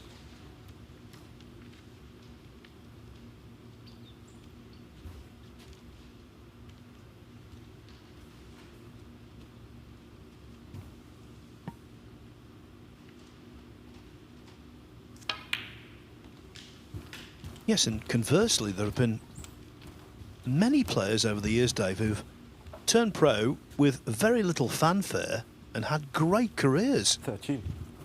I would include Kyron Wilson in that number.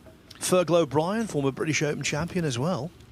Well, to a degree, Mark Selby. I mean, he wasn't sort of thought of in the way a Shaun Murphy or a Judd Trump was thought of. And, you know, it took him a few years, but my word, he's more than established himself as an all-time great. 14.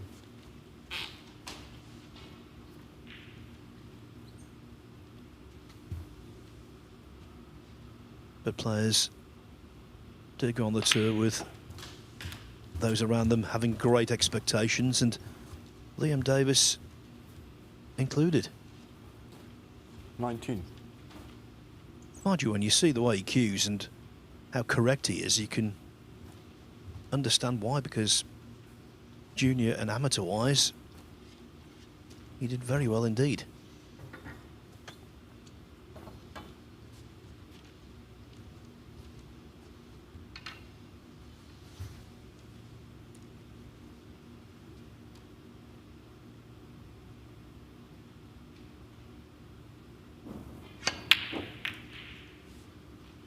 Well, having missed the red with a rest, it's his turn to be fortunate.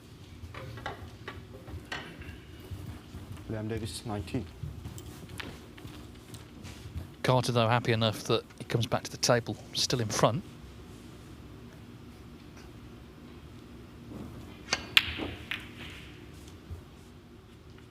Gary Wilson and Amir Sarkosh underway in that crunch match on the other table. Remember, Sarkosh would win the group with a draw. Wilson has to beat him because Wilson's only got 2 draws on the board so far. Sarkosh a draw and a win.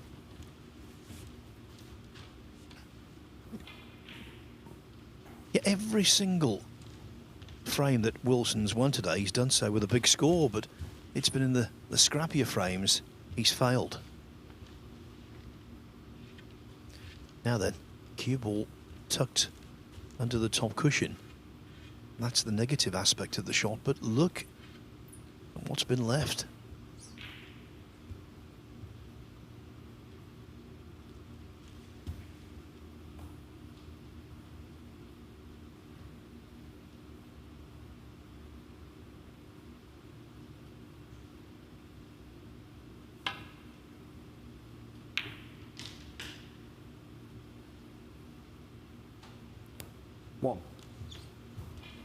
And the cue ball stops in time.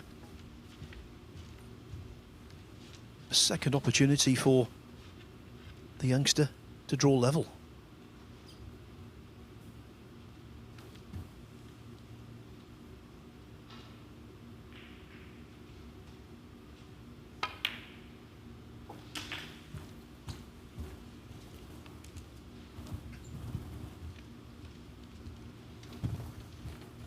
Eight.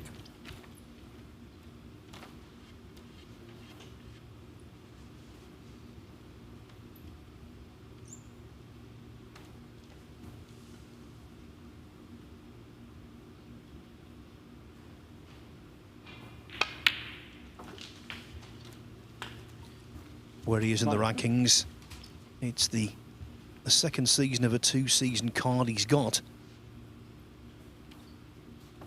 This campaign all about trying to earn enough points to safeguard tour status. And if you win a group in this tournament,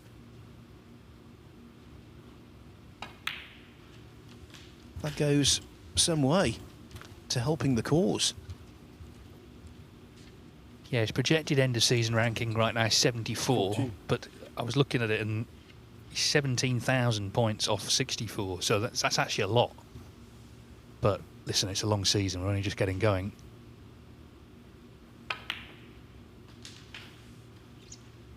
The one benefit, of course, being a new professional, is the no points coming off on the 2-year system. No points to come off from 2 years ago. There's one thing he doesn't have to worry about.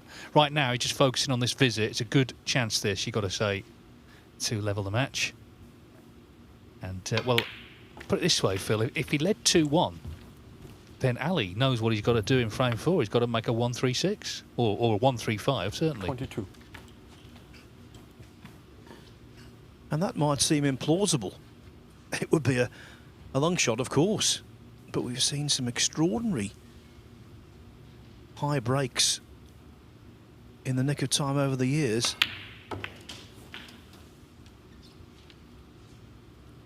$23.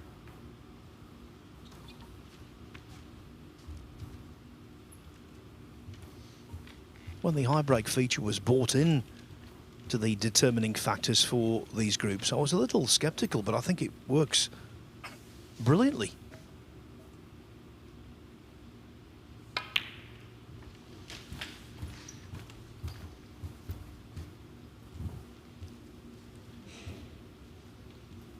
$25.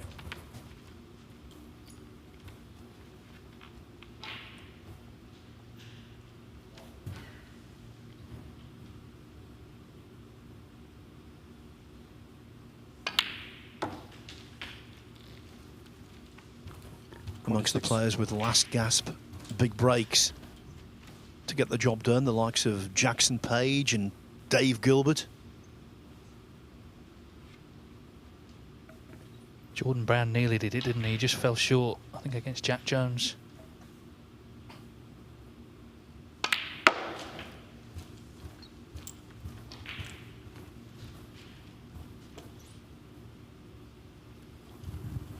$31.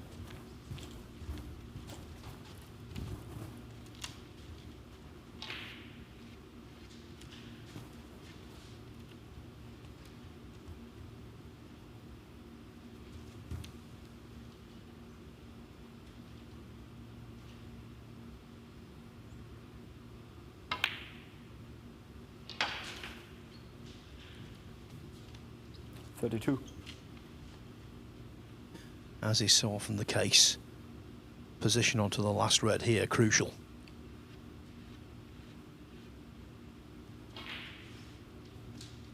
Because if Davis were to make a mistake, look at the balls.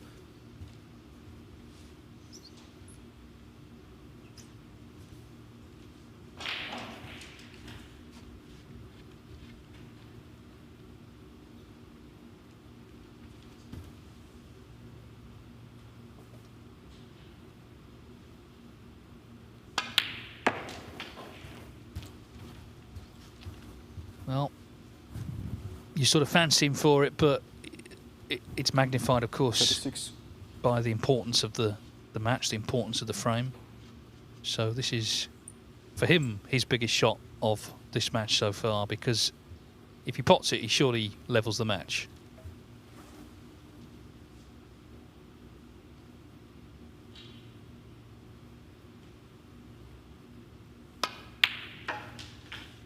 And didn't he strike it well? Beautifully cued. So the pink to lead by 31 with 27 on.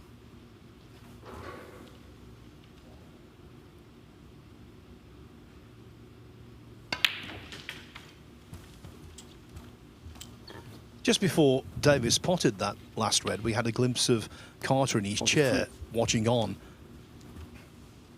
He'll be thinking, he can play. He can play this, Liam Davis. Although there is still hope for Carter in this frame. 31 points the difference, 27 on, 1 4-point penalty snooker, and all the colours to force a respotted black. Yeah, he's shaking his head, and I'm not surprised, because he could have put 15 minutes on the frame there, and some pain to come with a very accomplished tactical player in the shape of Ali Carter on his heels here.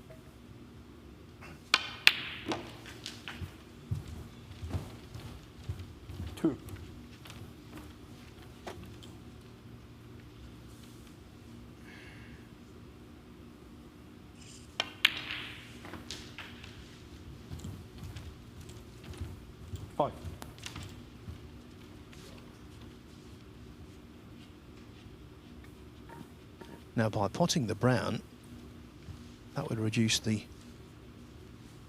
deficit to 22, meaning 1 snooker on the blue, which would yield a minimum of 5 points. That would be enough for Carter to win the frame outright by potting blue, pink and black. 9.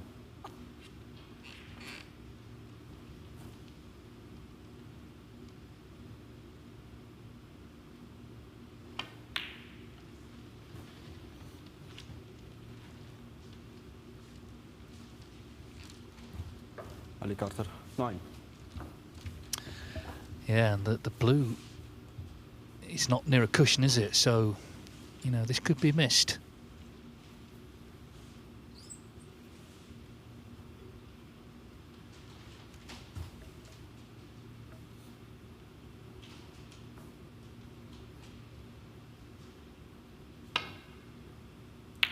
But he's hit it full ball. He might have potted it, But it was a very good hit.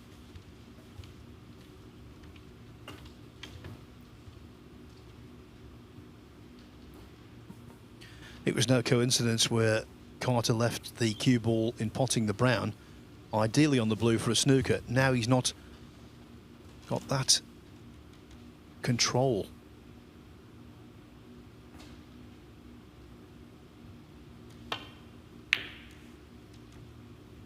Has to try and get the snooker where Davis leaves him, not where he leaves himself.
Well, that takes it down to pink and black then. An extraordinary fluke. I suppose in the end he's happy it went in because otherwise it's over the pocket. But a double kiss, well, triple kiss. And in it goes. Yeah, but for making contact with the white, I think the blue might have challenged the yellow pocket as well. Of course, had the blue rattled in the jaws of the green pocket and stayed there, that would have been frame over. As it is, Liam Davis is still sweating it.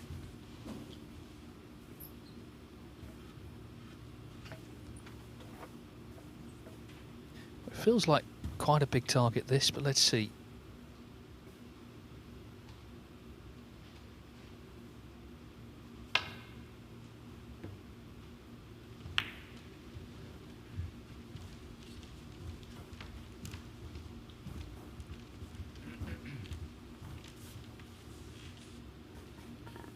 Now the potential for an even tougher snooker might be there.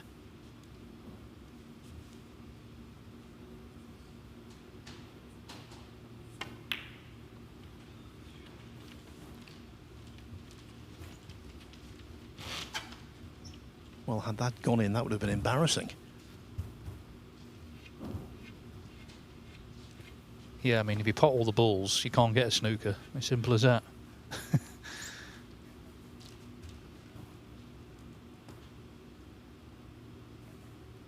Mindful of not following this in. So, nicely done, Liam Davis. OK, missed the yellow earlier, but the damage had been done prior to that. He levels the match at 1 each.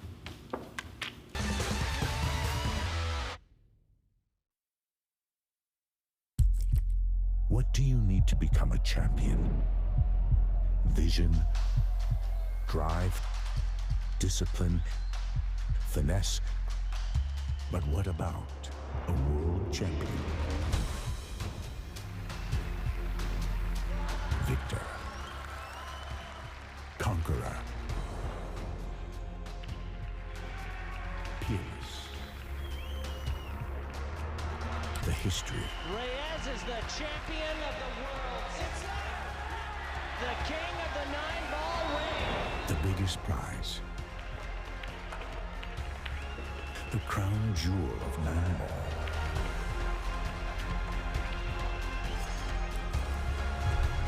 A return to the kingdom where a champion will rise. The World Pool Championship.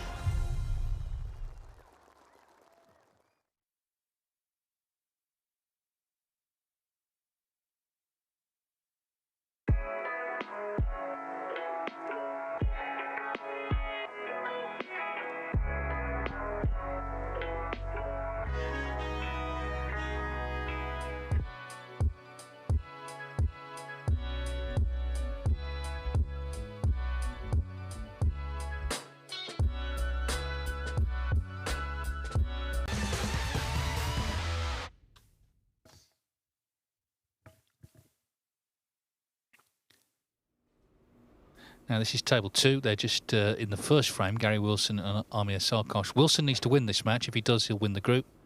If it's a draw, then Sarkosh will be on 5 points, so he'll be above him, and he will be the group winner. That black going over the pocket doesn't bode well for this frame. It could be a lengthy old business. But Gary, of course, will be out there as long as he needs to be. He'll be with us tomorrow commentating either way, but what sort of mood he'll be in will be established, I guess, by this result.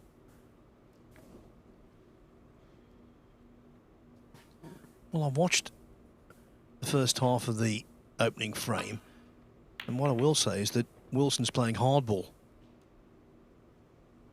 Well, every time I've seen him at the table today, he's played well. He's been making breaks, but obviously it's the times he's not been at the table that have been the issue. But also, if you want to find him during the day, just go to the practice table, because that's where he'll be. I mean, he's been on there all day long. But yeah, if those reds start gathering around the black, then that could be a nasty old business. Yes, because Wilson, 32 ahead, will be reluctant to have a re-rack, even if it's proposed. Well, we've got these young referees from Latvia. It might be a A moment for the young man out there. Ooh, well, black nearly went in.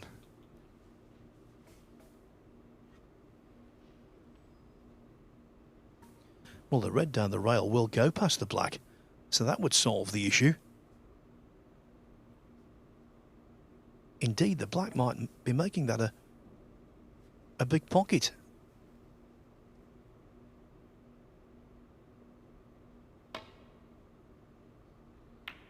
Oh, well, the other one went, so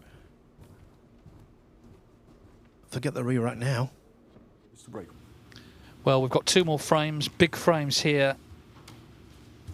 It's all still up in the air, this group. It'll be won by one of these two. If either one of them wins the match, they've won the group. If it's a draw, as it stands, Liam Davis would be the winner because he's made the highest break. Everything else is tied. But of course, that is unless Carter makes a 1-3-5.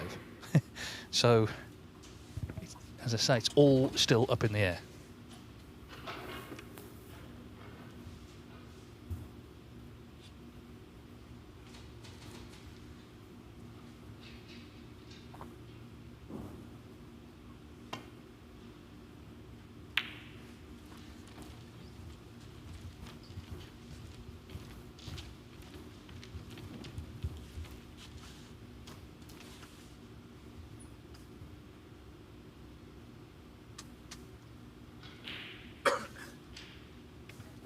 Just while we've got a moment to look ahead to tomorrow, we've got Jack Lazowski, great fan favourite, of course, in a group with Gong Chenzi of China, Ashley Carty and Ross Muir. On table 2, Pang Zhengzhou, the top seed, with Oliver Lines, Jiang Jun and Dean Young.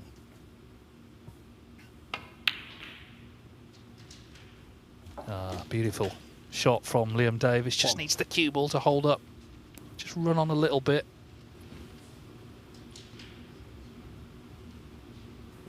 Yeah, came to rest basically on the balk line, so the green is available. Risky but available.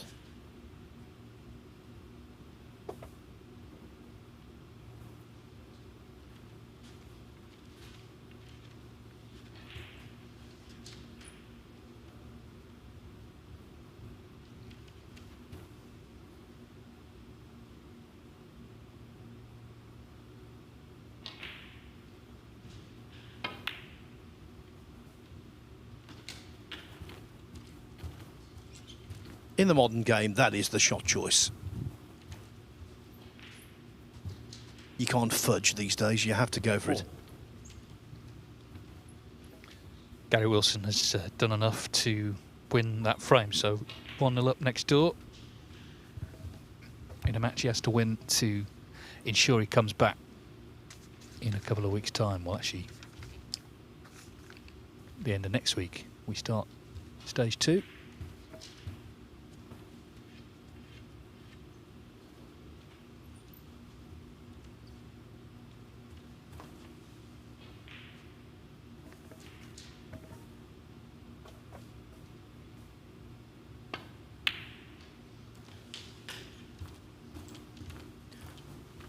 As for the winner of this group, they do come back in exactly 2 weeks' time for Group F in the second phase to join Stuart Bingham and Matt Selt so far.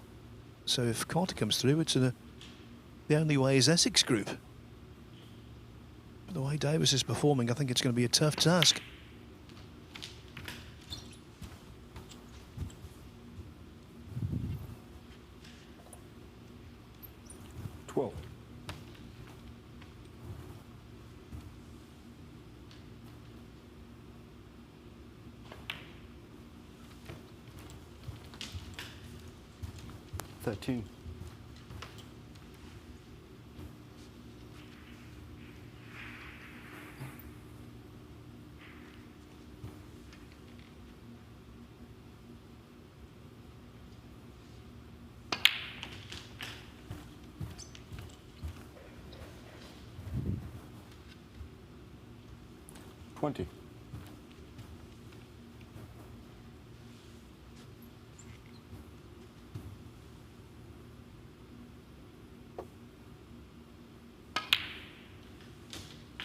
21.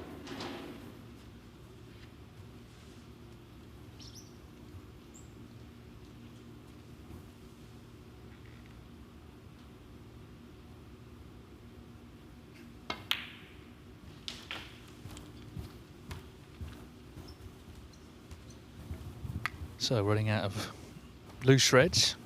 28. The 135 that he made, that was his highest break so far on the World Snooker Tour. But it could be a cause of double celebration. Could be the break that ultimately puts him into what's effectively the last 32 of this tournament.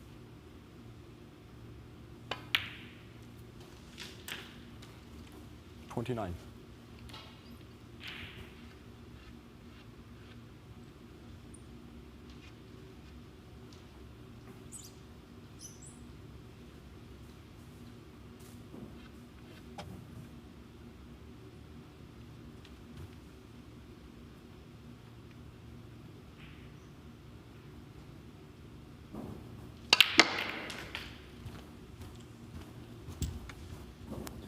The angle wasn't the best to go into them with gusto. 36. So the break concludes.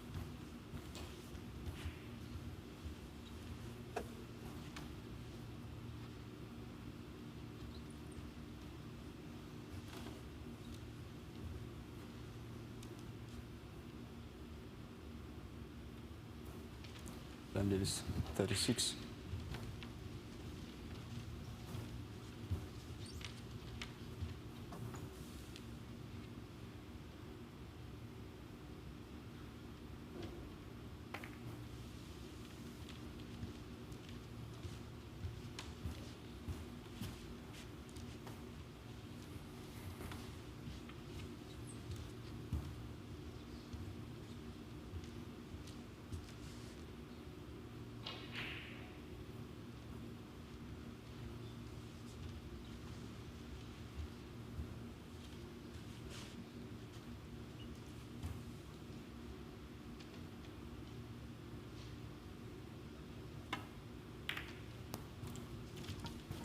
Only turned 19 on the 28th of June.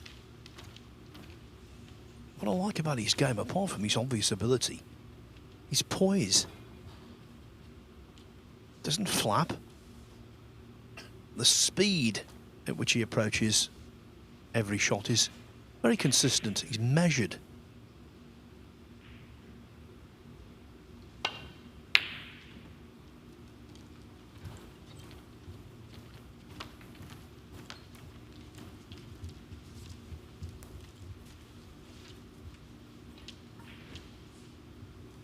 Obviously nowhere near as successful yet, but one player this teenager reminds me of when he was in his teenage years, John Higgins,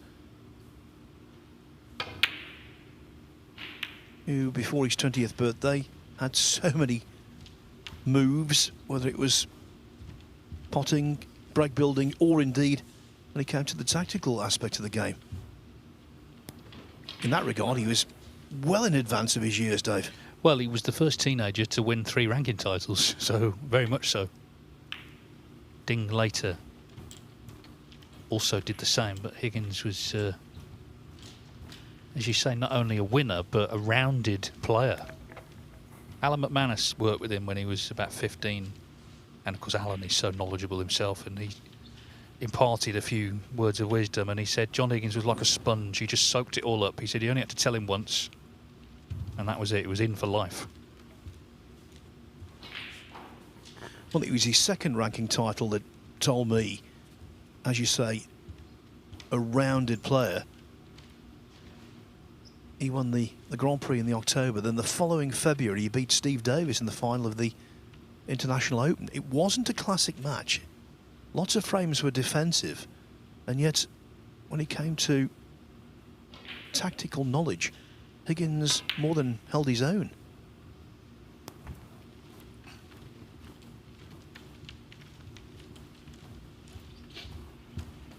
Well, Liam Davis leads by 36. This is a very important little passage of play here.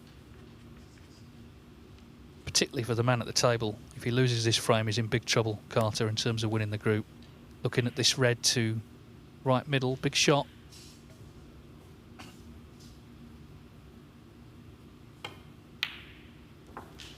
Played it really well. There was an element of safety, wasn't there? Because he could play the cue ball, well, to where it is now, with the green waiting.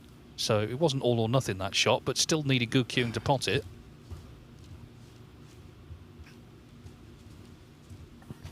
Yeah, the green wasn't directly involved in the shot, but it made it so much easier. So Ali Carter back in. Whatever happens, though, this is going to come down to the last frame, one way or another.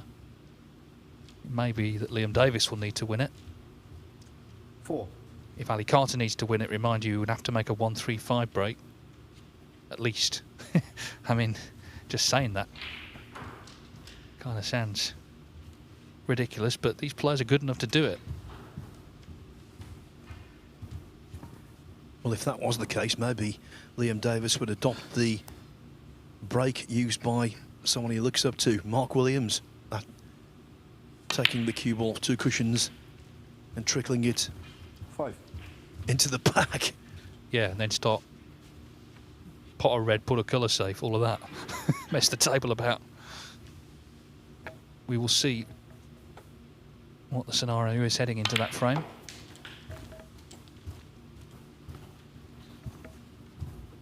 Good to have a group, though, coming down to the last frame, isn't it? We've had a couple last week, but this is turning into the one of the most exciting.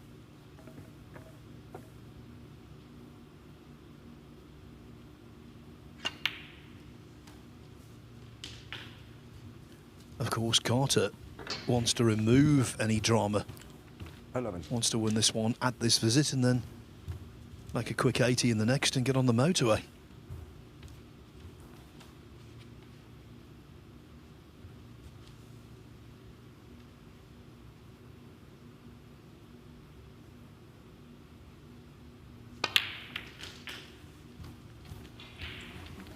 Well, now all the reds pot after that nice little cannon, so it's a good chance this. 18.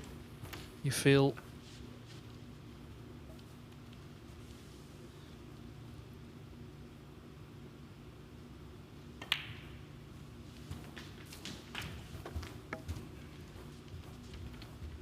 $19.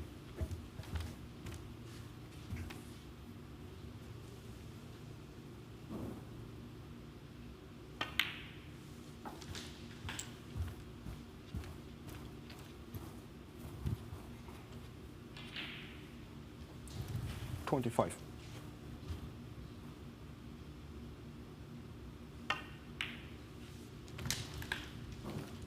$26.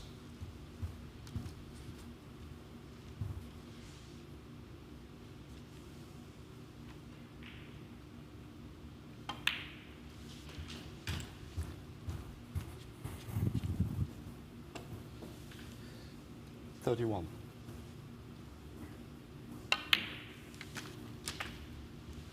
$32.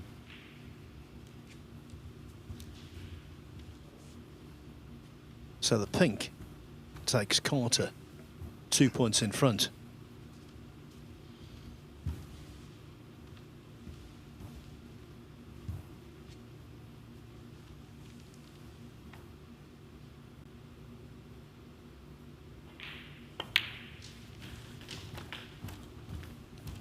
That means he will require the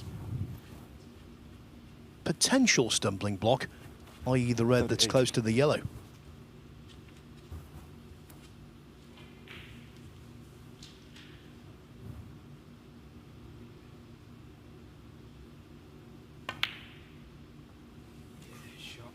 Oh, that was a terrible shot from Carter and a very pleasant surprise for Davis. Back to the table when he least expected it.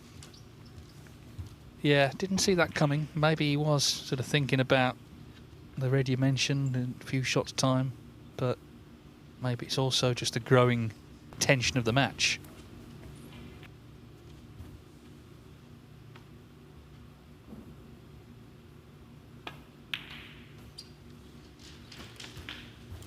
1.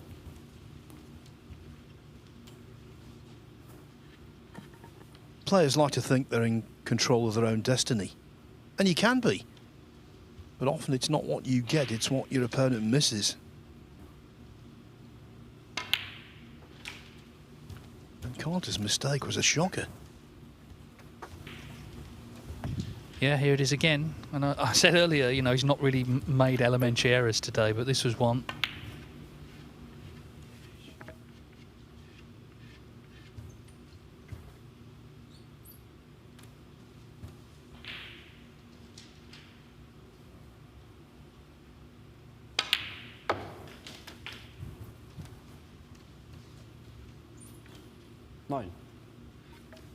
Of course, though, the red that was Carter's problem is now the problem of Davis. It is a problem that you can solve, but you have to be precise.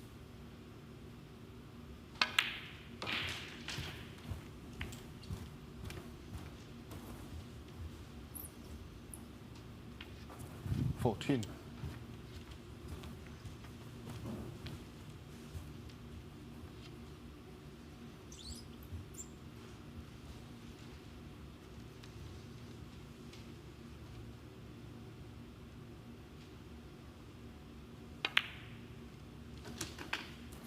$15.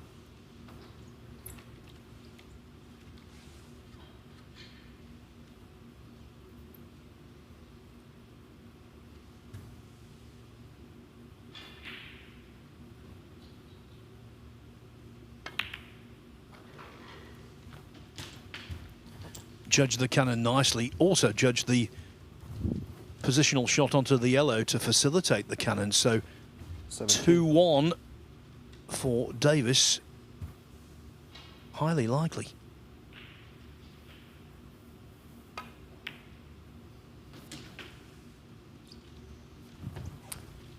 Yeah, Liam Davis, he's becoming a big favourite now because, as we keep saying, Carter, he's going to have to actually match his break. He's got the second highest break, Ali Carter, 119, so he would have to make a 135 the way it stands to win the group. Incredible.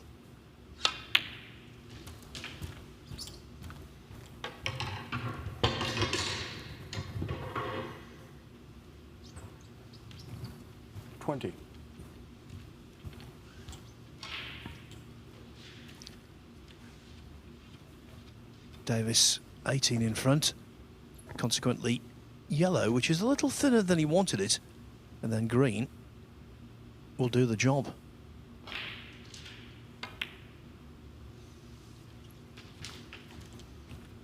$22. Go back to what I said earlier, that second frame of the day Ali Carter lost, that he really should have won against Jack Bradford, has come back to haunt him big style, because had he won 3-0, of course, the frame difference would have been in his favour. 25. But as it is, they're tied on all the metrics, so it comes down to the high break. And Liam Davis has made a 135. One more frame to go. Carter has got to match that, otherwise Davis is the group winner. 29. Yeah, so basically Davis has to pot a couple of balls in the next frame and he's home and hosed. Yeah, it's a weird old situation, isn't it? And you don't get it in any other tournament. Either side of the coin you're on.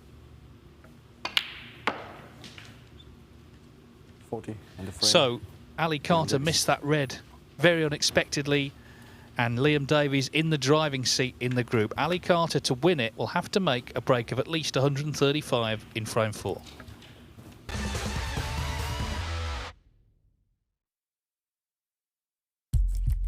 What do you need to become a champion?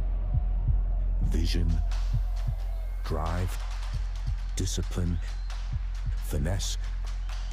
But what about a world champion? Victor, conqueror, peerless, the history. Reyes is the champion of the world. It's the king of the 9-ball ring. The biggest prize. The crown jewel of 9-ball.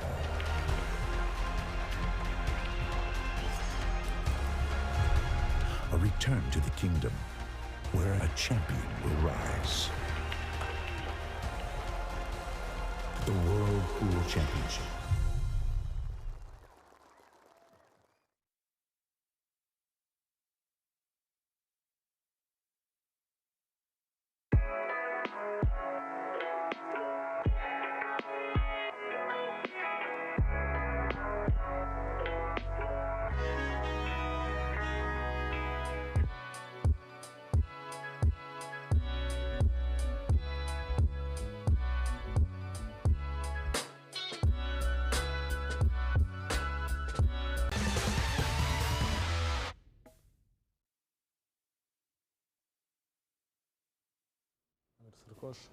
Oh, dramatic match on table 2 as well. Gary Wilson in a spot of bother. He's 1-0 up, but he's snookered here on the green. Remember, he has to win the match. First things first, he has to hit this green, which he's done. But if he does lose that frame, of course, he has to win the last 2. Amir Sarkosh has been very steady all day. Play some good stuff, and, well, it would be a massive achievement for him, of course. Iranian to win the group. We'll let you know. But this is a massive frame now. Ali Carter, he'll know the score. He's got to make a break of 135 or more. Otherwise, Liam Davies is the group winner. And that would be a fantastic achievement for the 19-year-old. And, of course, it would keep his very successful start to the season going. He's qualified for the venue stages of the Wuhan Open and the British Open. The first 2 qualifiers were held here at the Mattioli in Leicester a couple of weeks ago. Yeah, to put that into perspective, he would be only the 4th player to win his 2 qualifying matches and then win his group in this one. By the way, Amir Sarkosh did pop that frame ball green and added brown and blue, so it will be 1-1. Well, Carter's doing the right thing. He's opened the reds up. Clearly he needs balls in the open.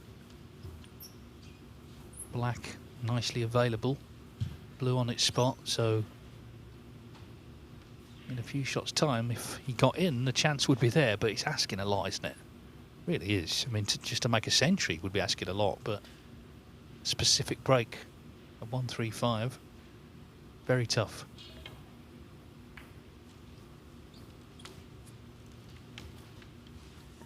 Well, it would be one of the great Championship League achievements.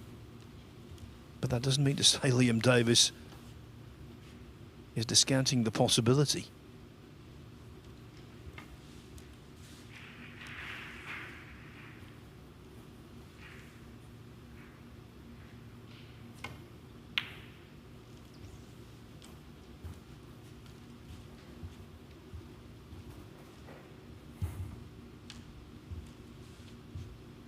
The other thing for Carter, his shot choice in a while might be affected by the fact he doesn't want too many reds to go up towards the bulk end of the table, because to make a 135 you need a lot of high value colours.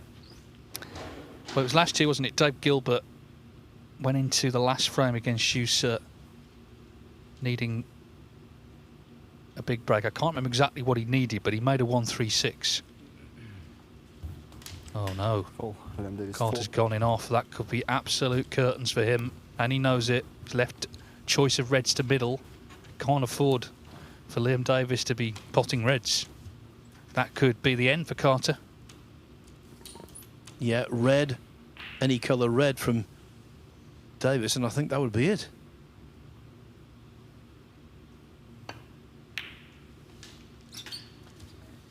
He made that little clearance fill, didn't he, in his second match? Won that frame on the black, which he could easily have lost. These little moments, you know, we talk about the 135, and that was important as well, but those little moments as well, that little bit of steel to nick a frame that you should have lost, again, has made a big difference. Yeah, you don't know when the big moments are particularly until you look back on the day in its totality, and then you realise the important stuff.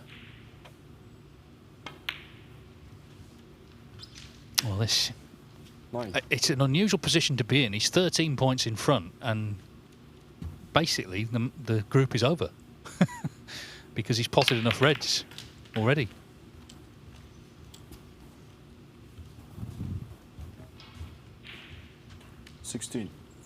Unless we have the world's least likely re-rack.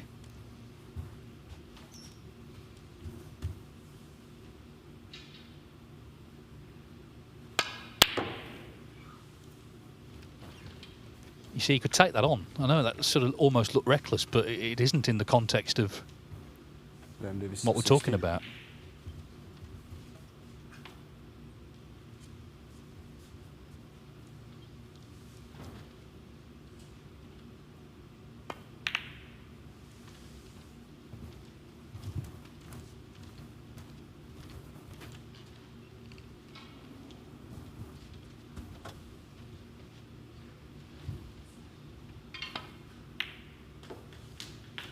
With 2 reds potted, that was 1-3-1 on the table. A free ball, Carter could still have done it, but that has gone out of the window now. Liam Davis is going to become the second seed in a group to win a group. He's also the second Welshman after Matthew Stevens. Yeah, what a terrific start to the season. A season that he hopes will end with him keeping his tour card. And, you know, if it comes down to a couple of thousand here and there, then obviously this Championship League will have played its part. He's got a very impressive attitude, I think, the way he carries himself. 14. And he's carried himself to the last 32 stage. Against basically Mr. Championship League, Ali Carter, the only player who's played in every version of this over the years, won it last year, was hoping to defend the title, has played some really good stuff himself today, some big breaks, a couple of centuries. But the engine has been metaphorically started.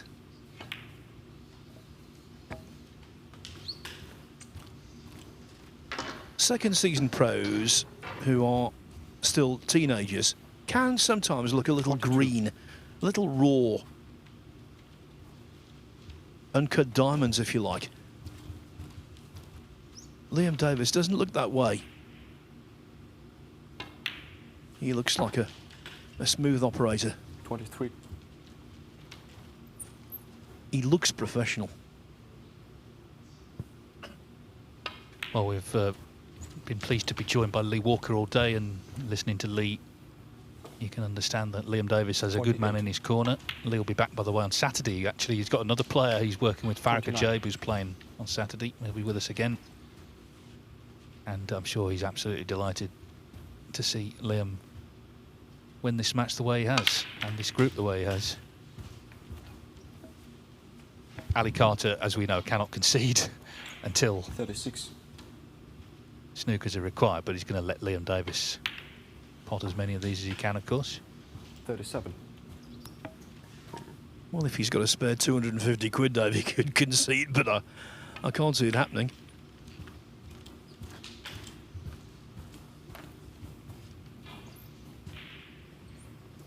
$42.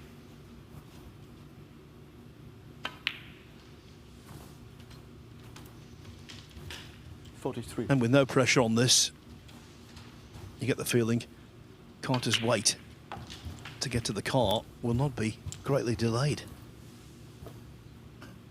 48. No, I mean, he's played well overall, but that missed red in the last frame, you know, was a massive moment, and that frame that I referred to earlier on as well, that he lost, that he really should have won. All these moments build up over the course of a long day here at the Championship League. And another point worth making. 55. Liam Davis is the youngest group winner in the tournament so far. 56. This is the 13th completed group. Yeah, and it's a bit of a myth that there's no young talent in Britain. It's true that maybe they're coming through at a slower rate than they once did, but there's a lot of talented players around, and we're going to be seeing this one in stage 2. That will do nicely.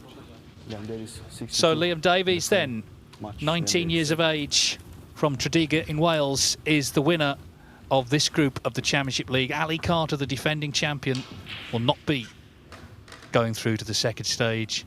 In the end, he had to make a 1-3-5 in the last frame and really didn't get much of a look in. And Liam Davies can relax now for a couple of weeks, and he will be back as he attempts to go even further in this tournament. So very impressive. We'll be hearing from him shortly. These the results. Of course, Carter did beat Chuang Jihao. Jack Bradford 3-0 over Jihao, so he'll finish third. And there's the Liam Davies victory. And of course, we've had a lot of draws on the other table. All but one of the matches actually today has been drawn, and the last one could be. Gary Wilson 2-each with Bai Lu, and then Bai Lu 2-each with Alex Clenshaw. It's 1 each between Gary Wilson and Amir Sarkosh. Wilson has to win that match.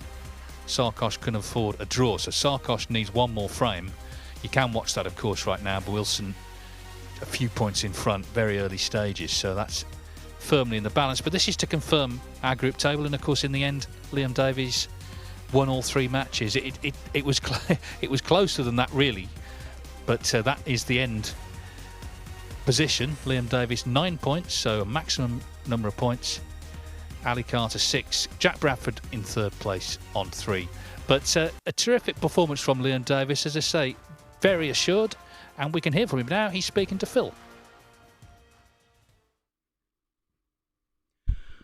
First of all, congratulations. That was a really good performance in what was a good group that had entertainment from start to finish. Yeah, it's been a long day. All the games just seemed to drag on a bit, and at the end it was a bit tense. I was just praying there was no 130 breaks going on, but managed to get over the line in the end. Really, you made some superb breaks, but the most important for me was the colours clearance to win 3-0 in your second match. That was a 3-1, I should say. That was a big moment. Yeah, definitely. It went from looking like I was too old for definite to getting that chance and clearing up to win, and then that meant it was all to play for tonight. And so yeah, that was probably the big moment in the day, I think. In the third frame, when Ali Carter was at the table and he missed that red to middle, you must have been very surprised. Yeah, he was perfect. He made a good break the first frame, and then he was looking good again there to clear up. Like I said, I wasn't expecting to come back to the table there at all the way he was playing, and yeah, he's missed the red. And then I've done a nice little clearance in that frame as well, considering it was to get through. So yeah, I'm chuffed. All kinds of things must have been going through your mind at the start of the fourth frame, thinking, how can I stop him making a big break? What were your thoughts on that? If I potted the red, I was putting the black on the cushion, that's for sure. But no, he played a bit of a strange shot and gone in off, and then yeah, it was perfect. Then I couldn't fail from where it was then. And finally, I think it's fair to say your big goal this season is to keep your card in. So to win a group like this, that's a big help. Yeah, definitely. When you're trying to keep your card, all the points add up. The qualifying games, these games, they're all massive games for me. And yeah, the more of them you can win, the closer you are to retaining your card. So yeah, I'm chuffed. Very well done. The youngest group winner in the BetVictor Championship League so far this year. Thank you, Dave. Thank you. So, well done to Liam Davies, and we're looking forward to tomorrow. We've got 2 more groups for you. Jack Lazowski is the headline act in Table 1 with Ashley Carty, Gong Chengzi and Ross Muir. On the top seed, Table 2, Pang Jung-Zhu. He's with Dean Young, Oliver Lyons and Jiang Jun. As usual, it starts at 12 o'clock local time, so hopefully we'll have your company throughout the day. But from us all here at the Mattioli Arena, remember, Gary Wilson, Amir Sarkosh does continue. But from us, for now, it's good night.